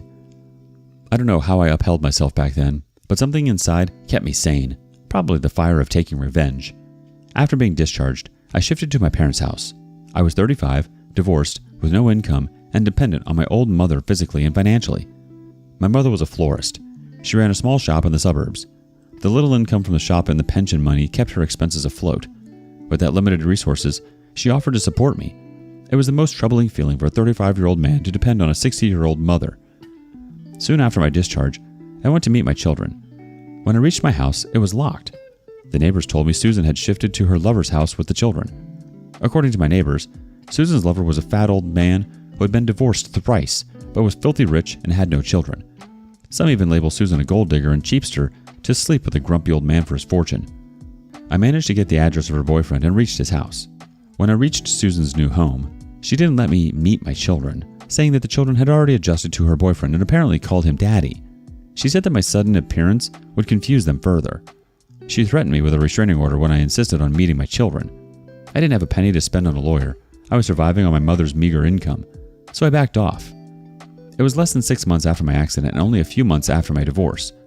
She was already living with a man. I felt disgusted. I asked her how she could abandon me and move on so quickly. Immature, I know. I was a helpless, wheelchair-bound father. What else could I do? I pleaded with her for at least one chance to prove my worth. She belittled me, saying that I was a cripple and a burden in her life. I asked her if she cheated on me before the divorce because our divorce was settled a month ago, and she was already living with her lover. She shooed me, saying it was not my business and that I should never show my ugly face to her. I kept staring at her, contemplating my 7 years of married life with that woman who replaced me with another man in a few months. I left the place with my teary eyes. I went back home, feeling defeated by the humiliation. I cried like a 5-year-old in front of my mother, who consoled me. She motivated me to take charge of my life. I was clueless about my life. I was directionless. To start with, I joined my mother in her shop. I helped her make bouquets, serve the customers, and clean the shop. Soon I realized that the business had a huge potential to grow, but my mother was too fragile to do it herself. I pulled out my old contacts to secure contracts with event management companies to supply flowers at the events. Gradually, I built a team and took contracts for venue decorations, and eventually launched my own event management company. It took me 12 long years to rebuild my life for myself. My mother had my back all the while. She supported me and motivated me to bounce back. A year after my accident, I learned Susan was leaving the city with my children and her lover. I rushed to the house to meet my children, but they had already left by the time I reached. Before that, I tried to reach out to my children multiple times, but Susan insulted me and chased me away every time. Susan had full custody of the children and could decide everything for them. Since I was physically and financially challenged, I could not contest joint custody. I couldn't challenge her restraining order because I was too broke to hire a lawyer. Whereas Susan had a wealthy boyfriend, Evan.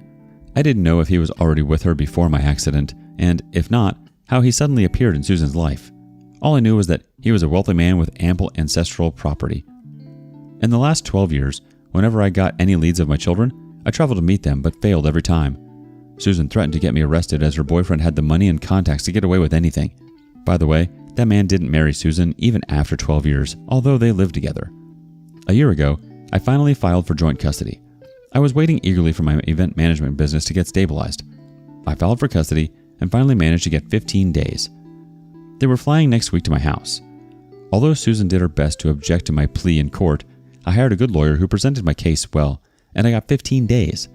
Besides, my children are grown-ups now, and they were asked if they wanted to meet me and affirmed a yes. I know I can't compensate for the lost 12 years, but I wish to spend quality time with my children. As the time is nearing, I'm feeling nervous and delighted at the same time. They are 17 and 15 now. I know teenagers are demanding these days. I hope that my children are not mean and toxic to the extreme. I don't know what stories Susan has told them in the last 12 years, and should I tell them the truth about their mother? I don't know. Do you guys have any suggestions on this? How do I approach them? I'm super nervous and super excited. Let's check with the community for a couple of comments. First comment goes, "Kudos, man. You stood against all odds. Good luck." The next comment says, "I'd suggest take it easy and go with the flow. See how the children behave with you. Let them bond with their granny. Granny's bond can help you win your children." One more comment before we go on. "Don't spill the beans too soon. You'd sound desperate. See what they have for you. I'm sure your ex would have manipulated the kids to the core, so be careful if they're evil."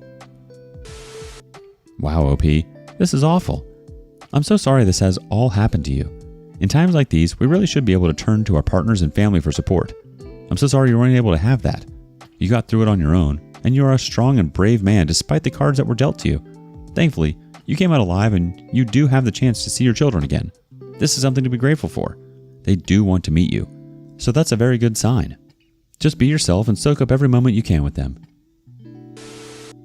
Update 1. Hi all, I have quite an update. I missed 2 critical pieces of information in my original post. First, about my current wife, Amy. Yes, I remarried a beautiful woman 5 years ago. Amy is an interior designer. I met her at an event where she was designing the wedding venue, and we were providing the flowers. I was yet to start my own company at the time. It wasn't love at first sight, but we vibed well. We kept meeting for such events in the next few months and became friends. She was a single mother of a 3-year-old daughter. The idea of starting the event management company was hers because she worked for one of the companies for many years and had the contacts and knowledge of the business. I partnered with her to launch the business. We dated for a year before getting married. Now we live as a happy family of 4, Amy, her daughter, Mia, my mother, and I. Her daughter was delighted to get a granny, and so was my mother. The second information was regarding accident compensation. I was hit by a speeding truck, so ideally, I should have been compensated by the logistics company, owning the truck. But at that time, the company got away with paying nothing by manipulating the facts about the accident and pinning the blame on me. I could not hire a good lawyer back then, so I didn't get a penny. You know how big companies work. They pay in bombs to their attorneys to save their backs. After my marriage with Amy, she suggested that I refile the case since we could afford a suitable lawyer. The case is still in court, but my lawyer has given us a positive hint that the judgment would come in our favor. Alright, coming back to my story. As I mentioned in my original post 3 months ago, my children were supposed to visit me after 12 years of my divorce. I was excited and nervous, but Amy calmed me down and supported me all this while. I went to pick them up from the airport. The elder one, Laura, is 15 now, and the younger one, Lucas, is 13. They have grown up to be beautiful and handsome teenagers. After the initial greetings, we ran short of conversations. It was awkward for all 3 of us. On our way to the house from the airport, I tried to break the ice and ask them about their school life and city. I deliberately skipped the conversations regarding their mother. They too didn't bring her up. The children were unusually silent, or maybe looking for an opportunity to plug into their earphones, like any other teenager. Upon reaching home, we were welcomed by Amy. The children looked shocked as if they didn't anticipate this coming. I don't know why Amy was a surprise to them. When her mother could live with another man within months of our divorce, why can't I remarry? Amy had set up the guest room for the children. We had lunch together, and Amy laid out the vacation itinerary we had planned for the family. They gave a neutral reaction to everything. Neither were they excited, nor did they dismiss the plan. Amy and I were confused by their mixed response. They locked themselves up in their room, and soon after that, I got a call from their mother, Susan, accusing me of tricking our children. She said I'd brought the children to my house so Amy and I could manipulate them. I felt disoriented by her behavior. She accused me of hiding the truth about my marriage. I wondered at her accusations. I hung up on her, but she persistently called me. I decided to address the elephant in the room. I called my children and asked them what was the matter. After the initial hesitance, they spoke up. They were mad at me because it was said to them that I had abandoned them. Susan had brainwashed the children against me and had filled their heads with all lies and deceit. I revealed to them the exact truth that it was not I. Their mother jumped to another man as soon as she got the opportunity. They were kids back then, yet they remember those incidents very well. I told them how Susan disappeared with them to the old man's house and how she had threatened and chased me away whenever I tried to contact them. I showed them the restraining letter and all my rejected pleadings I made to meet them. They were in tears and regretted believing in their mother's lies all these years. My younger son, Lucas, admitted at once he tried to reach out to me on social media, but Susan caught him. She emotionally blackmailed him and took a promise from him that he would never contact me again. The children also admitted to having been rebuked by Susan's husband. Susan and the children were mistreated at the family gatherings because they were unmarried. Susan continued to stay as a mistress in his house. Although the man paid for their education, he was never a fatherly figure to them. My heart ached as I got to know about my children's adversity. After all the truths came out, we hugged each other and cried our hearts out. We went for a week-long vacation in Florida and had a great time together. Laura and Lucas bonded with Amy and Mia, who is turning 8 this year. I couldn't be happier seeing all my family together. My children uploaded our group photos on social media, captioning them, "Happy Family." As soon as Susan saw those photographs, she called them up and berated them for their foolish behavior. She blamed them for betraying her by bonding with us. She texted me, threatening that she would not let me meet my children further if I did anything to turn them against her. I laughed at her hollow threats and continued with our vacation. After returning from the vacation, my children met with my relatives. My relatives happily hosted them, and I was delighted to see the old bonds rekindled. When they were about to leave, they promised to keep in touch despite Susan's threats.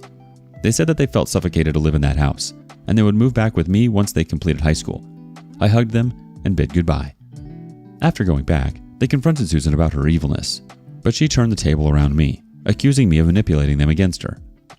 It's been a few months since they returned, but we talk regularly. I hope to have them back with me. I'll update you if anything develops. Thanks a lot. Wow. It must feel so good to have all of that on the table and to be absolutely transparent with your kids. That's something that their own mother couldn't even do. The fact that she threatened you to not turn them against her means that she's afraid of the consequences of her actions and is still unable to take responsibility for what she did all those years ago to you. Her lies meant that your children had to grow up without their father. Update 2. Hey all, I know it's been a long time since I've updated. There's been a lot of drama in the last 6 months after my first meeting with my children.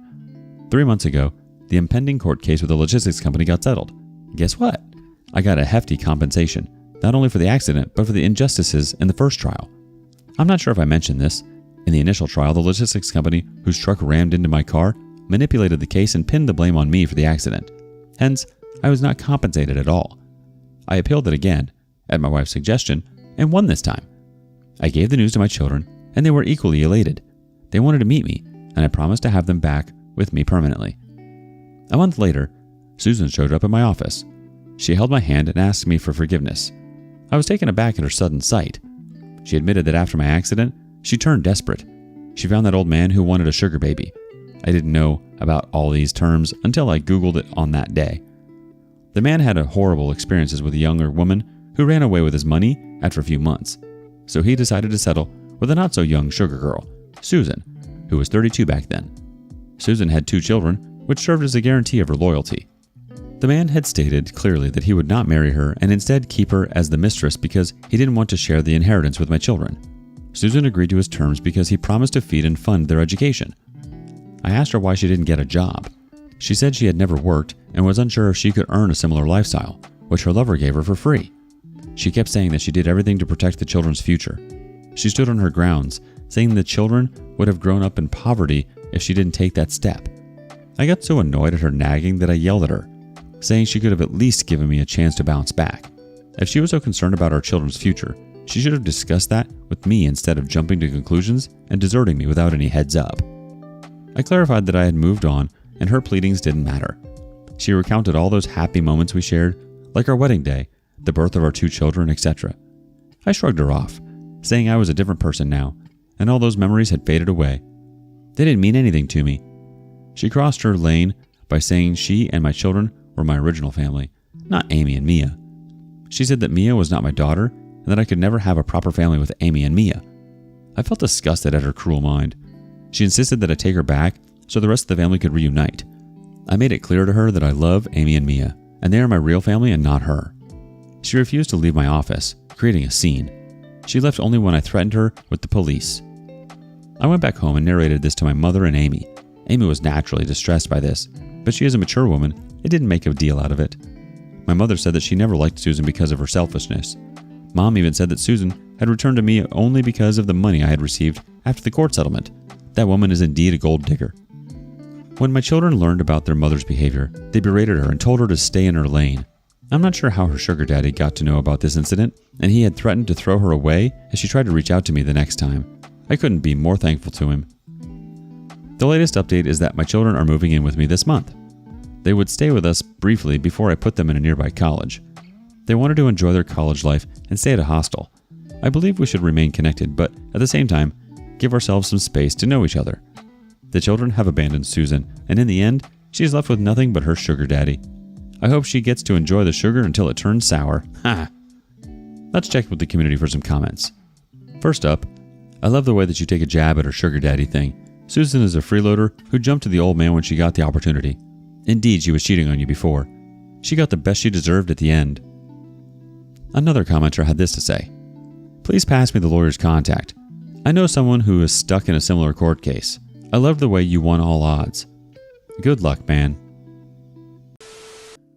Sometimes, when you're young, you think you need to be following certain milestones. Buying a house, getting married, having babies. But it doesn't work out that way for everyone. Today on rSpace, a marriage based on secrecy is no marriage at all. My soon-to-be ex-wife cheated on me, ruining a 6+ year relationship. Her life is in shambles now, and I'm happy about it. This is a long story, but I'll try my best to make this short. We'll have to make multiple parts though to get full picture though. My soon-to-be ex-wife, who we will call Y, and I got married January 2020. I was 22 years at the time, and Y was 21. We got married in secret. Only our close friends knew. At this time, we were living on campus at our university in Miami, both coming from 2 countries away and where our families lived as well. As soon as we got married, it was a toxic nightmare. For starters, she was secretly texting her ex-boyfriend from high school, who we will call Jay. She stated they were just friends now, but this didn't sit right with me as this person was also her first time. I'm not the type of person to go into someone's phone as I wanted to trust her. However, she started trying her hardest to hide her phone screen from my point of view, and whenever I touched her phone, she would go crazy. At some point, I was able to figure out her passcode and check her messages. However, I wasn't able to find any proof to follow up on this. Fast forward March of 2020. The pandemic hits and everyone is forced to move back home. We were in a weird position as we still hadn't told our families, so we wore our rings in secret. Everything was seemingly okay until the first week of April of 2020. She just randomly stated she wanted a divorce. It shattered my heart to hear that, as I cried and begged her to stay. I tried asking where did I go wrong or if I wasn't doing enough for her. She just stated she didn't love me anymore and that she wasn't the one for me. For about a week, I was trying my best to save our marriage. I was at her mercy to try to make things work out, but she's extremely stubborn. At the end of that rough week, I decided to finally accept that she doesn't want to be with me anymore. It was hard to accept, but I figured we shouldn't drag this along anymore. I only asked her to return the wedding rings I gave her. However, she refused to give them back as she stated it was a gift for her, and she was entitled to keep them. Legally speaking, she may have been right. However, I didn't feel like she deserved to keep them as we were no longer going to be together. The rings were real, and I was only a payment plan for them for about 3 years, with only 4 months in so far. We argued about this over the phone to the point I hung up and cried to myself in bed. My mother asked what was going on. I confessed everything to her, and she held me in her arms and told me everything was going to be okay. The next day, we both went to Y's home to where we confronted her mother and told the truth to her as well.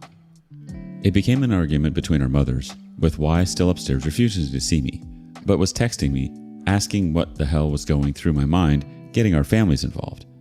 It was then agreed by our mothers that the rings would be given back to me, but on another day. About 2 days later, I get a call while at work from Y. She was crying, stating that her mother was kicking her out because she got married in secret. She stated she still loved me and was willing to give us another try, agreeing to cut off J, and that we should move in together and live as a married couple. Being the idiot who was in love at the time, I rushed out of work to meet up with her, and then we immediately started looking into apartments in the area. I was able to get us an apartment that was fairly cheap due to the pandemic, and the move-in date was within 3 days. When I got home, I told my parents the news, and my mother was not happy about this. She explained that I was making a mistake, that I needed to rethink all of this. My father was disappointed, but stated it's my life, my choice. For the next few days, my friends helped me move things from my place, and I barely talked to my parents within those days. It was heartbreaking for my mother the most, and hurt me seeing my mother upset as well. First day in, I felt like our marriage was finally moving in the right direction, and I was finally feeling that happiness I was feeling before she told me she wanted to divorce me. However, that happiness did not last long. A few weeks after moving in, we get invited out for some drinks, and when we get back home, I went through her phone to find conversations between her and a different ex, who we will call E. The messages went as far as around the time she asked for a divorce, and this made my legs crumble. She was passed out on the bed. However, I woke her up by splashing water on her and started screaming at her. She was confused as she was still tipsy, but I was very furious and yelled at her for over 2 to 3 hours. At one point, I demanded her to leave as she was starting to come back to her senses. She began swinging at me and chasing me around the apartment, actually punching me a few times and clawing at me. I'm not a violent person at all. I took the abuse and just locked myself in the room to keep her away from me. She started crying and begging me to forgive her, to the point she was on her knees and stated she would do anything to make up for it. We just began arguing and then slowly talking about the situation through the bedroom door. Eventually, we both calmed down and went to bed as it was 4 a.m. when this was happening. I didn't sleep, however, and when 7 a.m. came around, she woke up with only half the memory from what happened last night. I yelled everything back to her again, but this time, she was sober enough to know what was going on and again pleaded for me to stay. She cried, stating she had nowhere else to go. In that moment, I hated her very much as I feel she stole me from my family, my friends, and my life. About what I saw in the messages, there was nothing that stated they've done anything physical, at least from what was texted. However, there was conversations that had sexual tensions, such as her calling E sexy, and E stating they should make a video together, which I still considered cheating. After further arguing, I told her as long as she promises nothing happened between her and E, I better not see her talking to E ever again, or I will leave her this time. She pleaded that nothing ever happened, and during the same conversation I asked if anything had happened between her and J. She paused and said no. It was at that moment that made me want to investigate this further. My gut told me that this was only the beginning of what was to come next and turn my world upside down. I'll explain more on this another day. Your gut was right, OP. When we're wearing those rose-colored glasses, it's hard to see who's hurting us and people's true intentions. Do you think Y was wanting to be a secret marriage so that she could mess around behind your back? What was the point of the secret marriage? Did you know your parents wouldn't approve? Did you subconsciously know that it was a bad move and that maybe she wasn't the best person for you? So you kept it a secret to sort of hide that guilt? It seems like both of you are quite toxic together. Fights tend to escalate. Despite your parents being disappointed in your choices, it's refreshing to know that they support you through the thick and thin. Part 2. Following my previous post, we are now in May of 2020, when I asked if anything happened between her and Jay, where Y reluctantly responded no. It was the way she answered that made me suspicious. To add on a little bit more, when we first moved in April of 2020, I was working at a call center about an hour away from our apartment from 8 a.m. to 6 p.m. She was not working due to her job being closed, so I had to start doing Uber Eats, Postmates, and DoorDash, which would usually be 8 p.m. to 2 a.m., after work or whenever on my days off from work. Also, after the first night we moved in, I was given the cold shoulder from her every night. While I'm at work, she would text me cute things such as her repeatedly saying she loves me and waiting for me to come home to cuddle.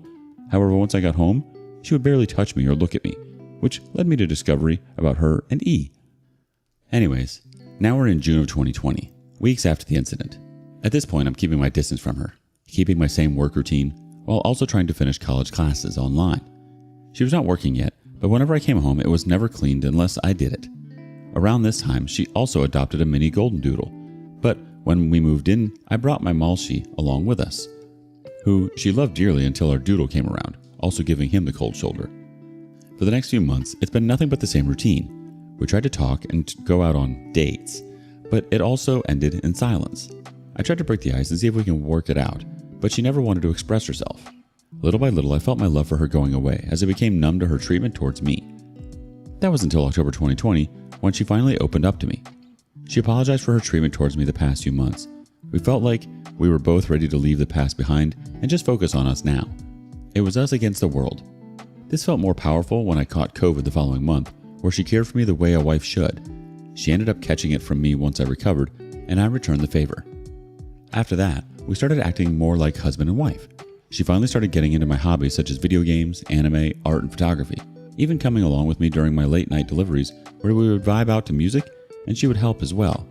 We discovered new things about each other, went on dates, and honestly, it felt heartwarming being in her presence again. That spark between us was finally coming back, but I still had a secret grudge against her actions as it was hard to move on from it. All was going good until a few days before Valentine's Day of 2021, where I made another discovery.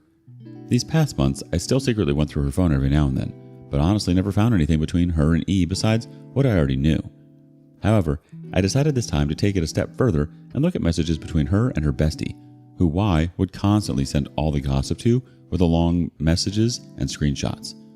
Going through the messages made my heart sink even more when I found more details about her and J. Turns out that Y and J slept together a few days before she asked me for a divorce, and this was actually the true reason for her asking me for a divorce.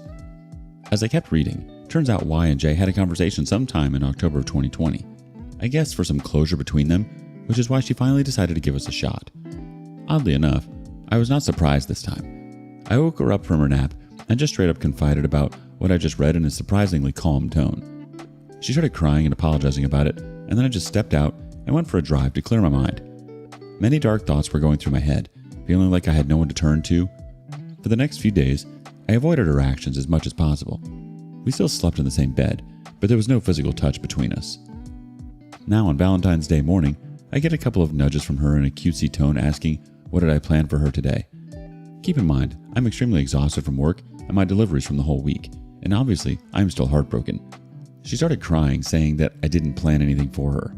Once I heard that, I jumped out of bed and began scolding her about how crazy as hell she was to think I would do anything for her after what I just discovered.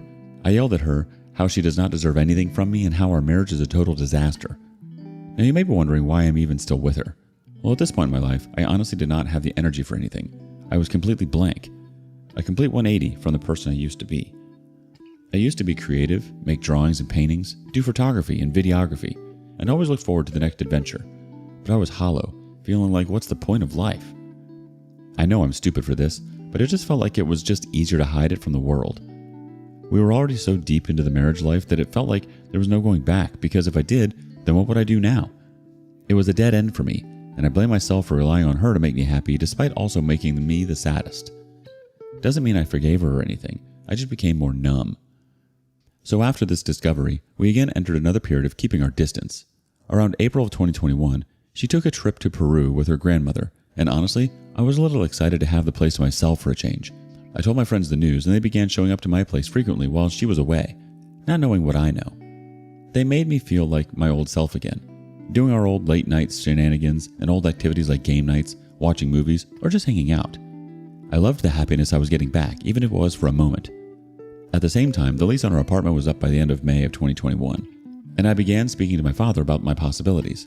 That same month, my mother went up to Chicago to spend time with family members for the remainder of the year, and my dad came up with the idea of letting me and Y stay at their home while he follows her to Chicago.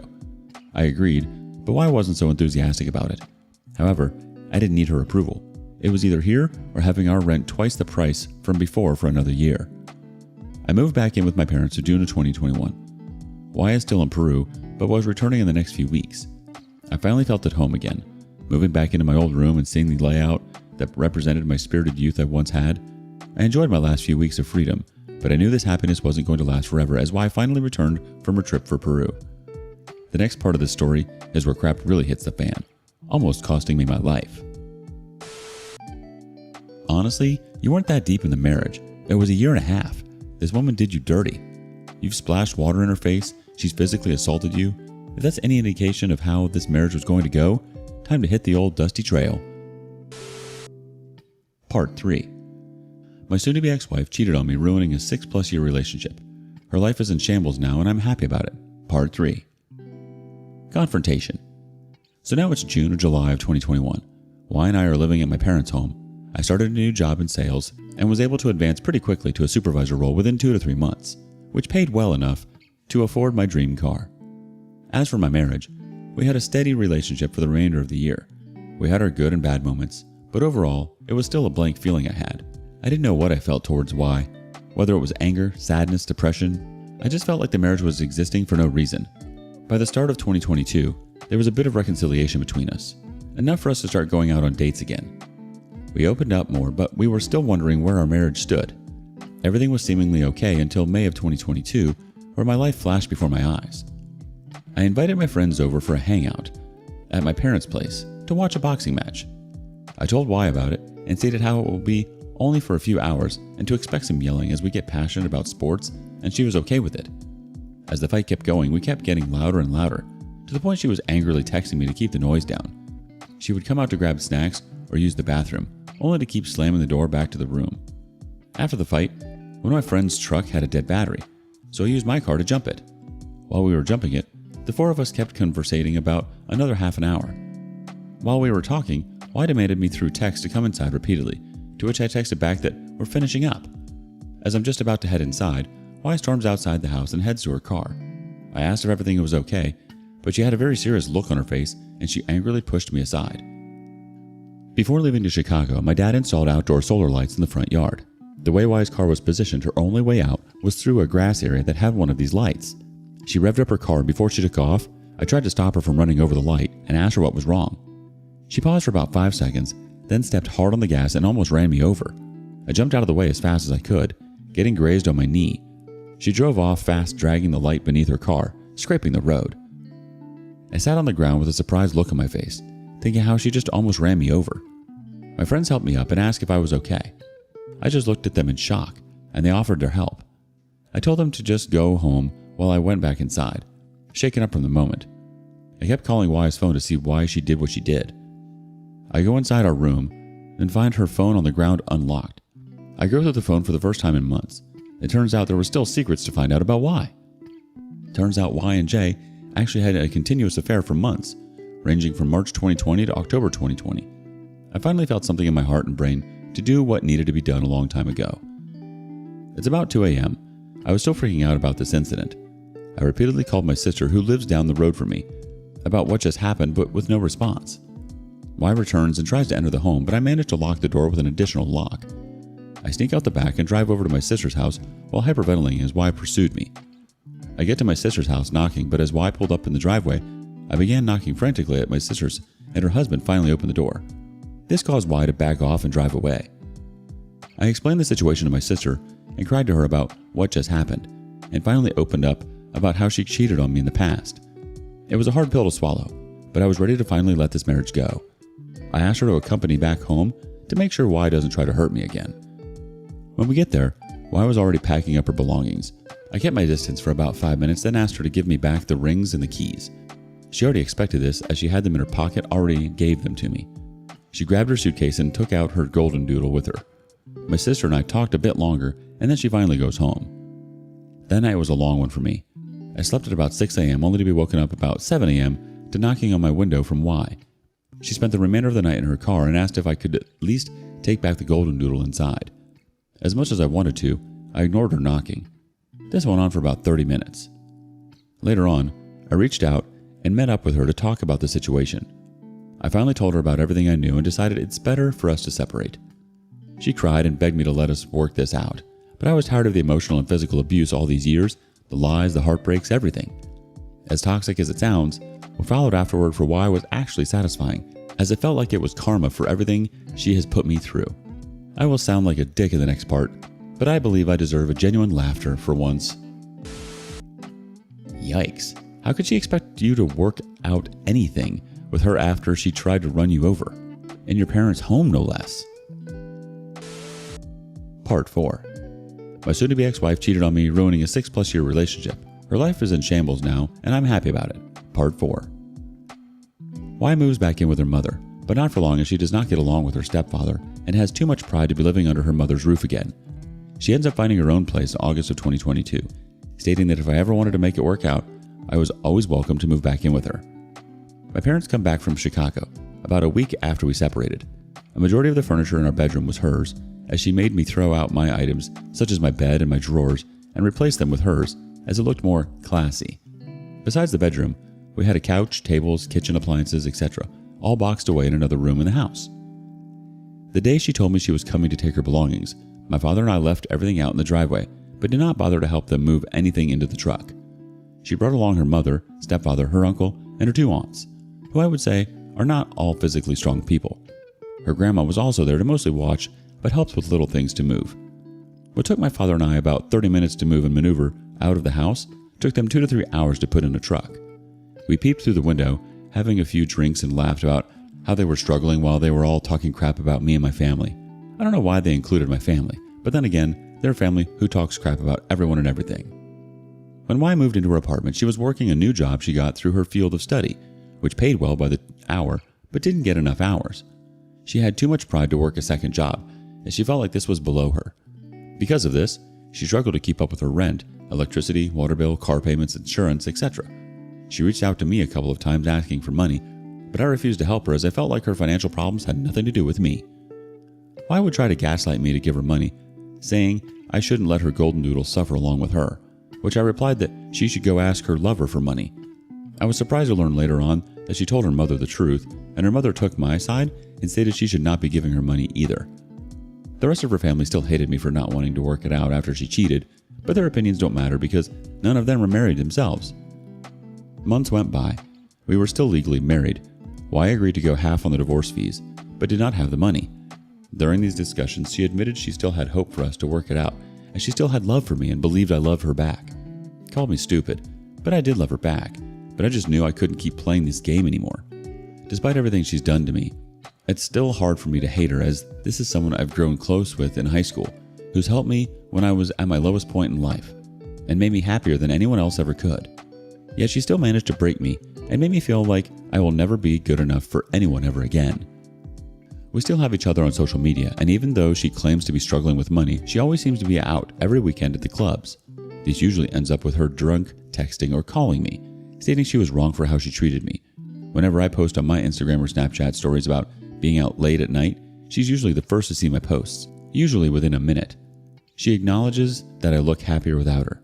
As of now, I wouldn't say happy, but I do feel like this is freedom. Since moving out, she's gotten into 2 car accidents just a few months apart. We're no longer on the same insurance together, but she still called me asking if I can financially help her, which I refused and told her she was on her own now. I still had her on my phone plan a few months after, but decided to disconnect her line without letting her know. Once reconnected, she angrily texted me days later about how she lost her number and had to get a new phone because her current phone was still locked with my carrier, and she couldn't call to unlock it since I was the account holder. She called me a dick, and I couldn't help but laugh about it. I have this ex-girlfriend that I ended off on good terms with. We were friends until Y and I got married, when she forced me to cut off my friendship with her out of fear that my ex would try to get with me again. We started hanging out again, and when Y found out, she swears that I only divorced her to get back with my ex. I had no interest in her after the breakup, only seeing her as a friend at this point, even after Y and I separated. From what I heard from a mutual friend, she tried to get back E, who now has a girlfriend and a child. She also tried again with J, who now has a girlfriend. Y would sometimes reach out to me about how she's still behind on certain bills, would barely eat, almost got evicted twice, and can't afford to care for the golden doodle. If I had to guess, she's most likely getting money from her grandmother. We would still text time to figure out a court date, or days where I still had to give some leftover stuff from home. She would always say she would never find a guy like me and how much she wishes we could try again and regrets her actions. Part of this made me feel happy for karma. The other part would be feeling sad about how everything led up to this moment.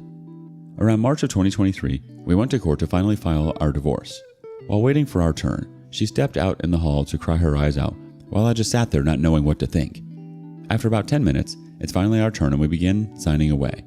Ever since then, we just now talk with a few texts once everywhere 1 to 2 weeks, saying what we have left to say.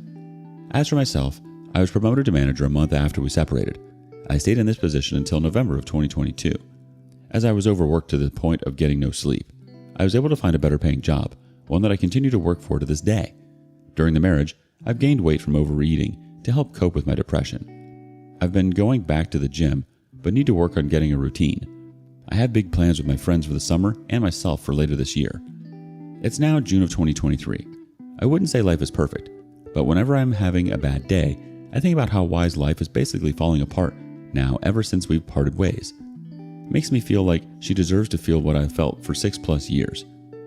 I'm an a-hole for thinking this way about her, but at least my life is finally going in the right direction, and hopefully continues this way, and she could see how happy I could be without her.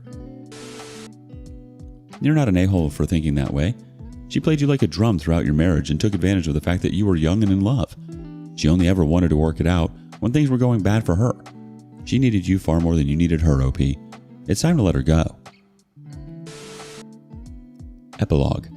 This is my last post about this, just for a few clarifications. I had to cut this section out of part 4 to be able to post it. If there's any other questions, I can try and answer them as well. The history of Y and I dates back to our high school days. There's more details about how Y and I first met up to the point where we got married. Looking back on it, we always had a toxic relationship, but that's not to say it was all bad, as we had our great moments as well. As for how our boyfriend-girlfriend relationship went and why I married her, I'll explain that another time if necessary. I appreciate the feedback, both good and bad. Like I said before, I was a dummy who thought everything would magically work out. I don't know if I would call this outcome a win for me, but at least I can finally start over now.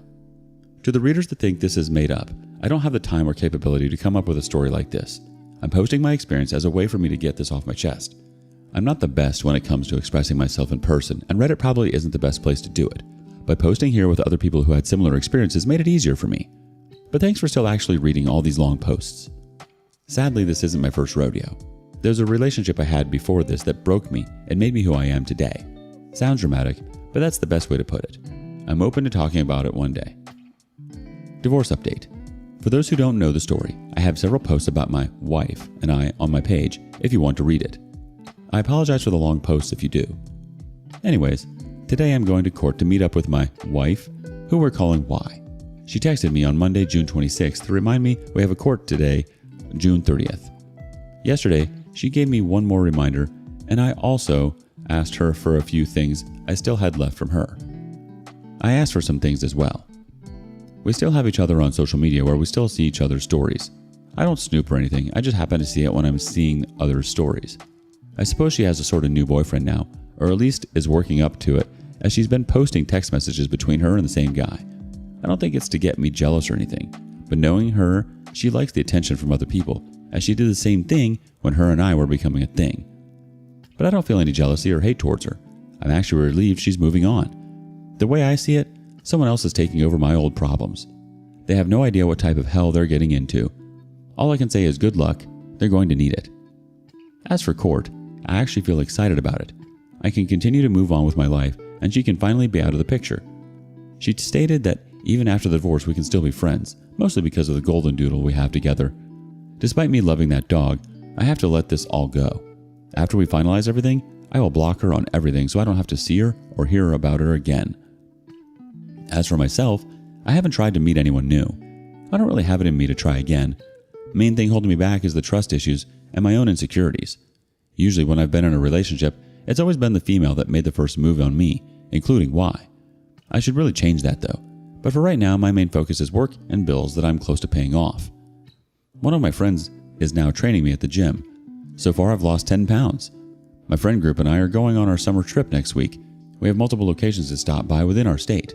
So yeah, life is good so far, and I'll try to update how the court went afterwards. Divorce update 2. Sorry for the late update. I've been working overtime like crazy, but today I have time. On Friday, June 30th, we get to the courthouse and wait for our turn with the clerk. After like 3 minutes, we get called and there's only one chair for us to sit down. I take the chair for myself, and even though I'm not looking at her, I can feel why staring at me hard. She says, "Can I at least sit down?" To which I respond, "Then grab a chair." And she just says whatever and stands up. We explain the reason for the divorce. We're not fighting for anything, just simply separating. A couple of times, the lady had to walk back and forth or type something into the computer. During those moments, she would say little remarks like she can't wait to get rid of me, that it was me who trapped her into a marriage, and that I never satisfied her, etc. Not to sound cocky, but I know she was saying most of that stuff to mask what she really felt. I know this because she followed up that she hopes I have fun with my ex, who we're still friends, but like I said before, I have no interest in, but she swears I'm in love with. While we kept going back and forth, the clerk was trying so hard not to laugh. We paid the fee, and now we just have one more court date in 1 to 2 months. It was raining when we walked out, so we still discussed a few things. Main thing, she asked if I could watch our golden doodle in August while she goes on her trip out of the country. I said not possible for me, and she followed that I'm a deadbeat dog dad and that I will never see him again, and left. Here's the kicker. Yesterday, Y asked if I can watch the golden doodle for today, to which I can't because I work today, even though it's 4th of July, and also today is her birthday. She won't be getting a happy birthday from me though. Also, her family does not celebrate birthdays, especially her mother and stepfather because they're both Jehovah's Witnesses. Her only real option is her best friend, who's most likely going to do something with her boyfriend rather than Y. So yeah, I'm at work waiting 2 more days before vacation. Nothing really different going on from the last update. Happy 4th of July!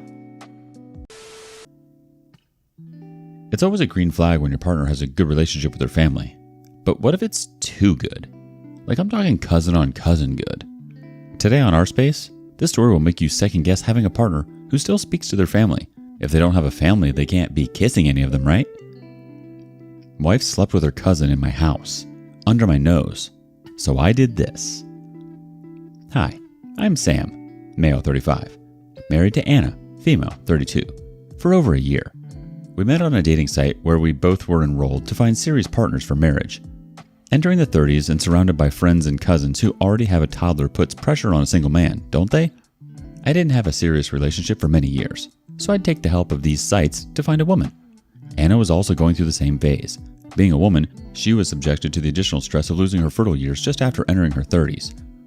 On the very first interaction, she made it clear that she was there for no fun, seeking a serious relationship, and so did I. We hit off really well. She was from a neighboring town, but was open to shifting to my city because her company had an easy transfer policy. Within weeks of chatting, we were planning for a meetup, and within months of seeing each other, we were talking about the marriage. I often traveled overnight to meet her on weekends, and she did the same sometimes. I thought it was the best thing to happen in my life. It wasn't the first time I had fallen for someone, but it was special. We met each other's parents, and they were more than happy to bless us for married life. We soon married, and I felt the selfless love and care I'd never experienced. A year after our marriage, Anna's uncle passed away, and we flew down to her hometown. She was very close to her uncle and wanted to spend a week with her aunt and her family.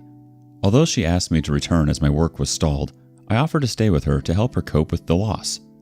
I've always been introverted, and in my teens, I used to envy those studs who could approach any girl to ask for a date. I barely had the confidence to approach anyone of my gender, forget about the girls. Over the years, I accepted my shyness as a shield and would interact only with like-minded people. This kept me out of trouble most of the time, but it wasn't helping my romantic life. I just had one relationship which succumbed to a slow death because I wasn't opening up with her friends. I wasn't comfortable around anyone but her, hence she left me. It was toxic, I know. I realized it much later. So, this time with Anna, I promised myself that I would not let this special bond perish for my timidness. I went the extra mile, literally, to gel with her friends and family. This was another reason I chose to stay with her and get to know her family. Before the wedding, I'd just met her parents for once, and then straight on to the wedding along with a few relatives. So I took that opportunity to spend time with her family. During that stay, I met with her cousin, Ryan. Anna's deceased uncle was Ryan's father. He was overly devastated by the loss. I found Ryan quiet and timid, hence I made an extra effort to bond with him because I knew the pain of being an introvert. Ryan was 30 and still living with his parents because he was supposed to overtake the family business. I don't know if there was something different in their family or with the town. Most of her cousins stayed with their parents and took care of the family business. When I asked Anna, she said her family was traditional and had been in the construction business for ages. Her great-grandfather started out small but created multiple business units, which he distributed amongst his children, and that's how the legacy was passed on. I was fascinated by it. As per Anna, Ryan was the black sheep who wasn't interested in running the family business and was interested in a creative field, probably wanting to have an art gallery or something. However, his family did not approve of his passion and forced him to join his father and brothers at the office. While Ryan did not open up much about his life, Anna asked if I could help him set up a gallery by pulling up some of my contacts. Actually, I worked for an e-commerce startup that deals with antique jewelry. Although I didn't know anyone who could actively help Ryan, I agreed to help with the confidence that I could figure out something. It was a peaceful week's stay with her family. I got to know them and their tradition. Anna took me to her ancestral homes by the countryside and made me taste the local cuisine. I was amazed at how diverse we are as a country. I was born and brought up in the heart of LA. Hence, I'd never been exposed to those cultures before, and I loved it. Soon after we returned, Anna told me that Ryan wanted to move to LA to pursue his career and requested that we let him stay with us until he got a job. I happily agreed. This was a month ago. I greeted Ryan and made him comfortable at my house. He said he would look for a part-time job and meanwhile pursue his passion for art. I offered to help him in any way I could. As the days passed, I noticed a very peculiar behavior in Anna. Although she seemed much happier than she used to be before her cousin moved in, she distanced herself from me romantically. Before Ryan moved in, we never had to think about privacy because we lived by ourselves. The whole house was our bedroom, you know what I mean? After Ryan moved in, we just had our bedroom. So whenever I took the initiative for intimacy, she would push me off, saying that her cousin was around and he might hear us. I backed off for the initial few days without any second thought, but now it's getting on my nerves. She doesn't understand that she is irritating me and eventually making me hate her cousin. There is one more problem: food. The thing is, Ryan has a fetish for seafood, and I'm allergic to it. I also cannot stand the smell of it. It is understandable to cook favorite meals for the guests, but Ryan was not a guest. He is living with us. I didn't mind when she cooked it for the first week, but having seafood on the table every other day annoys me. That too, if I had to fill my stomach with just salad. We had divided the responsibility in a way that she would cook and I would clean, so I had no option but to wash the stinky dishes on which she and her cousin had gorged upon. I know I might sound rude, but I'm frustrated. When I confronted her that she should make something for me as I can't have a salad every day, she said she doesn't have the time to cook 2 different types of meals. I suggested she could themselves take a break for seafood on some days and cook something else so I could also have a full meal. She got defensive, saying that I was rude. Sometimes I don't understand her. Ryan, too, doesn't lift a finger at the house. I mean, he's no longer a guest. He's been staying here for 2 months, and I don't know how long he will stay further. He should take up household responsibilities, considering he's living rent-free with free food. I reached my boiling point yesterday when I asked her to switch responsibilities, that I would cook and she would clean. I know I tried to play smart and take control of the food, but she turned out smarter and caught me. She said that if I took the responsibility of food, she and her cousin would have to bid goodbye to seafood, which she couldn't compromise. She suggested I cook my own meal if I was that adverse to marine animals. I hated her sarcasm. I wanted to yell at her and knock some sense into it that I work for 45 hours a week and I cannot spend endless hours in the kitchen. The thing is, I'm getting annoyed by them to the point that I don't respond properly to Anna or Ryan. Anna's protectiveness for her cousin makes me hate him, and I want him to move out ASAP. Sometimes when I clear my head and think, I feel that I'm being rude to Ryan, and maybe I'm giving a signal that I'm doing a favor to him by letting him live with us. I genuinely don't feel like that, but Anna's attitude is pushing my buttons. I have discussed this with a few of my colleagues and got a mixed reaction. Some say I'm annoyed because our privacy is intruded, and some acknowledge a problem with Anna. I'm posting it here to get some perspective. If anyone has faced a similar issue, kindly suggest what I should do. Sounds like both parties are at fault here. There seems to be a disconnection between the two of you. Both of you, at this point, aren't communicating how each other truly feels. You both just need to talk to each other and really lay it all out on the table. Update 1. Hi all. Thanks for hearing my rant and giving some solid advice. The day after my original post, I subtly brought up the topic on the dinner table in front of Ryan that we should make a weekly dinner menu that should have the preferable food of all 3 of us, rotated over a week so that I could at least have a proper food on 2 days of the week. Anna rolled her eyes, indicating I shouldn't have brought that topic in front of Ryan, but Ryan was quick to agree and apologize for being inconsiderate all the while. The discussion ended on a good note. I felt I was unnecessarily exaggerating the situation, which got solved so easily. While one of the issues got solved, or at least got mitigated, Anna's growing distance still bothered me. Our sex life is close to null because she's too busy setting up her cousin's life. She has been taking a lot of leaves from her office to accompany him to his interviews. Ryan is also looking for a job in a ceramic institute. I don't know if I have a limited understanding of art or if he's confused about his job plans. I don't know. I'm just watching them running haywire, dumbfounded, waiting for the day he gets a job and moves out. Anyways, today I'm here to share a pestering concern. Last week, I had light work, so I came home early on most days. It was disturbing to find Anna sitting so cozily with Ryan. Although nothing explicit, their body language was alarming. I mean, her legs on his thighs. Sometimes he leaned over her shoulder. It is understandable when cousins are young, but both are in their 30s, and one is married. When I discussed this with my close friend, he dismissed it, saying I was just annoyed by Ryan's presence. Hence, I'm picking on him. I know it is outrageous to assume such things between cousins. Maybe I'm just presumptuous, but it hurts to see Anna sitting so cozily with Ryan while pushing me away, saying she was tired and not in the mood. This concern of mine is so sensitive that I'm afraid to confront Anna about it. I might sound disoriented or delusional, but I need serious advice on how to proceed.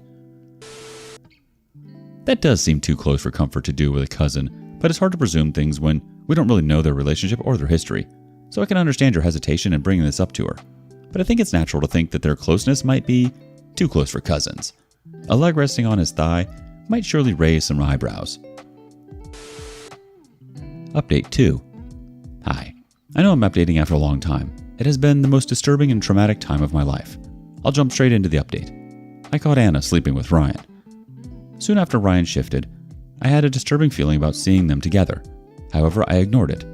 Even when writing the last update, I had a strong instinct that something was rotting between them, but I didn't want to sound presumptuous. A few days after my last update, I arrived early to find my house locked. Usually, Anna or Ryan used to be at home, but that day it was locked. I texted Anna asking her when she would return. She didn't reply to my text. I was feeling uneasy, so I decided to go for a run. I went to the nearby Citizen Park, and guess whom did I run into? My wife and her cousin. They were hugging each other, sitting on a bench surrounded by dense bushes. It was so sudden that none of us got a chance to react. I just stopped, and so did they. It was like suddenly 2 heads popped up from behind the bushes, and I had direct eye contact with Ryan, who immediately pushed Anna away, whose eyes were closed while hugging. I asked them what they were up to. It should have been the end, but Anna was very calm and said, Oh, hi, you're here. Actually, Ryan was feeling low, so I took him for a walk. Let's go home. I was so confused and shocked that I barely spoke a word after that. In fact, all 3 of us walked silently on the way back home. After returning home, I sat down on my bed for an hour, unable to comprehend what I'd witnessed minutes ago. When she came to call me for dinner, I gave her a look, but she stared back, asking me why I looked intensely. I silently ate dinner and went to bed. I didn't look at either of them at the dinner table. When she came to sleep and tried to hug me, I told her I was disturbed seeing her hugging Ryan so passionately. She chuckled at me, saying that Ryan was her cousin and it was just a sibling hug. It should not bother me at all. I realized later that Anna was playing mind games. She did not act shocked. She did not apologize because she was hugging her cousin. It was no big deal. However much I tried to sweep it under the rugs that they were cousins, it was bothering me. So I devised a plan to find out the truth. As some of you suggested in my last update, I should hire a PI. But I thought it wouldn't be fruitful because the suspect was right inside my house. So I bought some hidden cameras with the intention of placing them in several corners of the house. But the challenge was that Ryan was mostly at home. I don't know what he was up to. By then, I'd understood that he was not serious about work. He was lurking around in my house, and I had to get rid of him, anyhow. I told them my company is sending me on a 2-day work trip to London. Before that, I would work from home for a few days to finish a presentation I would need on my London visit. It was all made up, but I did take a week off from work to wrap up this saga, and I did book a flight ticket to show them. So, while I was at home, Ryan would dress up formally, take his files, and pretend he was going for an interview. I don't know. I may be assuming that he was acting, but I don't care. I used the opportunity to plant several cameras and mics in different corners of the house. I did this during Anna's office hours after locking the house from the inside, so it could not be unlocked using duplicate keys. Although nothing concrete came up except Anna and Ryan exchanging intense eye contact and Ryan fondling Anna's hand while passing, that evidence could also prove what was happening between them. But I wanted a dirty one to humiliate them. On the day of my scheduled flight, Anna offered to drop me to the airport. Maybe she wanted to ensure that I was actually out of the country before they started their dirty business. I declined, stating that my flight was in the afternoon and I would leave directly from my office, so it was unnecessary for her to hassle. That day, I left the house and checked into a hotel for 2 days. I waited patiently until the evening when Anna returned from her office. She returned home and called me, asking if I reached the airport. I told her I had boarded and the flight was about to take off. I kept the phone on airplane mode just in case she called to check. But why would she bother to confirm when her lover was already caressing her while she was on a call with me? Disgusting. As soon as she disconnected the call, he pounced on her, and I could see my marriage falling apart right before me. A couple of minutes into that, I turned off the app that was displaying the live recording. I knew I would die of suffocation in the next 2 days, so after an hour, I logged in again to see if enough evidence was collected so that I could put an end to this. When I logged in, I found a clip where Ryan actually discovers the camera and panics. They then hunt for the remaining cameras and mics, and while doing so, Anna stands in front of one of the cameras and curses me. The recordings had stopped by then, which meant they had destroyed everything. I checked the saved recordings, which were just enough to prove their illicit relationship, so I headed home. I barged into the house to find Anna talking over the phone while Ryan had already fled. She had such criminal eyes that I actually got scared for a moment. She accused me of plotting against them. I told her that she should consider herself lucky that I didn't smack her head or chase down her lover, so she could cut short her BS and come to the point. I asked her to confess everything to me, or else I would involve her parents. She then narrated that she and Ryan were always in love with each other. However, they both knew they could not be together. They had initially decided to never get married and secretly continue with their filthy business. But as Anna hit her 30s, her traditional family insisted she get married, so she was online looking for a guy from a different city to execute their plan. Luckily, she found me desperate enough to marry her without spending too much time dating. In the end, she suggested that we continue to be married couples and lead our lives independently, meaning I can sleep with anyone while she can continue to bang her cousin. I felt disgusted at her suggestion. Unlike in other cases where people plead for forgiveness and a second chance, Anna was unapologetic. Her cold expression gave me goosebumps. I felt so uncomfortable sharing a roof with her that I gave her the ultimatum of a day to vacate the house and move back to my hotel. The next day, she texted me that she had vacated the house. I went to find that, actually, she did. More than emptiness, I felt a sense of relief. I spent the next few days contemplating my future and the next few weeks drinking over my misery. But that's not important. What Anna did next pushed me to the extreme. A week after Anna left, her parents called my father, threatening to sue me. I don't know why he didn't call me. Her father was that kind of a strict man who would urge to have any critical discussion with the parents and not with the children. Apparently, Anna had told them I was spying on her by placing cameras and mics in the house. She said I was overpossessive about her and had a problem if she spoke to any other men, including her cousin. She also added that I was violent and threatened to smack her head to kill her. This came out of the blue to my parents because I hadn't told them about Anna's cheating yet. In fact, I didn't intend to expose her to anyone, but she left no choice to me. In the moment of rage, I forwarded those video clips to her father. I took Ryan's parents' number from the family group and sent a copy to him as well. I also told them he should be thankful to me for not sharing the clips in the family group. Within minutes, my phone was bombarded with voicemails from Anna, accusing me of betraying her. She said it was a deal between us that I won't reveal the truth to anyone. Now, when I retrospect, I remember when I was leaving again for the hotel that night, I told her, vacate my house in a day and sign the divorce papers uncontested. I won't expose you. It wasn't a promise. Even if it was, she maligned me in front of her family to come out clean.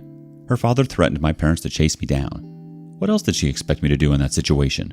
My father suggested that we lodge a police complaint before they filed us for domestic violence. I told my parents I was never violent with her, but they said it would take years to prove myself innocent, so it's better to be vigilant. We lodged a complaint and got a restraining order against Anna and her family. During the divorce proceedings, she joined virtually, citing health issues that barred her from traveling down to another city. She was alone on the video chat and kept quiet during the trial. I didn't want any further hassle in my life, so I kept the divorce terms clean. It was a simple, irreconcilable difference between us, and we divorced. It's been 3 months since then, and I have not heard from her or her parents. I think they understood that it was their daughter who was at fault. It feels like I had a long nightmare, and now I'm awake to find the same loneliness. I think I'll take time to get over it. I sometimes still curse myself for being so vulnerable that she was able to prey on me so easily. Nonetheless, I'm recovering. Wish me luck. Life is good. It's not every day that we see people get what they deserve. Today on rSpace, we overhear a juicy conversation over a cup of diner coffee. Let's serve up justice. Wife cheated and abandoned me for a rich man. Came back after 5 years begging me to take her back. I, male 32, married my first wife, Olivia, name changed, female 32, at the age of 24. We were young when we fell in love. At the time, I thought that she was the perfect woman, but boy was I wrong. One moment, I thought we were madly in love, but she didn't give it a second thought when she left me for a wealthy businessman. That's when I realized what she really wanted from me. I can't exactly remember the first time I noticed Olivia. We grew up in the same small town and attended the same high school, but we didn't hang out in the same friend group back then. She was one of the most beautiful girls at our school, and I was just some geeky kid. Never in my wildest dreams did I think I would ever have a shot with her. Fast forward to a few years later, I just returned to our small town after graduating from university. I was preparing to start a job at the veterinary clinic and had just moved into a new condo. Of course, it was a big change coming back to a quiet small town from a fast-paced university lifestyle in the city, but I was looking forward to reconnecting with some old friends and being close to my family again. A few nights after settling into my condo, I went out to a bar downtown to hang out with some old friends. I offered to buy everyone a round of drinks and headed up to the bar. As I got closer to the bar, I noticed that there was something very familiar about the bartender. It took me a moment to recognize who it was. But then it hit me. That beautiful girl I used to see in the hallway every day in high school was now a woman. "What's your poison, honey?" she asked me. Now, I can't lie about this next part. My heart was racing and I was feeling nervous. At this moment, I felt like a geeky teenager all over again. I just stood there with a blank look on my face. It might have only been a few seconds, but it felt like a lifetime. I opened my mouth and the only thing to come out of it was an awkward, what? I felt like the biggest idiot on the planet. What was wrong with me? I had just spent the last 4 years living in the city, always going out and talking to women. Now, I was a nervous wreck. But there was something about Olivia that always made me nervous. "You went to Westbrook High, didn't you?" Olivia asked as she was pouring the drinks. At that moment, I was in complete shock. All these years, I thought I was invisible to her. As the night went on, I kept offering to buy rounds of drinks for the table. I was using any excuse to go up and chat with the bartender. I was meeting with my friends after many years, so none of us wanted that night to be over. Apart from my friends, I found another reason to not leave the bar that night. It was Olivia. I don't know if it was the alcohol or if Olivia was much more down to earth than I initially thought, but I was feeling a lot more comfortable approaching her as the night went on. Before closing, she asked for my phone and put her number in it. Over the next year, things went really well. The clinic I was working for extended its hours and I was making really good money. I was approved for a mortgage and preparing to move into my first house. Olivia and I started dating after that night at the bar. On our first date, I knew she was the one I wanted to spend the rest of my life with. I proposed to her 5 months into the relationship, and she said yes. We got married within a year. My friends and family thought I was crazy moving so fast with the relationship, but I didn't care. The first few years of our marriage, it seemed like a dream. I made enough at the clinic to support us both. We weren't millionaires or anything, but it was enough to pay the bills and get by. Olivia had left her job at the bar once we got married. She told me she wanted to take some time off work and focus on her art. This seemed strange to me at first because she had never shown interest in painting, drawing, or anything of the sort, but I wanted to be a supportive husband. Olivia didn't get a stroke of luck with her art passion, but she was called by her ex-boss for part-time bartending work during peak season and major bookings. She was good at her job and loved it too, but she didn't want to do it full-time. We were good for a couple years until one day her old boss from the bar called her again. This time it was a big corporate event taking place in town.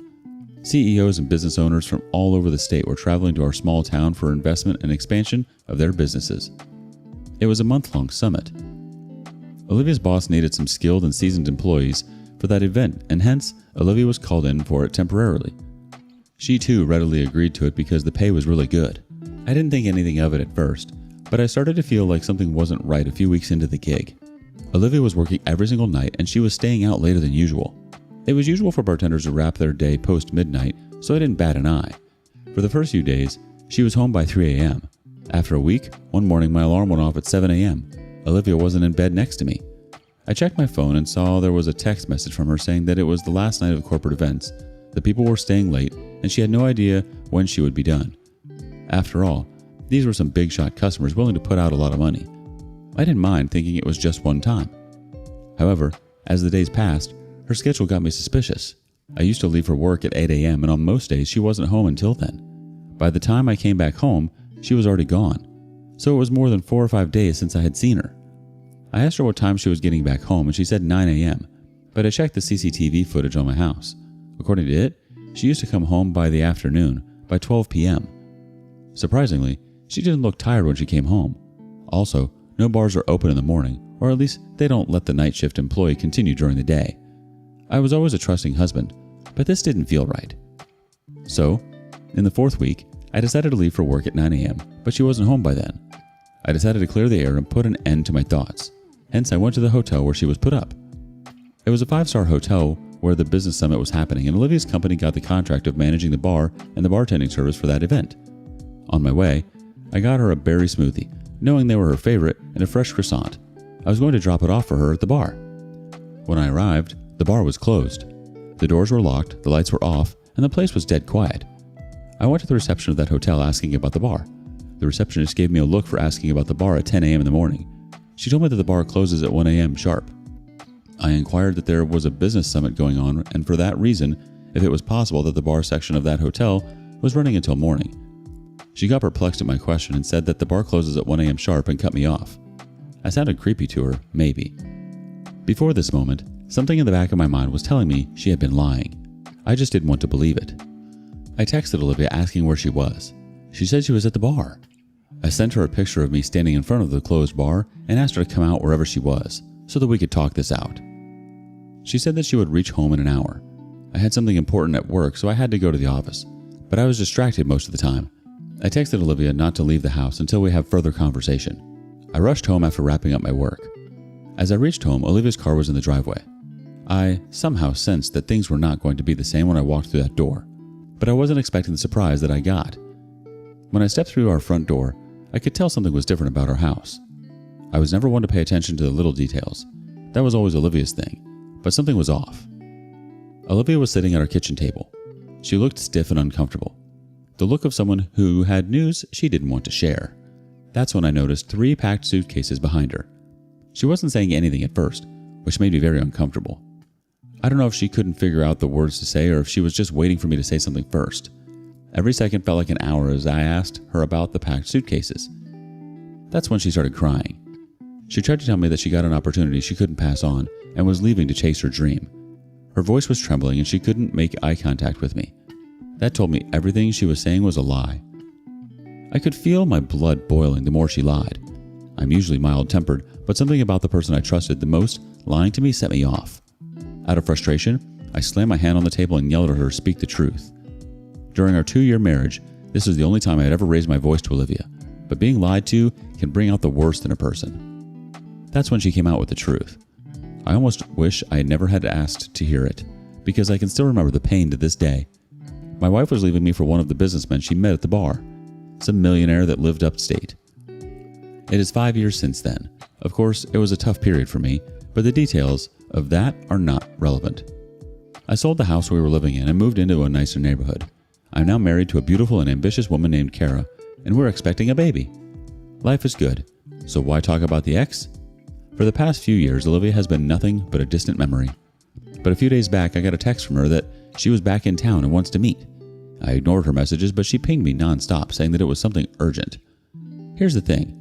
I don't want her back in my life, but I'm also wondering what this urgent thing is that she wants to talk about. What should I do? Honestly, I'm not sure it's a good idea to meet her again. She did you real dirty.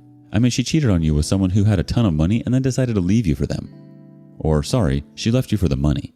I'm not sure digging up the past is ever a good thing. Sometimes we have to leave the dead in the dirt. Update 1.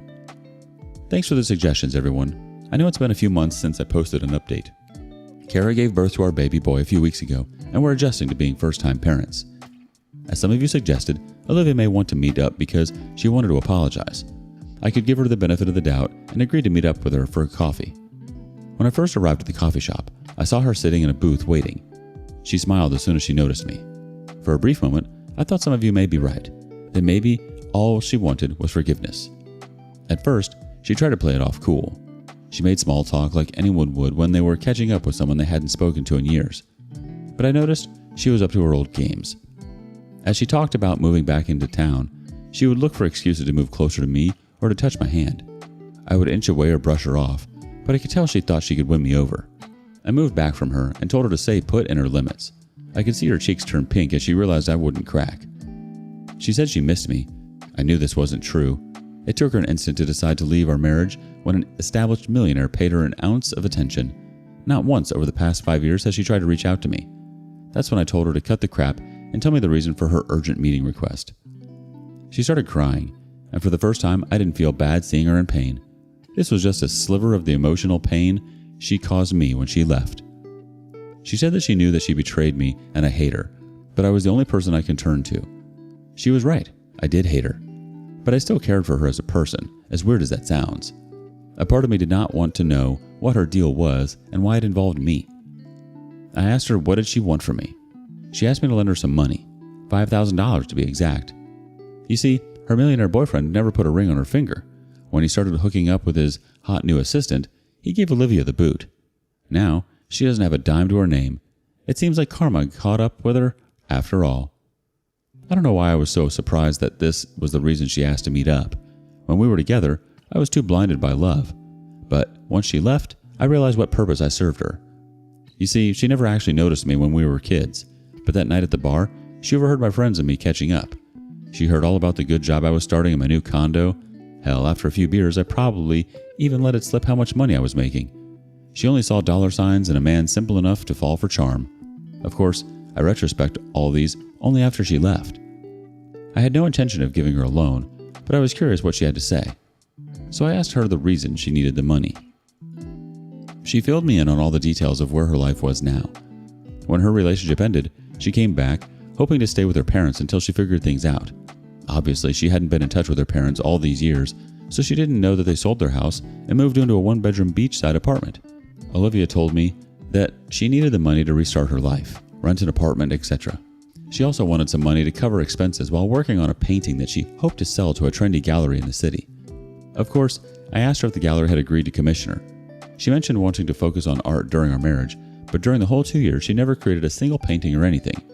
To be fair, I didn't know if she could paint or not. I have never seen a piece of her work. Olivia admitted that she hadn't spoken to anyone from the gallery. She was planning on creating a piece that she could sell to them. This was typical for Olivia, thinking that she could just walk into a place and immediately impress them just because she existed. Immediately, I denied her. I wasn't rude about it. I didn't say any of the cruel thoughts that were invading my head. Instead, I told her the truth that I had just had a kid and I was paying off a mortgage. I didn't have that kind of money to spare right now. She bargained for $3,000, but I didn't give in. She began to explain how she was worried about having nowhere to stay. The bar she used to work at was under new management and didn't need any help. Whatever she was trying to sell, I wasn't buying it. If she wanted to explore herself, she could do it with her own money. I told her that I supported her during our marriage, but she'd decided to explore her way into a millionaire's bed. I'll never forget how her expression changed in an instant. She went from an innocent damsel in distress to a cold-hearted villain. This is when she told me, You owe me, actually. I didn't come for anything during the divorce. I should have gotten alimony or at least half of the money you got from selling the house, but I let you off easy. That can change, though. That was enough for me. I might have thrown a few curse words her way. Who wouldn't? But that was the last time I would give her the benefit of the doubt. When I got home, I blocked her on all social media apps. The thing is, I'm worried about what she will do next. Can she come after me for money after all these years? Should I talk to a lawyer? I don't know, guys. Any suggestions would be helpful. Thanks. I think you're totally good. She can't come at you for anything, OP. I can't believe she had the guts to come to you for money. That's delusional behavior. And then to threaten you that she would legally come after you?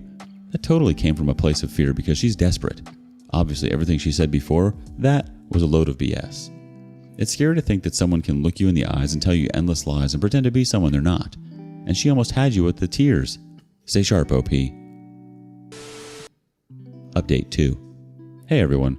I'm sorry I've taken so long to update you guys. Life has been insanely busy for us lately. But I know that's not why you're keeping up with my posts. You're probably wondering what happened after my exchange with Olivia. Well, I'm happy to say absolutely nothing. She was all biting with no bark. Just to be on the safe side, I did speak with a lawyer. Well, sort of. My colleague's brother works for a law firm and he lets me know that in this state, an ex-partner can't go after alimony after the original divorce case has been settled. Even if she did get a lawyer, she didn't have a case to move forward with. Plus, she doesn't have the money to fight a case. I'll give her props for trying, but she won't fool me again. I blocked her number as well as all social media apps. Of course, living in a small town does make it impossible to avoid hearing about someone completely. As much as you try to distance yourself from them, someone else will eventually bring up what they're doing. I was told she moved upstate to stay with one of her old high school friends. Luckily, she won't be around to sink her claws into my life anymore. If she wants to play games, they'll have to be on someone else's board. As for me, we're preparing for summer vacation. Kara and I have both booked a few weeks off in August. We've put a down payment on an RV and are going to travel around the state visiting different campsites. We might be crazy about hitting the road with a baby, but we're excited about the journey. Update 3. Wow, I can't believe how many people have been keeping up with this story. It sounds like many of you had to deal with your own version of Olivia too. I was finished with this post after my last update, but something happened that I thought you guys might be interested in hearing about. Remember how I mentioned that we planned on a road trip in the RV? We spent the last 3 weeks traveling around and exploring the state. I was surprised by how good of a traveler our baby was. So, on our way back, we stopped at a diner just off the highway. It didn't look like the nicest place from the outside, but it was convenient. Kara and I were both too hungry at this point to be picky about where we ate. Once we were seated and placed our orders, I excused myself to use the washroom. As I was washing my hands, I heard some commotion outside the doors. It sounded like a manager schooling one of the employees. I heard the manager say it was the third complaint they have gotten about the employee in that 1 week. Apparently she gave a 4-year-old hot sauce instead of ketchup. Then I heard a voice that sounded very familiar. I couldn't put my finger on how I knew it. It was Olivia, apologizing to the manager for the last chance, promising to mend her ways. Okay, in any other situation, I would have waited outside the washroom for the conversation to be over. An employee getting scolded by their boss doesn't need any more humiliation added on top, but this was something I wanted to see. As I was drying my hands, I could hear her manager calling her irresponsible and lazy. He also rebuked her for keeping her section unattended and dirty, giving her the last warning. I opened the washroom door and stepped into the restaurant hallway at the exact same time the manager warned her that it was a last warning, and one more mistake, she would be out of the job. The look on her face at this moment was something I will never forget. I'm probably the last person she wanted to see when her manager said those words. I didn't say anything to her, although her manager did seem slightly embarrassed that a customer overheard him tell off an employee. He came to our table to apologize and offered Kara and me a dessert on the house. Now, I wasn't expecting much out of that little diner, but getting free pie and seeing my ex-wife being held accountable for her behavior was well worth it. I'll have to give that place a good review later. I guess this will be the last of my Olivia updates.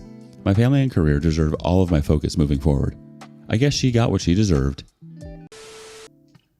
Some people have a hard time leaving work at work. Today on rSpace, that couldn't be more true, especially if you're fraternizing with your boss. Wife slept with the boss, saying it was for work, so I exposed it to her proud father. I, male 31, have been married for 3 years to Kara, female 30. She's in the advertising industry, and I work as an executive in the MNC. I met Kara on a dating app, and after a couple of years of an on and off relationship, we finally decided to get married. We both love and respect each other, but I think we are more of a mature couple who respects each other's boundaries and does not go around mushy-mushy. Kara is a creative developer for advertising, so she has odd and unorganized working hours. I was accommodating until now, like for the last 3 years, but now I sense something is just fishy. I tried to have an open-hearted conversation with Kara, but she brushed me off, saying I was just overthinking. Okay, so what happened was last year, my nephew, Julian, male 25, graduated from a cinematography course and wanted a job. Since Kara was in the advertising industry, he requested a referral. Her agency was not hiring cinematographers then, so she tried to refer him to other agencies where her friends and acquaintances worked. However, after a few months, the hiring manager of Kara's agency spotted Julian's work and offered him better pay.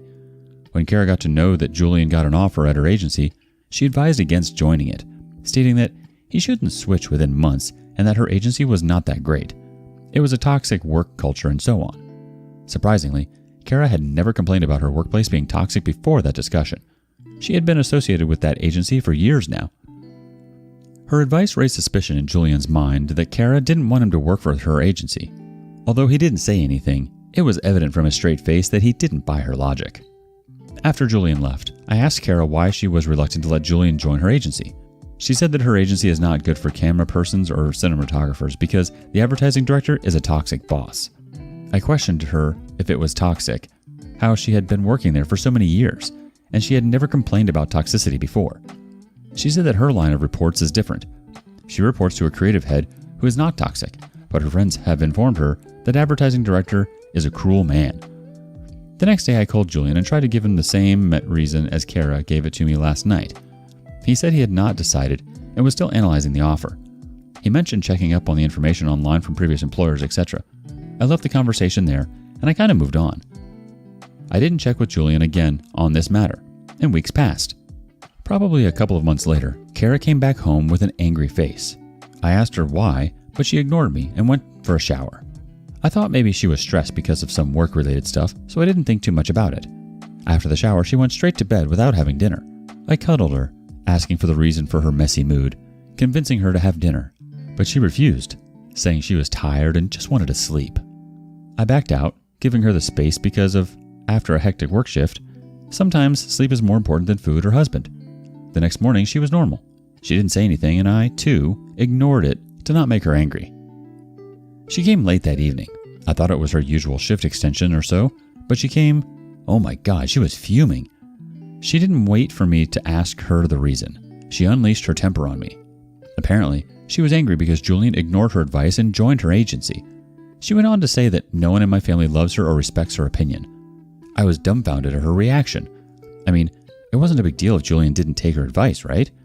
He is an adult and has all the rights to choose his employers. Well, Kara has always been a strong-headed woman, and I adore her for her strong personality. It was because of her personality she was able to thrive in a career that was dominated by male counterparts. But sometimes, Kara does get egotistic. In her early dating phase, I had difficulty dealing with her because she would often put her foot down and won't budge from her decision. But over time, I realized that she was smart and intuitive. Her decisions and predictions have proved to be accurate, more often than not. So, I guess now I'm conditioned to go by her instincts, even if sometimes she wasn't able to back her point with logic. So when Kara unloaded her anger on me, I didn't flame up. It would have triggered her more. When she was done, I calmed her down. I assured her I believed in her judgment with my full self. But we cannot force this on our families, right?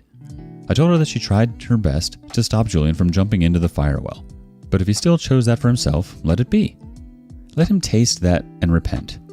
To satisfy her ego, I told her she would have the last laugh. Of course, I don't want my nephew to suffer, but one to bear the consequences of one's decision. Besides, it wasn't bonded labor. He could get out of it whenever he wanted. Kara remained quiet while I pacified her. I wasn't able to make it out if she was convinced, so I decided to let it pass. It has been more than 3 months since then, but Kara has been behaving weirdly. She has been giving me cold shoulders every now and then. On some days, she behaves normally, and on some days, she is no more than a stranger to me. I tried to have confrontations with her many times, but she brushed off her behavior under the rugs of hectic work and so on. She further insists I not think too hard about it, as I'm just overthinking about her. She is her normal self. I asked her if she was still upset with Julian's incident, but she said he didn't exist for her. I know her remarks are rude, but I also know that it's temporary. She would be fine after a while. I did not speak to Julian after he joined the agency, but I guess he is fine since he hasn't quit yet. I'm more concerned about Kara's behavior toward me. Sometimes, I feel that her coldness is related to Julian ignoring her advice, that she doesn't feel valued, and sometimes I feel it is something else. I don't know how to get out of this. I initially think she is hiding something at work, and doesn't want Julian to find out, and subsequently didn't want you finding out, OP. Update 1. Hi. As discussed with some of you over the comments in my post, I let that phase pass on its own. I focused on my work, joined a gym, and took up a goal of losing 10 pounds. But I guess Julian had something stored for me. Last week was Julian's birthday. Honestly, I don't remember anyone's birthday except for Kara's and our anniversary. I won't have realized it until I saw it on social media. So I called up Julian to wish him. He sounded cheerful, but when I asked him about his work, he got quiet and said he wanted to meet me. He said that he had taken off that day and wanted to have lunch with me. It took me by surprise because a 25-year-old definitely doesn't want to have lunch on their birthday with their uncle unless it's a serious business. I asked him if everything was okay at work because somewhere I trusted Kara and thought Julian's boss was actually toxic. I thought Julian had realized that he shouldn't have ignored Kara, so I agreed to meet up. I had to fake being sick to take a sudden off, but I was curious to know what Julian had for me. During lunch, he was uncomfortable for most of the time. I asked him if anything was bothering him, but he said no. I even asked about his boss and work pressure, but he said that work was going great. His strange behavior made me uncomfortable, so I bluntly asked him if he wanted to share anything with me. He was caught off guard and admitted to having something on his mind. He told me that he has seen Kara be unusually close to her boss, Creative Head. They always have lunch and coffee breaks together. She often left with him early from the office, which was a matter of office gossip. He said that Kara, being his aunt, troubles him when people speak such filthy words against her. Since everyone in the office knows about Julian being my nephew, they don't gossip about Kara in front of him. But you know, these things spread quite fast. I asked him if he was unsure about it. He clenched his palms and apologized to me at least 100 times and said he was sorry to tell me all this. He initially hesitated to get into details, afraid of hurting me. He revealed the details only when I insisted. He added that it could be a mere rumor because they, too, have to accompany their boss during client meetings, so it could be possible that Kara was leaving the office for client meetings. I was heavy-headed and unable to process the information. My problem was that Julian wasn't sure about it. It could be more speculation, baseless gossip. Besides, I had no evidence to confront Kara, making my situation more suffocating. I went back home feeling disoriented. I was by myself for the entire evening. Also, at the dinner table, I buried my head on the plate and nibbled my food. Kara asked me a few times if I was okay, but I just nodded.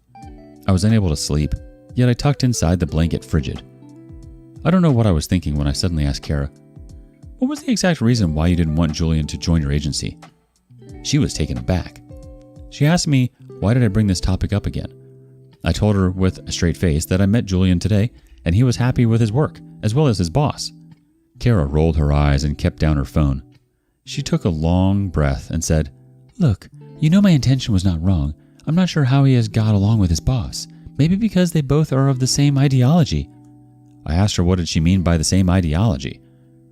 She hesitantly told me that she found Julian to be a conservative mindset, who raises an eyebrow when the length of a woman's skirt is short or if the neckline is a few inches down. For Julian's boss, it is almost safe to say that he is a chauvinist who looks down upon women in the team. She said Julian is nosy and likes to dictate the women at his house, so she wasn't comfortable with him working for her agency. I asked her why she didn't tell this to me. She said it would hurt me, and it wasn't necessary to indulge in that details. I didn't say a word after that. As a retrospect, I realized she was right to an extent. I have often heard Julian telling my sister she is no longer that young to wear such fashionable clothes or bright lip color. He was also against his sister's decision to move out of the house to live by herself. He once thrashed a boy black and blue when he found him talking to his sister cozily in the school cafeteria. So I'm a little dicey to make any judgment here. Although I trust Kara, I don't want to end up being blindsided and fooled. Whatever it be, I'm unable to completely dismiss Julian's instinct this time. Would appreciate any solid advice. Thanks much. Remain suspicious. I'm not sure your nephew has anything to lose by lying to you or over-dramatizing the truth. Ask him if he can keep an eye on her at work. Then you can get some solid evidence. Update 2. Thanks for some really good advice. So as per this community, I asked Julian to fetch me some proof regarding this claim. He said he didn't want to be involved in this saga only to be labeled as a marriage breaker by the family members. I assured him that I won't accuse him, even if his suspicions turned out to be false positive. And what if what he says turns out to be true? What better could he do for me than to expose a cheating relationship? He finally agreed to give it a shot. He said he would try to get some evidence, but couldn't promise one. A few days later, Kara came from work and started throwing tantrums at me. She accused me of using Julian to spy on her. She said that Julian has made her life terrible at work, and she would not tolerate it. She threatened Julian with his job if he continued to spy on her. I urged her to tell me the exact reason for the reaction. She counterattacked me, saying I shouldn't act naive when I was the one plotting all these, taking Julian's help. I felt terrible about lying to her, but assured her I wasn't involved in any of these. She said that Julian had been keeping an eye on her whatever she does or wherever she goes, whether it is the cafeteria or terrace for a smoke break. At that moment, I cracked inside at Julian's foolishness. I mean, what was he thinking when he followed her everywhere? Even if she was up to it, she wouldn't do anything in public space, right? At that moment, I was hoping Julian's suspicions to come out to be false positive. I pacified Kara and promised her that I would talk to Julian and knock some sense into him. I actually thought of meeting Julian that weekend and asking him to focus on his career instead of the agenda of exposing Kara. The next day, I got a call from Mr. Stewart, Kara's father. I was taken aback when he said I should pull Julian's strings as he was harassing Kara at her workplace. I was speechless for a moment, thinking how come he knew about the situation. I hesitantly asked him if Kara had told him anything about this. He said he was near Kara's office that afternoon, so they decided to have lunch together. During lunch, Kara opened her heart to how Julian was spying on her. I don't know if it is just me or if Kara was actually blowing up the situation out of proportion. I assured him that I would take care of it. When Kara returned home, I told her about her father's phone call. She said yes, she had discussed her problem with her father as usual. I told her it was our internal matter, and we could have solved it. Also, I had promised her last night that I would straighten the issue out with Julian. Nevertheless, she turned defensive, stating that it was her father and she has all the right to discuss her problems with him. A little backstory about Kara's father, Mr. Stewart. He's a little extra over-the-top father who is way too protective of his daughter, the kind of one who pulls out a gun if anyone stares at his daughter. He leaves no opportunity to boast about how proud he is to be a father of an independent girl. I mean, I know being the father of a girl naturally makes you protective and proud, but trust me, guys, he is too ahead of the edge. So anyways, I called up Julian that very moment and asked him for a meeting in the upcoming week. The remaining days of the week were quiet. The following weekend, I went to meet Julian to ask him to stop his investigation. He had something else stored for me. I started by thanking him for being so protective of me, and as I went on to ask him to curb down, he stopped me and said he wanted to show me something. He pulled out his laptop and showed me a clip that sent shivers down my spine. It was a long video. Julian fast-forwarded it to a point that I was looking for. Kara was seen with her boss in an elevator. He was caressing her hands while taking some files. Then he was seen fondling her. Other parts. I can't even type this. There were not only one, but several clips where her boss's hand was all around her body in the elevator, in the deserted fire exit gateways, in the staircase. I didn't have the courage to watch all the clips with my eyes wide open. I told Julian to transfer all those files to me. I also asked him how he was able to get CCTV footage of the workspace. It was not accessible by an employee. He said that he could not name it, but he had friends in the engineering department who were able to hack into the CCTV cameras of the deserted places of the office. When I returned home, Kara immediately asked me if I knocked some sense into my stupid nephew. I replied yes. I have told Julian not to interfere in your business when you are getting knocked down by your boss. My voice automatically pitched high as I said that. She was flustered.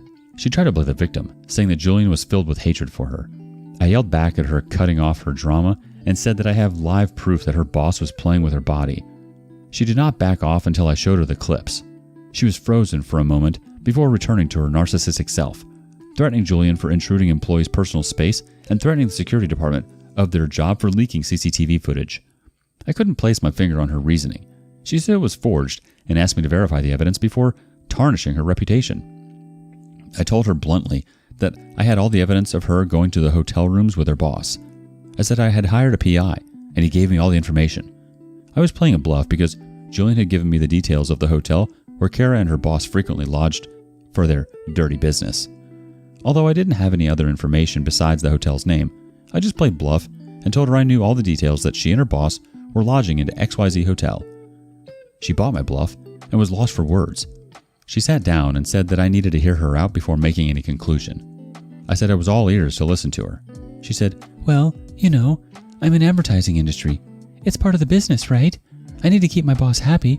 There's nothing personal between us. It's just for work, I felt my guts spill out from my mouth. How conveniently did she say it was for nothing personal and it was all for work? Really? I know I'm going to piss off many of you by saying this. If that's the case, her profession is no less than someone who sells their body for money.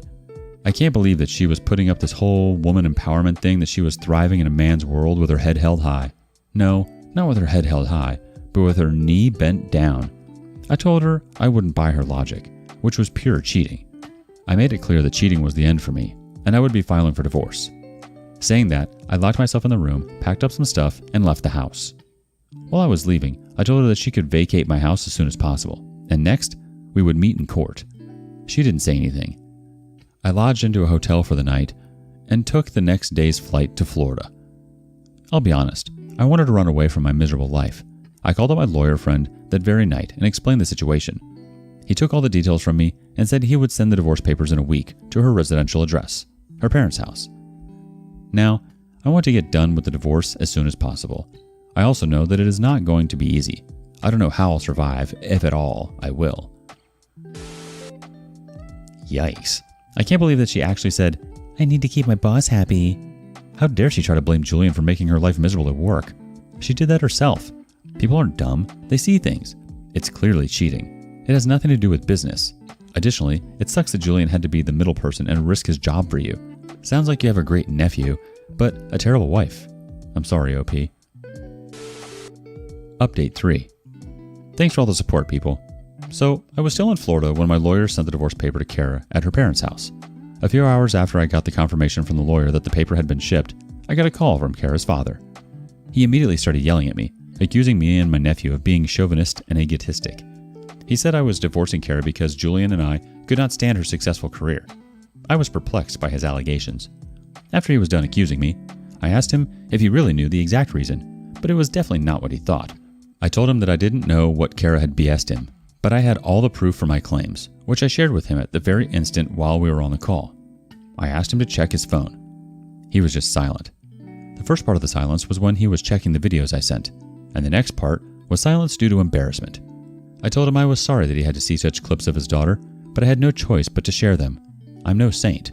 I can't just keep mum and take all the blame on myself when I'm the last one to be blamed for her. I'm the dang victim. That was it from his end. I came back after a month or so. Kara had left the house by then. However, she was contesting the divorce, asking for alimony and share in the house. My lawyer instead pressed her with alimony to compensate for the mental trauma I had to undergo because of her. He also assured me that our marriage was short-lived, and she had no contribution during the purchase of the house, and so she could not claim any share in the house. The case is still on, but I guess I have moved on a little further from where I was a couple of months ago when this all came out. I'm not seeing anyone. Neither do I plan to see anyone anytime soon. I'm just focusing on getting rid of my drinking, which I picked up during my depression phase in Florida. Thanks for bearing with me. Almost half of women, 49%, have a soft spot for the bad boy, and around a third, 35% of men, also admit to falling for the equally alluring but problematic bad girl. But why do so many of us find bad boys and girls so attractive? Let's dissect that today on rSpace. Up first, an OP's love for his father surpasses the love he has for his wife. Wife cheated on me with multiple partners when I chose my terminally ill father over her. Hello everyone, my name is Matt, 33 male, and my ex-wife, Lori, 26 female, and I have been married for only 2 years. It's still so sad that Lori destroyed everything we shared after all the promises we made to each other. Lori and I met at a mutual friend's wedding in my hometown long ago. Coincidentally, we both traveled from the same state to attend the wedding. The groom was a close friend of mine from high school, and Lori was related to the bride. They were cousins. At the wedding, I could not take my eyes off of her, and I could not explain why. That marked the beginning of our relationship. We dated for a year before getting married. Profession-wise, she was a nurse and I worked as a data analyst, so we were both doing okay financially. Initially, I considered marrying Lori as one of the best things that ever happened to me because our lives were almost perfect, and I never believed a time would come when Lori would shatter my heart. We were a team, and we found a way to balance our busy schedules. When we were both at home, we did almost everything together. We ate together, shared the bathroom, went shopping, traveled, and so much more. Our intimate life was also top-notch. She was so great in bed, and because I loved her company so much, we agreed that we wouldn't have kids in the first 2 years of our marriage, so that we could enjoy our moments without interruptions, and she loved the idea. I won't say that we were the perfect couple. There were days of mood swings and wanting to be alone, but we barely fought. We understood each other and stuck to what needed to be done at home.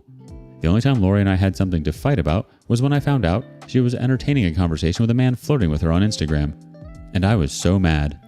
According to her, the man saw one of her bikini pictures and reacted to it, and she had told him she was married, but that didn't stop him. I wasn't even pissed with the man. I was mad at Lori for taking things that far with him. Their conversation even became sensual, and she claimed she didn't take any of the things he said seriously, and that she was only having fun with him. When she saw that I was so angry and I wasn't buying any of her excuses, she blocked him, and since then, we never fought over something like that again. On my end, I was a very strict and disciplined person, and anything or anybody that seemed to push me in the direction of cheating on Lori, I had cut them off without thinking twice. I did this because I had been cheated on in the past, which took me a while to heal, and I didn't want to hurt Lori or anyone in that way. Meanwhile, my father had been battling a terminal illness for years, which was why I visited him twice a month. I also had hired a personal nurse to look after him, but his health kept deteriorating as time passed. Around the second year of our marriage, I visited my dad one weekend as always, and I didn't love how I met him. I felt I wasn't doing enough as a son. I was so bothered that when I returned home I asked Lori if my dad could move in with us. I was an only child and he didn't have anyone else to look after him. My mother also passed away 5 years ago due to some heart issues. At that state of his illness, I believed it would be better for him if he stayed close to his family. Also, his health was worsening day by day, and I wanted to spend those days with him in case they were his last. After much persuasion, Lori agreed for my father to move in with us, and I was glad. I was even happier because she was a nurse, and I thought she would also help look after her father-in-law. But after much deliberation, I changed my mind. A few days later, my father moved in with us. My ill father's presence caused a couple of things to change between Lori and me. I started spending more time with my father and less time with Lori. It wasn't like I neglected her or something. I didn't. We still spent time together, but it was not like before. My father's condition required someone to feed him, bathe him, help him take a pee, and do other things he couldn't do on his own. And doing all of these things took my time, so I hired a caregiver to help look after my father. As of the time my father moved in with us, I was working remotely, which gave me the flexibility to juggle between working and looking after him. The first 4 weeks after my father moved in with us, Lori treated him well and tried to spend time with him, which made me happy somehow. But after a month, her attitude changed completely. She started ignoring him and acting around him like he was a leper. Initially, I thought she acted that way because she was always exhausted whenever she came home from work. But I noticed that even on her free days, she wouldn't even care if my father was home with us or not. In fact, on the days, Lori could go the whole day without seeing or asking of him. Lori would be at home watching TV or doing something with her phone, and after that, she'd go out to hang out with her friends or visit her family. When her new attitude got out of hand, I confronted her about it, and she told me to my face that it was my problem to be worried about my father and not hers. She also mentioned something about not wanting him anymore in the house because he was spreading his disease, and she hated the smell of old people. How ironic for someone who worked in a hospital. I never expected to hear that from her, and it came as a shock. It'd be a lie to say I wasn't disappointed to hear that. I already had enough of her attitude, and as if it was not enough, she complained that our house stank and reeked of medicine and dirt. She even went as far as saying that she didn't leave the hospital to come back at home and smell like a hospital, and as a result of that, she preferred to spend more time outside with her colleagues from work and girlfriends than come home to me and my dad. Meanwhile, her change in attitude did not only affect her relationship with my father, it affected our marriage too. I know it was a very tough time for us, and having an elderly sick person under our roof was not easy, but I expected her to understand for a while. I tried as much as possible to balance work, caring for my father, and our marriage. I didn't want to lose my marriage while looking after my dad because I loved Lori a lot. To be honest, when Lori told me she would be spending more time outside because of my father's presence, I thought she was bluffing. She started staying out late and would return as late as 1 a.m. when she was supposed to be home by 7 p.m.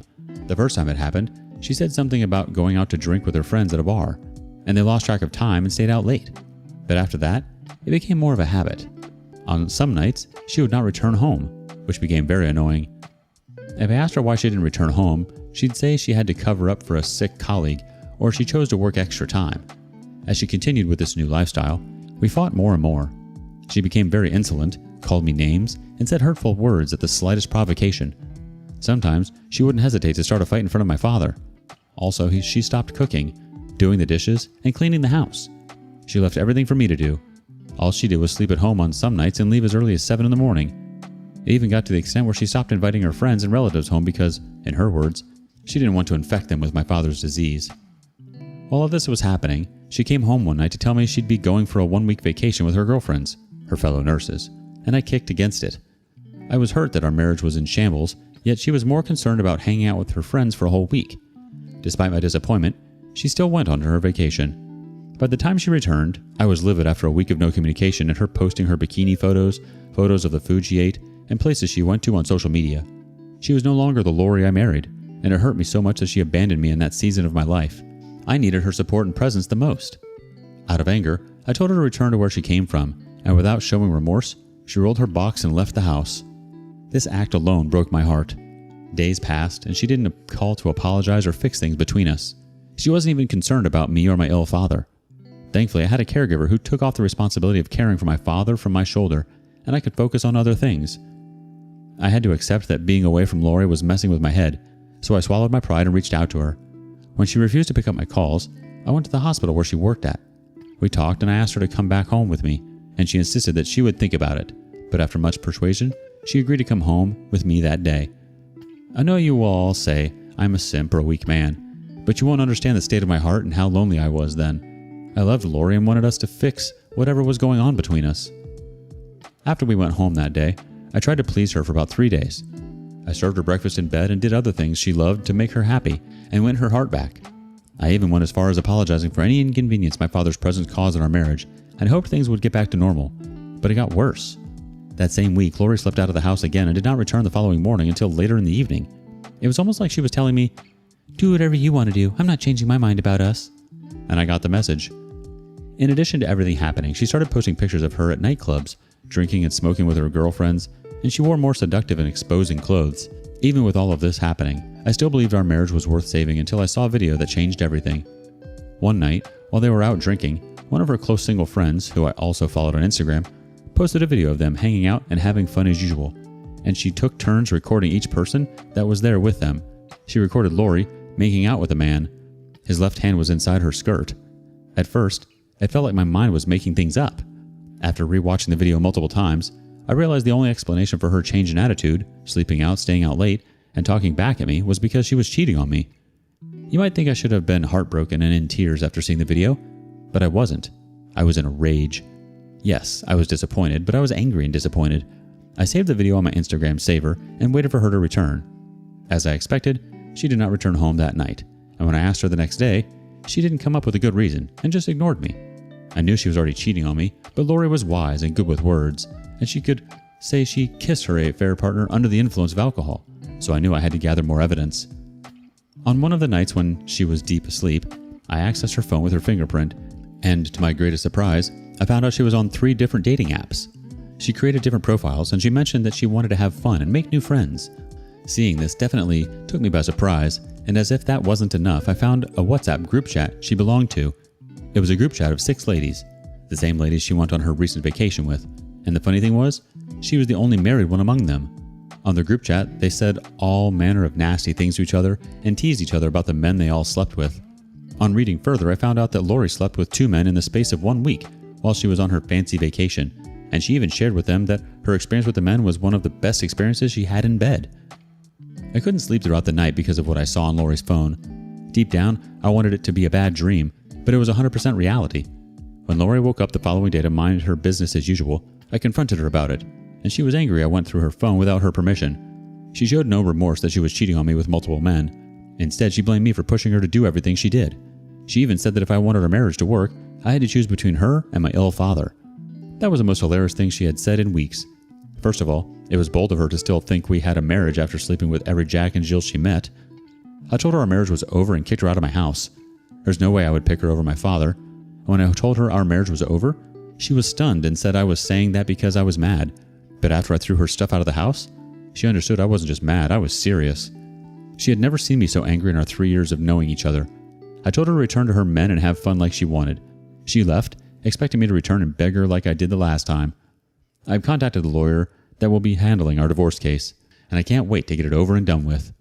Any advice would be appreciated. I think you're making the right decision, OP. It seems like she was really using your father and his sickness as an excuse to leave the house and do as she pleases. I can't imagine how hard it is to take care of a terminally ill parent. Never mind doing that and trying to save a marriage. It was unfair of her to put you in that position and to make you choose.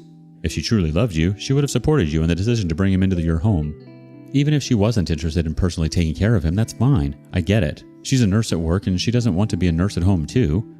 I'm sorry you had to deal with her while trying to take care of your father. Update 1. Hello everyone. Thank you for your comments. Honestly, when I married Lori, I didn't think her profession would be associated with a high rate of infidelity. No, I'm not accusing all nurses of cheating. It is a noble profession, but some people tarnish its reputation. I'm only surprised as I have read your comments. I don't know what to say to those saying we should have dated along. I felt 1 year of dating was enough, and since we loved each other, I didn't think she would betray me like that. I don't believe that it is my fault that my father needed proper care, and I felt that it was okay for him to move in with us because I believed Lori and I would make him feel at home, just as I would have done for any of her parents. So I only did what every other son would do. Last week, my lawyer sent her the divorce papers. She's been blowing up my phone since then. For the 3 weeks before she was served, she didn't call me once or even text. But after she got the divorce paper, she sent me many text messages. I picked up her call 2 days ago, and she was crying over the phone. She said she didn't want us to end things like this, and she did everything she did because she wanted to explore, and she didn't do it to hurt me.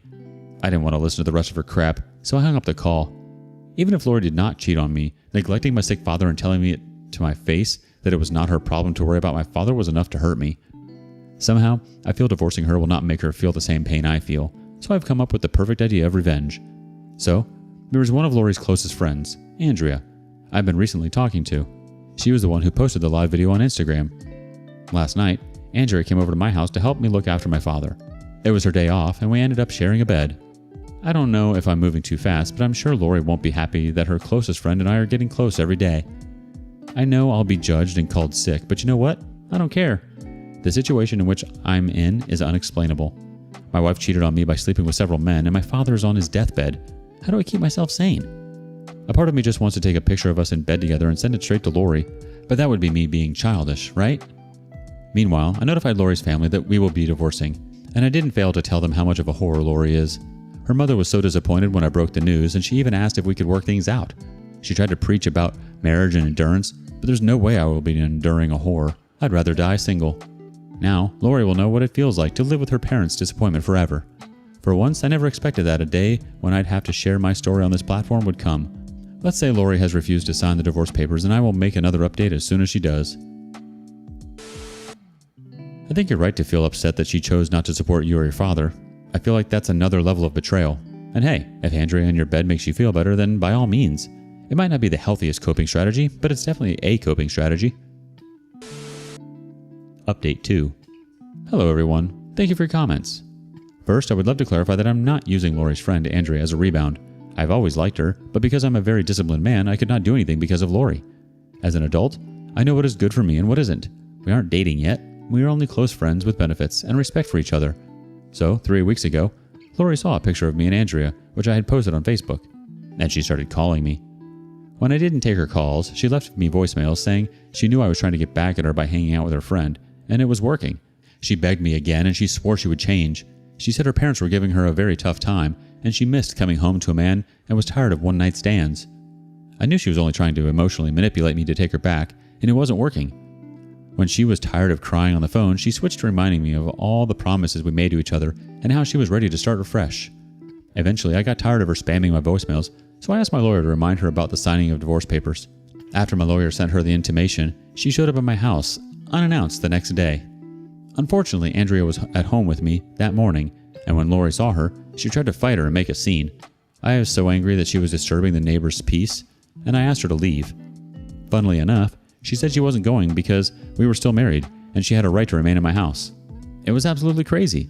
She even tried to convince me to take her back, but I told her to her face that I would rather spend the rest of my life with her friend or die single than take her back. When Lori heard that, she got angry, took the divorce papers out of her purse, signed them, threw them in my face, and stormed out of the house. I'm glad she is finally out of my life. Frankly, I wish her a miserable life. Because of the scene Lori created and her trying to assault Andrea physically, I filed a restraining order for her, just in case she thinks of attacking us again. Thank you, everyone, for your suggestions and advice. I'll be watching out for your comments. I'm sorry I had to go through all this, OP. At least she finally signed the papers. Here's hoping she doesn't try to come back.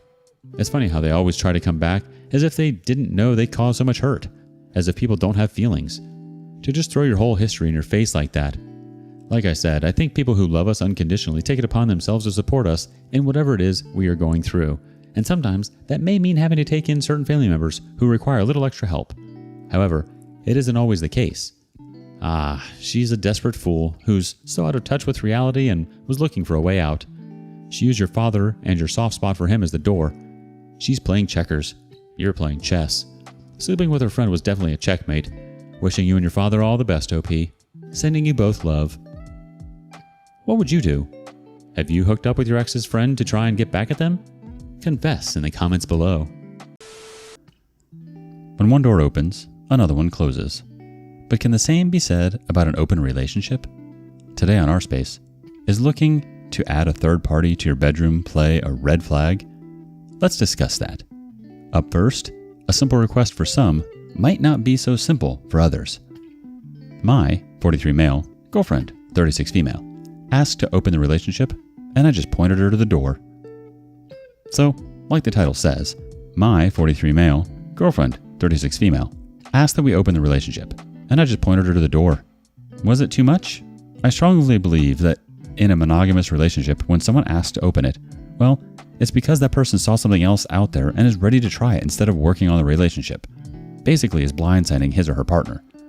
So, I have being with Fran, 36, over the last 2.5 years, almost 2 as a couple. I thought that things were moving smoothly and was about to ask her to move in at the beginning of April, but lately she was acting rather distant, so I decided to wait a little bit and watch. I was cheated on in the past, so I'm a little cautious with some signs. Out of nowhere, this last Friday, she asked me to open the relationship. She gave me all of her big speech, and when she ended her presentation, I asked her if she has someone in mind, because it's not like we decided today and basically going out with other persons tomorrow. Basically, I trick her into telling me what I already knew.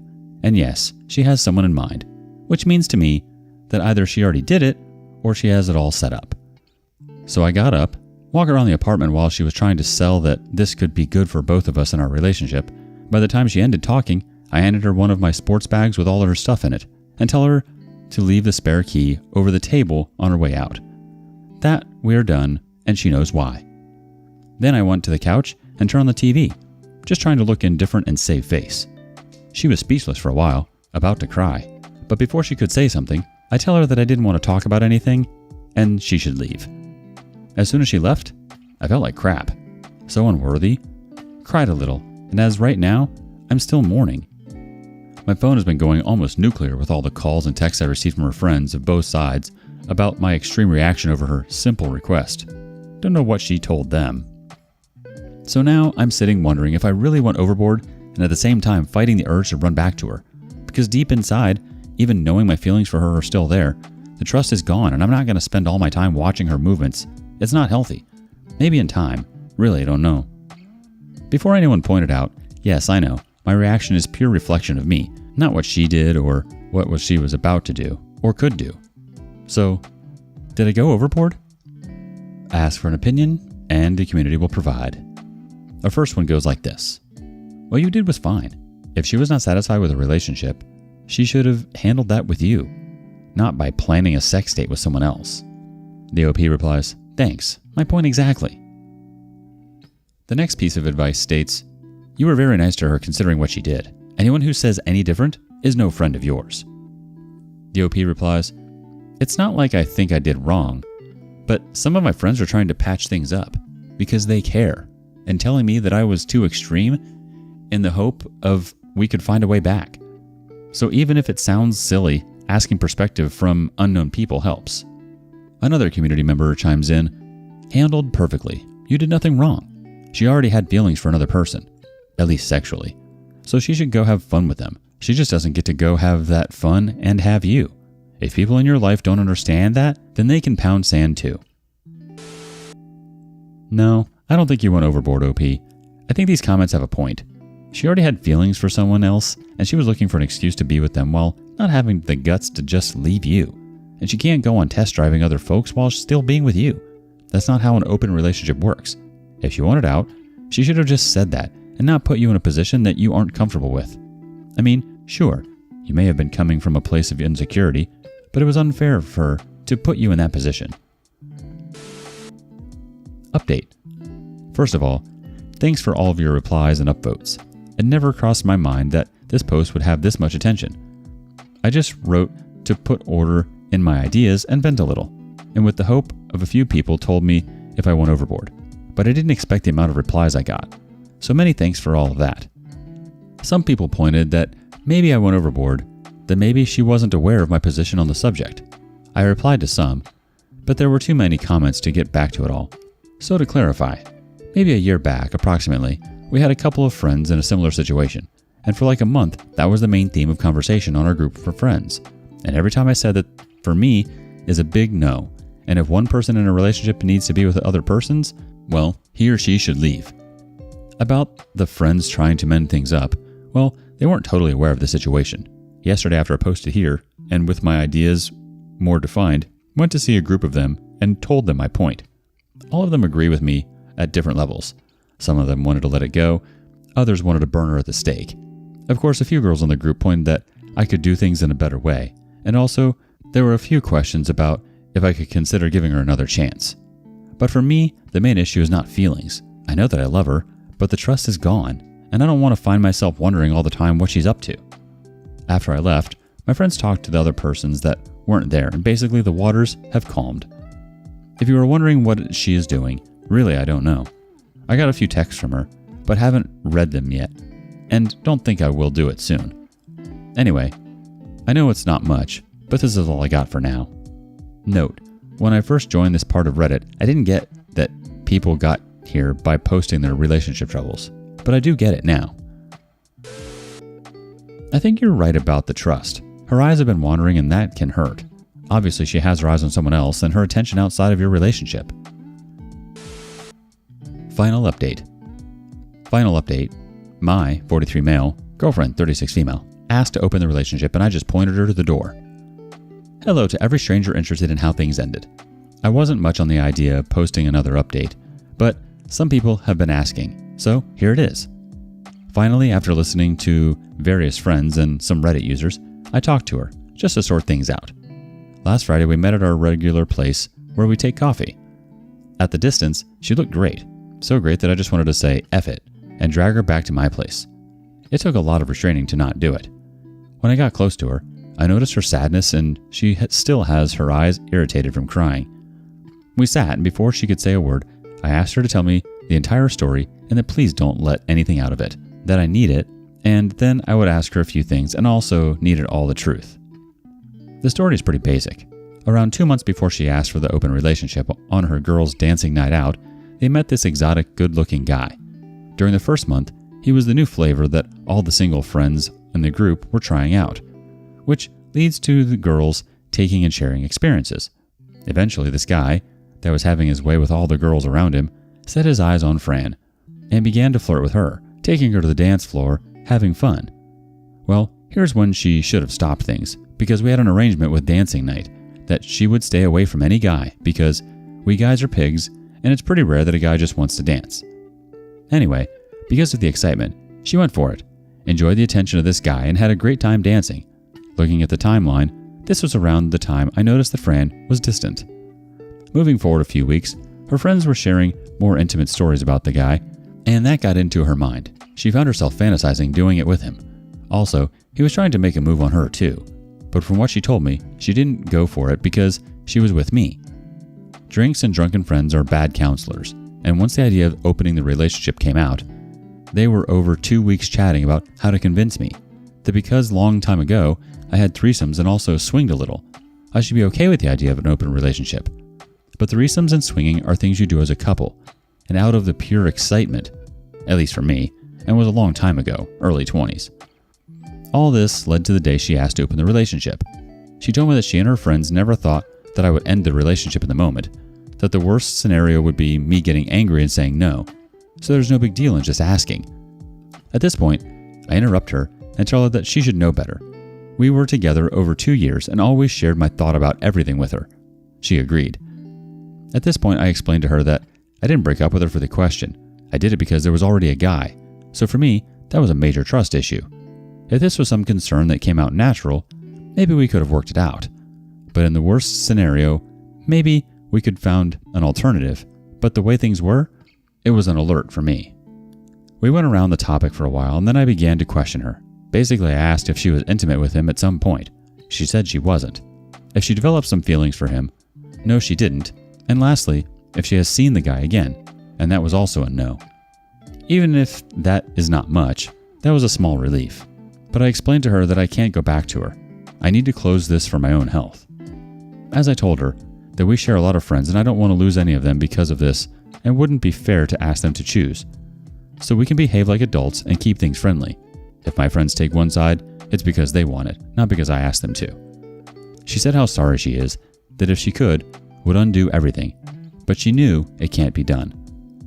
She was about to cry. I was also too, so it was a good moment to ask for the check and leave. I walked her to her car, opened the door for her, just a habit of mine, and she started to cry. I couldn't help but hug her. We stood there about 10 minutes. When she calmed, she got into her car and drove. I was in shock. Went home, grabbed my camping gear, and drove to the mountains and spent all weekend there to clear my mind. Early this morning, I was driving back to the city, and at that very moment, my phone grabbed signal. It got flooded with messages from friends and family, all worried because I basically disappeared without telling anybody. I text back to everyone telling them that I was okay, that I went out for camping, and at that moment was driving to work.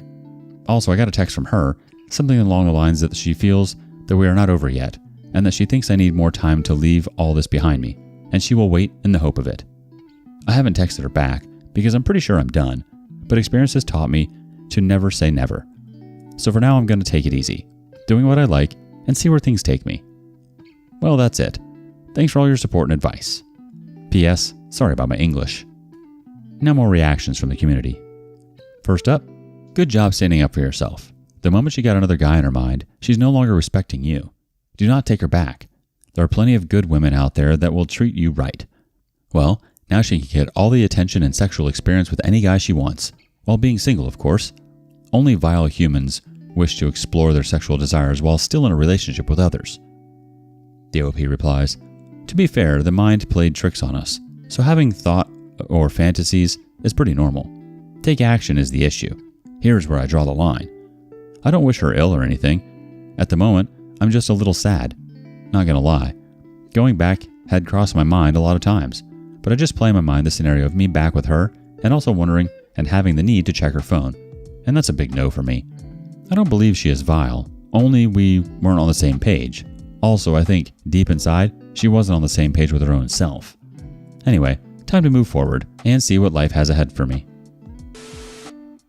Honestly, I think you made the right choice. She decided to go for it and she found out what that cost her. You deserve someone who wouldn't entertain such a thought. Wishing you all the best, OP. What do you think? Did OP overreact? When you're desperate, you'll go anywhere and do anything for the answers. Today on rSpace, a cheater seeks a very unorthodox type of treatment. Wife cheated on me with her gynecologist, said that it was a fertility treatment, so I did this. Hello everyone, I'm 35 male, and I was married to my ex-wife, Emily, 30 female, for 4 years before our relationship soured. Emily and I first met at a bar where she worked as a bartender. My friends and I frequently visited the bar, and right from the first day I ever saw Emily, I knew I liked her. She had some unmissable charm that stood her apart from her colleagues. For weeks, I continued to go to the bar without saying anything to Emily or telling her how I felt about her. One evening, while we were at the bar, Emily was serving at a table next to us when a man made some uncomfortable gestures towards her, leaving her embarrassed. I stood up for her and asked the man to apologize to Emily. Few others who noticed it joined me in schooling that man. Soon, the security officials of the bar intervened and dragged that man out of the bar. Later that evening, Emily and her boss came to our table with a complimentary drink to thank us. I continued to visit that bar and we soon became friends. From being bar friends, I asked her out on a date, and she agreed. Emily and I ended up dating for 1 year before we married. A few months before our marriage, I got Emily a better job. This way, she would no longer have to go to the bar. I did this because even while we dated, I still went to the bar with her, and I hated seeing how she was treated by other men there.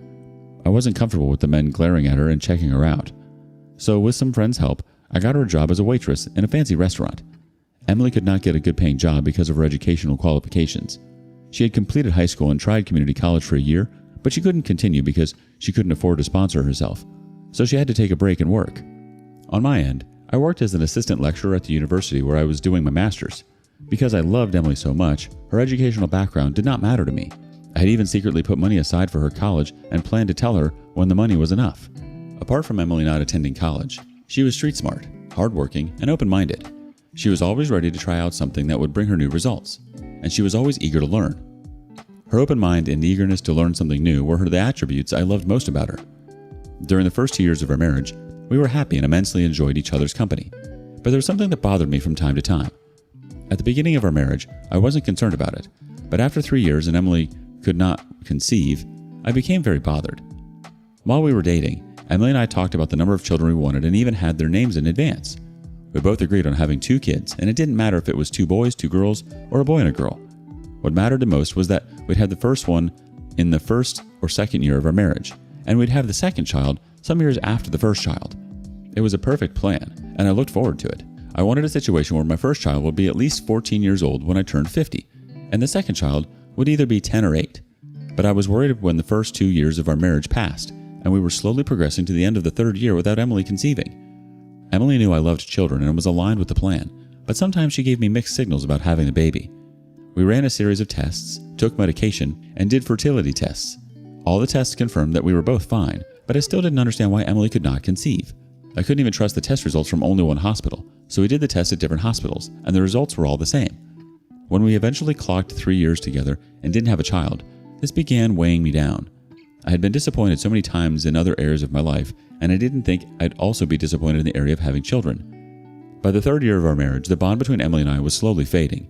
We no longer spent time together like we used to, and many things changed between us. Most times, we couldn't even have a long conversation without me mentioning the things we would do together once we had a child, and this was a big turnoff for Emily. She started complaining that I was more concerned about the future than living in the present. Shortly after we celebrated our 3rd anniversary, I realized how distant we had become. I promised Emily that we would return to the couple we used to be, and I would no longer worry about children. I didn't want to miss the opportunity of growing with Emily.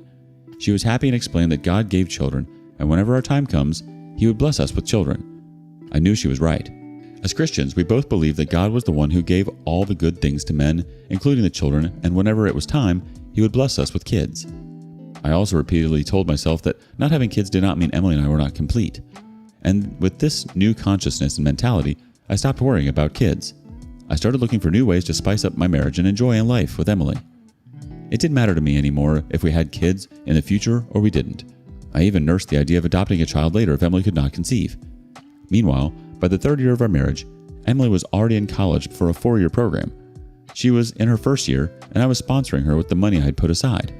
She was doing well, and I was glad she could finally go to college like she had always wanted. As time passed, our marriage slowly returned to how it used to be. The only difference was that Emily and I were not as close as we used to be because we were both very busy. If she wasn't studying late at night, she'd come home late from work, and I was equally busy.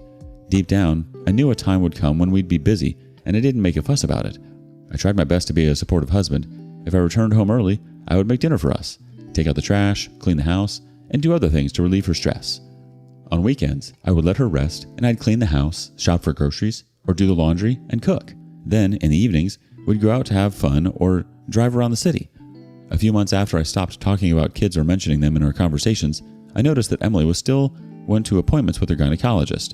She visited him at least once a week, which was even more than she did before. I wanted to ask her about it, but I knew why she was visiting her gynecologist, and it would be stupid and insensitive of me to ask her, so I didn't ask. I believed that she wanted to do things at her own pace, and if she was still visiting her gynecologist, there was nothing wrong with that. In fact, I was impressed that she didn't stop seeing him just because we stopped talking about kids. This enhanced our intimacy. In our early days of marriage, we used to do it 2 or 3 times a week. After our repeated attempts of conceiving failed, we would go a whole week without doing it. But after Emily became more serious with her gynecologist, she'd make us do it at least once or twice a week, and they were mainly on the days she returned from her appointments. Whenever she did this, I was always happy because I believed her gynecologist advised her to come to me, or maybe there was something she was trying to test out. For once, I never questioned her. I was available for her whenever she wanted it. Aside from me thinking that Emily wanted us to have babies, the increase in our intimacy helped bond us more, and our relationship improved. For months, things continued like this. Also, the more we got intimate, the more my hopes for having a child increased, although I never mentioned it to her. I was hoping one day she would come with excitement and tell me she was pregnant, but that never happened. I'm also glad it never happened. If I had not discovered the truth just at the right time, I would be raising another man's child now. Throughout the months Emily had been visiting her gynecologist, I never knew she was cheating on me and having an affair with the same gynecologist I respected. He was in his late 40s, and I was even thinking of paying him a visit to thank him for consistently standing by Emily. He was referred by one of her aunts, who could not conceive for years, but with the gynecologist's help, she finally conceived and bore a child. 2 weeks ago, I discovered something fishy. I was in the bedroom, struggling to sleep that evening. That day, I was so exhausted from work all day, I couldn't even make dinner or do what I usually did. So I went straight to our bedroom, took off my clothes and shoes, and jumped in bed. Before Emily returned home, I had fallen asleep, but the sound of her car as she drove into the driveway woke me up. I was utterly awake because I'm a very light sleeper, but my eyes were still shut when Emily entered the room. I'm guessing she thought I was asleep, so she continued muttering on her call, and while hanging up she said, "I love you. See you tomorrow after work." I froze in bed and wondered who she was talking to. I knew it wasn't any of her siblings or parents because Emily did not express her emotions like that. I remained in bed while she went to make some dinner, and approximately 35 minutes later, I came out of the room and pretended as if I had just woken up. I knew Emily was smart, so I had to stay that long in the room so she wouldn't think or suspect I heard her conversation.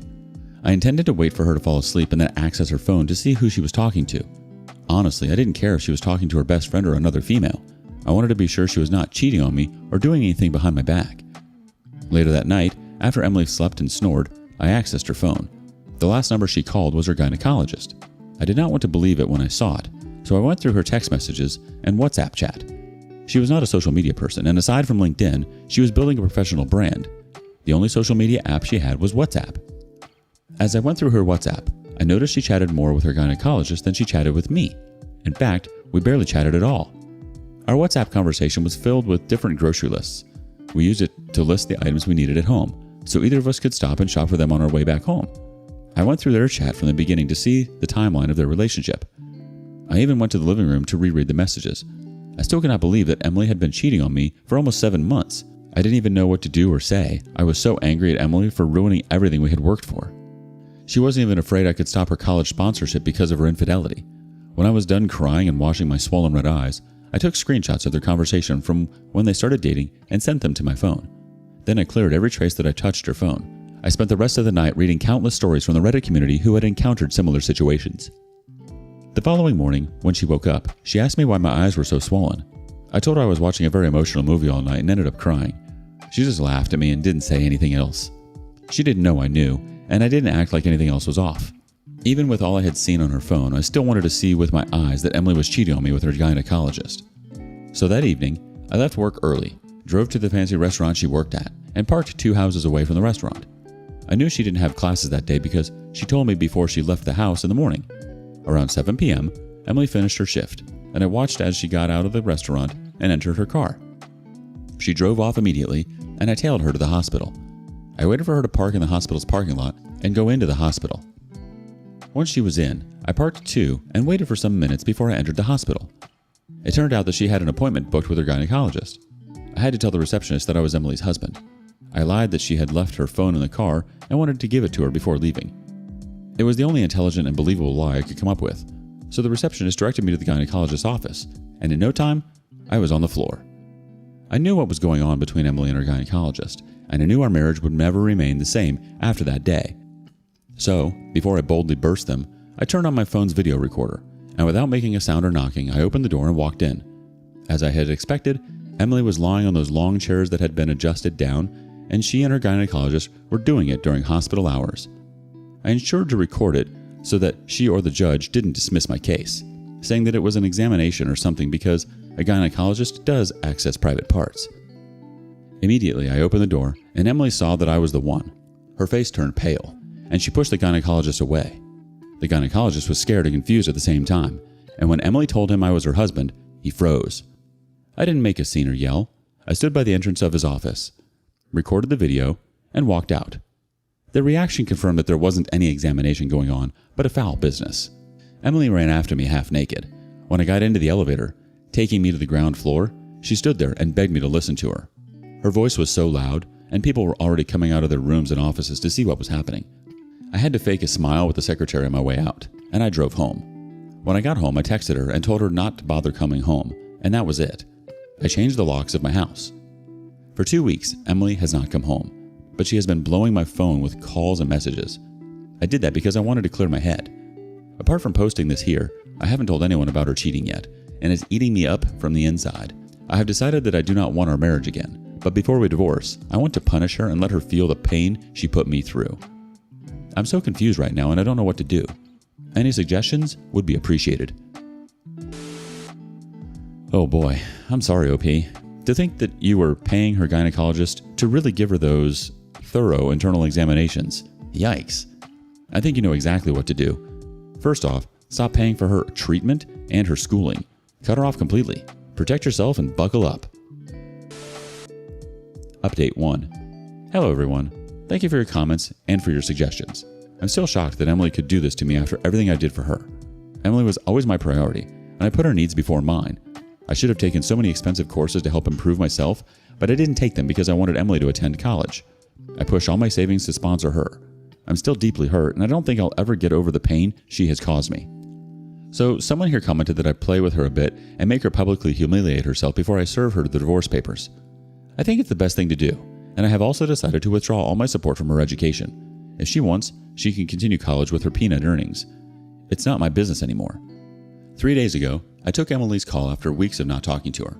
When I did, she started crying on the phone and pleaded with me to at least let her come home so that we could talk. I knew she would ask for this, so I told her to come over. She came over 15 minutes after we ended the call, and I let her in. I didn't want it to look like I was pretending, so I expressed my feelings and disappointment calmly, and she went to her knees and apologized to me. She said that she didn't know what came over her and that it would never happen again. She even promised to stop seeing any gynecologist alone if I gave her a second chance. She said that the gynecologist had manipulated her into all these things by saying that I was impotent and she had to take his help to get pregnant. I questioned her why she didn't discuss this with me when the gynecologist first planted this idea into her mind. She said the doctor had told her not to tell me because it would hurt my male ego. A part of me wanted to believe her, but I also knew that she was not that naive to fall for such a trap. I'll admit that I cried again that day. Seeing her brought back the pain I had that day when I caught her in the act. After she begged for forgiveness, I told her I would only forgive her and take her back if she confessed her cheating to both our parents and how I caught her. When she heard that, she paused, looked at me for a while, then started crying again. She asked if there was no other way, and I told her that it had to be the only way. I thought she would say no, but she didn't. She said she would do anything to restore the relationship. We have picked a date to go to her parents' house and my parents' house for dinner. After that, we'll gather all her important friends, and she will tell them herself how much of a horrible wife she has been. This is the best way to punish her for what she did to me. I will make another update soon, and I cannot wait to see the expression on her face when I serve her the divorce papers. I have already contacted a lawyer, and he is currently processing them.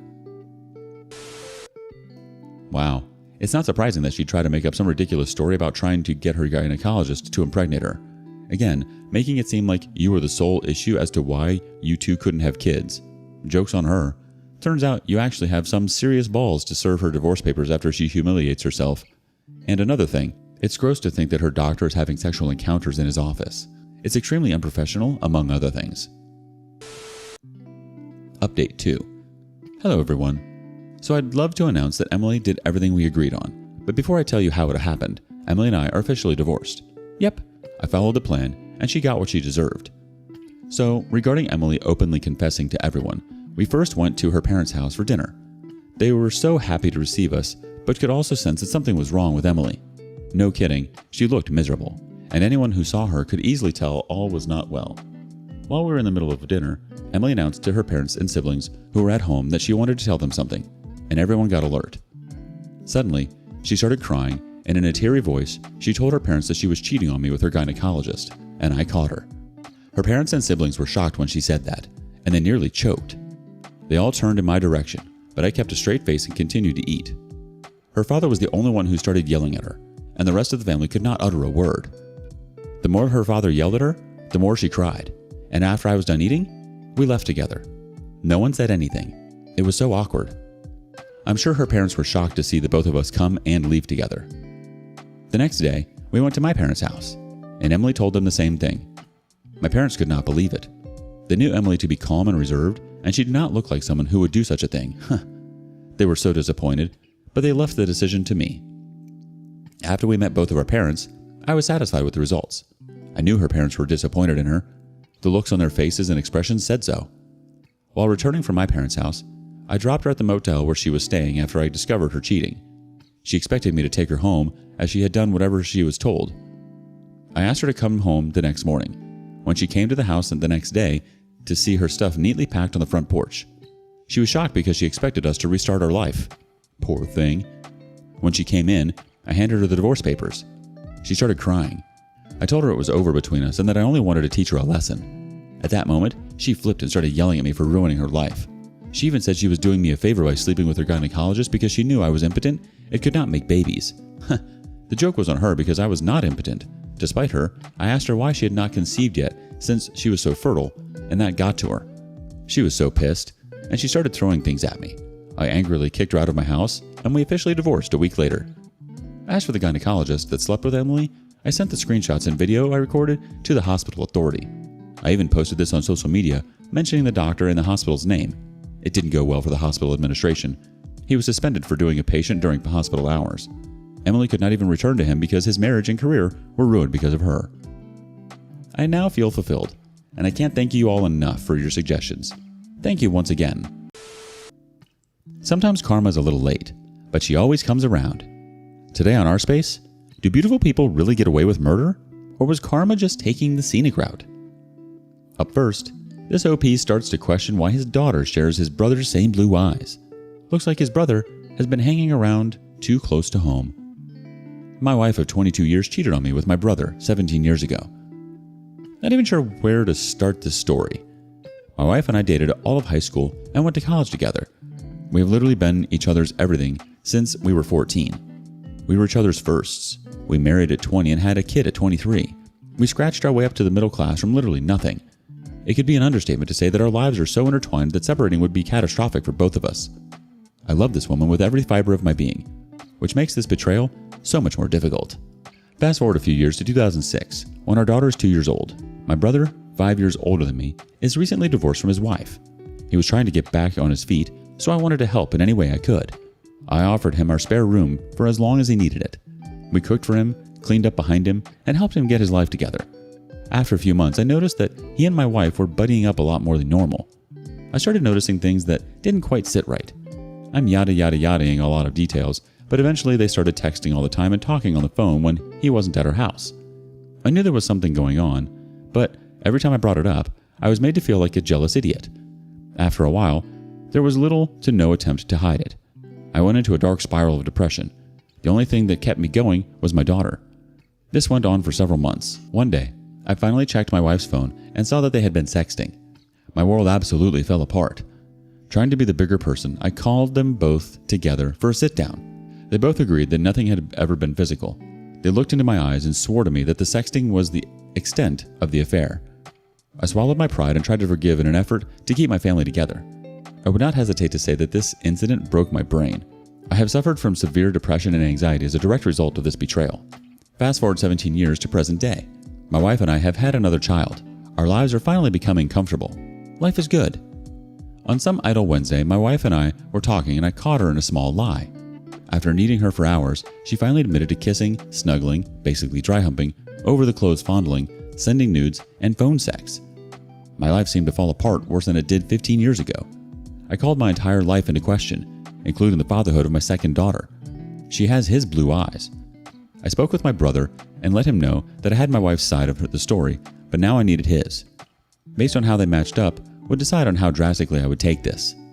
I used everything in my power to interrogate him for hours. For the most part, their stories lined up. There was a lot of, "I don't remember," from both of them, though. I highly doubt that is something easily forgotten. I let him know that we were done and to never contact anyone in my family again. During the interrogation, I caught them in a lie about when the affair ended. They had promised me that the affair had ended back when I caught them the first time 17 years ago.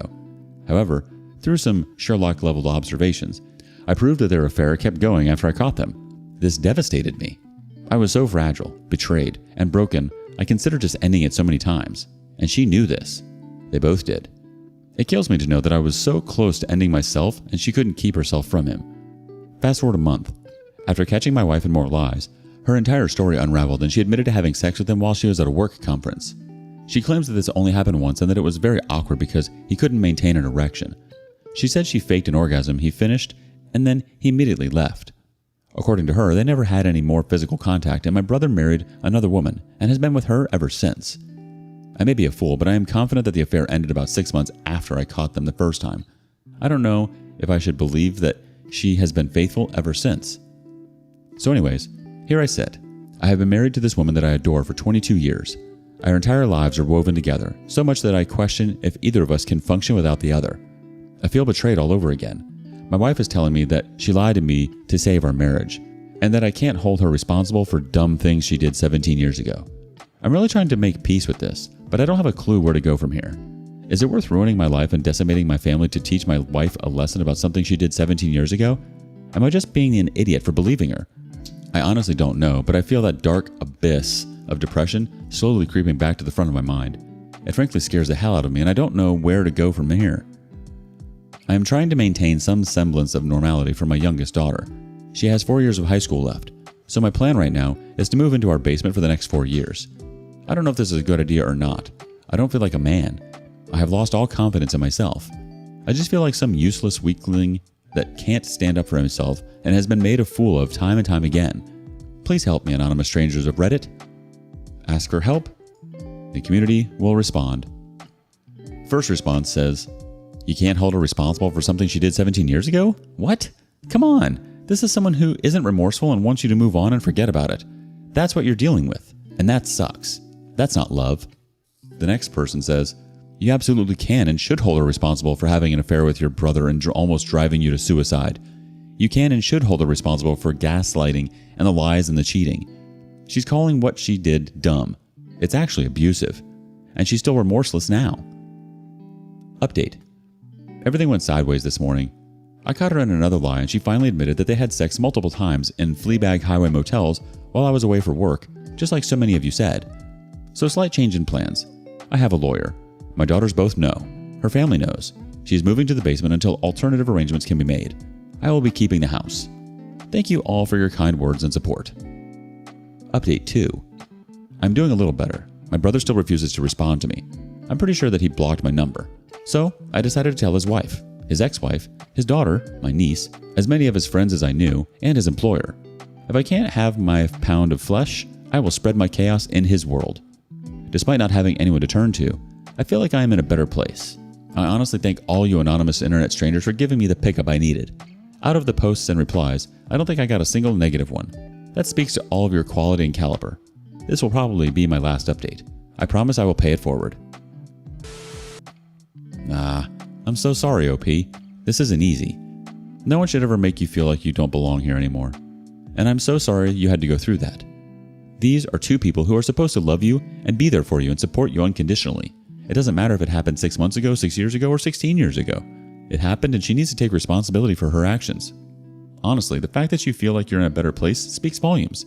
This has obviously weighed you down for years, and now that the truth is out, you can finally free yourself from it all. I'm sorry this shakes up your entire world, but you know you'll be okay. You deserve to have someone who loves you just as much as you love them, not someone who will run into the arms of another. Wishing you all the best, OP. You're so strong and you have our support. What would you do? Would you have stayed after initially finding out? Why or why not? Today on rSpace, a broken heart and a broken home. A good man tries to make sense of his wife's betrayal. Can he overcome the pain and take the high road? Follow along to find out. Wife cheated. Next steps? Hello. I've been a lurker here for a little while, trying to process infidelity in my life. Long story short, wife and I have been married 8 years. Together, a few years longer total, and have 2 small kids. This year's been tough, and we have had our arguments, but nothing that I would ever think would push my wife to cheat. Anyways, I noticed her lately being distant and being uncommunicative and decided to confront her one evening. At that time, she said that she was not happy and couldn't feel a spark anymore. At first, I freaked out on myself, thinking I was being a non-attentive husband, truthfully an issue. However, the next day, I caught a very strange message on her phone that was extremely lovey-dovey. I took a look and then found my wife was messaging a man for a long time with lots of I love yous and plans for a future together. Effing destroyed. Anyways, taking the advice of the many threads on here, I didn't confront initially. I actually read as much as I could, contacted a couple of lawyers for advice, one now on retainer, and got my head on straight and calm. I confronted my wife a couple days ago calmly and asked if she was having an affair, and after a couple of minutes, she admitted everything. Long story short, it's been going on for 6 months and she claims it's the deepest emotional connection ever. Complete BS, but whatever. To end it all, I gave my list of boundaries. Cut off contact, marriage counseling, etc. The thing that I think is the final nail of an honest attempt to reconcile is she got extremely aggravated with cutting off contact, especially when I told her to do it in front of me and even insisted to see him one last time for closure. I effing held my ground and told her if he is so important, pack a bag and go live with him, to which she backed off, but not before she told me I was a controlling a-hole. Anyways, she sent a text this morning and showed me, but my spidey senses seem to think she will try a different means of communication. I'm thinking there is no hope, and I honestly don't want it at this point, but I just wanted to be able to tell my kids in 20 years that I at least tried. We have marriage counseling tomorrow, but I'm thinking it's time to file before wasting any time or grief. I'm cautious to move too fast because of my kids, but is this the right way to do it? The OP continued in the comments. Wow, this thread got big fast. Thanks for the awesome comments. It's been helpful to get validation. I have the paperwork filled out with my lawyer. They just need to process it, and I will have to pick a date to have her served. You're all right. This will not end well if I do go the doormat route. Need to think about my future and my kids and move on. One person responds, It honestly is great to see someone not be a doormat in this situation. Honestly, good on you for playing it smart. It will suck, but keep that rage on red hot. Don't let it cool down because you are keeping your head in the game. You will thank yourself later for this. Your kids will also once they are capable of understanding. I would actually consider keeping the evidence locked away in case she ever tries telling the children a different story, so they can see it with their own eyes. Probably too extreme and not a good parent thing to do, to go that scorched earth and salt the fields. Honestly, I think you would be doing your children a disservice if you stayed with a woman like that. Kids aren't dumb. They catch on to things. If they see you allowing yourself to be mistreated, they'd allow themselves to be mistreated with whatever toxic partners they would gravitate towards later in life. If your wife insists to see a fair partner one last time, you know for certain it's never, ever going to be the last time. Update. The past few weeks, simply put, sucked, but it's given me time for a lot of soul searching and thinking. As an update from the previous thread, the wife and I did attend some counseling after the initial confrontation, and I will say this particular counselor has been very good about listening to both of us and not assigning blame or anything like that, and helping to navigate our new reality. She has also helped to uncover some structural issues in our relationship, and while that doesn't at all excuse my wife's behavior, it's helpful at least knowing for a future relationship and not repeating the same mistakes. As also mentioned in the thread, my wife's initial reaction to my boundary to cut off contact with the affair partner appeared to go unheeded, and I did catch small messages between them before she completely went dark with her chat logs and phone. After seeing that, I decided to file, and she was served a few days ago, and in parallel, I decided to have a heart-to-heart with my father-in-law, as we are super close and I needed to prioritize this support for our kids versus our relationship, as I could see my wife wanted to sweep this under our rug. Needless to say, my wife was initially extremely upset. Her fantasy was blown up, but our therapist did talk it through with her from my point of view on why this needed to happen, and I think she has started to realize the consequence of her actions and start to see there are real things that are going to be lost. From here on out, I'm just trying to process the new life ahead and the huge change in my identity from a husband, father, to something else. Same with her. I will say, since I filed, my wife was immediately shocked when I dropped that on her, and she has been very emotional these past few days. I honestly think she thought I would never be able to walk away. I've kept her at arm's length, but I have seen a distinct change in her, and on a positive note, we have talked more, kept our conversation civil, and focused on our shared priorities, children mostly. I've made it very clear to her that she left a huge wound on me and that she has to do the heavy lifting to help repair and give me space and time if I can ever begin to forgive. I'll say it again and again. Her actions are the most selfish, self-centered, horrible thing you could do to a person. But I have not lost sight that we still need to raise our children, and that is my focus point as I navigate how I will move forward to the next phase of my personal happiness. I wanted to thank everyone for the previous comments and insight. I'm honestly proud that I found the strength to not wallow in self-pity, anger, or sadness, and was able to make the right moves to retain my dignity and look forward to the bright future. I honestly don't know all the next moves, and my feelings are constantly in flux, but I'm starting to feel some inner peace. Thank you all again. Small update. I'm in the post-serving part and working closely with my counsel. What I'm looking for is if any betrayed spouses here took advantage of the affair fog to get better divorce terms and how you pulled it off. My soon-to-be ex-wife is clearly deep in the fog, still seeing, contacting the affair partner, which, at the moment, I haven't bothered her since it's a good distraction. What did people get agreements on that were unexpected? Any advice is greatly appreciated on how to move through this phase, and also to keep her off balance is also helpful. Besides Grey Rock and 180, I've been going out much more unexpectedly and not divulging details of my activity. Update. Advice Grey Rocking during divorce proceedings. Hi everyone.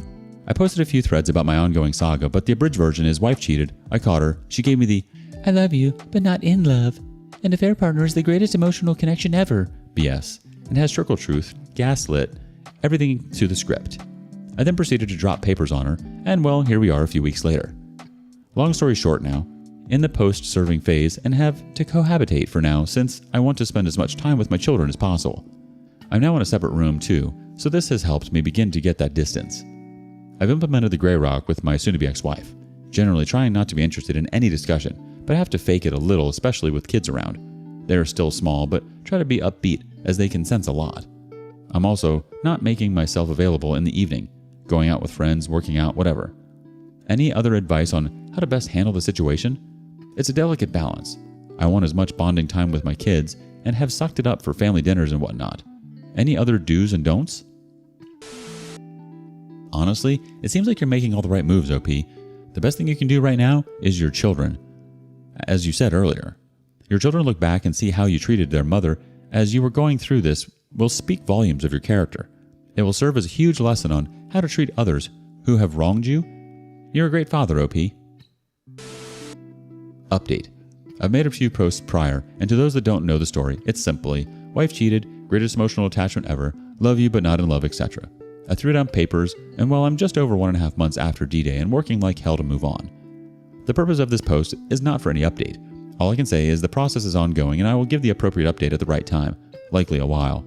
My only request is for anyone that has gone through the process, please share any good advice, lessons learned, things you would have done differently, or good things to know. The advice in the previous posts have been super helpful, and those that have reached out in other ways have been incredible. Just reaching out in case there is more that can help. Update. She cheated, but I'm made to feel like the a-hole. Hey everyone, my story can be found in my post history, but long story short as always, wife cheated, found her greatest emotional turd ever, I threw down papers, and the train is riding to D-Town. Just wanted to get some stories on how folks dealt with in-laws, friends, etc., making you out to be a bad guy. I did get the jump after filing and told some of the in-laws, my family and some friends, but I didn't broadcast too wide as I wanted to keep some things quiet. That being said, I know my soon-to-be ex-wife likely threw down her side, and well, I'm getting some cold vibes from a lot of her family and some other folks. I know blood is thicker than water, but it sucks when your close family turns their backs despite being a good dad and the wife being an immoral turd. Did people start to see stuff later on and change their opinion, or just stop caring and moving on? I think it's inevitable for people to take sides in situations like this, but those who choose to believe her were never really loyal to you anyways, were they? You don't need people like that anyways. You only need to focus on your kids. You only need to focus on your side of the court. At the end of the day, you know what happened. You know the truth. That's all that matters. Update. Hi everyone. As of today, there is some closure coming my way in my saga that started over the summer and have been posting getting advice from everyone here. I just want to start off and thank this community for the incredible support and advice, especially to those folks who privately messaged and offered words of wisdom along the way. This is a crappy process to go through, especially when close family is far away. It sucks to be alone with your thoughts, but there is some wisdom and introspection to gain during this. For those that need a recap, one of the many threads is below, but the TLDR is my wife cheated and tried to hide it. I found out, realized there was no hope as she was deep in the fog with the affair partner and immediately filed on her. Anyways, the past few months have been frosty, but relatively drama-free as the soon-to-be ex and I separated our lives in the house, but still did things for our children. The discovery and mediation process proceeded pretty quickly. We agreed on 50-50 for our kids along with schedules and holidays, and since it's a no-fault state, asset division was by the book with some give and take. I won't go into details too much at this time, maybe another post in the future, but I will be finding a place soon for a fresh start. The final conclusion is on the horizon, but for the most part, the D is complete. As for my advice from this whole fiasco, I learned a bunch of things. 1. Don't bother with the pick-me dance. I tried for a week before wising up to her cheating. My soon-to-be ex is still in the fog, but it's her decision. She needs to live with it. 2. Do lawyer up with an experienced family law attorney who is reasonable. I can't say enough of the person who took care of me. Understanding that this is what I want versus reality was important in converging to the end. I don't have any crazy ridiculous fees, as I did a lot of the prep and avoided hours and hours of back and forth, and this was able to be settled rather quickly. 3. Do lean on friends and family to support as much as possible. 4. Working out, exercise is key to keeping your mental health. I hit the weights a month after D-Day and I'm starting to reap the benefits, and that confidence has been helpful to get across the finish line. 5. Get into individual counseling and talk with someone. This has helped me tremendously. 6. I realized this from all the posts I read, but the cheaters' decisions are all on them. I heard it all from my soon-to-be ex. I was a roommate. I love you, not in love. Our marriage went so wrong. I worked too much, blah, blah. Truth be told, now that I know the timeline, our marriage went wrong after she invited someone in her life that was feeding her lines that stroke her ego and give her extra attention, and she had to put up walls and make me the bad guy to justify this in her mind. Sure, she may have been stressed from kids' day-to-day life in a long-term marriage, but not communicating to her husband and confiding in a 2-time divorce cheater with no moral compass is all on her, and a recipe for disaster. The exciting final chapter of Captain Sacknuts, Freeman A. Cheese, 5-year plan Sid affair partner is yet to be written, but poor choices carry consequences. That is all I will say on the matter. Again, thank you to everyone. I still have a lot of work ahead, but also many adventures in this new chapter of my life. I hope I can return the favor to anyone who needs it. Please reach out if anyone needs a helping hand. I am here. Update. Has your ex pushed to still be in your life after divorce? Got a question for the group. My post history details the greatest emotional connection love story ever. Haha. I'm not so far away from moving into my own place. As I have a couple of kids with my soon-to-be ex, and also for legal reasons, I have remained in our marital house as this process has taken place. I have posted a couple other threads of the ongoing saga. Thankfully, the light is at the end of the tunnel for me soon. Obviously, I have to co-parent with my cheating ex and will be friendly for that, but I have been firm in saying she killed our marriage and by default, any sort of friendship. I have no room in my life for a lying cheater. She has, however, been insistent about wanting to be there for me, promising to help decorate my new house, and keeping holiday traditions for the kids. Again, I have remained firm in saying she torpedoed our relationship and wanted to replace me, so I'm simply giving her that wish, and even gone as far as to say she won't be a welcome guest in my house. Has anyone had this happen with the ex wanting to hang around? I have to guess it's some sort of optic. If we are friends, the split can't be so bad. So far, affair partner has not shown his face and she tries to hide it, but I know it's a matter of time before the greatest emotional connection gets to go live. I have no desire to ever be in the same room as them two anyways, but will remain outside the blast radius with popcorn when the whole thing goes up in flames. Thanks as always to this awesome group. Awesome group has some responses. First one, she's doing it for herself. It would absolve her partially from her guilt, at least in her mind. It would mean that the betrayal and hurt cannot be that big of a deal if you still let her be in your inner circle. Don't let her. The OP replies, yep, I know she is always concerned with image management, constantly posting on social media, etc. I've been letting my social media dry up anyways for my mental health, but she is definitely not in my inner circle, or I've been sharing my thoughts, plans with her. The individual says, she's doing it as a control tactic. She's taking advantage of the fact that she has a new shag locked and loaded, ready to go, and you don't. Help you decorate your new house? AKA, she's trying to take control and put her stamp on your new family home, and yet would in no way allow you to help her with the new greatest of all time decorate their viper's nest. Keeping holiday traditions is exactly the same thing. If she gets to create the traditions with you and in her own home before you get a new person, you can bet your boots she'd try to treat your eventual new person as the outsider. The next person offers, it's the only way she can save face. You'd be her friend and she can say, see, we were meant to be just friends. Don't give in. Hell, don't even respond. Grey rock the hell out of her. I would even consider not telling her where you live the first couple of months and doing handovers in a neutral place, or her place, to enforce that point. Otherwise, be consistent with your messaging. We are not friends. Let's learn to strictly co-parent. I do not want you in my personal life anymore. Consider forcing the conversation to a co-parenting app if you need to force the message home. She lives in a dual world here, where she fell out of a romantic love for you a long time ago, but still cares about you as the father of her kids and imagines some scenario where y'all will happily co-parent and share holidays and such. Zero empathy for your feelings. What a sick game. She's trying to find ways to weasel into your life, outside of communication purely based on the kids. It's just a means of trying to still control you.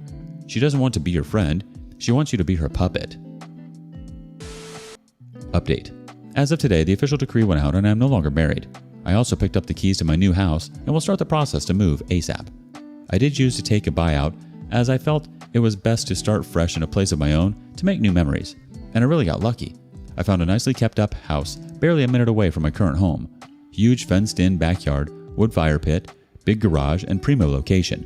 I also back up to a nature preserve as I'm an avid outdoorsman biker. I have a gateway to my own little paradise.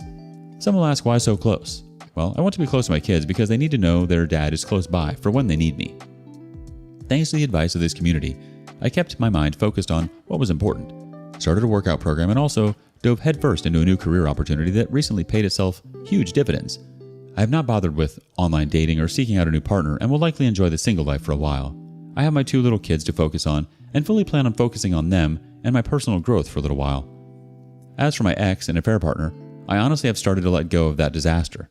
Whatever happens will happen, and it's no longer my concern. As someone eloquently said before, when someone gets with somebody who cheated on their spouse, they are getting someone who cheated on their spouse.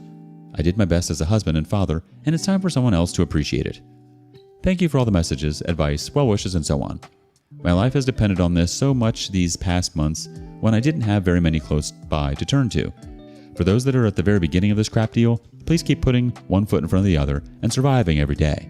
I'm not an expert in life, but I'm also willing to lend an ear to those who need it. Good luck, y'all. Update. I'll have a life update coming soon as I have some pretty major things, mostly good, happening after my official divorce. That being said, in my new free time, I unfortunately have looked back and saw the life I had planned evaporate and wonder how could this happen in such a short time. I'm sure everyone has had much time to ponder the who, what, where, when, why, but I look back and my wayward spouse and I had a great life ahead of us. Careers that are doing great after some initial major efforts to establish ourselves, paid off home, 2 beautiful children who are now out of diapers, kids' college funds being funded amongst the multitude of other things going for us. Thinking about this is my last hurdle to get over, but I really can't understand the mindset of someone who had so much going for her but decided to nuke it all and is going all in on unreliable, serial cheating turd. Need I mention OMB one more time to this group? I know I'm going to struggle for a while to heal from all this, but I just look at our history and lives together and just think, how can a person be so selfish and stupid? I get that desire can't be negotiated and all that jazz, but dang, the whole point of being married is to work together through things as a team and to continuously fall back in love with one another. Thanks again to this great group for all the insights.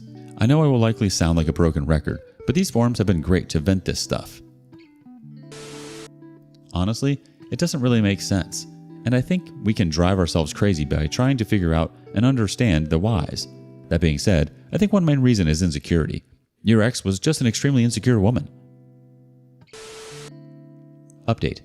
Hello all. Wanted to give a quick update, especially to those folks who just went through their D-Day and are worried about what life may be like. I'm 6 weeks post-decree, and I have moved into my new place a month ago, working like a madman to get it set up into my sanctuary. I finally have it well furnished, and it feels like home, my home. My kids have now been over many times, and the rotation is working well. I've read many times here that kids are resilient, but until you see it firsthand, it is worrisome. I'm happy to report they're handling things pretty well, and we have our own fun at Dad's house, and they have told me many times they love being over. As for me, it's initially been weird having some newfound freedom, but I found making to-do lists and daily, weekly, long-term goals is helping a lot. I was initially sad, but keeping busy keeps that away. I'm focused only on self-improvement at the moment. I've thought about putting myself back on the scene, but truthfully I have no interest. So I'm keeping focused on home improvement, fitness, and my kids. Someone commented on one of my posts that getting out of the house was like being underwater and coming up for air, and they were right. As for the cheating ex, I keep it cordial, but that's it. No sign of the greatest emotional connection affair partner yet. What the F? But who cares? I'll just say tonight I sat outside, had a few beers and a cigar, and enjoyed the peace and tranquility of my property, and thought getting the heck away from the situation my ex put me in was the right thing. To those at the beginning and doubting leaving, I get it. It's the toughest thing and heartbreaking is a kick in the junk. But making the decision to eject a cheater out was the only right decision, and I only feel with time it will get better. Cheers, everyone. Update. Hi all, another update from AC496. Once again, thank you all to the wonderful people for their comments and support. It's now month 2 of being on my own, and my house is coming together quite nicely. My kids have been doing very well and making memories, and I have some fun trips planned in the near future. As per the usual advice, I have kicked my weight training and dieting into the next gear, and furnished my home gym with some better equipment, and also been hitting the heavy bag very regularly. It must be working. In my monthly therapy sessions, my counselor noticed I was putting on weight in the right places, and she said it's great the progress she is seeing, mentally and physically. So, a little affirmation, things are going in the right direction. I have not bothered to look at this point. It's early on, and I'm just enjoying the free time, new projects, and time with friends. So, to the point of the post, and I'm sure everyone keeps wondering, has crappy luck hit crappy people? Well, I don't have the wonderful post to detail the destruction of OMB or the ex-wife just yet. However, it's odd as the greatest romance ever hasn't been revealed at all, and OMB is still a secret. I wanted to ask why this could be. Is my ex-wife just playing image management and waiting to reveal all at a time that looks better? But isn't the thrill of the affair dead now that they can't sneak around? I'm no longer around, so I just find it odd. I have a feeling they are still communicating. She makes it obvious she is by hiding her phone still if I'm around during kids' activities. But why? It's like, you wanted this, you snuck around and claimed this was the most amazing thing ever. Why not blast that out now that the horrible ex-husband is gone? Has this happened to anyone else with their ex and affair partner? One person has a response. Mate, you probably shouldn't waste time trying to figure out what is going on inside a crazy person's brain. There could be dozens of reasons, but who knows, and mainly who cares? I think the comment is right. Don't waste your time thinking about your ex and her affair partner. What she does doesn't concern you anymore. It's really none of your business. Maintain course. Update. Hi all. I'm almost to the 6-month mark, past divorce, and nearly to the year past D-Day. It's been cathartic to post, but I know a lot of folks have followed my journey, commented, messaged, given hope, etc. And like many others, posted along the journey to give the unfortunate new folks here some ray of light that despite the darkness you have stepped in, there is another side. I hope I continue to help in whatever small way I can to anyone in need. I greatly appreciate the support I got, and in kind would always love to return the favor. On that note, 6 months past D-Day, and there is a lot of positive news. My house is furnished and a home. My kids are comfortable in the routine and love coming over and have made some neighborhood friends. I am beyond thankful that the little ones managed this process so well, and they just understand there is dad time and mom time, and no complaints or tears. Outside of them being here, I have immersed myself into a crap ton of home improvements. The house I moved into was occupied by an older, divorced gentleman, and some stuff got left to the wayside. But I look at it as an opportunity to make it my own. Along with that, I furnished a home gym in my house with everything I need, and can say I'm getting my workouts and boxing in 4 times a week and getting my body back to where I needed to be. Through this whole ordeal, I also went through a major career change internally to where I work and somehow managed to not mess anything up. But instead, I've gotten kudos. I've kept my situation private. A raise and plenty of exposure to get my career trajectory moving up. Yes, I still struggle daily with mental health and focus, but I manage it with therapy and workouts, and things are getting better. I think less and less of my ex-wife each day, and each small step is a relief. As for her, well, she's still in la-la land, but I can only say we co-parent decently well. I grey-rock the heck out of her, let's be friends, but keep us strictly to kids, and it's been cordial. I'm sure anyone who has followed my story has wondered about the saga of OMB. All I can say is, the world's greatest love story hasn't gone live, but my kids have made me aware recently he has been around in a small capacity. I have to laugh a little as it's now 6 months past D-Day, and they are still sneaking around. All great hallmarks of a long-lasting, trusting relationship guaranteed to stand the test of time. I've come to terms with whatever is going to happen will happen, and at this point, I am lucky to be away from a person that is willing to lie to their most trusted partner's face and not feel an ounce of remorse, and I have a solid chance at building an even better life than before. Good riddance and good luck. Anyways, that is all, and yet another big thanks to all those that follow and comment, message, send rays of hope. I will keep updating and supporting as always.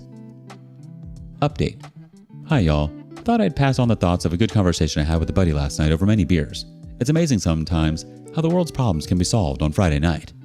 For context, my buddy also got divorced 7 years ago, and his circumstances are eerily similar to mine. Even our exes have the same birthday. I have mentioned in previous posts recently, but the grand reveal of OMB and my ex is slowly taking form. I am low contact with my ex, but my kids make comments, and it's hard not to get irked. Whatever. Anyways, my buddy noticed I was a bit frustrated and said this, and it helped me a lot. Dude, think about their lives. 2 cheaters getting together, and think about how crappy, low-value turd he is for manipulating a married woman with kids. Now look at it this way. They have to make it work no matter how bad it becomes. You or I can meet women, and if it's not good, we move on. No problem, no worry. They're stuck. He has to be in your old house knowing you built that, has to deal with your kids and inherits your selfish ex and in-laws. But they are stuck or else they look stupid. Can you imagine that kind of hell? But you're free. I stewed on that, and this morning it really helped to realize that. What a horrid future to have to look forward to. Anyways, wanted to pass this thought and also ask if others came to this conclusion or saw it in action. Thank you to you awesome people as always.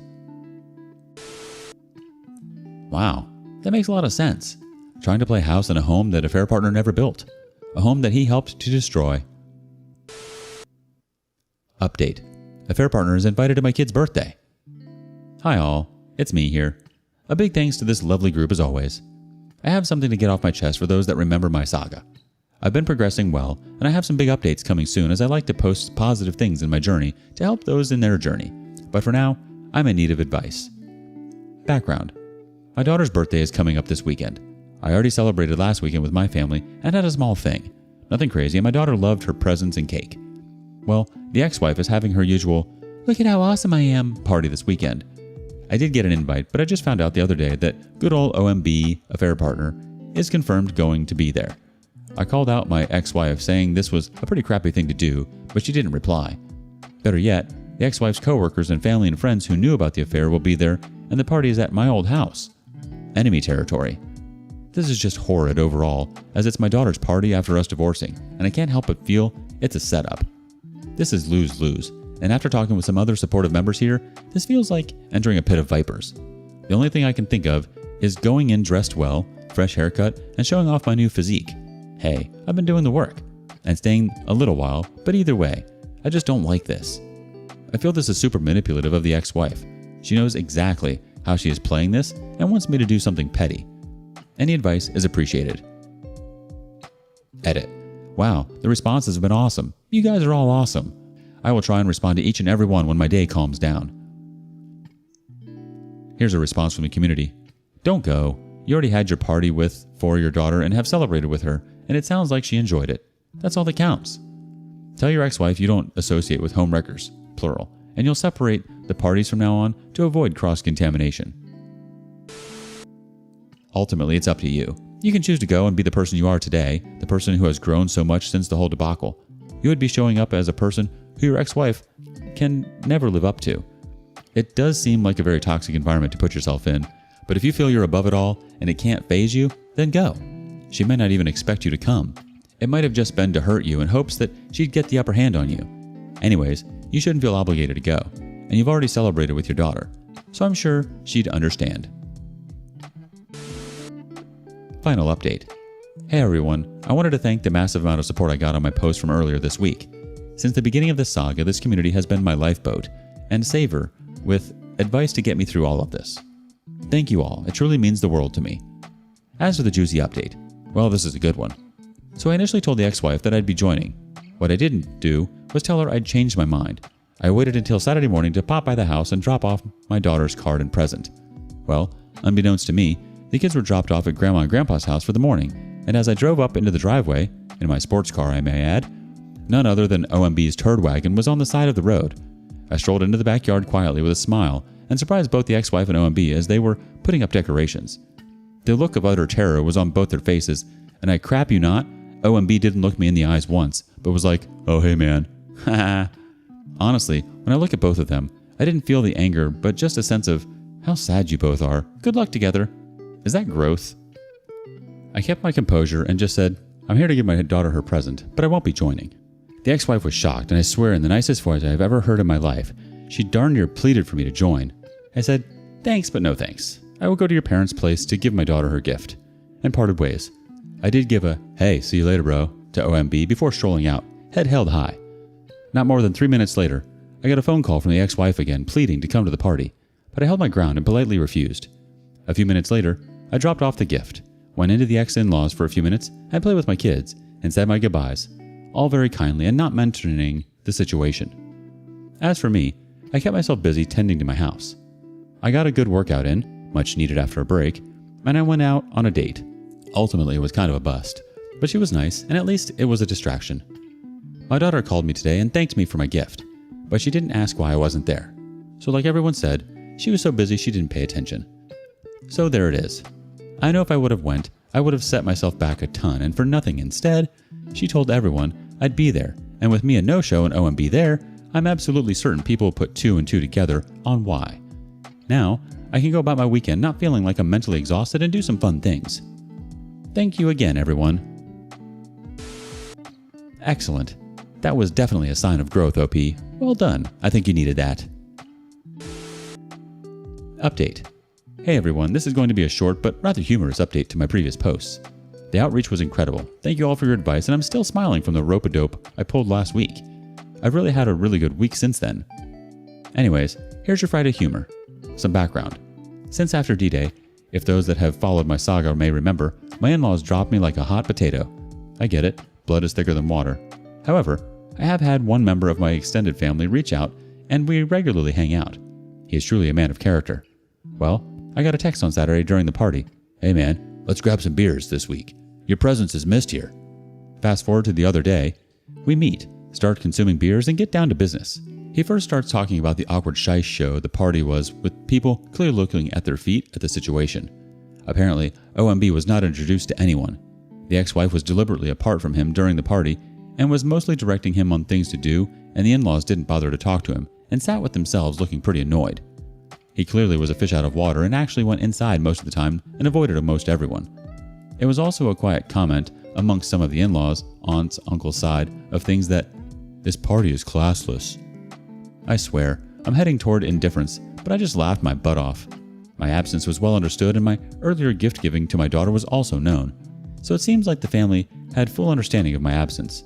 Mission accomplished. Anyways, that is my Friday humor. For those new to your own bad situation, I cannot stress enough of taking the high road, acting with dignity and class, and just moving toward living the best life. It's not always the most satisfactory course of action, but like weight training, the results take time, but are worth it. Happy Friday, y'all. Sometimes people only let you see what they want you to see. Today on rSpace, an influencer's truth gets her canceled. Wife cheated on me and told affair partner I would never leave her, but I did.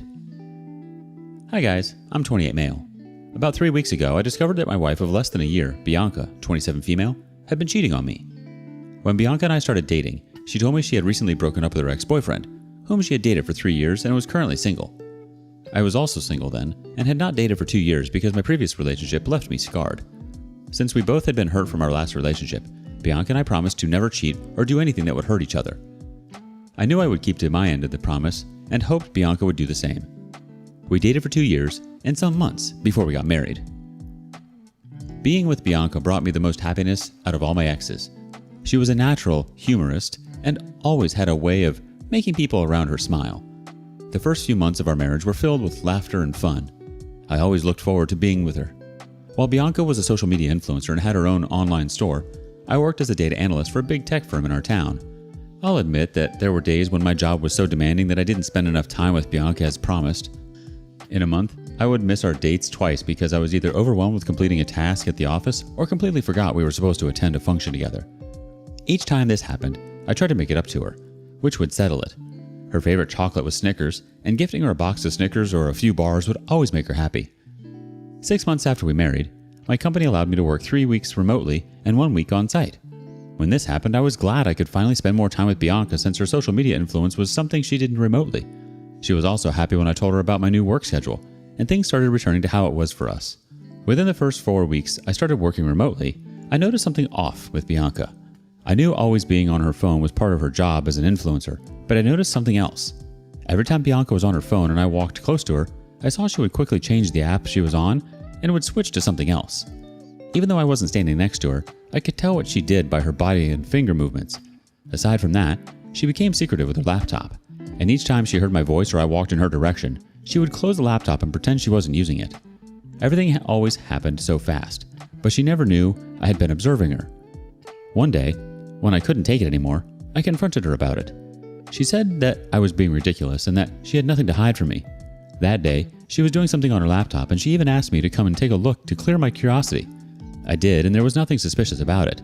She even showed me her conversations with all her social media accounts, which were strictly work conversations. In the 2 years and some months Bianca and I had dated, that was the first she allowed me to read her chats. While we dated, we used to have access to each other's phones, but I never checked or went through her chats with her clients because I felt it was confidential. I had no reason to even go through them. I trusted her, but after she showed me the conversations by herself, I strongly felt something was amiss. It was very unlike her to show me the activities on her laptop or her phone conversations on her own. Maybe she thought she could mislead me by showing me the conversations she wanted me to see, but I didn't fall for it. I could quickly tell when someone was acting shady, and with all the stories I had read here on Reddit, I couldn't ignore the feeling that Bianca was hiding something from me. Some days passed, and I didn't mention the issue of her being sneaky with her phone and laptop again. I kept watching her to be sure I wasn't making false allegations before taking action. A few days after the confrontation, Bianca had a few of her influencer friends over a small get-together at our place. We all had a great time together, but Bianca was a bit distracted. Even when everyone was eating, laughing, and having a nice time together, Bianca kept texting someone between meals. It happened numerous times that even her friends noticed. One of them was forced to ask her whom she kept texting. When she looked up and saw everyone's eyes were on her, she dropped her phone on the table, faked a smile, and said it was work-related and she was done. No one said anything after that, and we all continued to eat. After the guests were gone and we were cleaning up, Bianca brought up the topic of the client she kept texting all the while during the evening. She said the client wanted her to be his brand ambassador for a skincare product and promote his product for a year. Now, this is a very normal conversation to have with your spouse, but it wasn't normal for us because Bianca never discussed her clients or what they wanted her to do for them. Regarding our profession, she just did her thing, and I did mine. So her starting a conversation about her client felt off to me. It was almost like she was trying to give an excuse for her action before I asked her about it. I didn't say much after she did. I only smiled and pretended to be a part of the conversation. Meanwhile, 1,000 thoughts were already running through my head. I already knew I wouldn't find anything on her phone or laptop that could show she was cheating on me, as I suspected, but I came up with the idea of listening to her conversation. There's this app that allows you to see what another person is doing on their phone, listen to their conversations, and see their messages. To do this, I had to install the app on my phone and her phone. That way I could listen to her calls and see everyone she chatted with. The reason I was so jumpy to find out if Bianca was cheating on me, even when she didn't act strange around me or change her attitude towards me, was because I had been cheated on in my last relationship. And even though I told Bianca I loved her and believed she wouldn't cheat on me, a part of me was still looking for cheating signs. I consciously read meaning to everything, even when it was normal, because I didn't want to ignore the red flags as I did on my previous relationship. After successfully installing the app on both our phones, I started my investigation. Truly, Bianca was always chatting with her clients, but there was someone else she chatted with every day, and she was careful enough to not call him or take his calls whenever I was at home or we were together. 2 days after I paired my phone with Bianca's phone, she spoke with him for the first time. And the funny thing was, she had known him for years. He was the same ex-boyfriend she told me she had broken up with. When I listened to their conversation for the first time, it was clear that the guy knew Bianca was married and I worked from home. That evening, Bianca sent me outside to get some groceries because she had forgotten to pick some of them. I was driving to the grocery store when they had that call. He asked Bianca about me, and she told him that I had gone to get groceries. She told him that she pretended to forget the groceries on her way back, so I would go and get them and give them enough time to talk on the phone. Affair partner was kind enough to tell her to be careful, so I wouldn't catch her, and Bianca said, "Oh, Jackie would never leave me. He loves me too much to leave me. Poor thing." And after she said that, they laughed and continued to talk about how they would meet later that evening. After listening to all of their conversations, I returned home in anger. When I got home, Bianca asked why I didn't get the groceries again. I lied that I got a call from the office to come and submit something urgently, and she bought it. By the time I got home, she was already dressed and had her makeup on. She told me she was going to hang out with some of her girlfriends and would be back before midnight, then kissed me on the cheek like she was being truthful and left. As soon as she left, I called one of my friends and told him what I had found out. He offered to come with me to the restaurant Bianca and her boyfriend were going to. When we arrived at the restaurant, we saw Bianca cuddled up with her boyfriend while he was trying to feed her. I just walked up to her, ensured that she saw me, and I walked out of the restaurant.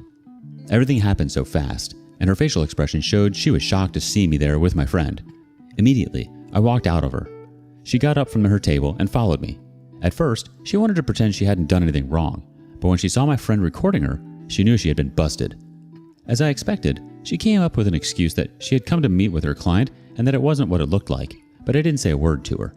My friend and I drove back home, and Bianca arrived shortly after we got home. She came into the house and tried to talk to me, but I was more focused on picking my clothes. We jointly rented the apartment, so I couldn't kick her out even if I wanted to. Instead, I took the stuff I needed and left with my friend that night.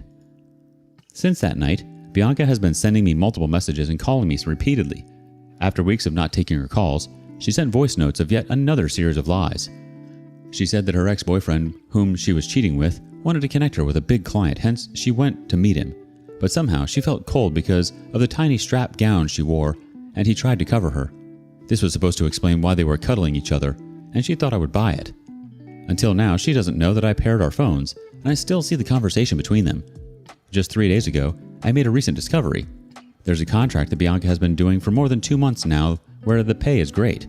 Her affair partner was one of the employees of the brand which she was promoting. This means there was an iota of truth in what she said. I also found out they have been bad-mouthing their company's products. I guess their love rekindled when he came back into the picture. Now the thing is, I'm so sure Bianca is not supposed to be involved with any of the company's staff or bad-mouthing the company. If the organization finds out, her contract will be terminated and her image will be tarnished. Regarding the video my friend made, I haven't posted it online as intended because I have mixed feelings about it. For the past years, Bianca has maintained an excellent public image, and even though she gets dragged online by some of her annoying fans, she has not had any serious issues with the brands she influences. Right now, I'm going through so much emotionally, and I want to repay her for using me like that. I intend to leak the conversation between Bianca and her boyfriend and the video of them together. I hope no one will try to advise me against my plans because my mind is already made up. Most times, I wonder why people get married in the first place because a lot of women are not worth the sacrifices we, men, make for them. In Bianca's case, I thought we would build a family together, But it turned out she's just like every other woman out there who wants to eat her cake and have it. I'm sorry, OP. It's funny how they always say it's never what it seems, even if their lips are literally on someone else's. And why say all these tremendous lies when she was caught red-handed? There's no point. Lying only makes it worse. Honestly, if you've made your mind up, why would you have mixed feelings about sharing the video? Everything people post on social media is only a fraction of the truth. Maybe it's time people know who the true Bianca is. Update 1. Hello everyone. Thank you for your comments. It's sad that I'm only finding out from your comments that influencers have a high infidelity rate. I married Bianca because she looked like she was the one. Besides that, I fell in love with her personality, not her profession, and we dated for almost 3 years. Also, I took my time with her before we married to get to know her well, and I thought I knew her well enough before marrying.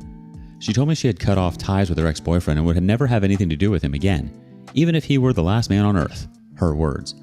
I guess I was dumb to fall for her words. My only joy is that I took action immediately after I started suspecting her. Maybe if I still wanted to be the good husband who showers his wife with enough benefits of doubt, I would still be stuck with her now and would be innocently helping her pick the perfect outfit for her girls' night out. So, for my revenge plan, I have posted the video of Bianca and her affair partner, captured at the restaurant, where they were cozily snuck into each other. The video was not received well by her fans who called her a cheater. I also leaked the conversation between Bianca and her lover where they were bad-mouthing the brand. The good news is that the company she influenced has terminated their contract with her, and her boyfriend has been fired too. Also, Bianca and her boyfriend had been saying all forms of bad things about a particular product she was promoting, and they talked about how the company had been ripping people off with their substandard product. Bianca was forced to make an online apology.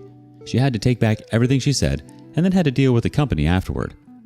When this happened, it not only ruined her reputation with the company that fired her, but also caused a ripple effect with her other contracts. Other brands had to end their contract with her because of how her video and chat spread like wildfire. Because of this, she was literally left with nothing at the end of it all. As if ruining her influence or reputation was not enough, the headlines carried her name about the video of her cheating on her husband. It was so satisfying to have friends call and ask if what they saw online was true, and I assured them that it was. Also, before I shared the video and conversation online, I sent it to her parents. I told them it was officially over between Bianca and me. I also said some crappy things about Bianca and how she was a disgrace to herself and womanhood. Then I blocked both of their numbers from calling. 2 days ago, Bianca showed up at my office and created a scene. I told security I wouldn't see her, but she refused to leave. She wasn't even allowed into the building, but she kept yelling my name and was kicked off the property. Serves her right. Since that evening, I moved out of the house. I haven't seen her face to face. I had only been following her on Facebook and Instagram to see how messed up everything had been for her. Thank you, everyone, for your kind suggestions and advice. I will make another update soon. Honestly, yeah, if she's supposed to be influencing people, I think people deserve a right to know who they're following. I'm sorry she turned out to be a complete stranger. Update 2. Hello, everyone. Thank you for your comments. It's been a week and some days since I made the last update. I now wanted to wait till after the divorce was settled, but something happened yesterday and I want to share it. Bianca found out that I was the one who leaked the conversation and video online. Maybe her parents told her, but I'm not sure. She was livid when she came to my friend's house, where I was crashing after leaving my apartment. When Bianca came, she started yelling that I had ruined her life and promised she would destroy mine too. She said so many horrible things. One of them was that she regretted marrying me and claimed she didn't know what she saw in a lowlife like me to marry me. She said many rude things and became violent when she saw my friend recording her again. Because of her anger, she picked up a huge stone from my friend's lawn and threw it at the window from where my friend was recording her. The stone cracked the window, and my friend's phone fell while he hurried to pull his hand inside the house. I was so furious and went outside to confront her. In the process of us yelling at each other, she brought out a small penknife and slashed all 4 tires of my car in my presence.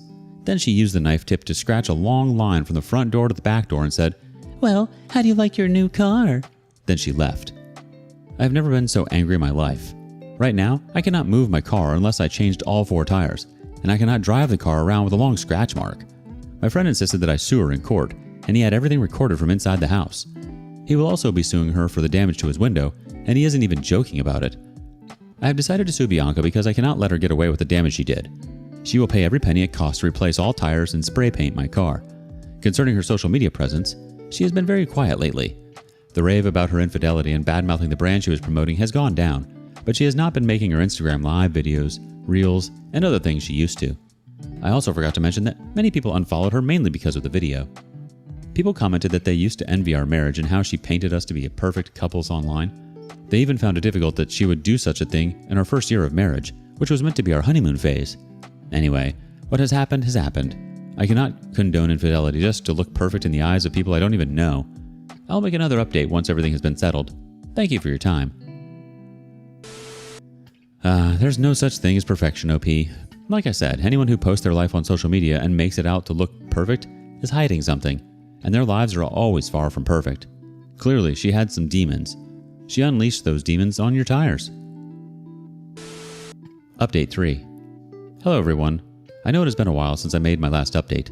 I had to wait for everything to be finalized before posting again. Thank you for your patience. Meanwhile, I appreciate your support in me suing Bianca for the damages she made. I'm overjoyed as I made this update because everything happened just how I wanted it. My friend and I sued Bianca for damages, and the court ruled in our favor. Can you all believe Bianca tried to deny shattering my friend's window and slashing my tires? She said I was jealous because she left me for her ex-boyfriend, and I slashed the tires to frame her. She didn't even remember that she was being recorded by my friend, and all the evidence we needed was in that video. We told the judge we had a video of her slashing my tires, and the judge asked to see it. When the judge found out she was lying, she was angry. She asked for an estimate of what it would cost to replace all 4 tires and spray that part of my car, and I showed it to her. I followed your suggestion and checked for the cost of everything plus workmanship. The judge gladly asked her to pay for them. That same day, she had a case with my friend. The judge didn't let her lie or defend herself because she had seen the video of Bianca being violent and throwing the stone at my friend's window. She also ruled in my friend's favor, and Bianca was pissed. I enjoyed looking at her angry facial expression. I was thinking her dear boyfriend would be around to support her, but he didn't show up. 2 weeks after the court case, the divorce papers were ready, and I had the lawyer send them to her. She didn't even waste time signing them, and we concluded everything. Watching her play victim in the circumstance she created for herself was funny. I'm now happy to announce that Bianca is officially a part of my past. Unlike her, who goes back on her words, I'll never have anything to do with her again. I have blocked her contact on all mutual social media platforms. Thank you to everyone for your comments and suggestions. Thank you, Reddit. As children, a lot of us played pretend, and unfortunately, some people never grew out of that. Today on rSpace, it's all an act, but these cheaters will never make it on Hollywood's Walk of Fame. Up first, this cheater takes rehearsals seriously. Caught my wife with 2 men in the bedroom, so I ruined them all. Hello everyone, I'm 33 male. Before I delve into my story, my question is, what would you do if you walked in on your wife, whom you trusted so much, making out with 2 men on your bed? The first time I met my wife, Tracy, 29 female, was at the movies. I had gone to watch a newly released movie with my friends and she was there with her girls' gang. We kicked things off that day. Soon we started seeing each other. We dated for a year and eventually married. What started as mere friendship became one of my saddest love stories. At the beginning of our marriage, it felt like being married to Tracy was a blessing. We were happy together, and I did all I could as a man and her husband to support her dreams and push her to be more. And for the first 2 years, we had a good marriage. Tracy was also sweet, supportive, and smart. I'd love to say that she was everything I wanted in a woman. A great cook, a fantastic personality, an elegant person, and she was truthful. If there was anything I loved in her the most, it was her truthfulness. While Tracy worked in a fast food restaurant, I was a graphic designer and worked with the organization that printed banners, billboards, design, etc. We both earned a decent amount of money, but I did most of the spending at home because Tracy used her money to pursue her passion. Before Tracy and I married, she told me being an actress was her childhood dream, but she never got the opportunity to do what she loved because her parents did not support her dreams. Her parents insisted she study something else in college because being an actress was not as noble as she saw it. When Tracy told me about her lifelong dream and her interest in still becoming an actress, if it was okay by me, I told her it was fine. For someone who didn't pursue the profession I loved, I knew what it felt like to be passionate about something and not to do it. So, I supported Tracy in signing up for drama clubs, volunteer roles, and other acting roles that pushed her closer to her passion and dreams. Also, we planned that she would go to a theater art academy in the years to come once we had enough money saved. Another reason I supported Tracy to pursue her career as an actress was because she was naturally talented in acting. Aside from being an annoying drama queen, she was so good at acting, and before I met her, she had taken a couple of courses and watched about 1,000 videos on YouTube. Doing all of these things showed how serious she was, and I didn't want to be the one who would stop her dreams. We paused on having kids because of her plans for Tracy and her academy. We planned to start having children after she graduated from the academy. At least, I believe she would land good roles in plays, dramas, or even movie roles by that time. Even think that it was I who kept encouraging her to volunteer for dramas, plays, and other roles because she could land big roles by showing people how good and talented she was. I did everything because I wanted the best for her, and I wanted her to be successful. When Tracy asked if I was cool with her pursuing her passion as an actress, we were still in the first year of our marriage, and by that time, everything was still lovey-dovey between us. We never fought or had any serious arguments. She was like a sweet peach who respected and treated me with love. For that first year, Tracy kept applying for different volunteer roles online, but couldn't get anything. There was a time when she even got tired of applying because she wasn't getting any response. She decided to focus on her new job, but I kept encouraging her not to give up. Luckily, months after we celebrated our first anniversary, she got a response from one of her applications. It was a play, and they wanted a couple of new actors and actresses. Tracy was over the moon when she got the mail, and I was so happy for her. The good thing was that the screening was held in the same town we lived in, so she had enough time to prepare. When D-Day came, Tracy passed her screening, and she was selected. She was so happy when she broke the news. Another good news was that they would pay them for their time too, and the rehearsals for the play were mainly on Saturdays and Sundays. I didn't know or expect Tracy to change entirely once she started rehearsals. The first few weeks of her rehearsals, nothing changed between us. Our communication was still excellent, and we did everything we used to do. The only difference was that we spent less time on weekends than before. The rehearsal occupied her weekends because she would wake up in the morning, clean the house, cook, leave for rehearsals, and return in the evening. Even though I wasn't comfortable with the new development, I couldn't voice it out because I didn't want to blow her first official opportunity. Besides, her weekend compensation was greater than what she earned the entire week. As weeks passed, Tracy and I started to become distant. To keep myself busy, I started playing video games, hanging out with some friends, or inviting them over to my house. My friends were people I had known since high school and college, so I trusted and listened to them. When I told them about Tracy's passion for acting and her gig that took her time, one of my friends, Eric, told me to monitor Tracy closely because there were rumors of women sleeping with their directors to land good roles. But I discarded his advice and assured them that Tracy wasn't like that and didn't sleep with anybody to get the role because she was very talented. Stupid me, yeah. With my response, they didn't talk about her again. They only advised me to monitor her closely because new actors and actresses like Tracy had high infidelity rate. I didn't take their words to heart because I was 100% sure that at the time that Tracy wouldn't do anything to hurt me or ruin her happy marriage. But despite not taking their words to heart, it still remained in my head, and subconsciously. I found myself being weird about Tracy and asking her weird questions. When Tracy noticed how different I had become, she complained about the questions I had asked her and how I had been treating her, so I was forced to apologize and tell her what my friends said. After I told Tracy everything, she just laughed and said she couldn't cheat on me because she loved me so much, and in her words, "You're the best husband in the world, and only a foolish and ungrateful woman would cheat on you." When she said that, I had inner peace knowing that Tracy wouldn't cheat on me. I wish. I didn't know she was only doing what she knew to do best, acting, and that she had been cheating on me even before we had that conversation. Tracy changed so much in the following weeks in a way I can't even describe. Our conversation started feeling forced, and that excitement she had whenever she returned home disappeared. Before she changed, Tracy was literally a parrot. She would come home and tell me about everything that happened during their rehearsals. Even though I had never been to their rehearsals, I knew all the names of everyone who rehearsed with her, how they looked, and their different personalities. This was because Tracy told me everything about them. We were that close, and I always looked forward to her updates every weekend, but everything stopped. In addition to her withdrawal, Tracy started being defensive. She took offense to almost everything I said, even with old jokes that used to crack her up before. She started feeling like I was attacking her with my jokes, or I referred to her in most things I said. Then, she upgraded her wardrobe. She had dresses she wore specifically on their rehearsal days, as they were pretty exposing. I complained about her outfit several times, but she didn't listen. She said they were the clothes in vogue, and I was old school. While she did all these, I thought she was only trying to keep up with the other actresses who dressed better than her. I knew she was competitive fashion-wise, so the last thing that crossed my mind was her cheating. I started getting suspicious when she would change her hairstyle every week and was always on the phone talking with a man she claimed she was acting with. One day, she did something that really pissed me off, and when I voiced out my anger, she yelled at me and walked out on me. It was the first time she did something like that, and I immediately knew I had to do something about it. Later that evening, I talked to my friends when they came over, and they bet that Tracy was already cheating on me. Even with all the signs and changes I had seen, I couldn't believe Tracy was cheating on me because I made a lot of sacrifices for her to get to the level she was. I argued with them that maybe Tracy was having a tough time and she was taking out the frustration on me. They insisted that I was blinded by love and that I should hire a private investigator if I wanted to find out if Tracy was cheating on me. I didn't like the idea of someone following Tracy around, but I subscribed to it because of her change in attitude. The following week, I found a private investigator online and hired him to follow Tracy for a week. On the third day of the week, when the PI was following her, Tracy did not come home after her rehearsals. The following day, when she returned home, She said she went to a club for one of her fellow actresses' birthday parties. She had to crash with them at a nearby hotel because she thought it was safer than coming home from a far distance. The funny thing was, she didn't inform me about the birthday party, and I kept calling her phone until 3 a.m. When she picked up the call by 3 a.m., she said she didn't hear it ring because of loud music in the background.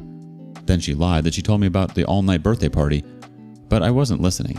I suspected she was lying, but I knew I would find out the truth because the PI was following her. For 7 days, I didn't hear back from the PI, and by the time I heard back from him, I was out of town to visit my parents. I was on my way home when the PI informed me that he had some things to show me. So instead of driving home, I went to meet him at his location. Meanwhile, Tracy did not know I was coming home that day. We spoke the day before, which was Friday, and I told her I'd be coming home on Monday morning because I felt I would spend more time with my parents. But I ended up returning on Saturday. When I met my PI, he showed me things that shattered me and made me speechless.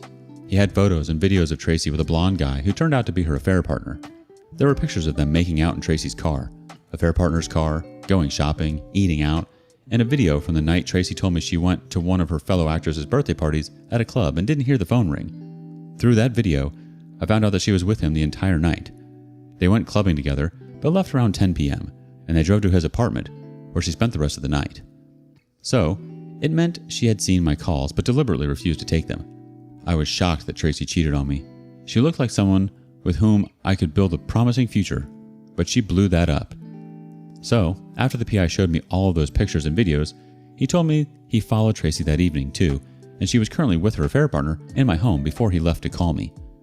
At that moment, I was so full of rage and I wanted to break things. I was too angry to drive, so my PI drove me to my house. When we got there, I met a blue Toyota Venza parked in my driveway, and I instantly recognized the car. It was the exact car I saw in the pictures and videos, and I instantly knew Tracy was in there with her affair partner. My PI opted to follow me, but I don't recall whether I agreed. The next thing I knew, I was in the house, and as I opened our bedroom door, I met Tracy and two men in the act of their positions. The tall blonde guy was on top of Tracy, and the other man was sucking her down. I was wild with anger and didn't know which of the men to attack first. Tracy wore one of those sluttish, netty lingeries, and her two hands were cuffed to the bed. She tried to get up when she saw me, but her movement was restricted. I attacked the blonde guy while the other man picked up his clothes and scurried away like a rat. Thankfully, my PI had come in with me, and he stopped me from committing murder. While all this happened, Tracy was still cuffed to the bed and already started begging me. She said I was mistaken and was only rehearsing her role for the play with the men. Hearing her stupid excuse enraged me, and I felt like choking her in that vulnerable position. But I left the room and told her to be out of my house by the time I returned. After I left the house with my PI, he told me that he had recorded everything and shared the video with me. I didn't know what to do with the video, but I still took it from him. That night, I crashed at one of my friend's places. I was so embarrassed that he was right about Tracy and her new acting career. What was even more heartbreaking was Tracy having a threesome in our room and in our bed. When I got home the next morning, Tracy was still in the house. She didn't go to her rehearsals because she knew she had messed up. When I met her at home, my anger escalated, and I kicked her out of the house and threw her stuff out on the lawn. While she begged me, she kept saying that I was making a mistake and I should let her explain what really happened. She stayed outside for almost an hour, shouting my name and pleading to let her in.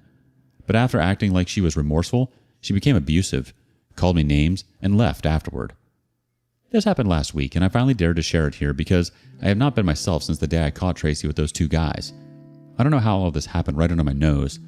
I wasn't a simp that over-pampered Tracy or anything. We shared the bills, she did most of the chores, and I always controlled my emotions around her. I'm saying this because I've seen stories where most men ignore the red flags. Now that I think of it, I should have started my investigation from the moment our communication dropped and she upgraded her wardrobe. But is that how marriage is meant to be? Suspect your spouse when he or she gets new clothes or stops talking to you like they used to because they are always tired when they return from work? I don't think so. The most annoying thing is that she has been calling my phone nonstop since I kicked her out. I've been thinking of the perfect revenge and want to show the video I got to her director. Wow. Rehearsing for a role with someone else inside her. I didn't know that's how people rehearse nowadays. I'm sorry, OP. When our friends are telling us some hard truths, we oftentimes don't want anything to do with it. It's hard to believe that our sweet peaches can go sour. It sucks that she took advantage of the fact that you supported her in her dreams without question. Turns out your wife is a super talented actress after all. She certainly fooled you. Update 1. Hello everyone, thank you for your comments. I'm glad you all don't think it's too extreme. So someone commented that I did a little investigation on the second guy in the video, and I did. Guess what, guys? I discovered he's bi and is currently in a relationship with Tracy's director. Tracy's director is homosexual, and I can imagine how angry and betrayed he will feel when he finds out that Tracy seduced his boyfriend. Speaking of Tracy, she showed up at my place 3 days ago. She looked so miserable and her eyelids were swollen from crying. Unfortunately for her, my friends were at home when she came to beg me. Although they didn't say anything to her, their body language and eye rolls annoyed Tracy. She got so annoyed to me hanging out with my friends while abandoning her that she yelled at me. So this is it, Mike? You'll let your friends disrespect your wife like this because of a small disagreement between us? The whole time Tracy was pleading with me on the porch, I didn't say or do anything. I was inside the house listening to her, but when she shamelessly made this statement, I charged out of the house to give her the hearings of her life. But my friends stopped me. At that moment, I was ready to be arrested for assault and wanted to be worthy of the charge. Before she left my house that day, she made a scene. She started talking about all the promises we made to each other and how I promised to grow old with her. I was so angry, but I couldn't do anything even if I wanted to. After waiting for a while and she didn't get any response from me, she asked about the theater art academy that I promised to support her. I wanted to go out and tell her to go to her affair partners for support, but I wanted her to stop talking and leave already, so I didn't respond. After waiting for a while, she eventually left in shame. I've already contacted a divorce lawyer, and once the papers are ready, he will send them to her to sign. Concerning the revenge, I will do as you guys have said. I understand that showing the video to her director might not destroy her career, but it will ruin everything she has worked hard for months. Sending the video to her director has even made me more excited now that I know Tracy cheated on me with her director's boyfriend. Thank you, everyone. I will make another update soon. First of all, a small disagreement? Surely she must be joking. She really had the audacity to tell you about broken promises and growing old together when she was the one who went and cheated? Where does she honestly get off? She should have thought about a happily ever after before she decided to betray you. I guess your friends are right. People in that line of business really do practice infidelity. Update 2. Hey guys, I'm so excited to make this update because things became messier for Tracy than I expected. After I made the last update, it took me 2 weeks to search for her director online and I found him. He's just someone starting out in the movie industry as a director, and so far, he has been making waves. So, Tracy's director and I fixed a day to meet each other, and he showed up. He was hooked on meeting me because I told him I had something to show him about his partner and one of his actors. When we met that day, I didn't waste time talking. We exchanged pleasantries, and I showed him the video of his boyfriend, the blonde guy, and Tracy. He was so disappointed and heartbroken that he cried there. No kidding. He told me he suspected his boyfriend was doing something with one of the cast members, but he wasn't sure because he never caught them.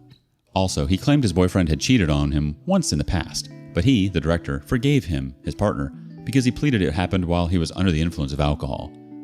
Honestly, I wasn't so interested in what his boyfriend had done. I was more interested in what he would do to Tracy and her affair partner. When I asked him what he would do with them, he said he didn't think of anything yet. I told him it would be weak of him to let them go off the hook like that, especially after what Tracy did to him. To cut the story short, Tracy's director fired Tracy and her blonde affair partner, but I don't know if he broke up with his boyfriend after that. When Tracy was fired, I was glad to see her hard work scatter like dust in the wind. I wanted her to feel the pain of putting her 100% into something, but it ended up being destroyed by someone else. By the time Tracy got fired, the divorce papers were ready, and my lawyer sent them to her. The day she got the papers, she called me and begged that I shouldn't ruin everything we suffered hard to build. I told her she ruined it the day she started nursing the thoughts of cheating on me. I told her I was the one who showed the video that ruined her months of hard work with her director. I knew she would flip when she heard that, and she did. She said she knew I was jealous of her and hated that she could pursue her passion and I couldn't. I just laughed because I knew what she was trying to do. And I hung up the call. She signed the divorce papers 2 weeks ago, and I am making this update as a divorcee. Although it hurts, I'm glad she is no longer in my life. Thank you to everyone for all your comments and support. You're absolutely right, OP. She did ruin it for herself, and she has no one to blame but herself. Honestly, good riddance. How could you ever be with someone who was just out for themselves and wearing a mask the entire time? That's no marriage at all. Frankly, she got what was coming to her. Looks like we won't see her on the red carpet anytime soon. What do you make of this? Some people will do anything for love. Today on rSpace, a cheater likes to hide things in plain sight. Wife posed her lover as her brother and cheated on me, so I disgraced her in front of her family. I, 32 male, have been married to my wife for over a year. I know it's just a year of marriage, yet I'm here telling my story. So I met my wife around 3 years ago. For the privacy's sake, I'll call her Renee, 28 female. When I first met her, she was new to the city, struggling to make a career. She wanted to become a fashion designer in Hollywood, but her parents didn't approve of her profession because of the not-so-decent reputation of Hollywood. Besides, They wanted her to join their family business instead of hopping into a job. To prove her point, Renee moved to California and joined a company as a fashion intern. I'm into the advertising industry, and my work profile includes onboarding fashion designing companies to design clothes for the ads. That's how I met Renee. Although she was new to her company, her manager used to tag her along during briefing sessions because she was really sharp. After a few months, Renee single-handedly dealt with our company, and that's when we started seeing each other. It started off as professional meetings and eventually turned into romantic dates. I was impressed by Renee's charisma and resilience. She fought with her parents, almost got abandoned by them, and left her hometown because she chose her passion. We had to keep our relationship hidden because her company had a no relationship policy with the clients. After 6 months of her internship, she switched to a better paying full-time role in a different company. After her job switch, we decided to keep our personal and professional relationships separate because it might cost us our jobs. But we moved in together and officially started dating. Renee had no friends in the city except for her colleagues from the past and current company. So, she mostly used to tag along with my friends. She was friendly, smart, and had a great sense of humor. She became a part of our friend group in no time. It was so fun to be around Renee that I never had a second thought about her. After 2 years of dating, I proposed to Renee.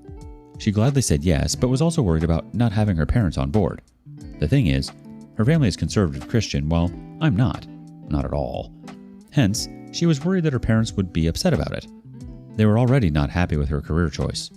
I took her to meet my parents first to make her feel comfortable. My parents adored her. I assured her I would try my best to convince her parents, but she said she would handle it. Although my parents insisted that we have a joint dinner for both families, Renee said it was best that her parents directly come for the wedding. I left the decision to her because she knew her family the best.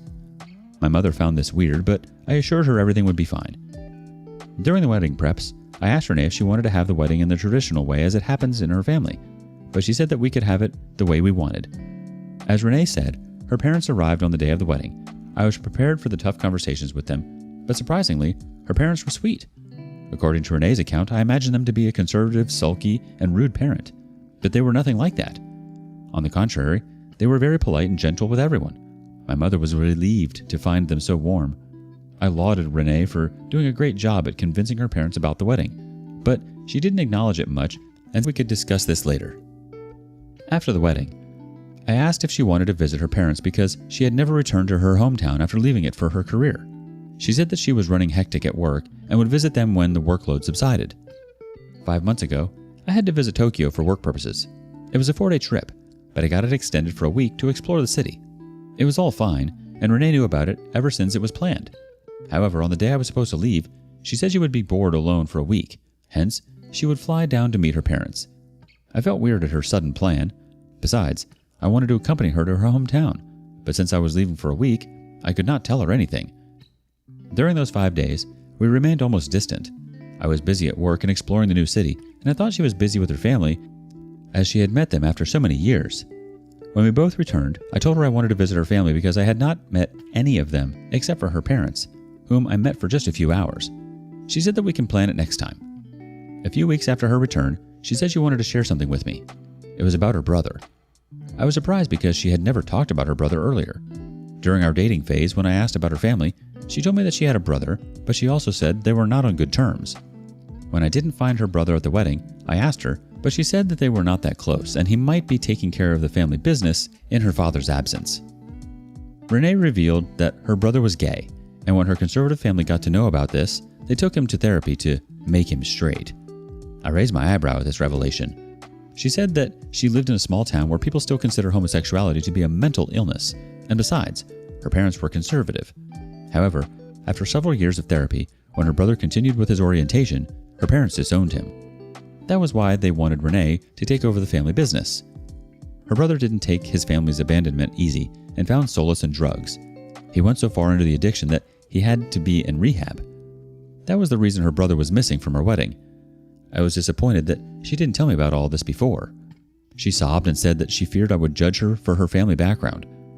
Renee said that when she visited her hometown this time, she got to know that her brother was out of rehab. Since his family didn't want him, he was living alone. Renee feared he might relapse out of the frustration and loneliness of living alone, so she asked him to move to California. She asked me if he could stay with us for some time until he got a job and a place for himself. I agreed to it because our apartment had a spare room used only to pile up courier boxes and discarded items. A couple of weeks after this discussion, Renee's brother, Marco, arrived.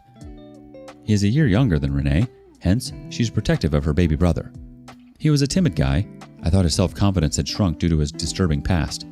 He didn't talk to me much and was put in his room and went outside whenever I was home. It's been more than 2 months since he is here. Renee has been pulling all her contacts to get him a job. I do see him going for interviews on some days, but he had no luck yet. I don't want to sound evil, but his presence is kind of bothering me now. And Renee's behavior has also changed after he moved in. She acts more like his elder sister than my wife. Her world seems to rotate around just Marco. Initially, I thought she was just taking care of him, but eventually, I'm not feeling that good about it. Also, Marco's behavior looks pretty shady to me. It is either that he is still into drugs, or maybe he is hiding something even more grave. Last week, I asked Renee if we could plan a trip to her hometown. She said she was busy this month. She also said that I should not tell her parents that Marco was living with us. I asked why not. She said that her parents had disowned him, and they wouldn't like that I was siding with him. I was confused by her logic. She said her parents have finally accepted her career and are happy with her, hence, she didn't want to destroy the relationship by talking about Marco. The reason why I'm here is because of this. Doesn't this entire situation sound shady? If this was not all, I find them very secretive. Of late, I realized they changed the topic whenever I entered the living room or the kitchen. I even heard them talking in whispers, and when I entered, they started talking normally. I confronted Renee about this, but she told me they were discussing Marco's relapse in therapy, which he is embarrassed to talk about in front of me. I spoke to my colleague last day, and he said I was just jealous because Renee's attention got divided. Hence, I'm apprehensive about sharing this with others or confronting it with Renee. I want to know a neutral perspective from this community. Let me know if I missed any crucial information. I'll be online for the rest of the evening. I'm looking forward to catching up on the comment section. You're right, OP. It does sound a little fishy. And it's odd that your wife thinks she can't speak freely to you about things. It took her a while to tell you about her brother. And now she's not being totally honest with you when he's around. Not only that, but it seems like she wasn't quite honest with you about her parents either. It's also strange that her brother doesn't seem to want anything to do with you. You're right. Perhaps he is embarrassed, but he is staying in your house. Whatever it is, trust your gut. Maybe he is hiding something even worse than you can imagine. Update 1. Hi all. Thanks for the advice on the last post. Some of you sent me the stories of other men whose wives cheated on them by posing their lovers as their brothers, and that hit me hard. It was something beyond imaginable. So instead of jumping to the conclusion, I started digging into it. I started off by checking his ID. I wished I had done that earlier. A few days after my first post, I suddenly walked into the living room where Renee and Marco were sitting. I asked Marco if he had any luck with the interviews yet. They both were taken by surprise because I never used to ask these personal questions to them. He stammered for a while and said he was in talks with several recruiters, but nothing has panned up yet. I told them my friend needs a supervisor for his office and is looking for someone reliable, so I wanted to refer Marco for that role. Someone who was looking for a job would have jumped in excitement with this news, but their expression was more of a shock than excitement. Without giving them any opportunity to think further, I asked for his resume. Renee jumped in and said she would share it in some time, but I insisted that I needed it right away. Renee's pushback confirmed my doubts about them. After a few exchanges between Renee and me, Marco shared the soft copy of his resume with me. I immediately opened in front of them and checked for his name. My doubts turned out to be true. Although his name was still Marco, his surname was different from Renee's maiden name. I subtly asked them about this. Before Marco could say anything, Renee said since their parents had disowned him, he had changed his surname. I was ready for this BS anyway. Until then, I thought this sister-brother duo was up to something. But after this revelation, it was doubtful whether they were really siblings or not. So after a week, I told Renee that I was traveling to a place near her hometown for work, and if she was free, she could join me, and we could visit her parents' house. I deliberately gave her short notice so it was easier for her to say no. As expected, she said she was busy, but she kept asking me if I would be visiting her parents. I said no, I won't visit them alone. We can plan for the next time. In reality, I had no work trip. I went to her hometown only to meet her parents and uncover her truth. I don't want to get into the details of how I sourced their address. It was on her ID. So I went to their house and immediately told them not to reveal this to Renee because I was planning a surprise for her. Renee's birthday was around the corner, a day after tomorrow. So I told them that I was arranging a surprise party for Renee and went there to invite them in person. They were pleased to receive me. While speaking to them, I eventually opened up and told them that they don't seem conservative at all, like Renee had described. They laughed at it, taking it to be a joke.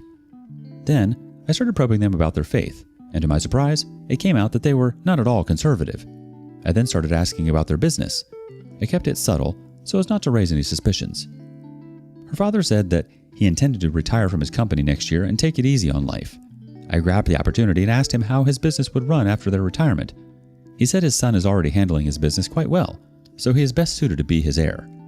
I saw Renee's mother getting uncomfortable with this, so I tried to divert to another topic. But her father went on to say, "I wanted to be fair between both my children. That's why I urged Renee to join the business. In that way, both the brother and sister would have an equal share of the business.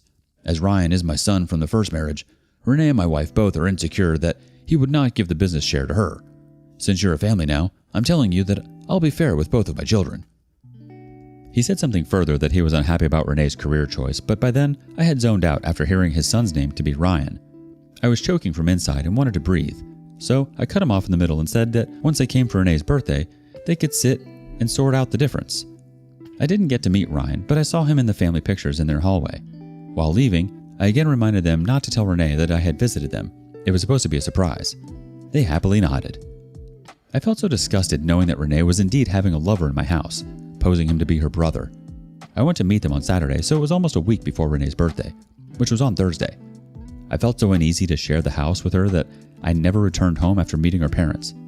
She called me on Sunday asking me when I would return. I told her my work got extended and I would be back only on Thursday morning. I'm currently put up in a hotel until then. I know she and her lover are having a honeymoon period in my absence, but I don't care. I just want to expose and humiliate her in front of her parents. I'm already in talks with a lawyer to process the divorce. In fact, I had an appointment with him a few hours before I made this update. I'll make another update once I expose that crap. Oh wow, I was not expecting that. This is a whole new low. The fact that she was hiding her lover right underneath your nose. I'm so sorry, OP. And she made her family out to be really horrendous people too. He really just made himself quite comfy in your own home. No wonder he didn't want to talk to you. Update 2. So, I'm finally divorced.